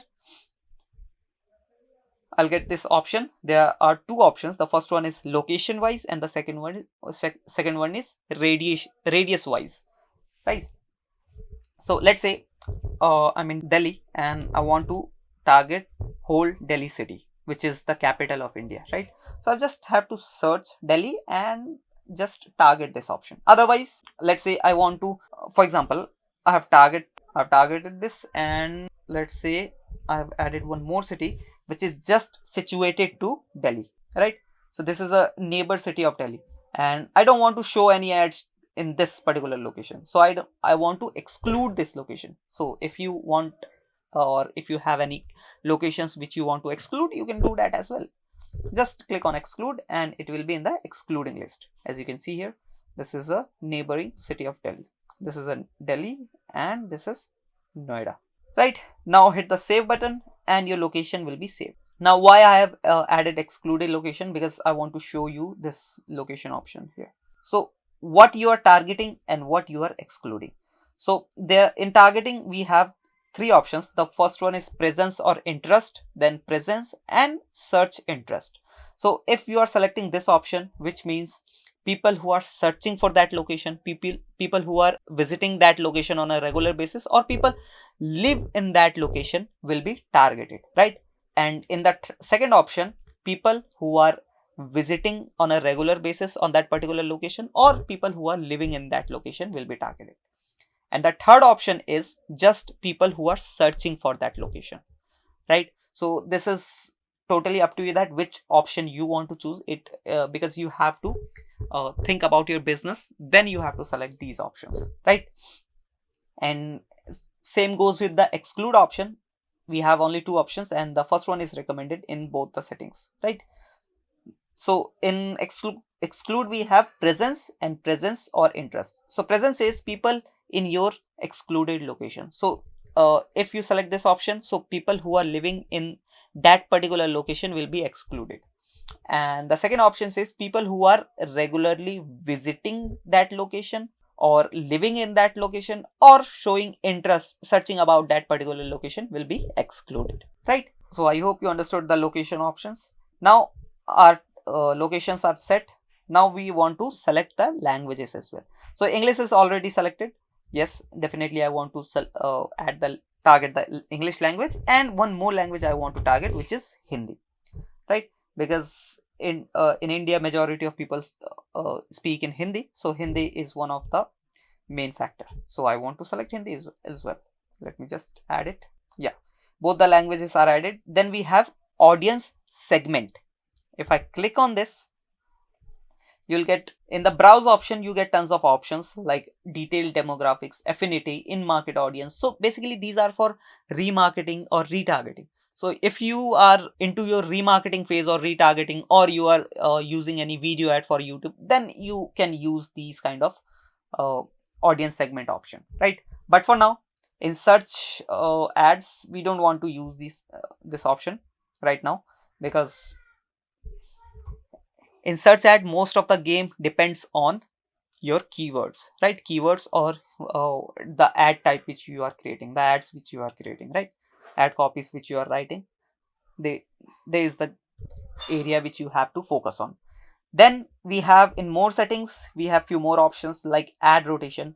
If I click on this pencil icon, I'll see these two options, and thus these two are not supported in search ad. We have only two options on, and it says if your let's say you have created 3 or 4 ads, right?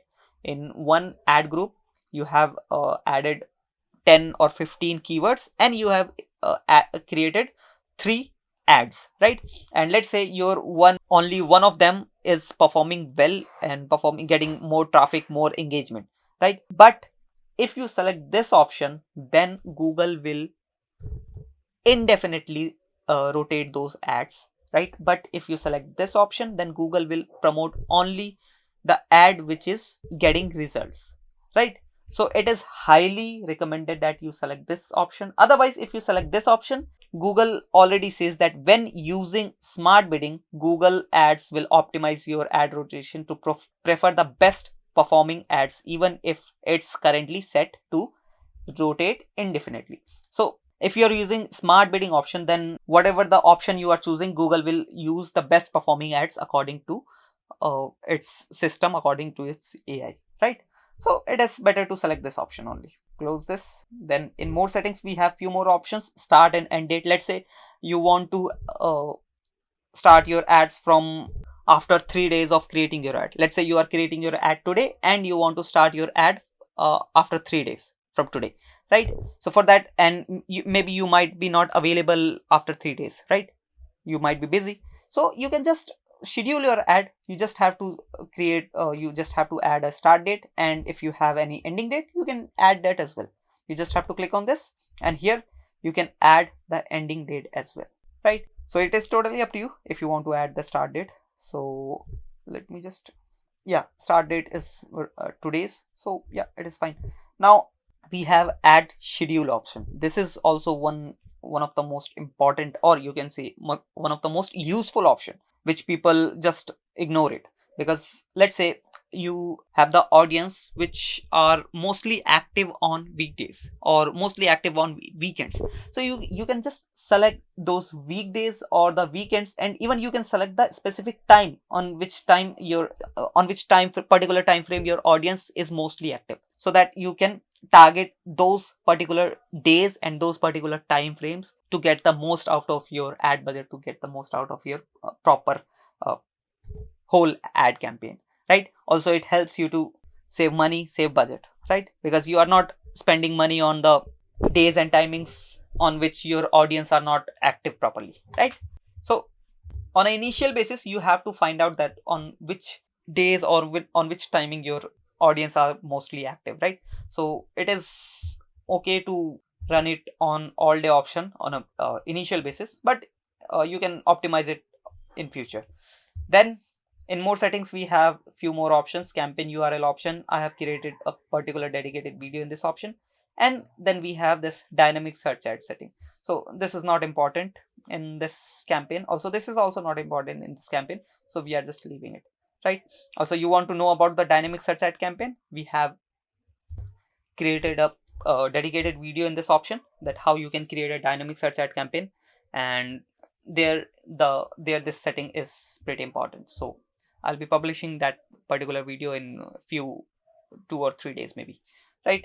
Also, you want to know about campaign URL option, you can check out our playlist and you'll find that, right? So everything is done now. Just hit the next button and you will be into keywords and ads. This is one of the most important part in any search ad campaign, right? Because without any keywords or without creating a ad, basically without creating your search ad, you will be not able to run your ad campaign, right? Also, keywords are why important keyword, because everything is depend on your campaigns, on your keywords basically. If you're not using proper keywords, if you're not using the best keywords for your business, then you'll end up losing just money and time, nothing else, right? So as you can see, here are some of the pre-added keywords which Google ad has automatically added from my website, which I have added in the starting of campaign creation process, right? So it just fetched my website and suggesting me these keywords. So if it is okay, then I can select the few keywords from this list. Otherwise, I can delete all these keywords and add my keywords which I want to target, right? So let me go back to my site. Now here you will be able to see you have few options, right? The first one is you can target your whole website, right? You can target the whole website, which means marketingfundas.com, and the user will be landed on this particular website, basically on this particular page. But for example, you want you are creating a campaign for any specific service. Let's say I'm creating a campaign for SEO service only, so I have to send my audience to the specific page that tells about the service only, right? So this is the page I'm gonna target, right? And I'm creating a campaign for SEO service only, right? So let me go back to Google Ads. Now here I have to add some keywords which is related to SEO service. So let me just add few random keywords so that I don't take so much time of yours, right? So as you can see, I have added few keywords here, right? And these are basically, yeah. So as you can see, these are the keywords which I have added. This is just for demo purposes. And if I tell you about these right sidebar, this is basically to get an idea about your campaign. Basically it will this shows your campaign optimization score, which is right now on 71%, and this is the weekly estimate based on your keywords and ad settings which you have done here, right? So this shows that you'll get 6 clicks, basically estimate clicks, right? 6 weekly estimated clicks, and the cost will be 281 for that, and the average CPC for these 6 clicks will be 50 rupee 69 paisa, around 50 rupee, right? 51 rupee. So, and why we are getting only 6 clicks? Because we haven't added that much lucrative or that much search worthy keywords, and we have also added a max bidding limit, which is around $1, 80 rupee. That's why, right? So now when we talk about keywords, here are 3 match types of keywords. The first one is broad match type, then we have phrase match type, and then exact match type. So why these match types are important? Basically, broad match type, which means whatever the audience search, if they have they're searching like SEO service jobs in India or SEO jobs in India, your ad will be shown there, right? And that's how broad match type works. Then we have phrase match type and exact match type. So phrase match is like a SEO service in India to Delhi, right? If people search like this, SEO service in India or SEO service in there's a keyword that SEO service in India, but if people search SEO service in Delhi, maybe there's a high chance that your ad will shown there because you are using phrase match. But if you using exact match, then if people is searching a SEO service in India or SEO service India, then and there only your ad will be shown. So these are the difference between these 3 match types, and if you want to know more about these match types in depth, you can check out our video in our playlist, right? So this is the playlist. Let me just show you. So this is the playlist. You can check out our video on match type, and there are tons of other useful knowledge in this Google Ads playlist, right? So this is basically a to Z playlist for if you want to learn Google Ads from scratch to master level, right? This playlist will help you. Now let's get back to our Google Ad campaign. So as I've already told you about the 3 keyword match type, now how you can use these match type, basically how you can apply these match type into your keywords. So if you want to use broad match type, so you have to just left these keywords like this, nothing else. You don't have to do anything extra. Then these keywords will be used as a broad match type. But if you want to use it as a phrase match type, which means you want to apply phrase match type, then you have to add double quotation mark in the starting at the end of the keyword where you want to use as a phrase match like this, right? Then we have exact match. So exact match, to apply exact match type, you just have to add a bracket at the starting at the end of your keyword, right? So it is highly recommended that you use only phrase and exact match, but for just a demo purposes I have added all types of keywords. Here I have applied exact match, then phrase match, then the left are broad match, right? And the data, the optimization score and the weekly estimates refresh according to the changes which you are doing, right? And this works on a real-time basis, right? Once your keywords are done, you have to scroll a little bit down, right? You have to also make sure that you are adding best performance keyword, right, which is performing on your niche, performing on your category, right? So you have to find out, you have to do it by yourself. No one will help you in this part, right? Now once your keyword part is done, we have ads, right? Here we have to add our final URL, basically where the your audience will be landed. So let me just add, because right now it will land on my website's home page, but I want my audience to land on this particular page, which is basically SEO service page, right? So let me just add this page here. Then here's a display path which basically shows here. This is a real-time ad preview which you can see, and whatever the thing you add here, that will be reflect here as a ad, that how it will look into your mobile device and the desktop devices, right, on the desktop.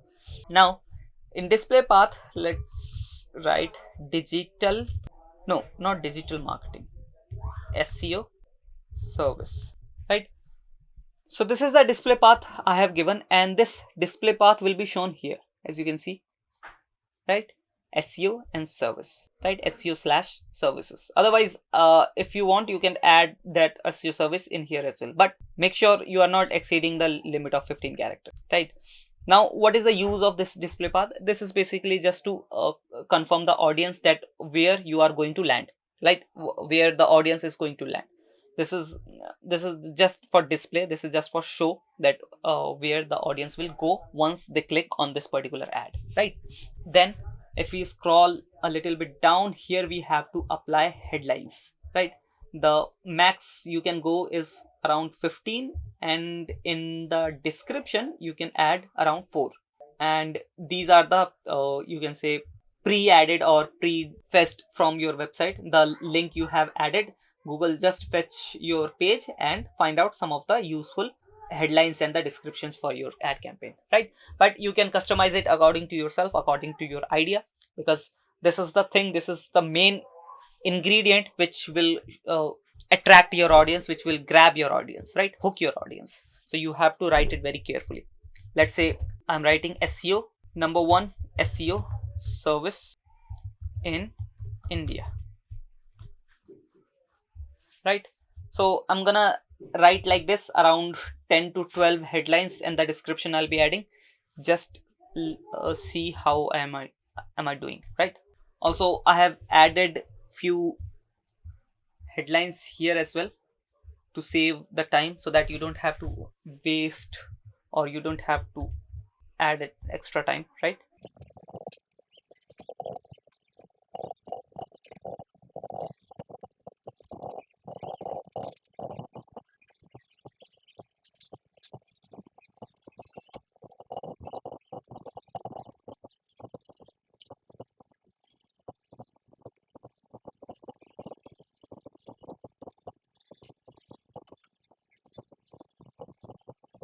So guys, as you can see, I have added some around 13 headlines and 4 descriptions over here, right?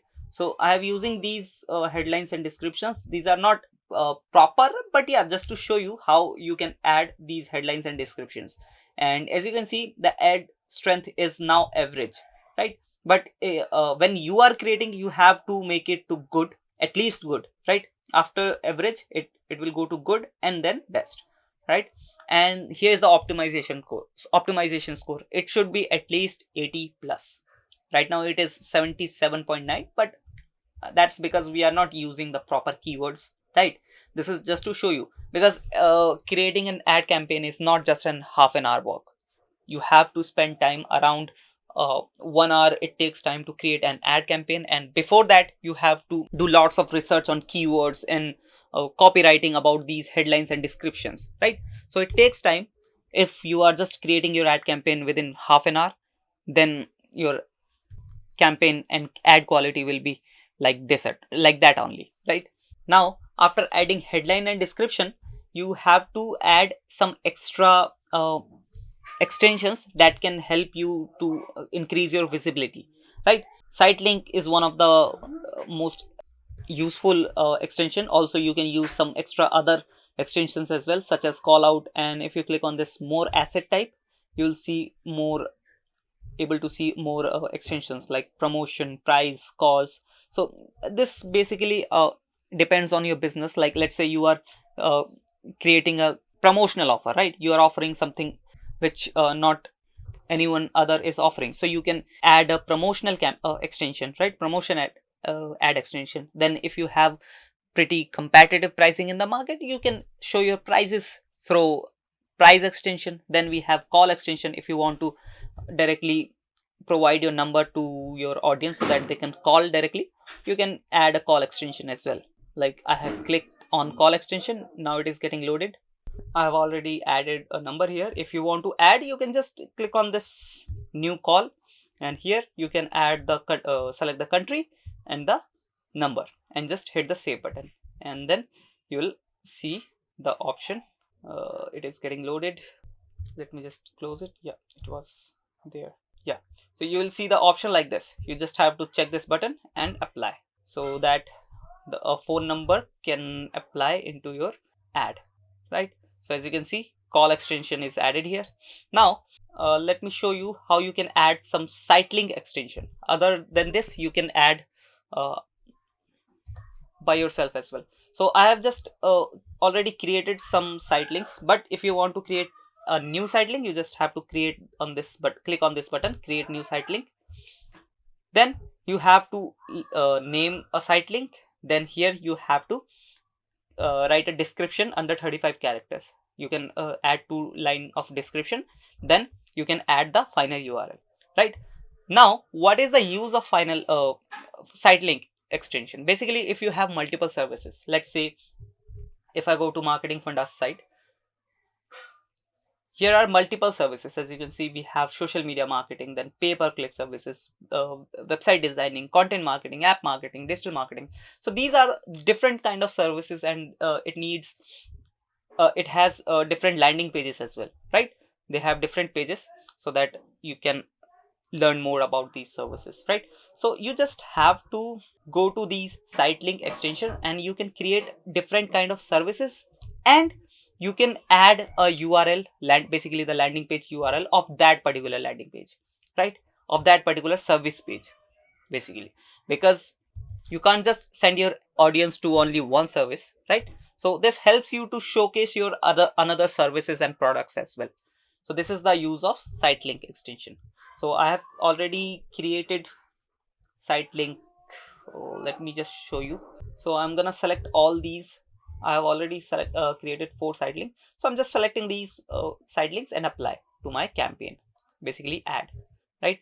Now let's see how my ad is looking like. That's how this ad will be looking like. As you can see, this is the visibility, right? And if I click show you on desktop mode, this is the visibility of my ad. So this is the best way to increase your visibility, increase your ads visibility. And if I show you, if you are not using these extensions, what will be your ad looking like? As you can see here, this is not ad, but yeah, if you are not using, yeah, this is ad. As you can see, this is sponsored, right? So this is ad, yeah. And if you are not using any extension, or you are not creating your ad more lucrative, your ad will be looking like this, just 2 line. And here are few extensions, but other than this, you don't have anything here, right? So if you don't want to look like this, you have to add extensions in your Google Ads, right? Your ad will be looking like this, and this will give you a good visibility. And once you are getting good visibility, definitely you'll get some extra clicks as well. right? Also you are getting exposure to your other services as well, right? So that's how you add extensions. Also, if you don't know about other extensions, that how you can add other extensions into your ad campaign, you can check out our playlist. I have already upload the videos on each extensions, that how the how each and every extension works and how you can use it for your business, right? Now once everything is done, your ad creation process is done, just hit the done button and your ad will be shown here, right? You can create multiple ads like this in one ad group. This is one ad group. Let me change the name of this ad group. I'm going to write SEO service ad group, right?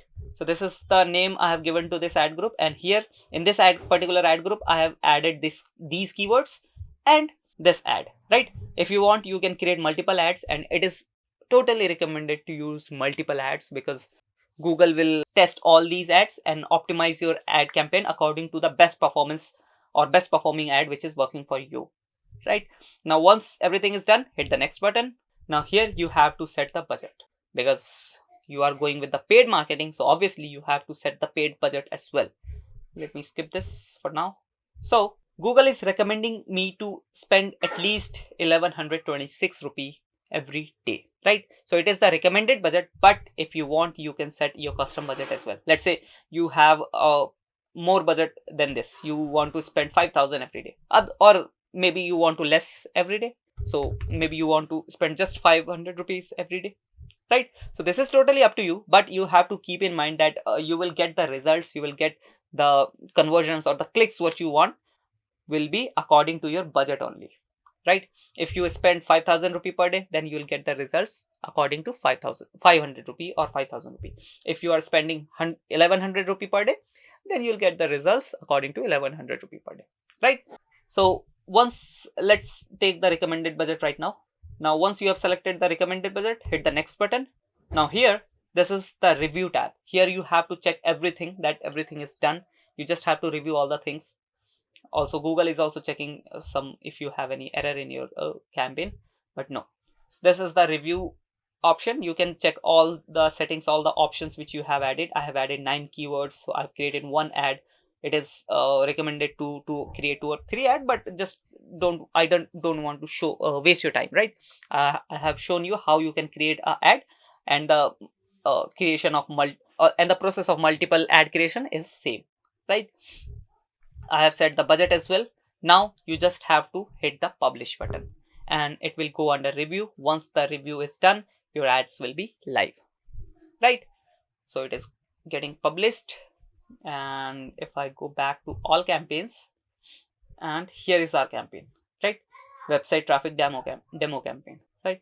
So once your ad starts, review is done, your ad will be start and you'll able to see numbers like this, right? Impression, clicks, interaction rate, then average cost, everything you'll be able to see, right? So I hope you understood the video. I hope you like this video, and if you still have any question or query regarding the website traffic ad campaign in Google Ads, please comment down below. I'll answer those questions in the comment section itself.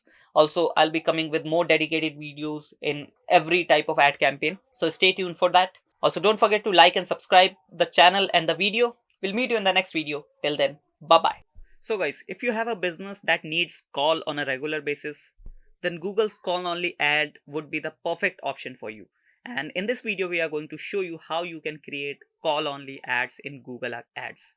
So this is going to be full tutorial, step-by-step tutorial, where I'm going to show you from scratch to perfectly published campaign, that how you can start from scratch and go to perfectly published campaign where you can get call, basically direct call for your business or for your any kind of services you are providing. So hey guys, welcome back to Marketing Fundas Global. This is the 87th video in this Google Ads course, and in this video we are going to talk about Google call only ads. So let's get into the video without any further ado. So guys, as you can see right now, I'm in my Google Ads account, and here I'm gonna show you how you can create a call only ad. Basically this will gonna be a search call only ad on Google. Okay, so the first step is to just to create click on new campaign. Right now this is the dashboard of my Google Ad account, right? And here are the options which you can use if you directly go to campaign, you have to click here. If you directly want to go to ads, then here's the option. Then landing pages, if you have connected any landing page, here's the option, keywords. But let's click on overview and directly click on new campaign, because we are creating a proper new campaign, basically call only ad, right? So click on new campaign, and here are the options which you have to choose from. Basically these are the objectives, right? If you select any objective, then Google Ads will perform, or Google Ads will customize your ad campaign according to that particular objective, right? So here are many options like sales, leads, traffic, product and brand consideration. If you are into consideration part, then you can choose this option. But right now we are going to select this option, right? Because here Google doesn't customize anything. This works only on our preference, our option, our settings which we have added into the campaign. And this option is create campaign without a goal guidance, right? So click on this. Then here we have to choose the campaign type. So obviously we are creating search call only ad, so we are going to select this search campaign type. Okay, once you select the campaign type, here you have to select the conversion as well. But we are not going to select any conversion, but I'll show you in the end of this campaign creation process that how you can create a conversion for your particular campaign, for this particular campaign, basically call only ad particular campaign. Okay, so you might have already created a conversion in your campaign, but if you haven't created, you'll be not able to see conversion goal like this in your ad account, right? Because I have created one, that's why I'm able to see here page view conversion goal, right? Now let's hit continue, because we don't want to select anything here. Just hit continue button, and here you have to select that what kind of result you want from this campaign. Basically calls, right? We want phone calls. Then you have to add the number as well. Select the country first, India, and the phone number. I'm from India, so I'm selecting the country. You can select your country as well. Then 93, this is the number I'm adding. Yeah, once you enter the number, just add the campaign name. Selecting this option is not compulsory. Basically you have selected the phone calls, right? Now add a campaign name. You can add a campaign name like MF, means marketing fundas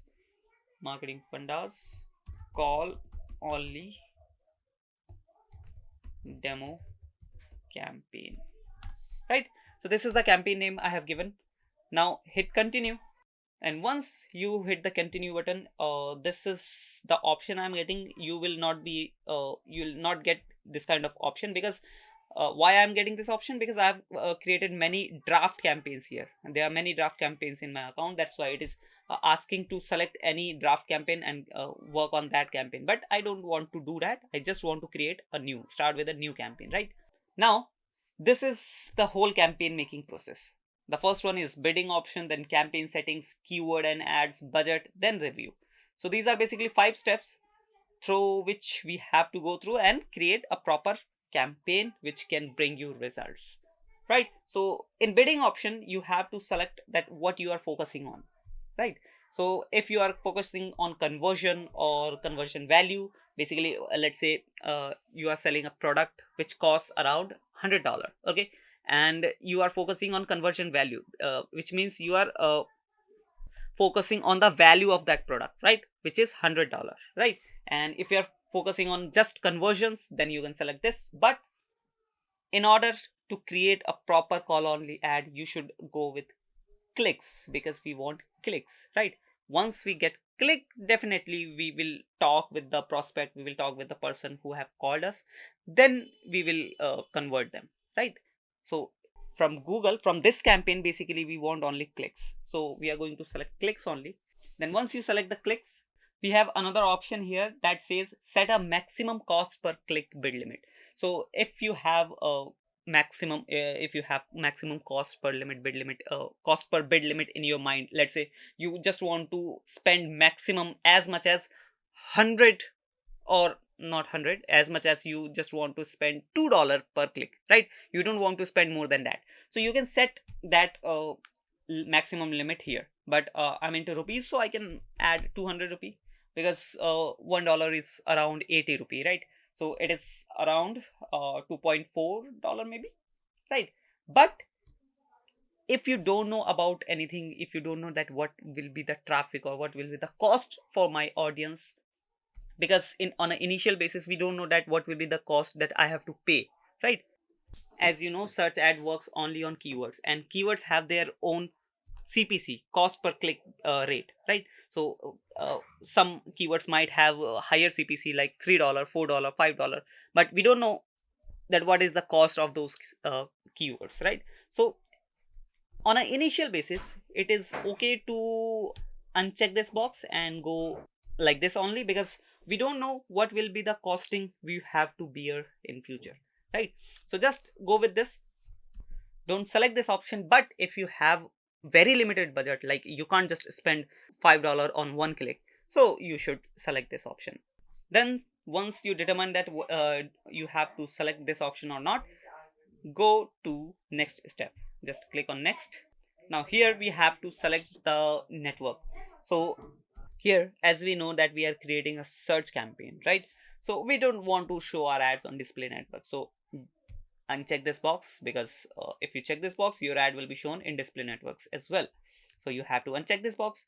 Now here we have two options, like you want to show your ads on search network only, obviously. Then this if you click on this option, that it will include Google search partners as well, and some of the biggest search partners are like YouTube, right? So if you want to show your search ads on YouTube as well, so it will be then you have to check this box. So we are going with this box checked, because if you select this option, then a huge number of audience gets added into your prospect list, right?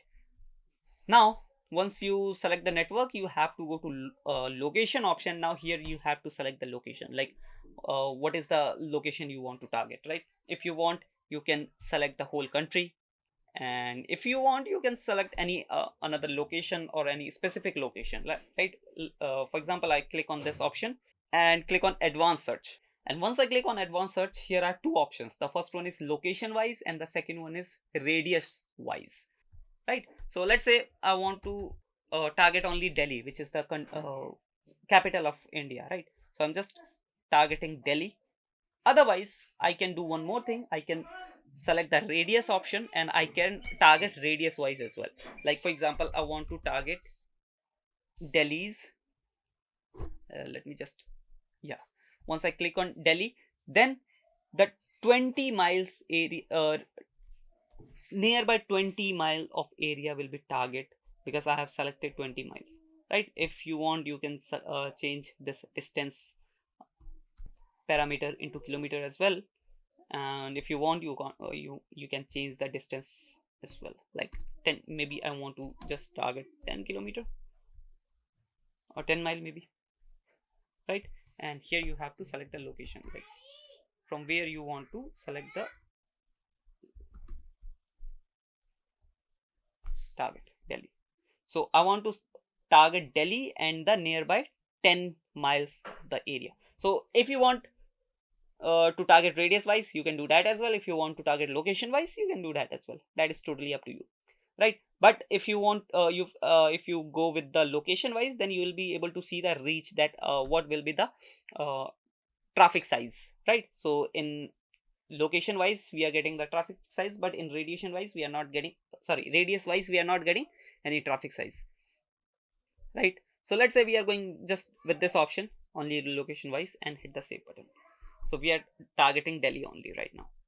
On just select whole India, whole country, because we are providing digital marketing services. This is online service and we can provide to the whole country.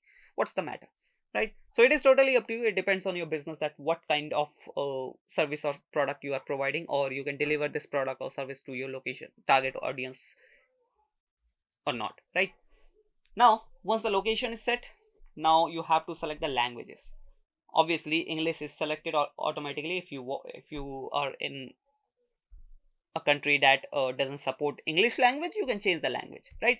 Where your target audience doesn't speak English language, you can change, right? So in India, English is the first language and the second language is Hindi. So let me select Hindi as well, right? So I'm targeting Hindi speaking and English speaking audience, right? So it is done. Now we have this audience segment option. If I click on this, although it is not compulsory and I'm not gonna do anything here, because audience segment option is for remarketing or retargeting. If you're doing remarketing, if you have already run your ads and you have accumulated a good amount of data, right, then you can go with audience segment option. But for now I'm not just gonna do anything here. Now we have one more option here that says automatically created assets. So if you want Google that Google crawler go and fetch your website, fetch your landing page or your other ads and create a headline and description or maybe other asset according to those website landing page, right? So if you want that, you can turn this option on. Right now it is on beta phase, right? So if you want that, you can turn this option on, otherwise you can turn this option off. We are going this option off. We don't want to go right now because we are showing you, yeah. So I was telling that I'm going with this option turn off because I'm showing you manually all the things I'm going to show you manual, right? But if you want to try the beta, so I was telling that I'm going with this option turn off because I'm showing you all the things manually, right? But if you want to try the beta version of uh, automatic asset creation process, then you can turn this option on. Otherwise you can go with turn this option off. Right now in more settings we have few more important options which you should focus on. The first option is ad rotation, right? So you don't have to do anything here because ad rotation is already on the best option, which is optimize prefer best performing ads. So if you create multiple ads, let's say you have created 3 ads and one of them is performing better, so Google will perform or Google will boost that particular ad and show that particular ad to others instead of showing all the ads equally, right? But if you choose this one, this will basically not optimize your ads and it will rotate, or you can say it will show all the ads equally, right? But if you are selecting this option, then you are good to go. It will show the best performing ad to your audience, right? So the ad rotation is already on the perfect option, no need to worry. Then we have start and end date. Let's say you want you are creating this particular campaign today, but you want to start this campaign on maybe on April. Right now today is March 30, but maybe you want to turn this campaign on, or you want to run this campaign on April 20 or maybe April 10. So how you can do that? You just have to set here, like you have to set the start date. If you want to set the end date, you can do that as well, otherwise you can select the none option, right? But we are going to start this ad campaign from today only, that's why it is set on already 30th March. Then if I click on more settings again, we have ad schedule. Now let's say you have, or you know that your audience is properly or totally active on weekends, so you can do one thing, you can just run your ads on weekend, right? So that you don't have to waste your money, or you have to waste your hard earned ad spend on weekdays, right? You just do one thing, you just have to set the days like Saturday and Sunday, and you can select that time as well, like I just want to show my ads on day, not on night. So you can select that as well, right? So here you can select weekdays, weekends, or you can select day wise as well, like I just want to show my ads on Monday, Thursday and Saturday, so you can do that as well. And you might be thinking that you can do it manually, you can turn the campaign off, you can turn the campaign on. When you want to turn on your campaign, you can manually go to your campaign settings and turn on, but this will totally, or this will indirectly harm your campaign performance, because when you are turning off your campaign or then turning again on your campaign, then your campaign starts from all the way to zero, right? But if you are adding all the settings here, then Google will automatically determine of all the things, that when to campaign off and when to campaign turn it on, right? So adding ad schedule is very good option when you are not going with all day option, right? Then we have campaign URL option. We have already created a video on this, and this is not important here, so I'm not showing telling you about this. And if we talk about dynamic search ad settings, also this is not important here, so I'm not gonna tell you about dynamic search ad settings. Also, I'll show you, or I'll create one more dedicated video on dynamic search ad creation process, so wait for that video. But here we don't have any need of dynamic search ad settings, so just leave this option. So we are done with the campaign setting process. Everything is done now. Just hit the next button and we are into keywords and ads option. So I've already created some keywords and ads so that I don't waste your so much time. I directly add some keywords and the ad asset, basically the headline and the description part, so that you don't have to watch it for long, right? So these are the keywords I've already created. Just here also we have some optional option here. Let me tell you about this. Like, if you want Google Ads to scan your website and find out the best performing keyword for you, you can do that. Just you have to go to your website, select the URL, go to campaign and paste the URL here, right?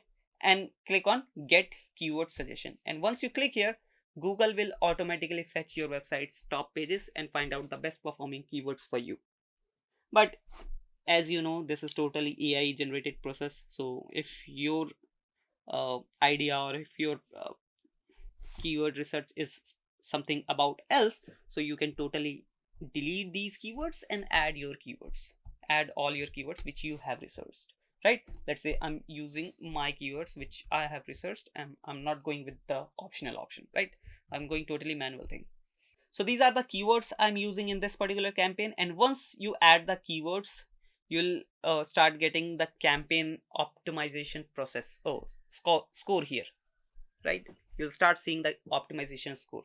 It is not showing right now, but once you add all few more settings, then you'll start seeing the optimization score.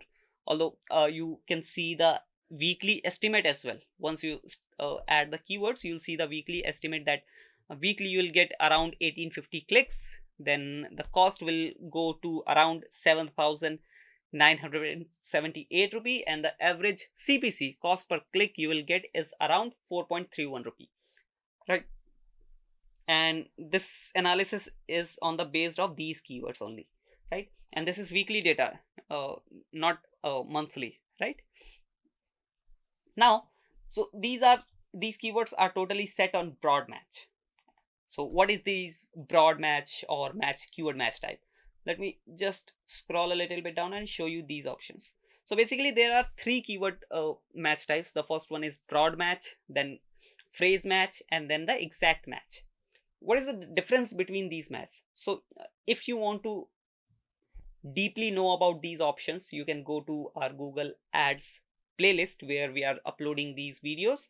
So you can go to that playlist, and we have published one video which deeply lets you know about the difference between these three keyword match types, right? What is the difference between broad match or phrase match or exact match, right? And if I tell you just few things about these match types, so basically if I select broad match, so everything related to this keyword, basically let's say I've added this keyword into broad match type, right? Digital marketing service. So if a person search digital marketing jobs, then also my ads will be shown, and obviously that will not be a particular audience for me, because that person is searching for ads and I'm providing that person is searching for digital marketing job, and I'm providing digital marketing service. So that will be not the perfect audience for me. So that's how the broad match works. But if you select this keyword and add under phrase match, then it will work like for a person, let's say a person searched digital marketing service in Delhi or maybe in India. So my particular ad will be shown to that particular person, right? Because the phrase which I have added here is mentioned in that particular keyword, which is digital marketing service in Delhi or in India, right? So that is the keyword which people or which the audience have searched, and this is the phrase which I have selected, or this is the keyword which I have added into phrase match type, right? Then we have exact match type. Exact match is basically the same. Let's say Google, audience is searching digital marketing service, or maybe he's searching digital marketing services, then only my ad will be shown, because that is an exact match, right? I hope you understood about the difference between broad, phrase and exact match type. To know more about these keywords, you can visit to that video, you can watch that video, and you'll perfectly get to understand about the difference between these match types. Right now, there's a question that how you can differentiate these keywords, that how you can add these two keywords into broad match type, and how we can add these three keywords into phrase match, and these into exact match. So let me just do one thing. Let me separate these keywords. So I want to add these keywords into broad match type. So to add uh, these keywords into broad match type, you don't have to do anything. If the keyword is like this, without any comma, without any bracket, then the keyword will be fall into broad match type. Now if I add here double quotation mark like this to the start and the end of these keywords, then these keywords will fall into phrase match type, right? Now if I add bracket here like this, then these keywords will fall into exact match type, right? So I have added the keywords. These are into broad match, these are into phrase match, and these are into exact match. And once I have added, or once I have applied these settings, you will see that the estimate have also changed. The estimate was earlier, it was around 1800, now it is 1700. Why it is? Because I have added the restrictions here, right? Now once the keyword is done, your second part is ads. Now you have to create ads, right? So first you have to add the final URL. Now the final URL would be the service page, or would be the home page of your website. Let's say you are creating a ad campaign for SEO service only, so the service page of this particular service will be the final URL. But I'm creating my ad campaign for my whole website, for my digital marketing service basically, right? So this my whole website will be my final URL. I'm adding this URL here. Once the URL is added, now here you have to select the path. Path basically shows here, right? Just to give you just to give an idea to your audience that what is the page will be about, and if they click on the link, then where they will transfer to once they click on this ad, right? So you can just give some briefly idea, like I'm creating this ad campaign for digital marketing service, so I'll write digital and here marketing, right? And also note that here we have only 15 character limit, so you have to write under 15 characters only, right? And once you add here, you will be able to see that marketingfundas.com, this is a final URL /digital/marketing, right? You can't add marketing here as well because you have only 15 characters limit, right? Now once you add display path, this is just to show your audience, nothing else. There is no any technical work of these display path, just to give an idea to your audience that where they are going once they click on this website, or once they click on this ad, right? Now once the display path is done, we have headlines option. Here we have to add headlines, which is 15. 15 is the maximum number you can add, right? And then we have descriptions. 4 is the maximum you can add, right? So it is recommended that you should add all 15 so that your ad can perform better. So let me just add these keywords one by one.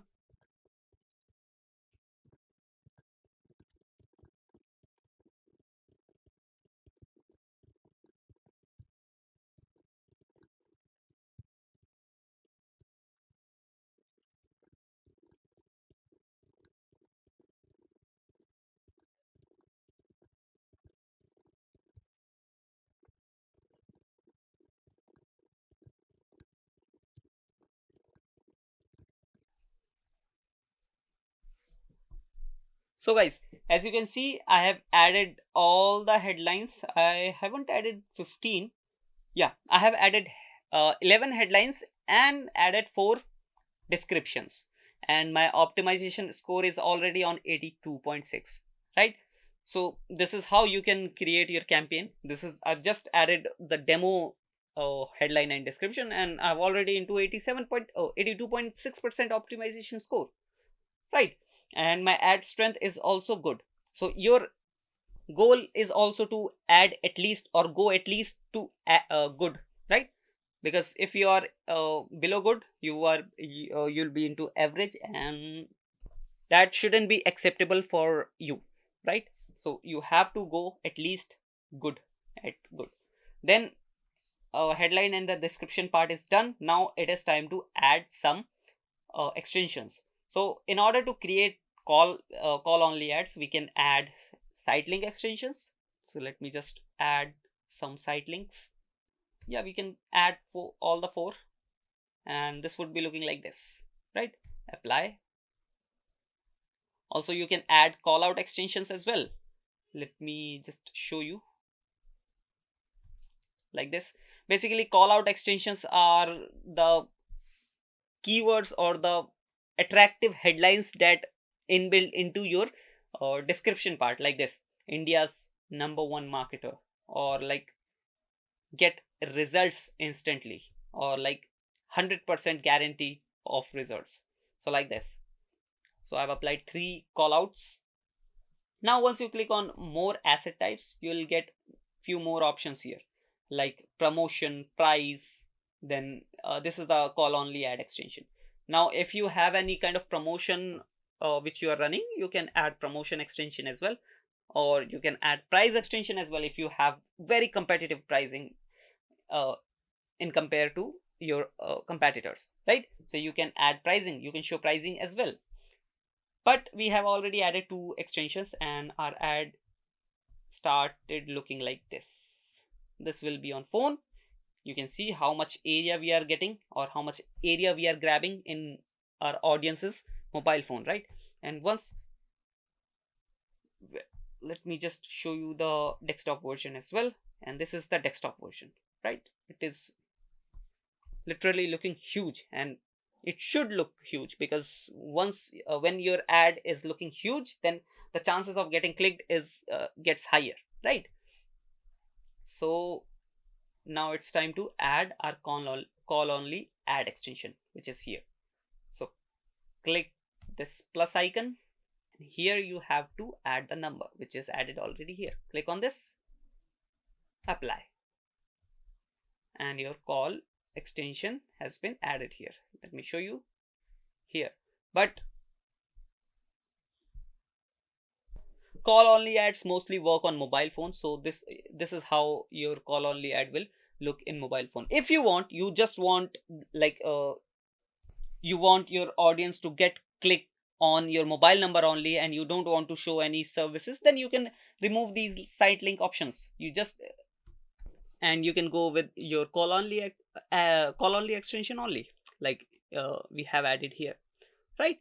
Now it is very important to track your calls, or how much calls you are getting through your campaign, right? As I have already shown you in the starting of this campaign creation process, that I'm going to show you the conversion process, that how you can create conversions. So you have to go to click on this tools and settings button. In measurement option, you will see this conversions option. Click on this. Yeah, so this is the conversion dashboard. Here you can set conversions. As you can see here, I have created a conversion for my YouTube channel, then my page views, and I can create more conversions here. And when you are creating your call only ad, it is mandatory, or it is very important to track your calls, that how much calls you are getting through your campaign. So you can do one thing, you can create a conversion action for that. In order to create a new conversion, you just have to click on this new conversion action, and here you can add all the details, like you want to track your phone calls, right? So you have to select this option, phone calls. Click on this. Now it will ask that select the source of the phone calls you'd like to track. So what is the source of your phone calls? Calls from ads using call extension or call only ads. Or the second option is calls to a phone number on your website, or clicks on your number on your mobile website, right? Obviously we are going to select this one because we are using extension or call only ads. You can select this option, and this is the call we want to track, right? Now hit the continue button, and here, as you can see, the goal is phone call leads, obviously, and primary action is this, right? Now you can add the conversion name as well. So call only ads demo calls, right? So this is the name I have given to this conversion name, conversion, right? Now here you can add a value to this conversion.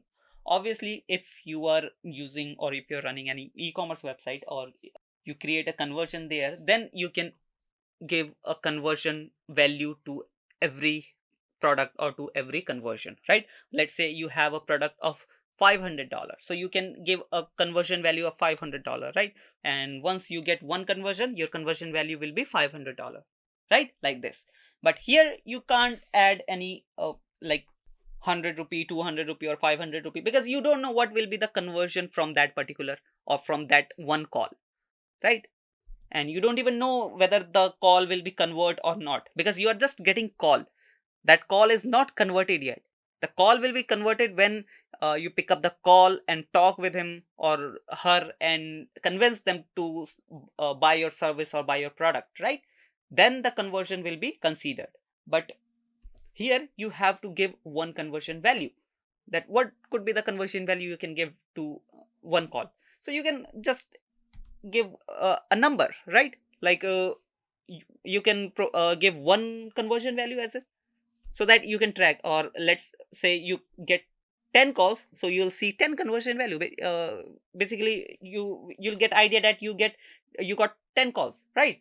So I hope you understood how you can give value to your conversions when it is not e-commerce, or when it is not predetermined value of your product or service, right? So I'm giving only one conversion value, and whenever I get one call, my campaign or the conversion action will show one conversion value, right? So it is okay. Now it is asking that in which way you want to count your calls. Like every time means the same person, whenever the same person clicks on your ad, let's say the same person clicks on your ad 10 times in a day, right? So Google conversion action will count that 10 conversion you got, which means every time the person clicks on your ad, it will considered as a conversion, right? Otherwise you can select this option, and if the person clicks, let's say if the same person clicks on your ad campaign 10 times, but it will count only one, right? It will count only once. So it is okay, and it depends on your nature of business, that which type of business you are doing. So I'm selecting, or I'm going with one only. And then we have call length, that if the call goes more than 60 seconds, then it will be considered as a conversion. Then after call length, we have click through conversion window. So how much time you want to give to your ad campaign, that to consider ad as a consider it as a conversion. Let's say you have a, again take a example of an e-commerce website, right? So let's say you have an e-commerce website, and a person clicks on your ad and go to your website, but the person didn't purchase, right? After 20 days he directly goes to your website and buy the product. So it will be considered that the conversion has been done through your Google ad campaign, because you have added the conversion window of 30 days, right? So you can increase the conversion window. Also, it is not mandatory, or it is not that important in call only ads, right? But yeah, you can add if you want. Then we have attribution model. It is not that much recommended. Just after adding all these details, click on create and continue. So that's how you can create conversion, right? But you have to do this before creating an ad campaign, right? So that you can select your conversion while creating, or while starting with the ad campaign creation process, right? I have shown you in the middle of this campaign creation process, because just to make things simple, right? So that you don't get confused. Now hit done. Your conversion is created. You just have to create a new campaign and select the conversion, right? But our campaign creation process was left. Let me show you. This was the campaign, right? Now, as you can see, I am in the ad creation process, right? I've just resumed the campaign. The ad has been created here. As you can see here, this is the ad. Now, if you want, you can create multiple ads, but I'm just going with only one ad because I just want to show you the demo, right? And this is the same process by using which you can create multiple ads as well, right? Now, hit the next button, and once you hit the next button, you will be redirect to the budget part where you have to select the budget, that how much money you want to spend on a daily basis, right? So it is recommending that you should spend around 1140 rupees on a everyday basis.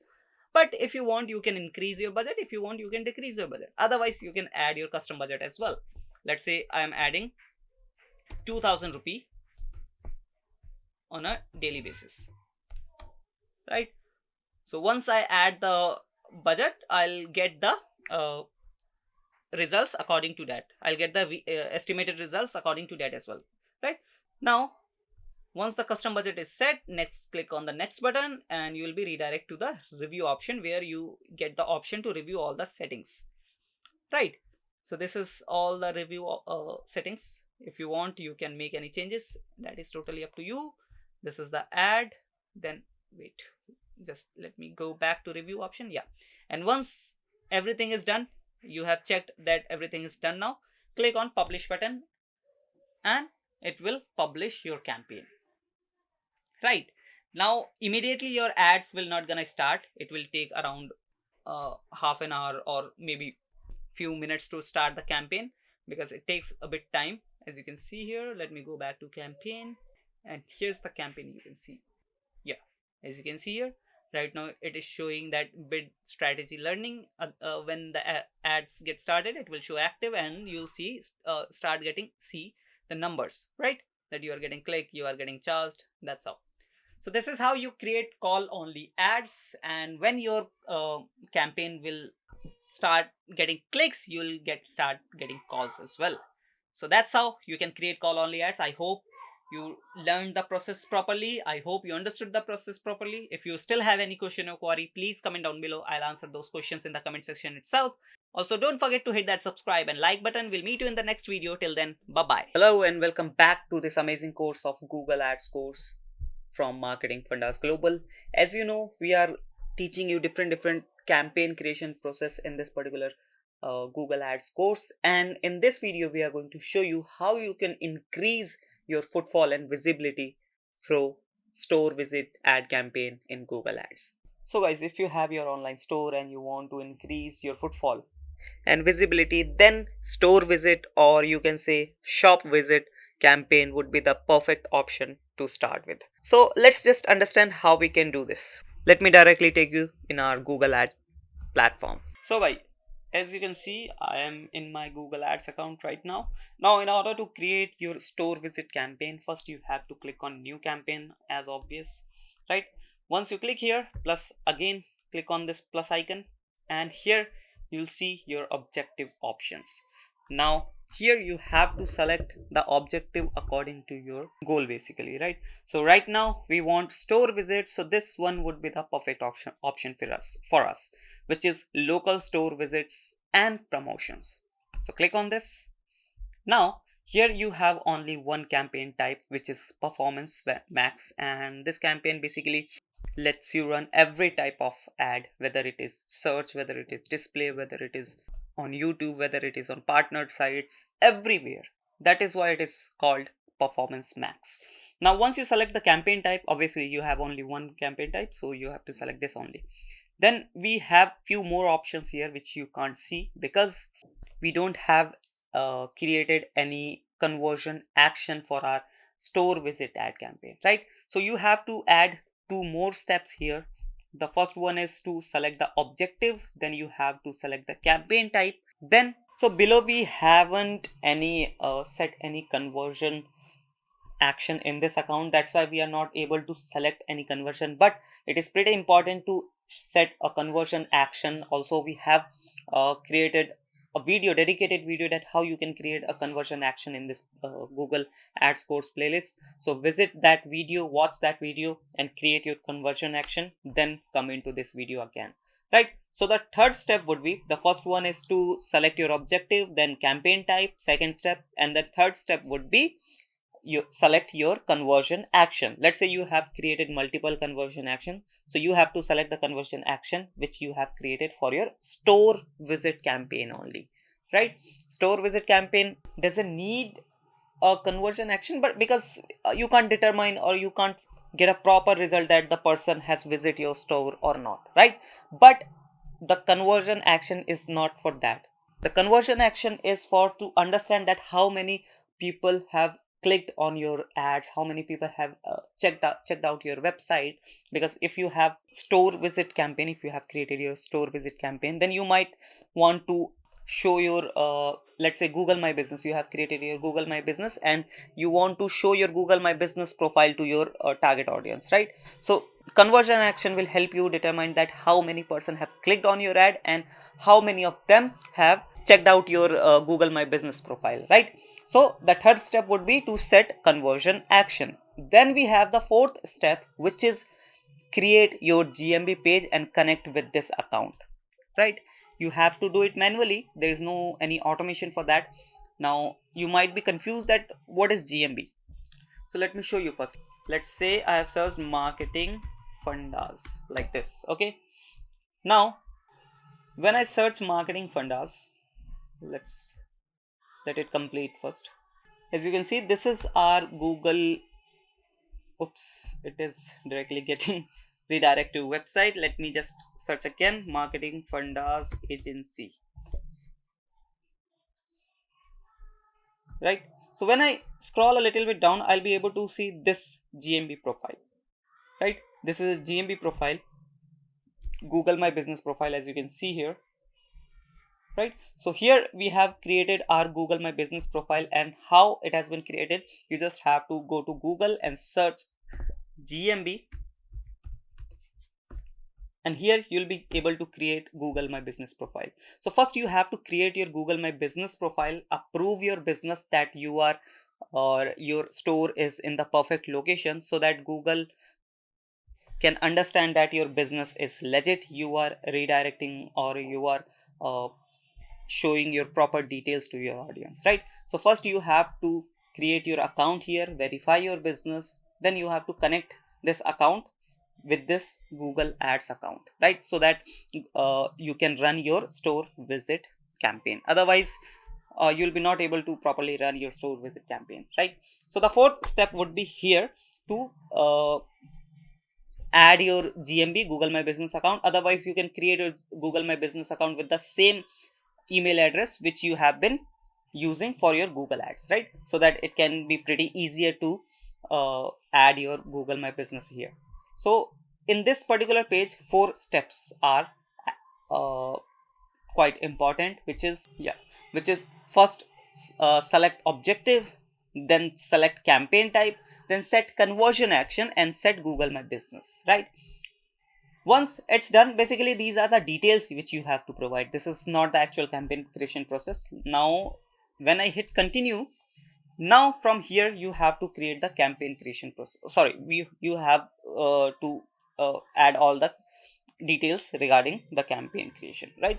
First add the name as well of this campaign. So I have added local store visit and promotions performance max 2. Yeah, it is okay. Let's go with the name, start new, because it is showing, because I have one draft campaign which is added in my draft, but I don't want to continue with the draft campaign. I want to start with new, that's why. Now here you have to set the budget. Let's say I have added 500 rupee on a daily basis, right? I want to spend 500 rupee on a daily basis. Why I'm showing rupee? Because I'm from India and I'm creating campaign for Indian audience. That's why it is showing rupee. Otherwise, if you are from US or Canada, you would be see dollar sign here, right? And the spend you have to do is in dollar. Otherwise, if you are any other country, you'll be able to see the respected logo of the currency from that particular country, right? Now let's say I want to spend only 500 rupee on a daily basis, which is around $6, right? So I want to spend only $6 on a daily basis. Now here I have one more option, which is bidding, right? So what kind of bidding you want, right? There is one conversion and the conversion value. So let's say I want to go with conversion, because if any person click on my ad and visit my GMB, that will be counted as a conversion. I will not count that the person, if the person will visit my store, that will be counted as a conversion. No, it's not like that, because Google can't determine, or you can say recognize whether the person have visited your store or not.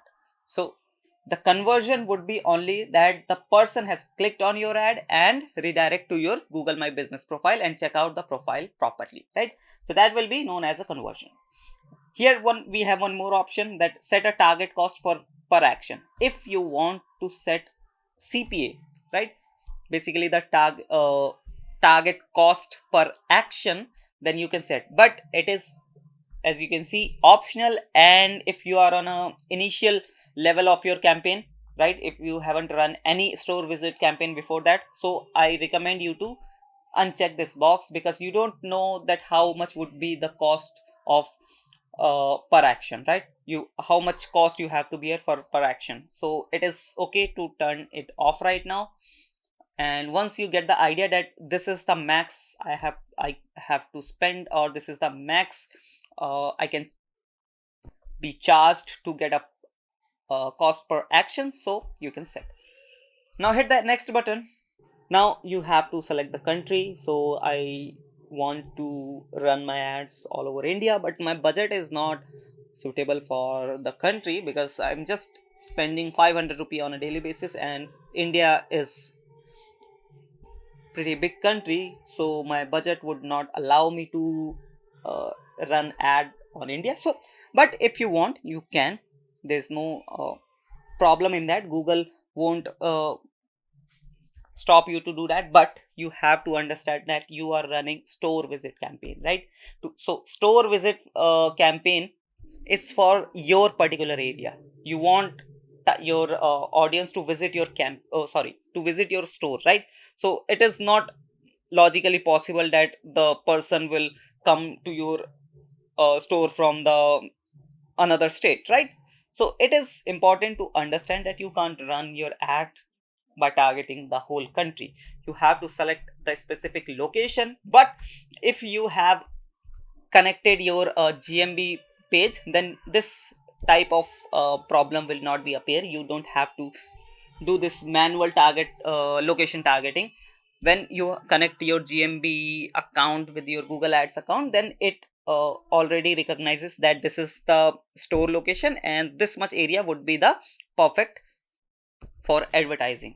Also, you can increase the area of target location. That is up to you, that is totally up to you. But yeah, I just want to say that if you connect your Google Ads, GMB, Google My Business account, then you will not be you don't have to do this kind location thing hustle, right?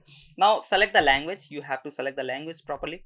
But let me just select the location here. Let's say I'm targeting the city only. Now I'm targeting the city only, which is Delhi, which is the capital of India, right? So I'm targeting the country. Now here you would be able to see this warning sign.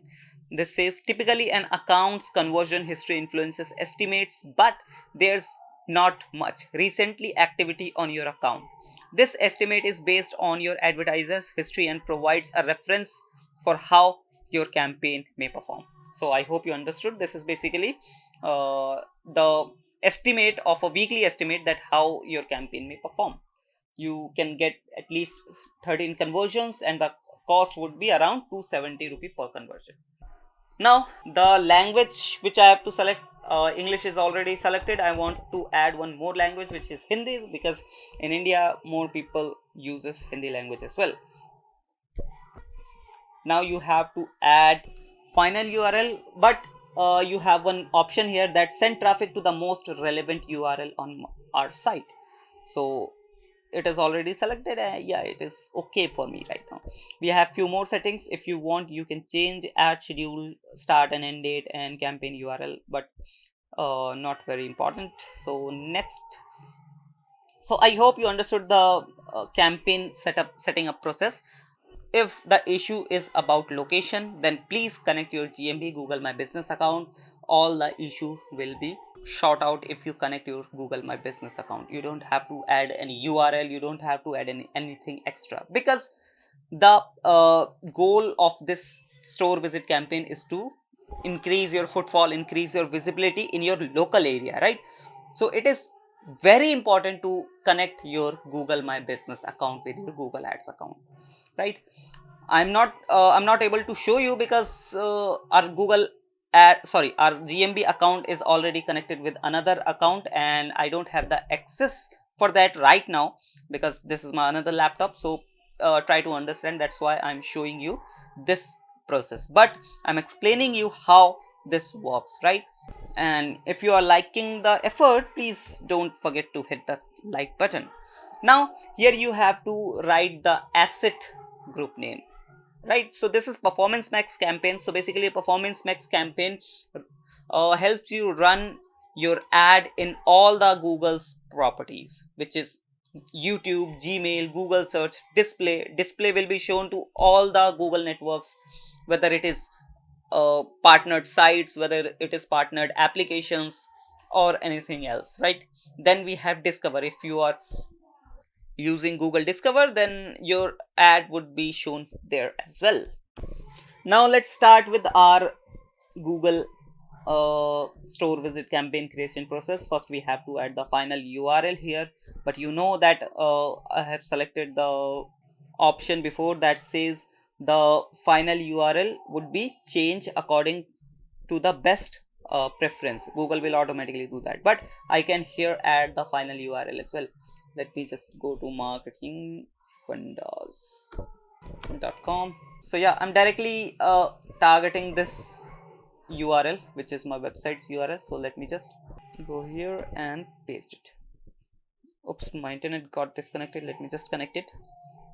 Now as you can see, I have added my final URL. Now once we go scroll a little bit down here, you will be able to see the images option. So you might have seen different kind of images from different companies, right? So that image is known as banner ads or display ads, right? So you have to add those images in different sizes, right? So it has been already searched 2 images from my website, and it is suggesting me to add these images.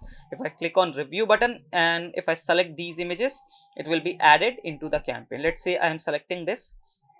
Now we have this option to select, but I want to go with this one. I want to deselect this, select this ratio only, right? So it is totally up to you whether you can create your images properly on any different platform, whether you use Photoshop or Canva. That is totally up to you. Don't go with this option because it is pretty uncomfortable to do this, right? So let's say I just use these 2 images, and I can add up to 20 images in different sizes. Let's say I have few more images in my PC. So let me just click on upload. Here are two options. First one is website. These are the images from website. If you want, you can select these. Otherwise you can go to upload and upload from your computer and Google Drive as well. So these are the examples I have already downloaded, and I want to select these. So as I've already told you that you can go up to 20 images. So I have been added around 7 images, and there is one dimension issue with one image. That's why no issue. Remove asset with errors. So I have removed all the asset with errors, and the assets which haven't got any error have been selected. Now just add into the campaign, right? So around 12, 13, 14 images have been added, and our ads are started looking like this. Now you have to add the logo of your brand as well, logo of your brand or store, that totally up to you. So please add the logo as well. Now the logo is this, just select this. You can add different images, I mean you can add different you can say sizes of your logo, right? But I'm going with only this one right now because this is just to show you, right? This is just for demo purpose, not the actual campaign creation process. This is the demo, but yeah, I'm showing you the proper uh, things which you have to do while creating your campaign. Right now here you have to click on create. If you want, you can create as well. As you can see here, if you want, you can create the ad from here as well. You just have to select the template, add all the images and logos and the text, and you are good to go. It will automatically create the ad which will be looking like this, right? So I hope you understood. Now let me just close this, leave this, and if you have already created the video, so you just have to do one thing. You have to create your YouTube account with your business name, with your name, that doesn't matter. Just upload the video on that particular channel, right? You have to create a YouTube channel, upload the video and copy the link like this. Let's say we have created a video and uploaded here in our channel, and copying the link, right, and paste here so that you can show your ad using this video, right? Which means this video will be used for your campaign, right? So select this one and hit the save button, right? So I've shown you that if you want to create the campaign, create the video right now, you can do that as well. If you have been already created, then you have to upload it on YouTube and select the video. Right now here you have to add the headlines. If let's say people search on Google search, so your headline should be there, right? So let's say I want to add best offline institute. I'm just adding random headlines, but you have to do it proper keyword research and then all write the catchy headlines. Also keep note that you can add up to 5 headlines, right? Also it is recommending me some headlines after searching my website. Online appointments available, then digital marketing services agency, yeah. So I have added all the 5 headlines. As you can see here, I've added all the 5 headlines. Now I have to add 5 long headlines of around 90 characters, so I have to write it down as well. So let's say I'm writing best digital marketing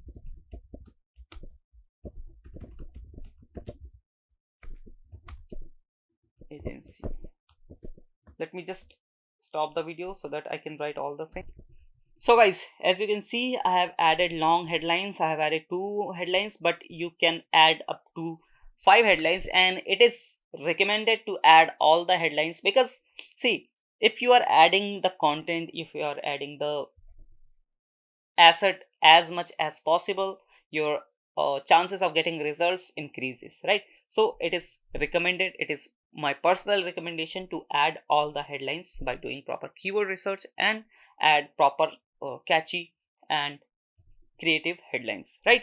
Once you add the headlines, we have the description option where we have to add the descriptions of 160 characters. Here you have to add one description for 60 characters, and you can add 4 descriptions of up to 90 characters. So I have added 160 character and of 90 character, but as I told you, it is recommended to add all the headlines and the descriptions as much as possible.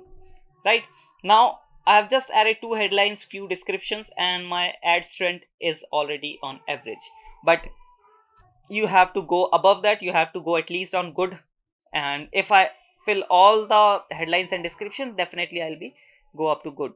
Right now add the business name, which is marketing fundas, right? It is around you have 25 characters limit, so you have to write it under 25 characters. Now we have the extensions. If you want to add extensions, you can do that as well. I've already created or published dedicated videos on all the extensions. So you can add the extensions whichever you want. Let's say I want to add Sitelink extensions. I'm just clicking on it. Here we have already created the extensions, but if you don't know how to create and add extension in your campaign, please refer to our previous videos in our Google ad campaign playlist, right? Please visit the playlist. Otherwise, you can go to the description box of this video, and there you'll get the link of that playlist. So I'm selecting few site links. Let's say I've selected 3 site links here, right? So site links would be looking like this in your search ads, right? It is on desktop mode and it is on mobile mode, right? So I have added the site link extensions. If you want, you can you can change the call to action to whichever you want, but it is recommended to select the automated, because it is not every time just visit now or just download now. Google will determine that where the visit now CTA is preferable and where the learn more CTA is preferable, where the no more CTA is preferable. Google will automatically change the CTA according to the preference, according to the idea of the ad, right? Now, so it is okay to left it on automated mode, right? Now we have few more asset types, basically the extensions. If you want to add promotion extension, you can do that as well. If you want to add your number, basically call extension, you can do that as well. It is, let me just add the call extension. I have added the call extension. If you want few more to add, you can do that. Then we have audience signal, right? If you want to create a custom audience, let's say you want, or let's take an example that you have a restaurant. So you want to create, or you have to add the demographics of your particular audience. Let's say your target audience is from 18 to 30, right? The age of that your target audience is 18 to 30, right? So you can do that in the audience signal option. First you have to click on this create audience signal, and here you have to add the name. Then you can create a segment here, right? You can add demographics, interest, details about your target audience, and if you have your previous data, you can add the data as well, people who have previously interacted with your business. So let's say you are running the ad this time, and this data will be created, or this data will be generated in your Google ad campaign, and you can add this data in your next campaign by creating the audience signal, right? I hope you understood. So if you have determined, if you have that my audience would be looking like this is my audience interest, this is my audience detailed demographics, this is how my audience looks like, you can create that audience signal. You can create that type of custom audience here, right? I hope you understood. Once you created this, hit the next button and you will be redirected to the summary option, where you have to, let me just, yeah, now it will showing some errors, checking for the errors. If you have some errors which you can improve, it will show. Then as you can see here, it is showing that an error occurred, please try again. What is the error? Add an audience signal for faster optimization. Yes, it is insisting to add the audience signal, but if you haven't added the audience signal, you will be not able to publish the campaign. So please go and fix the audience signal. Let's say I click on this and I'll be redirected to audience signal again, and create an audience signal. And let's say I added the name here like audience, or let's say just MF audio. MF is in marketing fundas audience, right? Oops, added 2 times.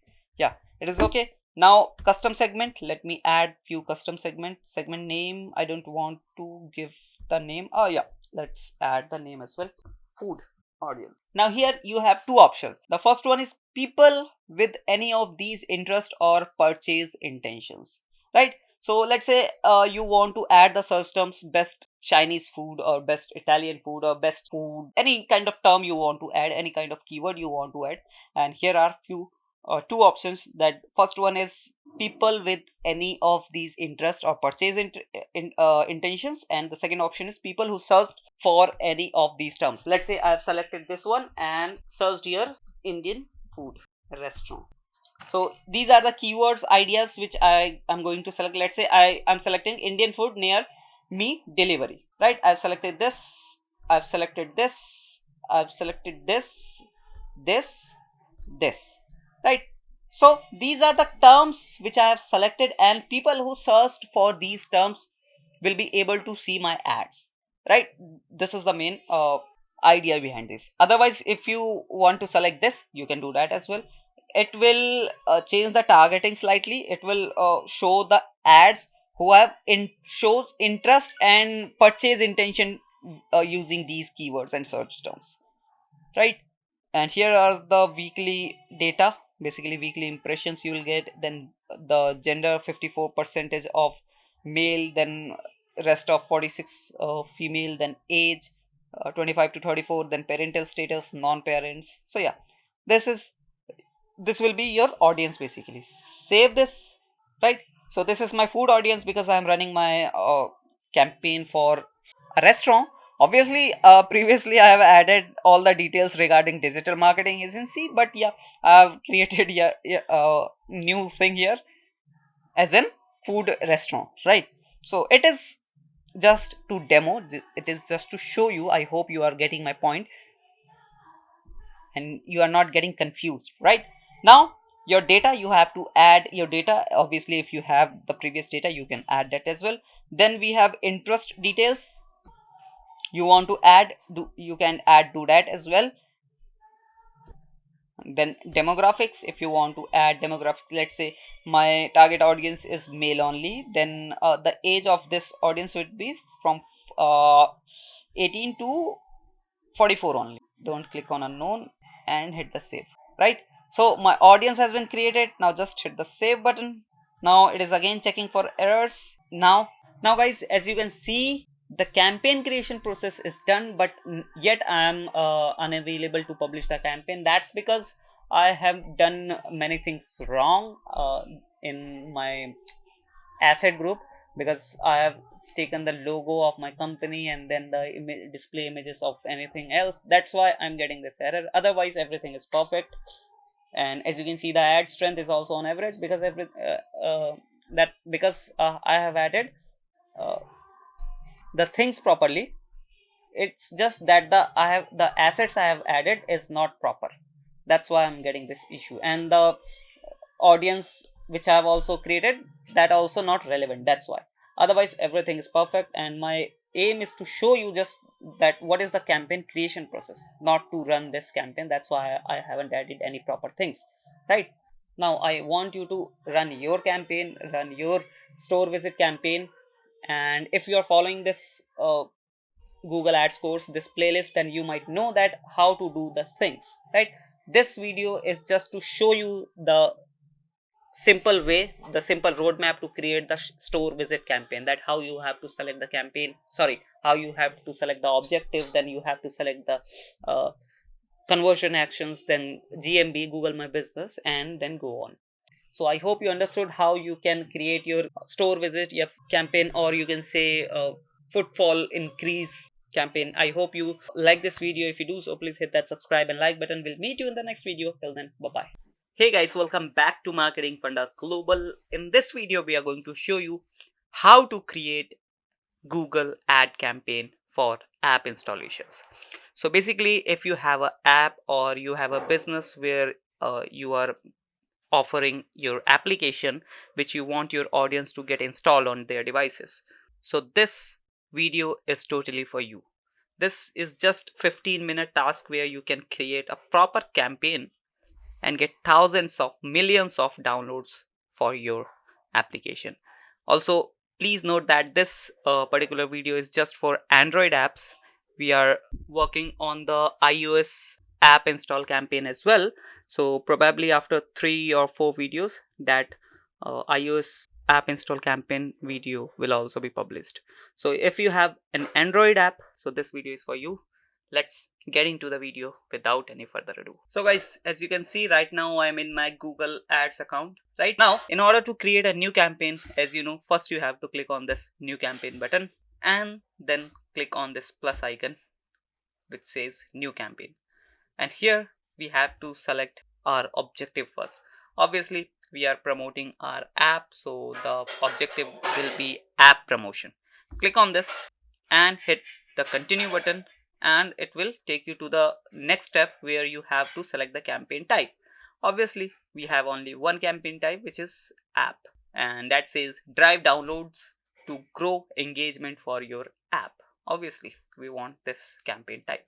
Now here we have the subtype of campaign. Basically, we have three subtypes of this campaign type, right? The first one is app installs, then the app engagement, and the third one is app pre-registration, and which is only for Androids. The main aim of this campaign is basically app installs, but otherwise, if you want your audience to get engaged with your app which is already installed on their devices, so you can use this app option. But please note that this option is available only if you have more than 250k installs, right?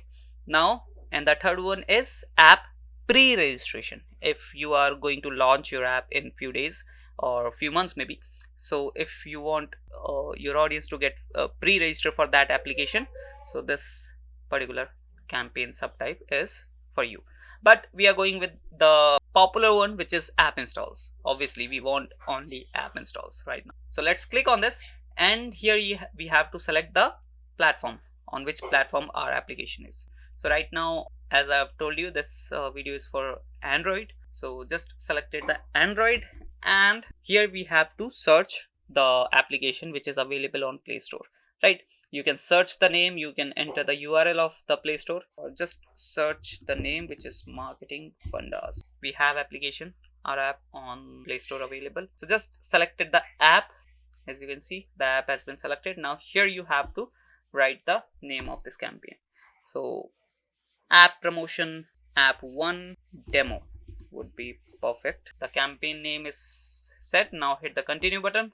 Now you will redirect to the campaign creation process. Here are 4 steps, basically 4-step campaign creation process. First, campaign settings, then budget and bidding, ad group, and review. Now let's start. So mobile app is already been selected, Marketing Fundas. Now you have to select the location.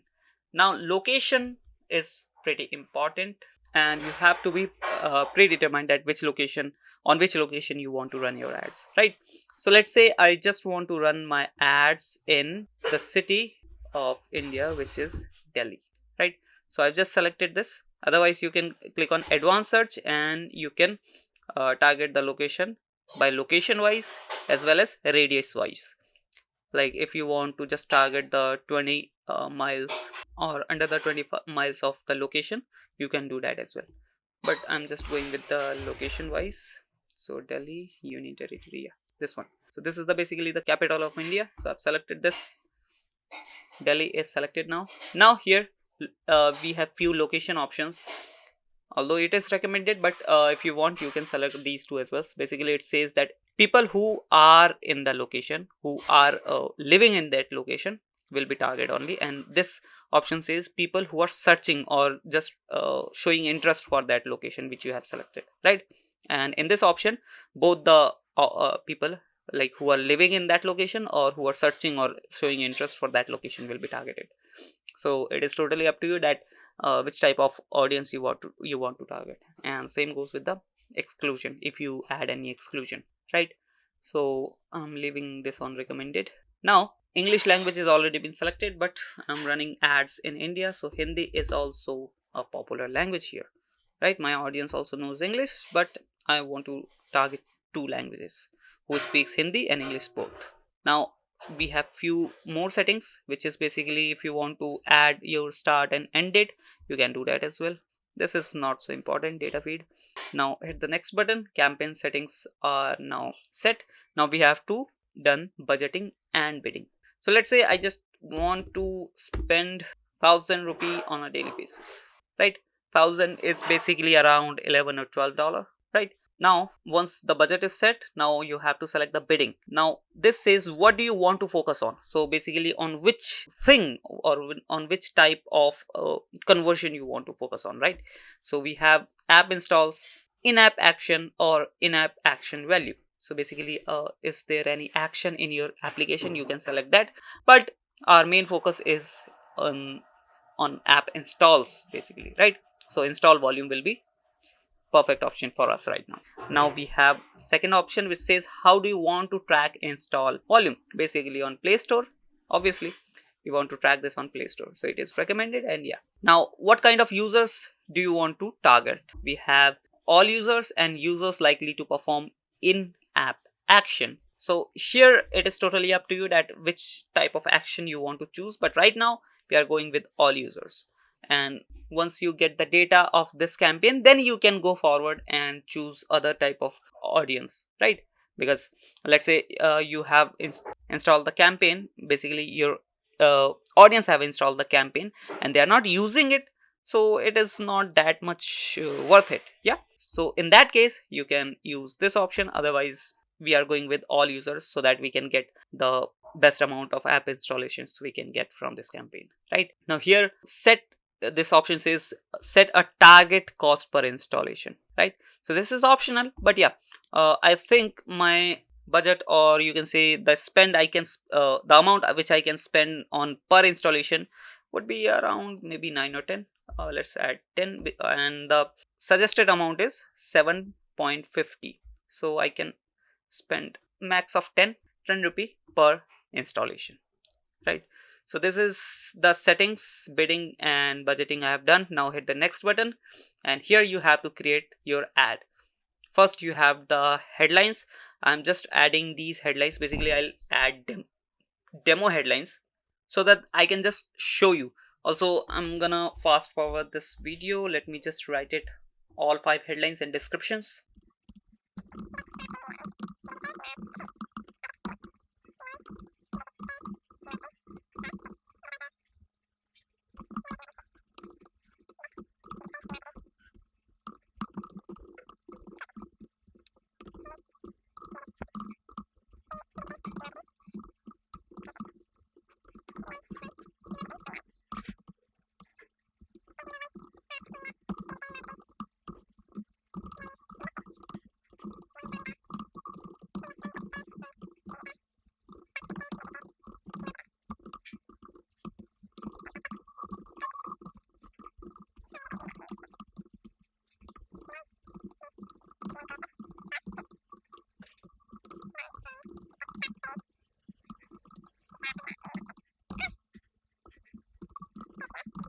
So guys, as you can see, I have added all the headlines and descriptions, right?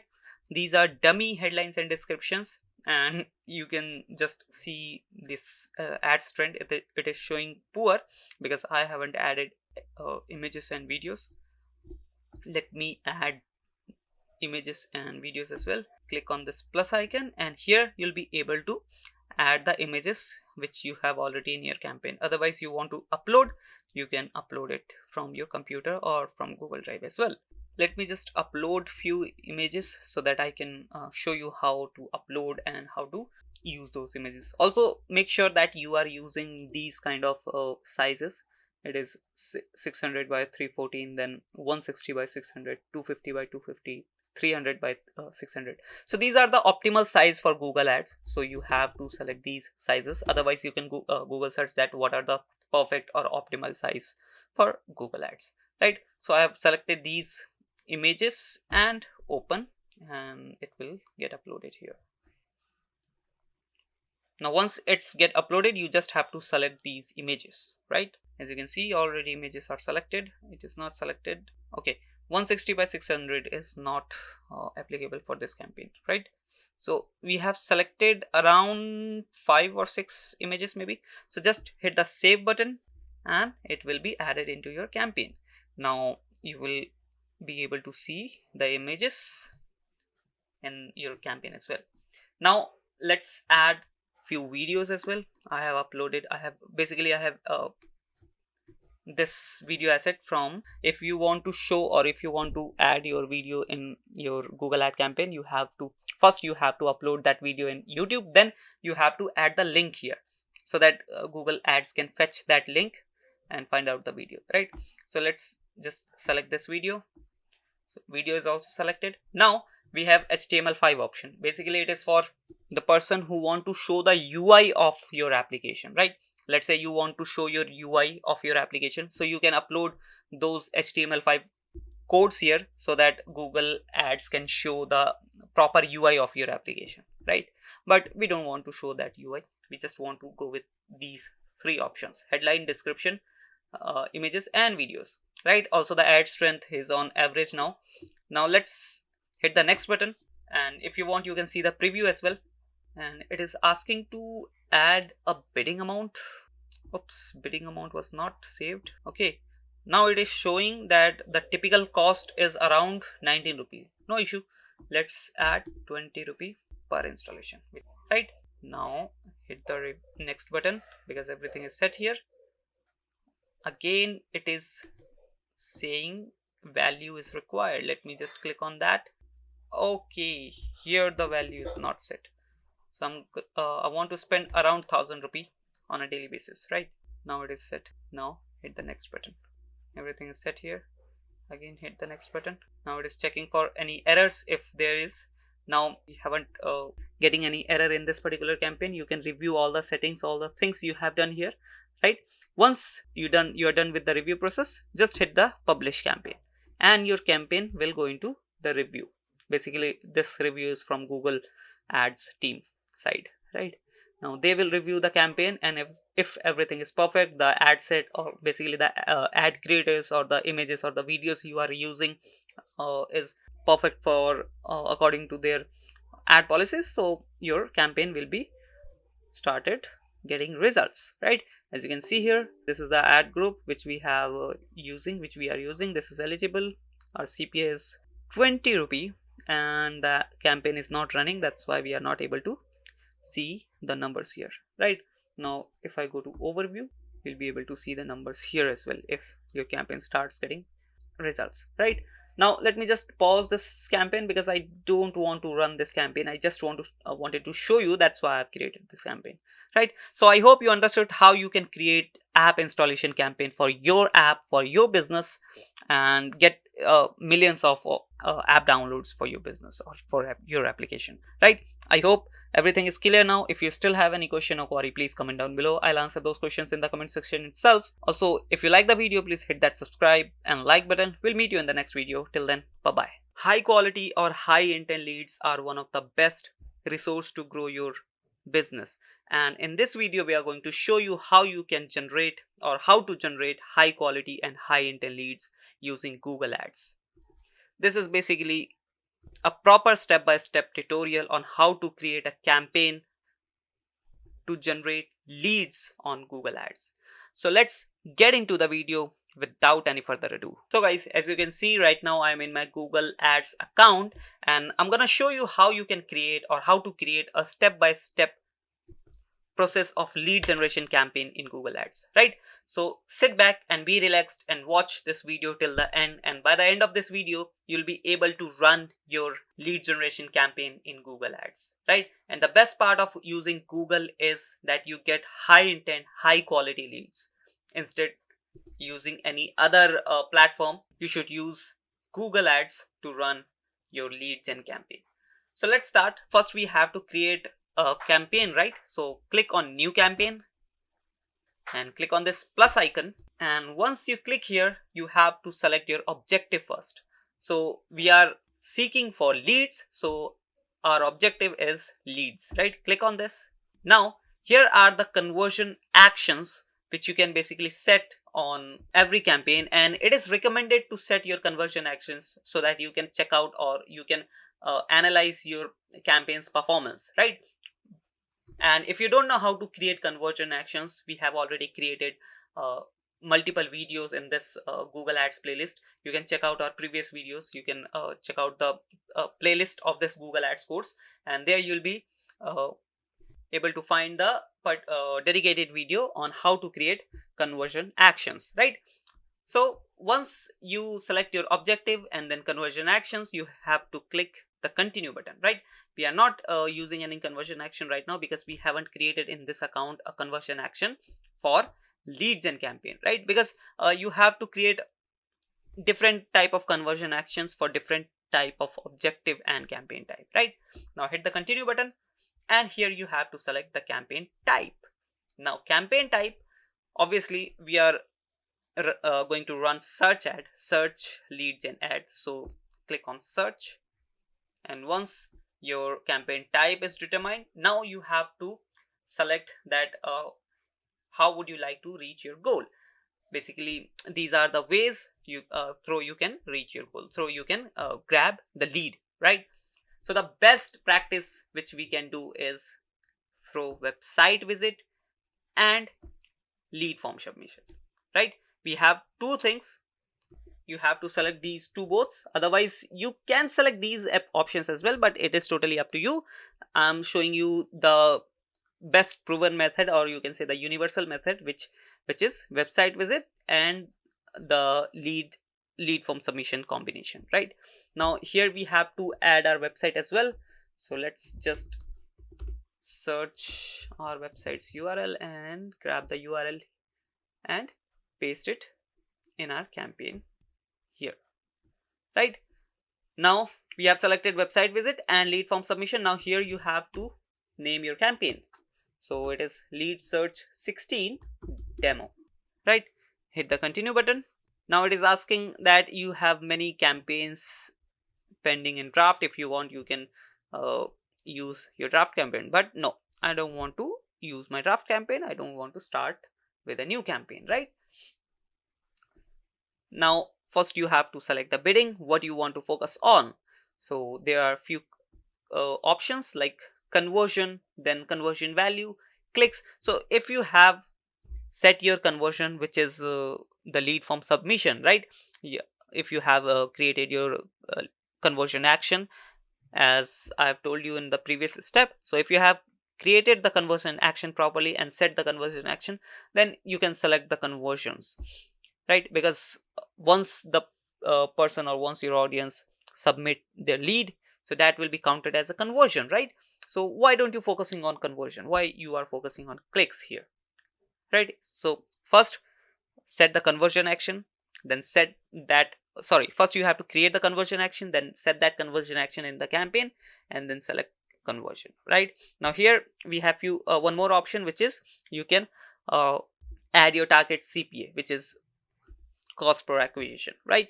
But here if you are running your first campaign, or if you're running campaign on an initial basis, right? So you don't, or you shouldn't select this option, because there's a high chance that you don't know that what will be the costing, or what are the costing which I should pay in my industry or in my niche, right? So it is okay to uncheck this box when you are on initial basis, right? When you are running your campaign on an initial basis. Once the bidding is set, hit the next button. Now here you have to select the campaign type. Now it is highly recommended that when you are running search ad campaign, don't select display network. Uncheck this box. Now if you have a good amount of budget, then you can select this partner network, Google search partner network. Otherwise your budget is also limited, then you should uncheck this box as well. But if you want a good amount of visibility, good amount of impressions, clicks, then you should select this option, right? But make sure that you have a pretty acceptable budget as well, right? So I'm going with this one. Now here we have to select the location. It is highly recommended that you don't select this option, all countries and territories, because let's say you want to run your ads on multiple countries. So it is preferable that you create multiple campaigns and target each country in each campaign, right? Don't just run all the, or don't just target all the countries in one particular campaign, right? You will end up wasting your money. So right now I'm gonna select this only and select the city here, which is Delhi, right? This is the capital of India, so I'm selecting this city only, and the number we have is here. Basically, the reach you can get, right? So I've selected this. Now we have few location option as well. Let's say you just want to target the audience who is in that location or who lives in that location, then you have to select this option. Otherwise, you just want to target the location, target the person who are searching for that location, or who is showing interest for that location, then you have to select this location. Otherwise, if you want to target both type of audience who is living in that location or who is searching for that location, then you should select this option. So I'm going with this one, and same goes with the exclusion option as well. If you have selected any exclusions, right, then here we have to select the language. So my audience is Hindi and English speaking, so I'm selecting both languages, and you have to select your now audience segment. In search ad we don't use audience segment because it is moreover mainly for display ad, YouTube ads, right? So we are not going to select this. Now we have one beta option, which is automatically created ad set. If you want, you can use this option, and Google Ads will fetch the details from your website, and it will automatically create the asset for your campaign, basically the headline and the description, right? If you want, you can use this and give it a try to this option. Otherwise, you can go with the manual option as well, which we used to do earlier, right? So I'm going with this one. If you want, you can use. Now we have more settings. In more settings we have ad rotation. Let's say you create multiple ads, right? Because it is highly preferable that you create multiple ads in one ad group, right? So you don't know that which ad will gonna perform better, but Google can find out that which ad is performing better, and if you select this option, it will automatically boost the ad which is performing better, right? And if you don't want to do that, then tick this box, right? But it is preferable that you should boost that particular ad which is performing better, right? So ad rotation is already on the optimal option, and we have few more options like start and end date. If you want to run your ad not from today, let's say you want to run your ad after 3 days or 4 days, you can add a start date and the end date as well. Then you can schedule your ads as well.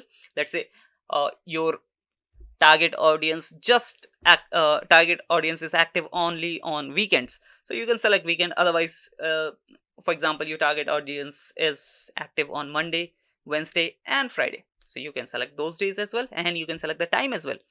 Maybe your target audience is active on Monday, Tuesday, Fridays night only, so you can select the night. Basically you can select the time from night 8 p.m. to morning 7 a.m. It is totally up to you, right? But we are going with all days right now. We have few more options in more settings. I've already shown you start and end date, campaign URL option, and dynamic search ad is not pretty important here. So let's hit the next button, and campaign setting process is done now. Now here we are into keywords and ads. First we have to enter the keywords which we want to target, right? Here Google Ads has already fetched my website, which I have given at the first step of this campaign creation, and they have find out these keywords, right? So if you want, you can use these keywords. Otherwise,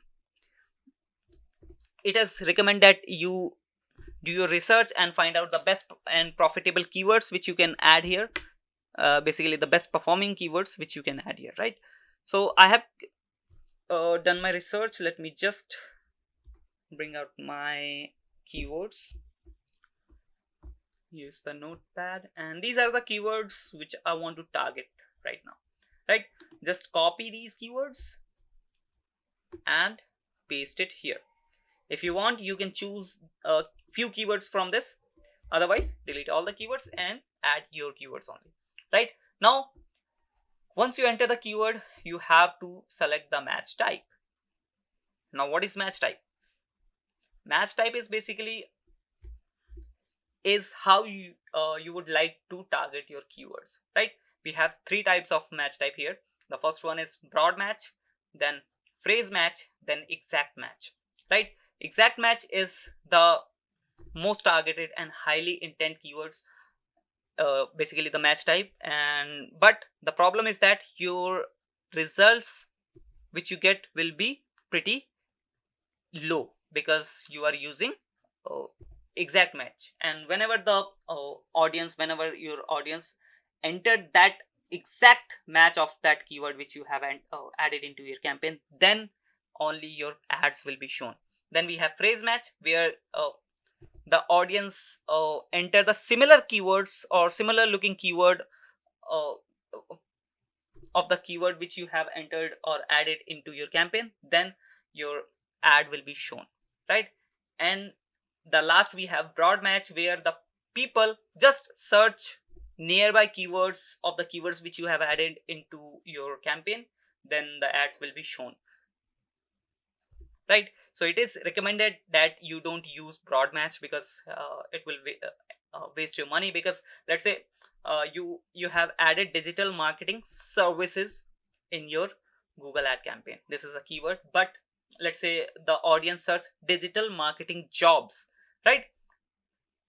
But if you have selected this keyword into broad match, then the digital marketing jobs keyword will also be accepted and your ad will be shown there, right? But you are not providing digital marketing job, you are providing just digital marketing service, right? So it is recommended to use phrase match and exact match, right? Now if you don't want to more if you want to learn more about these match types, you can watch our previous videos where we have shown you, or where we have explained you properly, that what are the difference between these three match types, right? If you still confused, then you should watch that video, right?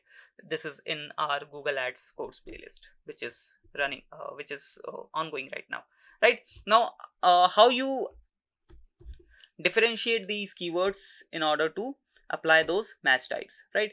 So if the keyword, you left these keyword as it is, then it will be counted as a broad match. And if you add this double quotation mark at the starting at the end of the keyword, it will be counted as a phrase match. And if you add this bracket at the starting and the end of this keyword, it will be counted as a exact match, right?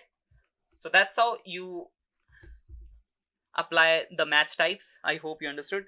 Now once you have added the keyword and the match types, here we have the ad creation process. We have to create the ad properly. So the final URL is here. We have to add the display path. So we are going to offer the service for digital marketing.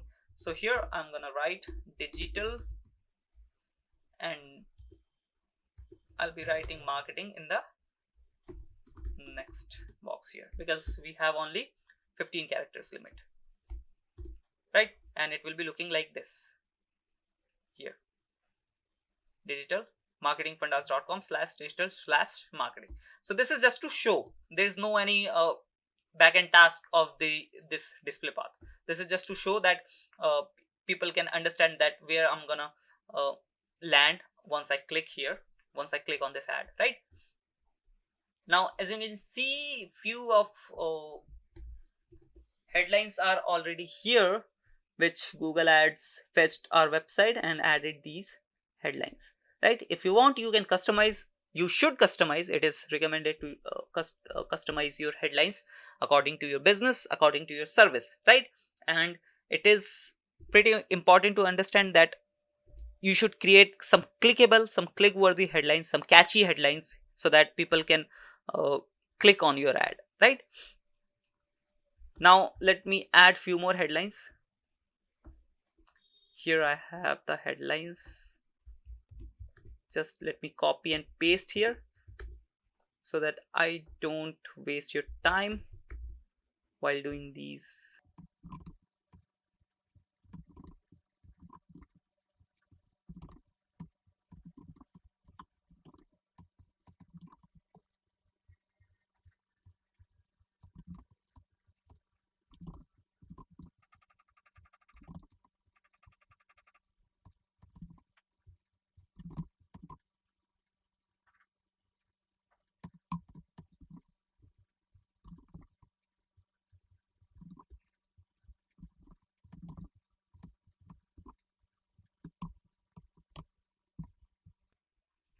So guys, as you can see, I have added, let me show you. Yeah, I have added around 12 headlines and 4 descriptions. Now we have left one now we have left one thing, which is to add our call extension. Now you might be thinking that we are creating lead form extension, why it is showing or why it is recommending to add call extension. Also it is showing that because you selected phone calls as campaign goal, add a call asset to use with your ads. This is basically due to the conversion action which was selected there, right? The conversion action was selected of phone call leads. This is why this is happening, but you don't have to worry. That's why you have to create the conversion action first, then you have to create the campaign creation, right?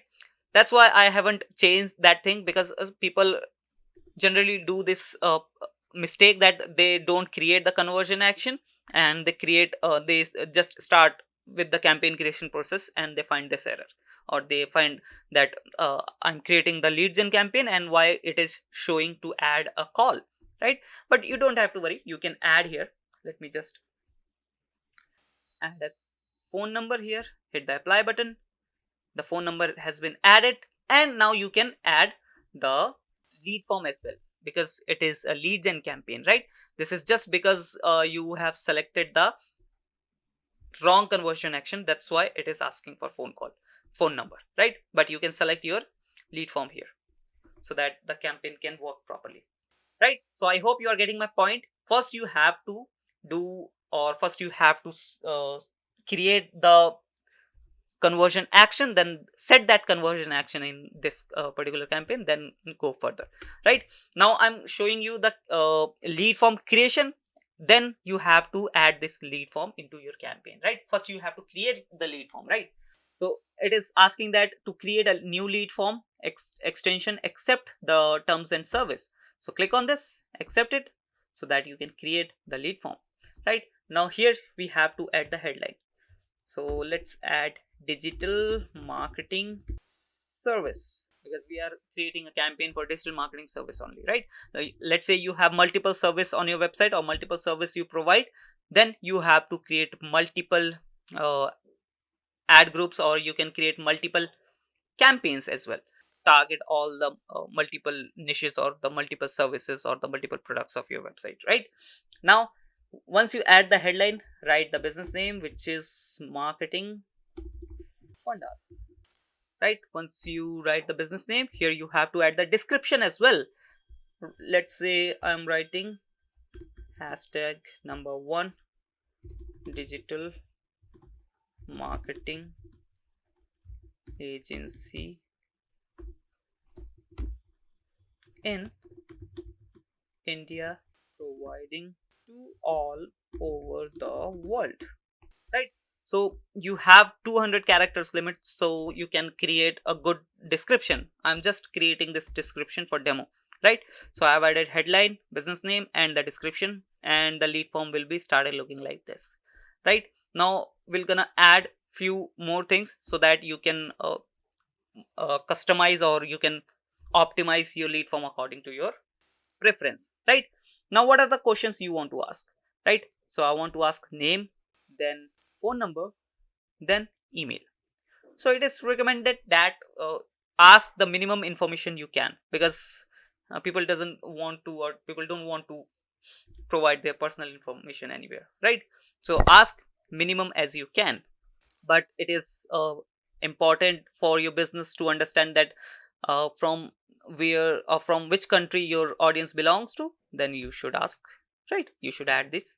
So it is totally up to you. You can add work information as well. If there's any another information, additional information, like are you over 18 or are you over 21, you can add that as well. Right, but for now I'm just asking these main informations: full name, email address, and the phone number. Right now, qualifying answer, you can ask a few questions so that you can filter out, or you can increase the intent of your audience. Right now, let's add the question. I've selected the language, and here are the questions basically the categories from which you can add the questions. So I'm entering the business and I am asking.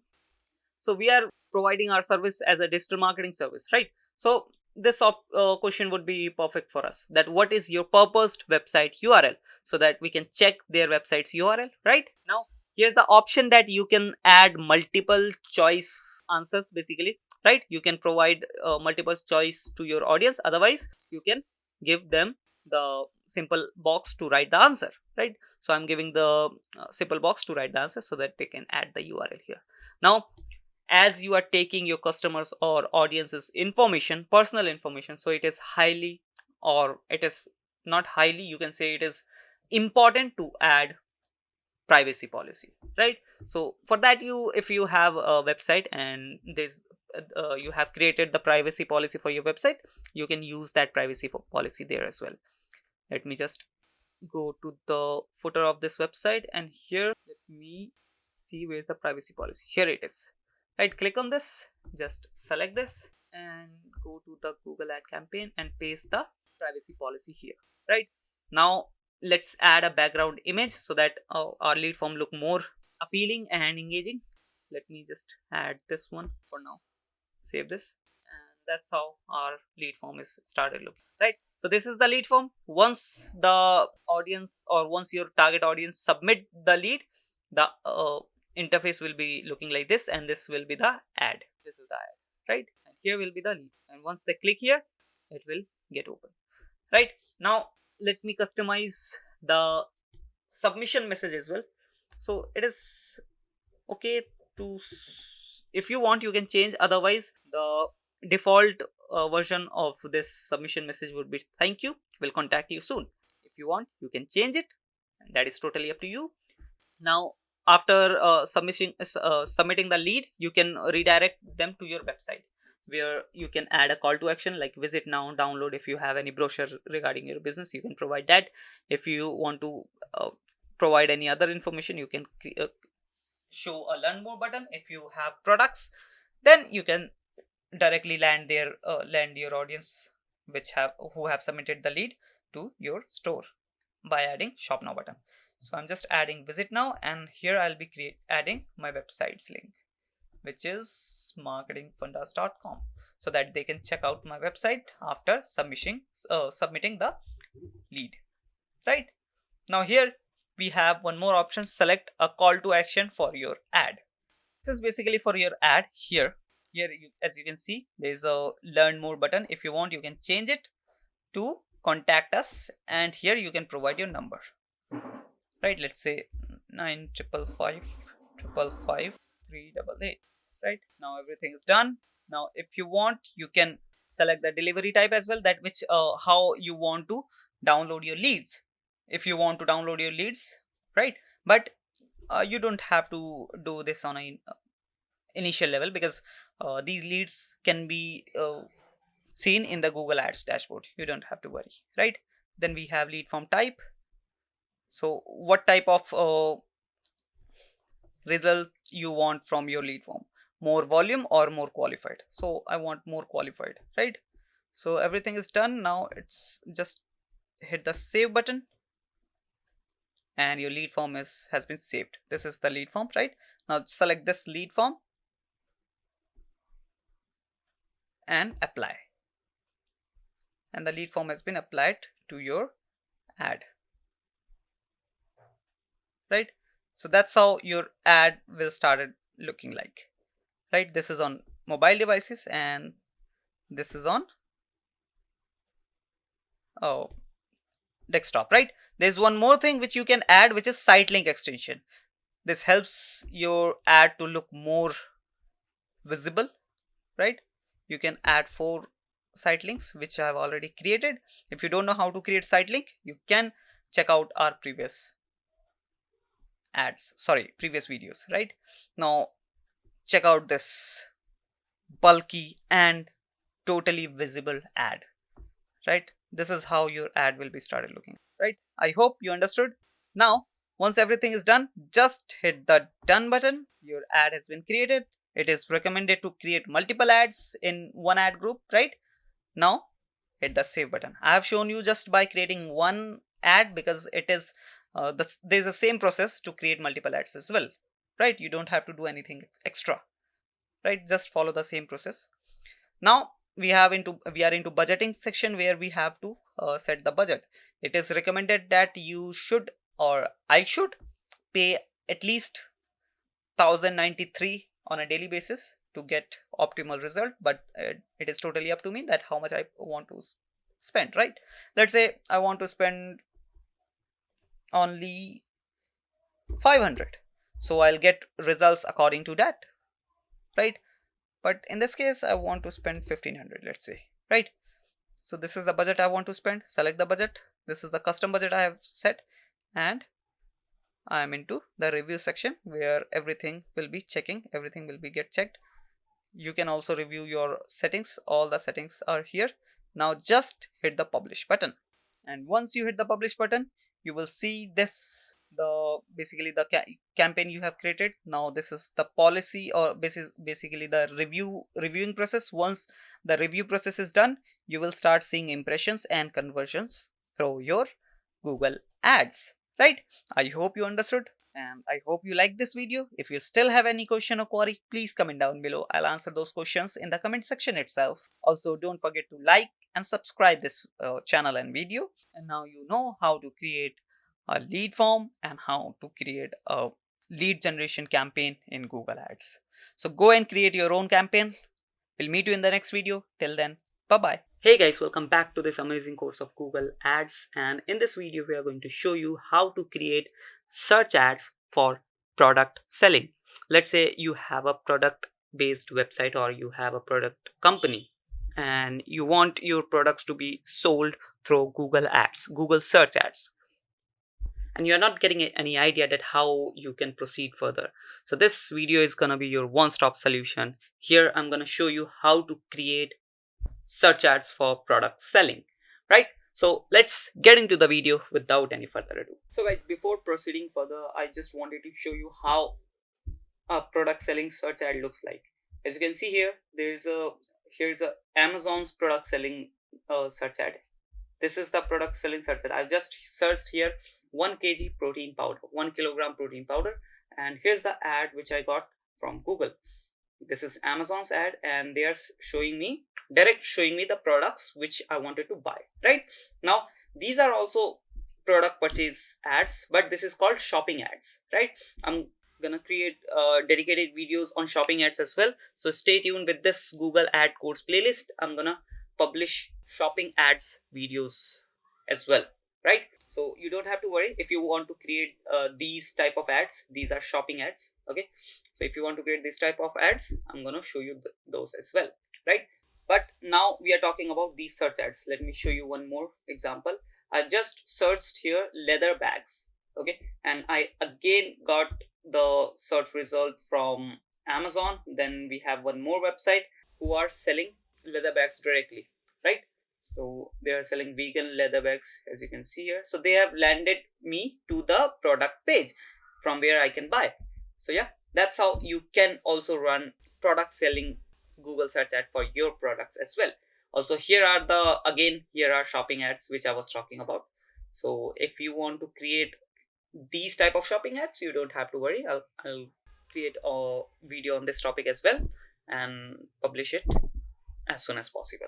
So let me close this and let's go back to our Google Ads account so that we can create our search ad for product selling. So for that, as usual, click on new campaign. Again, click on new campaign. Now, first we have to select the objective, which is sales here, because we want our customers to purchase our product. Now you have to create your conversion goal, or you can say conversion action as well. If you haven't created yet, please go back to our playlist videos and watch how you can create a conversion goal or conversion action, so that you don't have to get confused that how much I'm paying or how much conversion I'm getting, right? Because conversion action helps you track the conversion which you are getting from your ads, right? So here obviously conversion action will be the suitable for our goal objective, which is basically, right? So hit the continue, and now we have to select the campaign type, which is search ad, hit continue button, and here we have to select select the ways you would like to reach your goal. Obviously website visit. Here we have to enter the website. So we don't have any e-commerce or product based website right now, although we do have our clients website, but we can't show those websites without asking them, right? So for now we are just adding our website, which is marketingfundas.com, and this is just to show you, and you will get the point that how I am creating the campaign, and you will also get let's assume that this is a product based website, and these are the products which I'm selling right now, right? I'm selling SEO product, then I'm selling social media marketing product, pay-per-click product, website designing product. Just assume that these are not services, these are products right now, right? You just have to assume. Now I have added the website. You have to add the campaign name.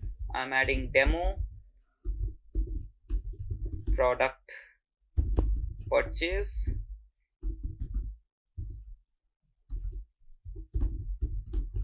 Naming your campaign is pretty important, because if you don't name your campaign, you will get confused at which campaign I have created for which type of product, or which marketing campaign, right?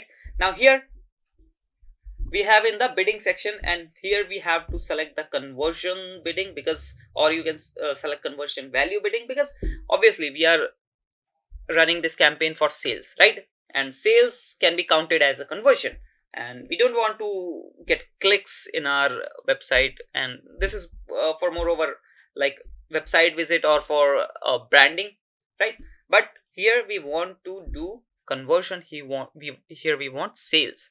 So conversion bidding option would be the perfect here.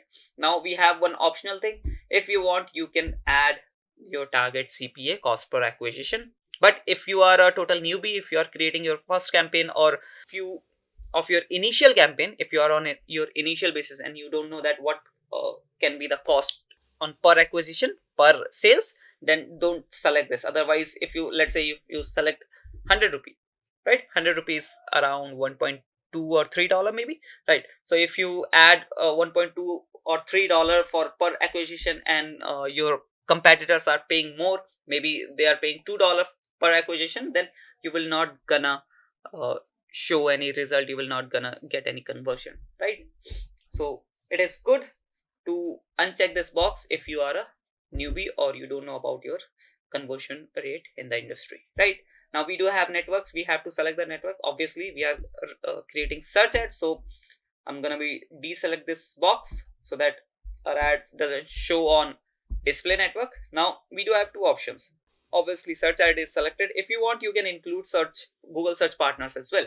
So if your budget is quite acceptable, quite good, and you can run your ads for properly for at least 1 week, or depends on you that how much time you want to run your ad, but your budget should be sufficient. So if you have a sufficient budget, you can select this. Otherwise, if you have a pretty tight budget, then you can uncheck this box, right? I'm going with this box checked. Then we have location. If you want, you can target whole world, basically all countries and territories, but this is not the perfect option. If you select this option, you will end up losing your money, just losing your money, nothing else, right?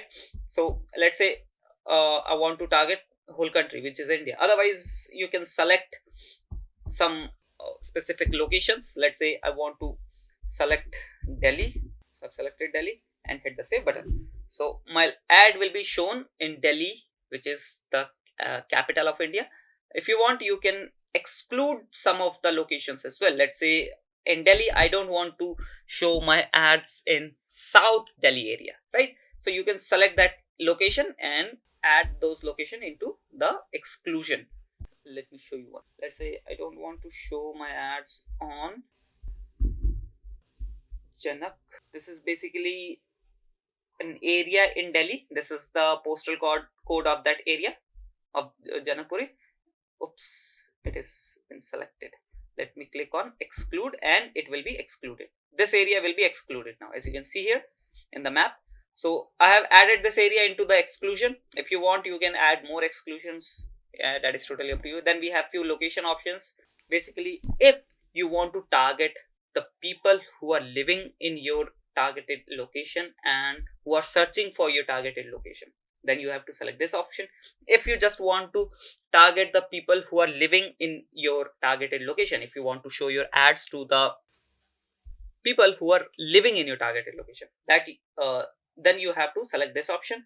And let's say if you want to target or to show your ads to the people who just search about that location, then you have to select this, although this one is recommended. And same goes with exclusion as well, right? So I have closed this and I have selected the recommended one, which is who is searching for or who is living in the location, right?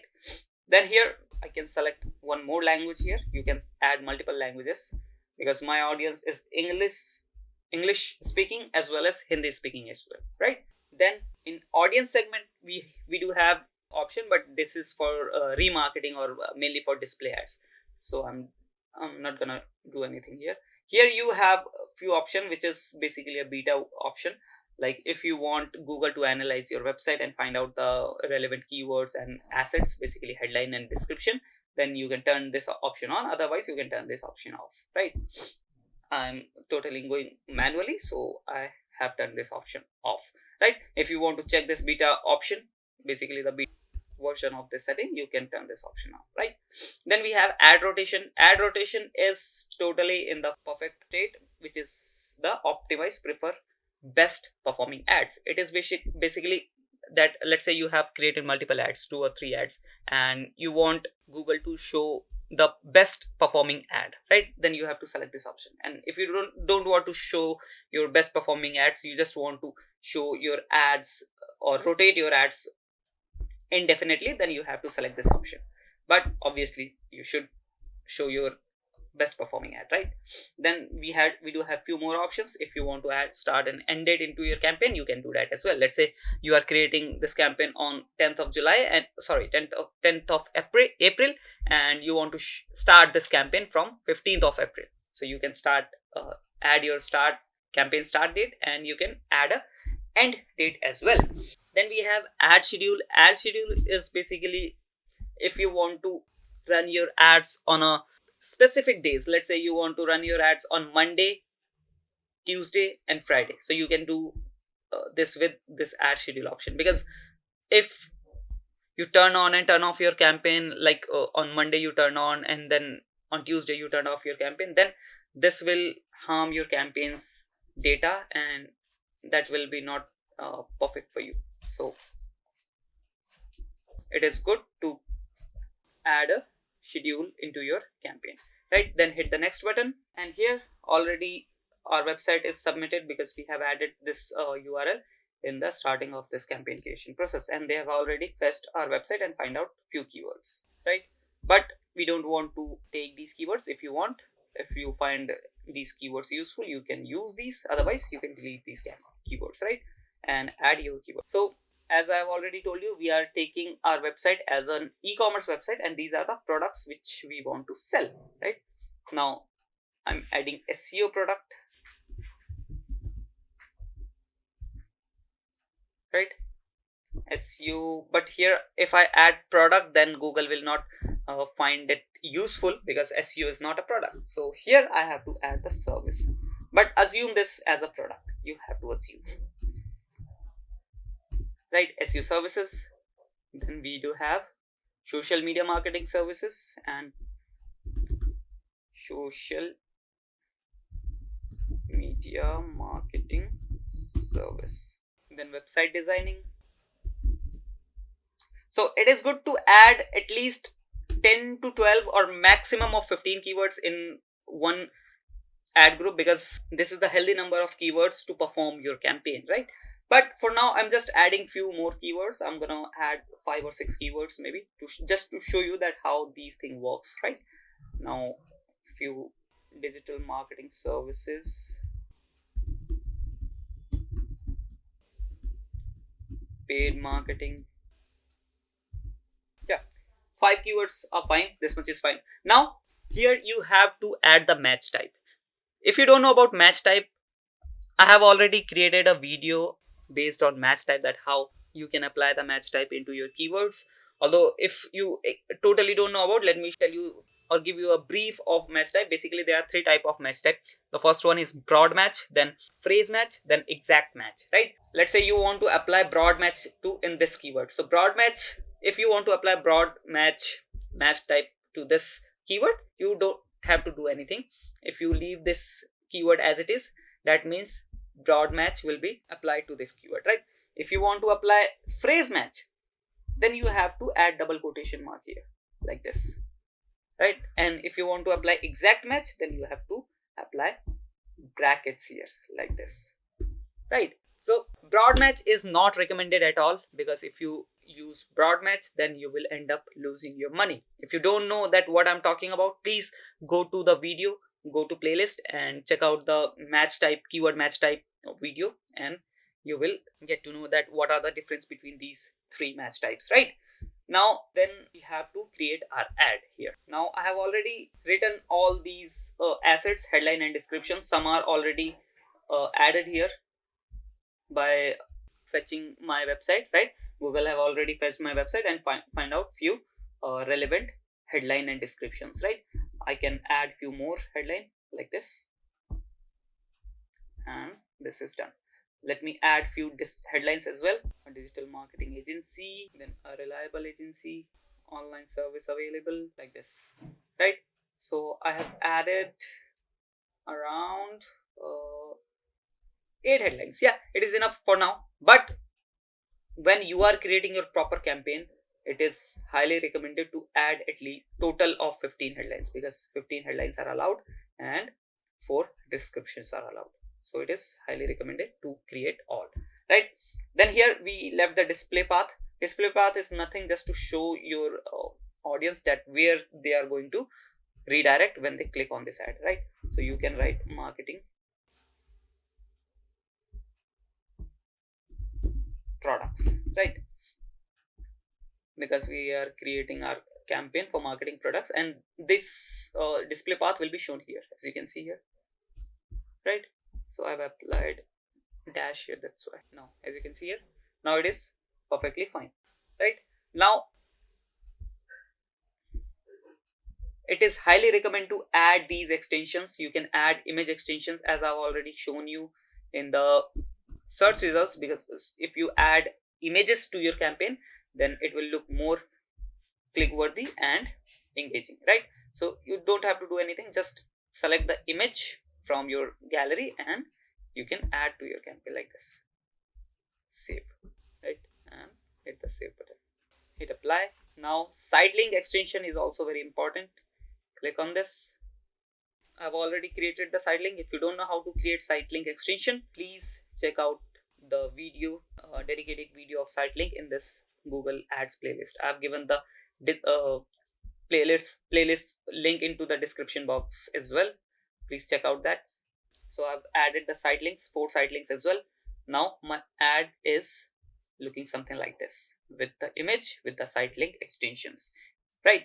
You can create here. I have already created the sitelink extensions, but you can create your sitelinks for your different products. Let's say you have created the ad for your whey protein. So here you can show few more products like multivitamin, then creatine, then mass gainer, and few more products, right? So that's how you can advertise more products which you sell. Then after adding sitelink, if you want, you can add more assets by clicking here. If you are running any promotional campaign, you can add promotion extension. Let me show you. First you have to add the location. Let's say there's here are the basically festivals which you can select. Let's say Black Friday sale is going on. Select English language, currency is on USDT. Let's change it into INR because I'm creating this ad for India, right? Now which type of discount you want to give, right? Monetary discount, percentage discount, up to monetary discount. Let's say let's give monetary discount of directly 500 rupees, right? Item whey protein. oops, we are not creating whey protein, we are creating our campaign for SEO product, right? If I add whey protein, it will look a bit more messed up, right? Now here you have to give the direct URL of your product, right? Final URL. So I'm giving my final URL of my SEO product, right? This is the URL. I'm not giving my website's URL, home page's URL. This is the product's URL, right? Product page's URL. I'm pasting this. Promotional details. If you want to add promo code, you can add that as well, like SEO 50, right? So this is the coupon which you have to apply to get 500 rupee off on this product, right? If you want, you can add a start and end date as well. Let's say I'm running this campaign from 1 April to 30th of April, right? 1 month. Now hit this save button and apply. If you want, let's say you are providing very competitive pricing in the market, you can add price extensions as well. Or if you don't want to show your ads price here in your ads, so you can leave it, right? So this is totally up to you that how many extensions you want to apply. So this is how your ad will be look like, right? With the extensions and all, everything here. This is for mobile version and this is for desktop version. This much huge your ad will be look like, right? Now once it's done button, and you can create multiple ads like this. I've created only one, but the creation process is same for all the ads, right? Now here you have to add the budget. This is the recommended budget which Google is suggesting. If you want, you can decrease your budget. If you want, you can increase your budget as well, right? And this is the recommended budget. Also, if you want, you can add your custom budget as well. Let's say I just want to spend 900 rupees only, which is around $11 maybe, right? So I just want to spend 900 rupee on a daily basis, and I have set this custom budget. Also, I'll get the results according to that budget, right? Now it is checking for the errors. What is this showing? Yeah, confirm. So as you can see, everything is perfect now. I didn't found any error here. Everything is checked. Now if you want, you can review your details, everything which you have added from budget to your overview, right? Now once everything is done, after cross-checking all the things, just hit the publish campaign and your product selling campaign will be live within half an hour maybe, because Google takes time to review your campaign, and then you'll start seeing the results, right? So that's how you create your product selling search ad campaign. I hope you understood the process properly. If you still have any confusion or query, please comment down below. I'll answer those questions in the comment section itself. Also, if you like this video, please hit that subscribe and like button. We'll meet you in the next video. Till then, bye-bye. Hey guys, welcome back to Marketing Fundas Global. In this video, I'm going to show you how to create dynamic search ads in Google Ads. Well guys, dynamic search ads are mostly managed by Google by itself. You don't have to do anything extra. You don't have to customize on a regular basis. You just have to create your dynamic search ad campaign and you are good to go. After that, Google will optimize that particular campaign on a regular basis and try to bring you the best results, and that too in your budget, right? So let's just understand how we can create or how to create dynamic search ad in Google Ads. So let's get into the video without any further ado. So guys, as you can see right now, I'm in my Google ad account. This is basically a demo ad account, and here I'm going to show you how to create one proper dynamic search ad campaign, right? So for that, first we have to click on new campaign. Again, click on new campaign. Now here we have to select an objective. Right now we are going to select this website traffic, but it is totally up to you that which type of objective you want for your dynamic search ad campaign. You can select sales, you can select leads, but right now I'm selecting website traffic, right? Once you select website traffic, it is asking to set a conversion goal. If you haven't created your conversion goal yet, I have already shown you how you can create your conversion action by clicking on tools and settings, then conversion option, right? If you don't know how to do it, you can watch our previous video in this Google Ads playlist. Now let's get to the video and understand how we can create or how to create dynamic search ad campaign playlist. Now once your conversion action is done, hit the continue button. Now here you have to select the campaign type. So obviously we are creating dynamic search ad. So the campaign type would be search, right? Now once you select the campaign type, hit the next button, and here you have to add the website, okay, for which you are creating your dynamic search ad campaign, right? So we are creating our dynamic search ad campaign for our website, which is marketingfundas.com. Select the URL and paste it here, right? Now here we have to name the campaign. This is website traffic search 20 dynamic demo, right? Bracket close. This is the name I have given to this campaign, and hit the continue button. Start new. Now these are the steps you have to complete in order to create your campaign, right? The first step is select the basically on which thing you want to focus on, right? You want to focus on conversion value, or clicks. Basically we are creating website traffic, so we want to focus on clicks so that people can click on our website, on our ad, and visit our website, right? So obviously we want to focus on clicks. Then set a maximum cost per click bid limit. What is the cost per click bid limit, or basically what is the maximum cost you want to pay, or you are willing to pay for a click, right? Let's say you just want to pay maximum of 20 for a click, right? So you can set it. Otherwise, if you are a newbie, or you are creating your campaign for first time, or you are creating, or you are on an initial basis of these Google ads, then you don't have to select this, because you don't have the idea that what will be the cost I have to pay for a click, right?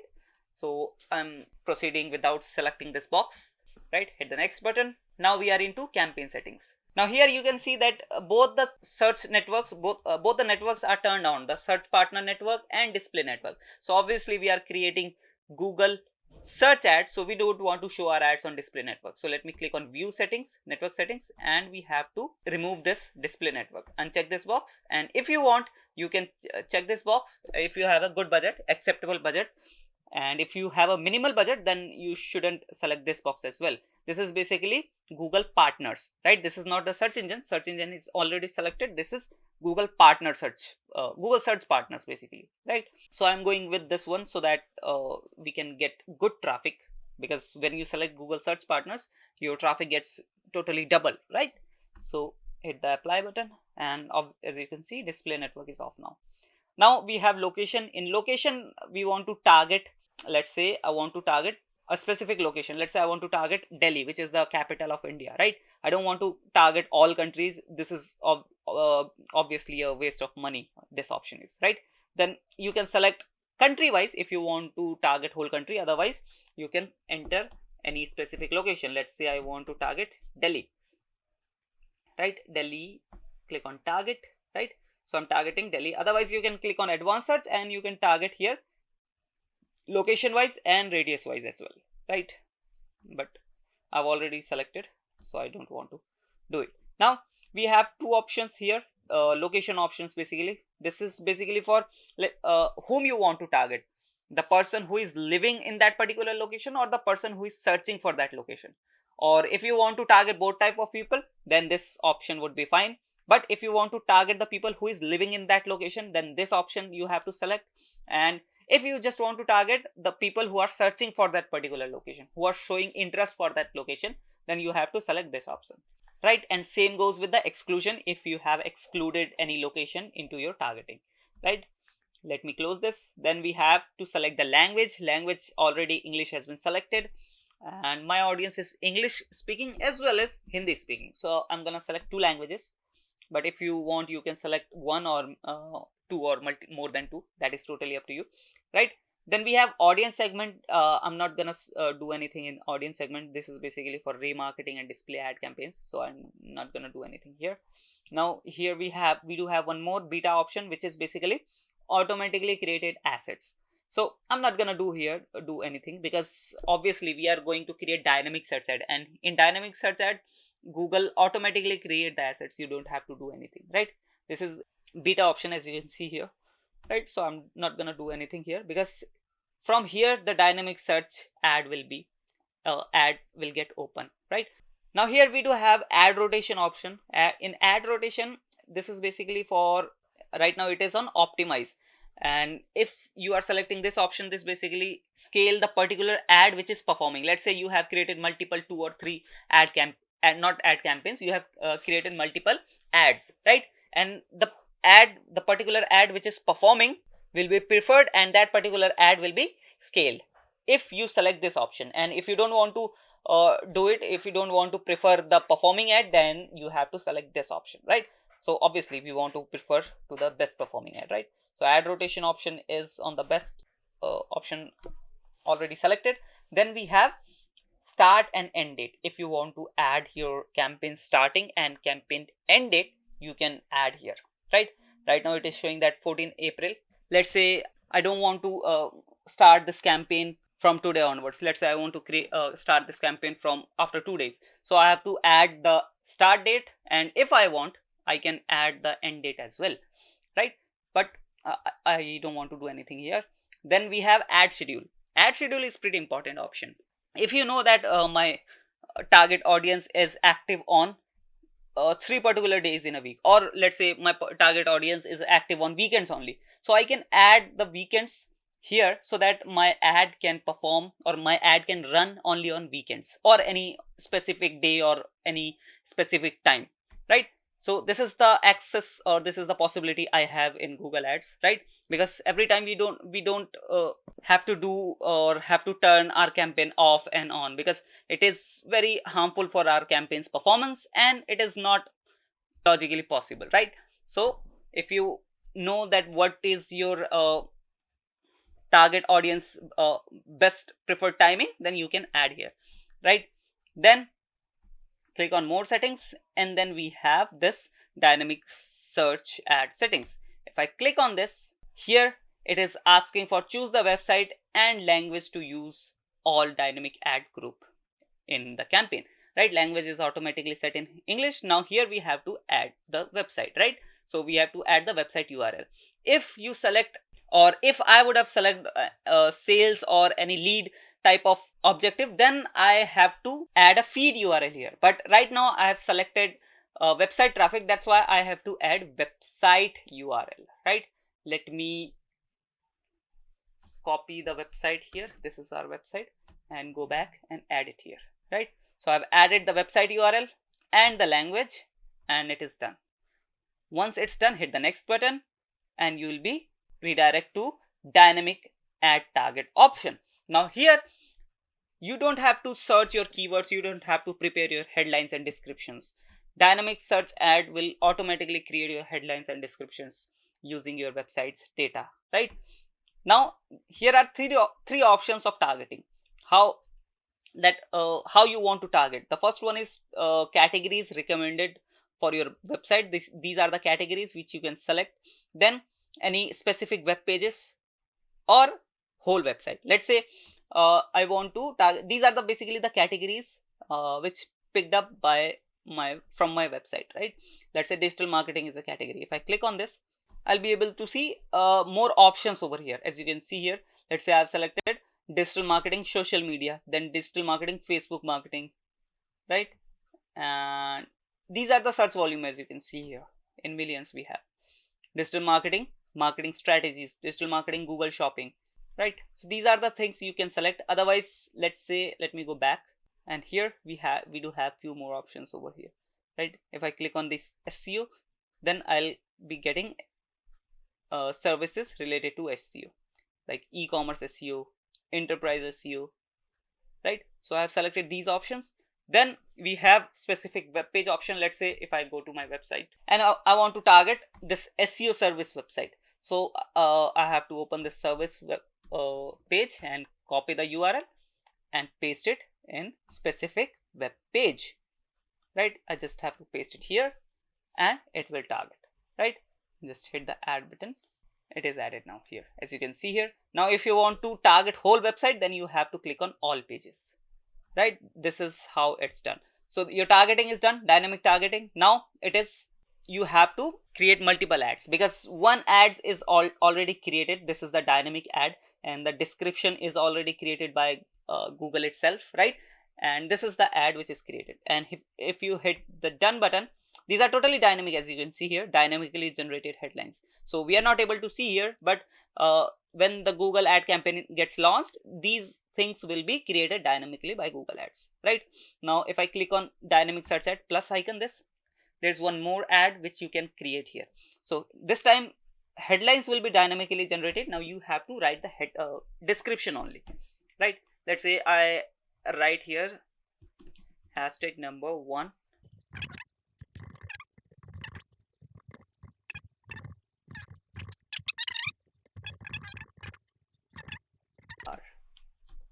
this is enough.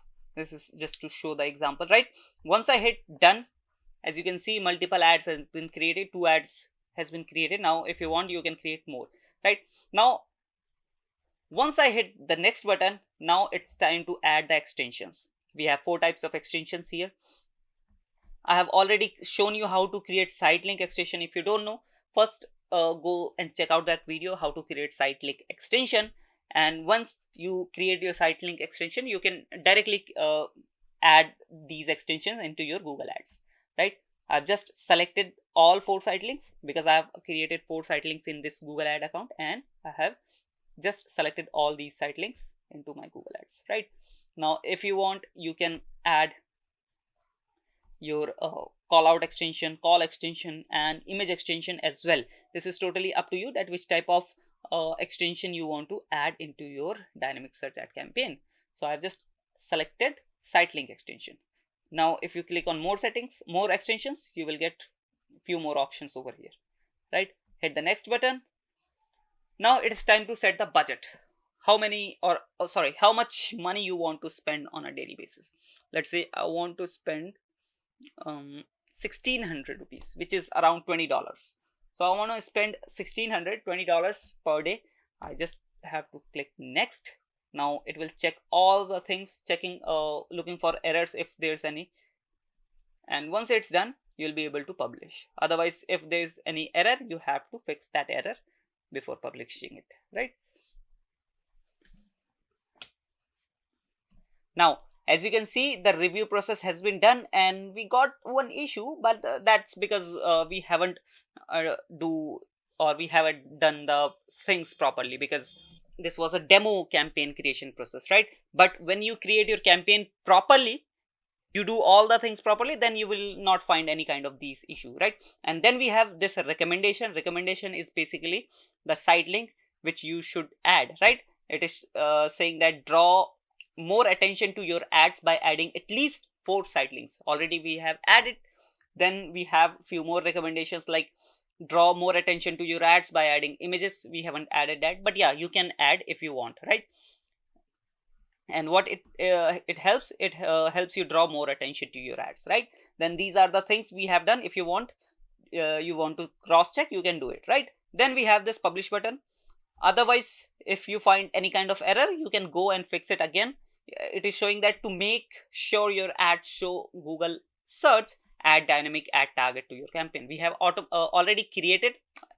already added dynamic ad target in the keywords and ad section. Let me show you. But it might find some issue because we haven't done these targeting thing properly, right?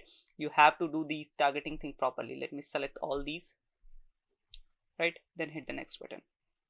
Now it should done. Okay, let me add. Now as you can see, the issue has gone now, right? That was happening because of the targeting issue, right?